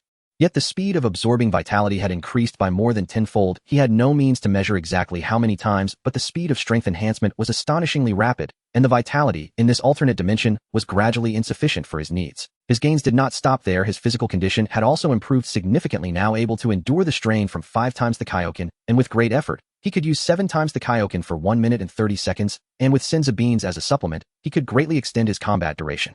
After training for another 2 months, Sun Wuyuan no longer wished to stay in the Spirit Time House. Although training here had its advantages, the assistance to his strength was diminishing, and due to this being an alternate dimension isolated from the outside world, the vital energy needed for training could not enter, while the energy produced here was insufficient, limiting his rate of strength increase. Most importantly, even though he was very comfortable being alone in his past life, he could no longer withstand the loneliness and solitude of being alone in the Spirit Time House. He had to get out, even if the sky were to fall. Therefore, without waiting for 2 full years of training, Sun Wuyuan left the Spirit Time House without looking back. After 20 months of training in the spirit time house, Sun Wuyuan found even the greenish old face of the deity appeared very amiable and felt a sense of familiarity towards Bobo's dark face. It was truly bizarre. Sun Wuyuan was startled by this feeling, perhaps due to being a social creature, having not seen anyone for so long resulted in this strange sensation. Although Bobo delivered food to him every day, it was always left at the door, and he never entered the spirit time house. Sun Wuyuan did not even know when the food was placed inside. I really didn't expect that you Sun Wuyuan could stay alone in the spirit time house for so long. The deity exclaimed. Wait, how did your life dimension level increase? The deity suddenly appeared puzzled. It was impossible. Life dimension level? What is that? Sun Wuyuan asked in confusion, yet felt it sounded quite impressive. The deity pondered for a long while before saying it's akin to the classification of spatial dimensions, a classification of life forms within the universe. Take Wukong for example. His strength has continuously increased, yet he remains within the ranks of mortals. Even though his power is immense, his life dimension level has not changed, still merely a mortal possessing great strength. If we classify the life dimension level of mortals as level 1, the Kaioshin residing in the KO Tower would be classified as level 2, as level 3, the King of Hell as level 4, while the King of the North would be at an even higher level. Your current life dimension level is roughly equivalent to that of Kaioshin. Aside from you, I have not seen anyone capable of increasing their life dimension level without inheriting a divine position. Immediately after the deity's explanation, Sun Wuyuan's mind was entirely focused on the life dimension level. According to what the deity said, he was now on the path to becoming a deity. Only unlike other deities whose life dimension levels are obtained through divine positions, his was achieved through his own. It is unclear which method is superior, as each has its own advantages. Gaining it through self-cultivation likely entails greater difficulty, but the benefit is that he has control over his own fate and does not have to fulfill the responsibilities tied to a divine position. However, inheriting a divine position would be more stable and easier with guidance and trials and a clear path laid out to follow. Nonetheless, while the difficulty is greater, he still prefers the method of becoming a deity through his own cultivation. The alternative is obviously akin to being employed by the Omni King, and if a superior is even slightly dissatisfied, they could easily crush you. On Earth, less than 2 days had passed. Most others had not changed much, yet he had truly spent 20 months alone. After a visit back to Paozu Mountain to see his grandfather Wukong, Chi-Chi, and Xiaowu, he went to Bulma's house. After accumulating 20 months of pent-up energy, he could not wait to pour his heart out to his beloved Bulma, engaging in a fierce battle of 30,000 rounds which was bound to cause a stir. In a small grove in the wilderness, a versatile capsule vehicle swayed intermittently for 10 days. Inside the vehicle, Sun Wuyuan sat cross-legged on a soft sofa devoid of desires, like an enlightened monk with a head of blue hair resting on his thigh. Before long, Bulma opened her eyes. Sun Wuyuan felt a slight headache. He lamented the depletion of the Senzu Beans he had accumulated over the years, leaving only 2 jars. One jar contained hundreds of Senzu Beans, approximately 1,000 beans in total. It was indeed a limited supply, and he could no longer allow Bulma to waste them. At the very least, he needed to control their consumption strictly before planting more in the Kaioshin realm. He wondered how many Senzu Beans he could wish for from the dragon on planet Namek. Wuyuan, aren't we continuing? Bulma, we are all adults now. We must learn to control our desires. Unrestrained indulgence leads to disaster. Sun Wuyuan advised earnestly. After her transformation, Bulma seemed to have become increasingly mature and alluring with an array of tactics that left him feeling somewhat inferior. You can't blame me, but it's only been 2 days. Wuyuan, you seem to have become much more handsome, and it's you who brought me to this grove. As long as you don't eat the Senzu Beans, I'll indulge you however you want. The energy here on Earth is abundant for cultivation, while the energy in the hyperbolic time chamber is quite scarce. The energy on Earth is not only abundant, but he can also absorb the energy from other planets in the universe. The energy within living beings is far richer than that contained in air, mountains, land, and oceans. Sun Wuyuan had only attempted to absorb the energy of plants. He had never tried with animals or humans. He couldn't forcibly extract the energy from living beings unless they consented. Besides, with the vastness of the universe and the abundance of energy, he had no need to borrow energy from humans. Just as he finished his training, he saw Wukong running towards him excitedly. Big brother, the celebration for Wufan has ended and Chi-Chi has agreed to let me train. Where's that training place you mentioned? The Temple of the Gods. No way. We've trained there before. Sun Wuyuan explained. There's a hyperbolic time chamber in the Temple of the Gods. Training there for a year means only a day passes on Earth, which is very beneficial for your cultivation. I believe you already have your own plan for the specific training of Super Saiyan, right, Wukong? Wukong scratched his head with a grin and did not answer directly, asking, is there really a transformation even more powerful than Super Saiyan? Yes, your current transformation can be called Super Saiyan 1, possessing 50 times the normal power. If you can push the power of Super Saiyan to its limit, this limit can be called Super Saiyan 1 at full power. At this point, you can start trying to break through to Super Saiyan 2, possessing 100 times the normal power. So there really is a Super Saiyan 2 with 100 times the normal power. That's amazing. Big brother, I'm going to train now. With that, Wukong couldn't wait to instantaneously move to the Temple of the Gods. Why the rush? There's no one competing with you for the hyperbolic time chamber now. Vegeta, you heard what I said to Wukong, right? As he spoke, Vegeta walked out from behind a large tree. Is everything you just said true? Is there really a transformation called Super Saiyan 2? Would I joke with you? How could I not be your boss? If your powers were too weak, I would feel embarrassed to mention that you 3 Saiyans are with me, Sun. Upon hearing Sun Wuyuan refer to himself as the boss again, Vegeta's anger surged. If it weren't for the significant gap in strength, he would have loved to pound Sun Wuyuan into the ground. Why does he have to be so infuriating? However, the potential of your Saiyan race is unquestionable. Let me tell you, there are transformations beyond Super Saiyan 3 and Super Saiyan 4 which are incredibly exaggerated. If only I had Saiyan blood, I could have easily subdued a purple giant cat. You Saiyans from planet Vegeta are disgraceful, wasting the Saiyan blood within you. Sun Wuyuan felt fantastic boasting in front of the proud prince. Sun Wuyuan, you are too smug. Once I surpass you, I will make you call me boss. Vegeta could no longer hold back and let out a furious roar. Sun Wuyuan stroked his chin and said seriously, then you will have to work twice as hard. Once Ryukong finishes training in the hyperbolic time chamber, he will probably be close to transforming into Super Saiyan 2. You guys, well, I want to discourage you. Actually, I have a method to rapidly enhance your powers, but the process will be somewhat painful. Most people wouldn't be able to. Sun Wuyuan paused for a moment, noticing Vegeta standing quietly with his arms crossed. Sigh, what a lack of ambition. The pause was meant for you to ask. The boss is magnanimous and won't hold it against you. Before your powers reach 3 million, each time you come close to death and recover, your power will significantly increase. So you must go through this to quickly enhance your strength. Vegeta, you should have realized this too. Previously, he had nearly beaten Vegeta to death, and after treating him with a Senzu Bean, Vegeta's power significantly increased. Sun Wuyuan believed Vegeta couldn't have missed that.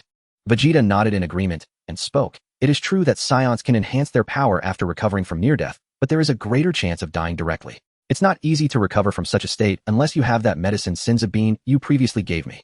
That's called a Senzu Bean, extremely precious. But as your boss, I'll splurge today and give each of you 2. Sun Wuyuan had a very pained expression as he reluctantly took out 6 Senzu Beans to share among the 3 of them. Raditz promptly said, thank you, big brother, while Vegeta and Nappa took the Senzu Beans without a word, instantly revealing the disparity. It seems there's an opportunity to give Raditz a little extra, perhaps a few more Senzu Beans. This kid may lack talent, but his attitude is good. Perhaps the number of cells in his body could meet the transformation requirements ahead of time. Such a precious item as the Senzu Bean must be used sparingly. He had even limited Bulma's use of them, so Vegeta and the others would need to be restricted even more. After receiving the Senzu Beans, Vegeta immediately instructed Raditz and Nappa to attack him, but both were too afraid to do so. Vegeta disdainfully said, Nappa, Raditz, you two are useless, you can't even do this. At this moment, Sun Wuyuan suggested, Vegeta, you can go find Piccolo, I'm sure he would be more than happy to help you with it. They 3 found Piccolo, who readily agreed. To be honest, he had been annoyed by these 3 arrogant Saiyans for a long time. Piccolo said in a flat tone, this is the first time I've heard such a request in my life. I will fulfill your request. In the forest, birds fluttered in panic and wild beasts fled for their lives, clearing a space for Piccolo and his companions. Soon the first muffled and oppressive scream echoed, followed closely by 2 others. The cries were slow, mournful, and filled with despair, resonating through the mountains, the wailing sound lingering endlessly. Piccolo split into 3, conveniently assigning 1 to each of Vegeta, Nappa, and Raditz. He first extended his arms to firmly wrap around the upper bodies of Vegeta, Nappa, and Raditz, then began slapping their behinds, as if he were a father scolding his children. Not far away, Sun Wukong sat leisurely on a small stool sipping tea when he witnessed the battle and spat out a mouthful of tea. When did Piccolo learn such a devious technique? The damage wasn't severe, but it was extremely humiliating. It was uncertain whether the proud Saiyans would carry any psychological scars, especially Vegeta. At this moment, Piccolo must have made him regret his actions deeply. Then Piccolo continued to punish Vegeta and the others in the same manner he had dealt with Nappa, inflicting unbearable pain without causing any serious injuries. After about 6 hours, when he felt it was sufficient, he finally dealt a crushing blow to their hearts, causing their life force to rapidly diminish. Sun Wukong sighed. How could Piccolo treat Vegeta like a child? Did he realize how much damage this would inflict on Prince Vegeta's pride? Such a sinister tactic must have been learned from his father, King Piccolo, who was notoriously difficult to tame. Sun Wukong selectively forgot the time when Piccolo challenged him on Ice Planet, where he had taught Piccolo about using his ultimate techniques. He quietly tidied up his little stool and returned to play with his big nephew. Piccolo left feeling refreshed, flying in the air and even spinning a few circles, leaving the 3 Saiyans in a week. After consuming the Senzu Beans, the 3 of them had recovered completely except for their tattered clothes. Whether they would have psychological scars was something only they could know. Damn Piccolo, he is insulting us. I'm going to fight him. Nappa's short temper flared up, disregarding how badly he had been beaten just moments before. Vegeta and Raditz silently watched Nappa, and sensing the awkward atmosphere, Nappa quickly shut his mouth, regaining his composure and not mentioning the idea of fighting Piccolo again. Piccolo was too strong for them to handle right now. They would have to wait until they could transform into Super Saiyans before seeking revenge. At this point, Vegeta finally spoke up. Nappa, can't you think things through? What do you have to fight Piccolo with? What can you do? Nappa touched his shiny bald head with his left hand and clenched his right fist. He almost blurted out, with my fists, but seeing Vegeta's predatory glare, he swallowed the words back. You're so foolish. Do you remember what Sun Wukong told us? Scions possess unparalleled potential, even he envies it. And now that we know how to become stronger, we will eventually surpass that guy Piccolo. Wouldn't it be better to take revenge than tenfold or hundredfold? After listening to Vegeta, Nappa apologized repeatedly, declaring that once he surpassed Piccolo's strength, he would hang him up, pull down his pants, and whip Piccolo's behind with a small whip, making Piccolo experience that kind of embarrassing humiliation. Little did they know Piccolo hadn't gone far. Remembering that he hadn't fed the Senzu Beans to Vegeta and the others, he quietly returned to check on them to prevent any accidental deaths. Before he knew it, he overheard Nappa loudly discussing how to deal with them. Indeed, his dislike for them wasn't unfounded. Vegeta and the others truly deserved a beating. Hang them up, huh? Pull down their pants, huh? And whip their behinds with a small whip, huh? Such a splendid idea. How could Piccolo? Thus he appeared before Vegeta, Nappa, and Raditz in a flash, a wicked smile creeping across his face. Nappa's idea isn't bad. Let me help you out with a big favor. No need to thank me. What? When did Piccolo come back? Vegeta, Nappa, and Raditz were all startled, a sense of unease growing strong. Then Piccolo not only repeated the previous process, but also incorporated the good idea that Nappa had come up with. Sun Wukong, who was entertaining little Wufan, suddenly sensed the energy of Piccolo and the others gathering again and found it strange. Were Vegeta and the others really pushing themselves this hard to increase their power? Thinking of this, Sun Wukong felt quite embarrassed. The Scion's innate potential was exceptional, and with such relentless training, it wouldn't be long before his era would come to an end. He quickly returned to his previous spot, setting up peanuts, sunflower seeds, desserts, popcorn, and other snacks, and sat down on the small stool to watch the strenuous training of the four below. Those three are so eager, they must be related to Goku. They are willing to do anything for training, and they've already struck twice, so quickly. Piccolo is getting better at this. He's even brought out the small whip. However, waving it at three burly men with bare behinds is rather hard on the eyes. It's better to go back and make little Wufan laugh instead. After saying this, Sun Wukong instantly teleported away without any reluctance, leaving behind a very entertained Piccolo and the three Scions. The Supreme Kai in the Kai's realm also took note of Piccolo's actions, secretly wondering if Piccolo's devilish tendency. It was utterly shameful. This was not something a martial artist should do. Raditz felt extremely aggrieved, not having said a word, but still suffering the consequences. Nappa was truly a big fool, unable to even manage things behind the scenes. The Scions, this crude and brutal race, are getting weaker. They are actually being humiliated by a Namekian in such a shameful manner. It seems I don't need to waste too much attention on them. The only one who can hinder my plan to dominate the universe and restore the glory of the Ziffles is Sun Wukong. This person is Dr. Mew. Ever since he obtained all of Dr. Gero's research materials, he has deeply realized the importance of being low-key and hiding his true self. Even though he possessed powerful technological capabilities, his own strength was still too weak. If a powerhouse like Sun Wukong got close, he would undoubtedly be doomed. Subsequently, he learned from Dr. Gero and created nano-insects that were hundreds of times smaller than mechanical flying insects for the purpose of gathering intelligence and collecting cells. Unlike Dr. Gero, who lacked resources, he produced countless nano-insects, deploying them to all discover not just Earth, but also Namek planet, Wampa Ice Planet. Even the headquarters of the Galactic Patrol was quietly infiltrated by his nano-insects. Not only the Earth, but also Namek planet, Wampa Ice Planet. Even the headquarters of the Galactic Patrol has been secretly infiltrated with nano-insects. The nano-insects created by Dr. Meow are so minuscule that aside from Dr. Meow himself, no one is aware of their existence. Due to this action, he uncovered many secrets never heard of before, including the Dragon Balls on Earth and Namek that can grant wishes, mechanical planets surpassing high stars, and even a place sealed with powerful life forms. Moreover, his nano-insects collected cells from Sun Wuyuan and others during the fierce battles on Earth, Namek, and Ice Planet, as well as the cells of Frieza Gula and King Cold. Originally, he had no chance to collect Sun Wuyuan's cells, but unexpectedly, during an internal conflict between Piccolo and Sun Wuyuan, Piccolo suddenly punched Sun Wuyuan away, causing a very slight abrasion on Sun Wuyuan's skin, which allowed the nano-insects to collect his cells. Dr. Meow fused the various cells of cosmic powerhouses he collected using Dr. Gallo cell fusion technology, and at first the fusion was quite smooth. However, as the number of fused cells increased, the time required grew longer. He didn't mind the longer duration, but the two types of cells he most wanted to fuse remained unmerged. One of them was the cell of the Tree of Might, which being a plant cell, made fusion difficult and reasonable. The other was the cell of Sun Wuyuan, which he was also very optimistic about, but it remained distinctly separate from the other cells, showing no signs of fusion. He attempted force fusion, but regrettably, even if they fused, they quickly separated again. He could only conclude that Sun Wuyuan's cells were too domineering to merge with others. Perhaps this was why he was so powerful. Even the cells of the Scions and the Ice Demons could not be suppressed, yet the more difficult it was to fuse, the more he desired to merge the cells of the Tree of Might and Sun Wuyuan. The ultimate android created in this way, Cell, would possess the power to sweep away all enemies and dominate the entire universe, while the annihilation of the Scions would merely be a side quest. There are too many areas that need improvement. Perhaps I need an assistant to expedite the research process. Dr. Meow stood before a supercomputer, mumbling to himself. He was not the only surviving Zephyrian. There was another who like him mastered the most advanced technology developed by the Zephyrians, Dr.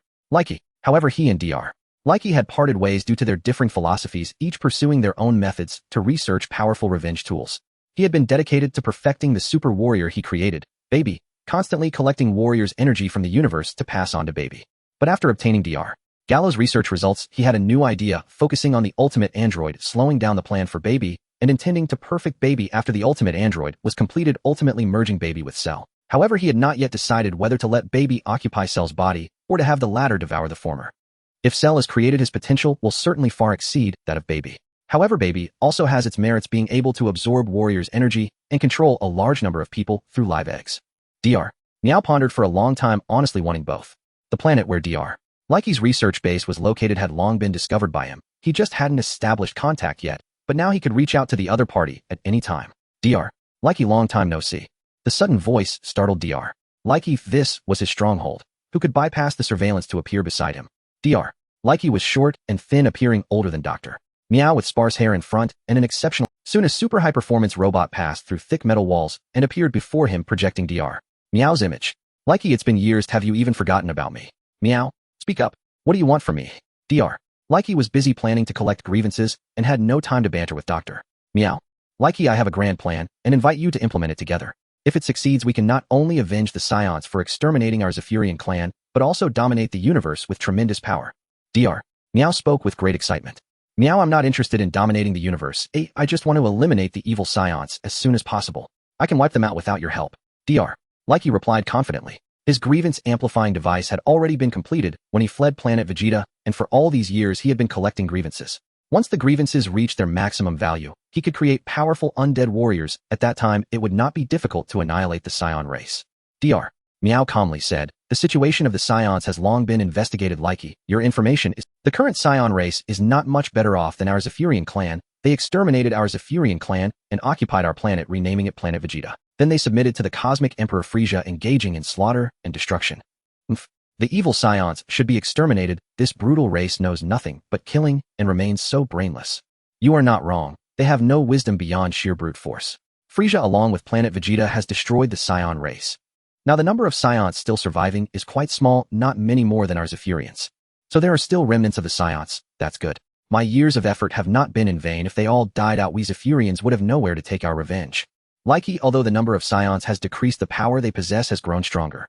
I discovered that one of them, named Sun Wuyuan, has mastered a transformation ability, and the powers of the other Scions are also rapidly increasing. They call that transformation the Super Scion. Super Scion? Likey asked in confusion. Yes, the Scions have also found the strongest warrior in the universe, Sun Wuyuan, to support them, and they even defeated Frieza, who exterminated the Scions. Dr. Likey became even more puzzled. Who is Sun Wuyuan? Sun Wuyuan was born on a low-level planet in the remote area of the northern galaxy, but he is the strongest warrior I have discovered so far. Even if I complete Baby, I might not be his match, and I have found that his power is still increasing. Sun Wuyuan was born on a low-level planet in the remote area of the northern galaxy, yet he is the strongest warrior I have discovered so far. Even after completing Baby, I might not be able to rival him, and my research indicates that his power is still increasing. Perhaps Baby has a chance to surpass Sun Wuyuan, but he is unaware of how much energy from universe warriors he needs to collect, and currently Baby has some flaws that have yet to be fixed. It may take many years to gather enough energy for Baby and fix the issues. By then Sun Wuyuan could have become even stronger, and even the Scions around him wouldn't know how powerful they might become. Likey frowned, skeptical that such a powerful individual could exist in the universe. Just as Dr. Meow understood the hatred amplification device he was researching, he also knew that the other party was studying weapons. In his view, the undead warriors he was researching had to be stronger than Dr. Meow's Baby, though otherwise he wouldn't have had disagreements with Dr. Meow back then, and they would have research together. However, he did not underestimate Dr. Meow's research. As one of the top scientists among the Zeful people, Dr. Meow's research capabilities were not inferior to his own. The undead warriors were likely only slightly stronger than the Baby created by Dr. Meow. If the other party treated this matter so seriously, it must be true. Sun Wuyuan was probably genuinely strong. Meow, is that Sun Wuyuan really as strong as you say? Yes, those remaining Scions have set aside their pride and acknowledged Sun Wuyuan as their leader. However, I have come up with a brand new perfect plan. Likey, join me. Ooh, I need your help. Dr. Meow extended another invitation to Dr. Likey. Dr. Likey was conflicted. He had already accepted 90 of the information drive Meow provided, but found it hard to accept abandoning his years of research to assist Dr. Meow. Even if they were to team up, he believed he should be the main attacker and Dr. Meow should assist him. No. Meow, since you lack confidence in your research, you should join me in studying undead warriors. I believe we can create the strongest warrior that sweeps across the universe. Dr. Likey said stubbornly. Dr. Meow helplessly replied. Likey, your hatred amplification device was developed many years ago. While it is quite good in my opinion, it is already outdated. So there's no room for negotiation.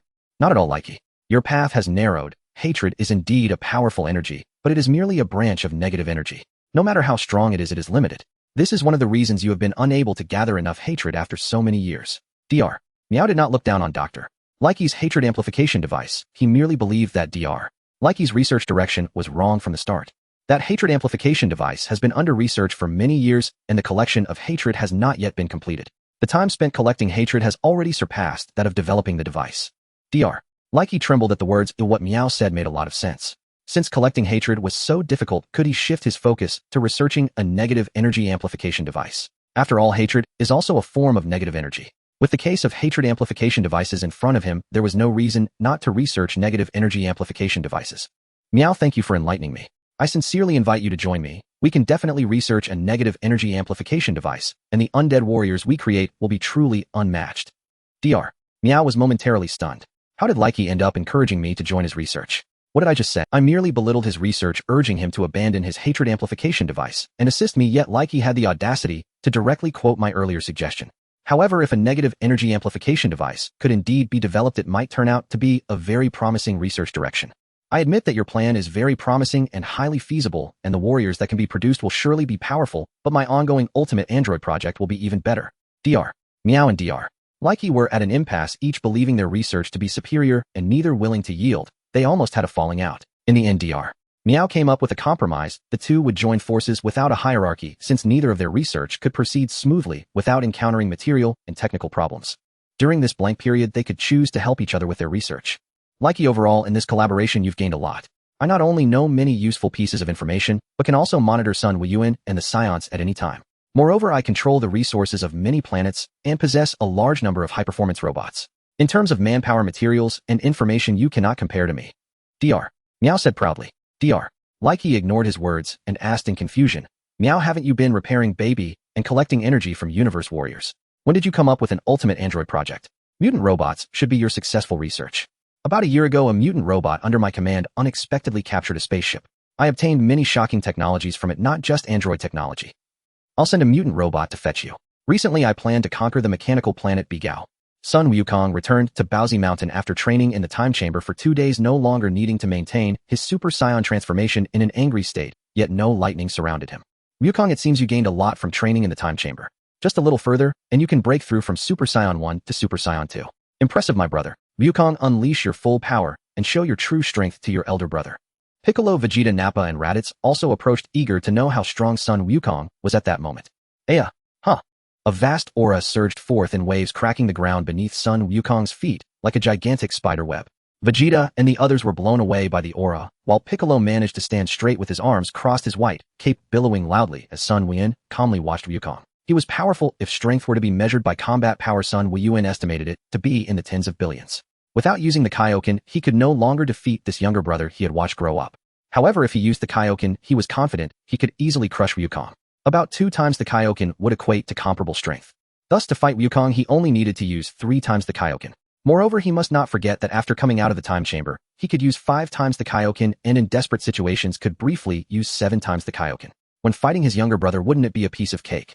Moreover, Wukong will be stuck at Super Saiyan 1 at full power for quite some time, yet he can continue to grow stronger. Aside from spending time with Bulma, he almost dedicates every day to gathering chi, stopping only when he reaches the limit of his body's capacity to hold chi, after which he waits for his body to absorb and transform the chi into his own energy, subtly improving his physique in the process.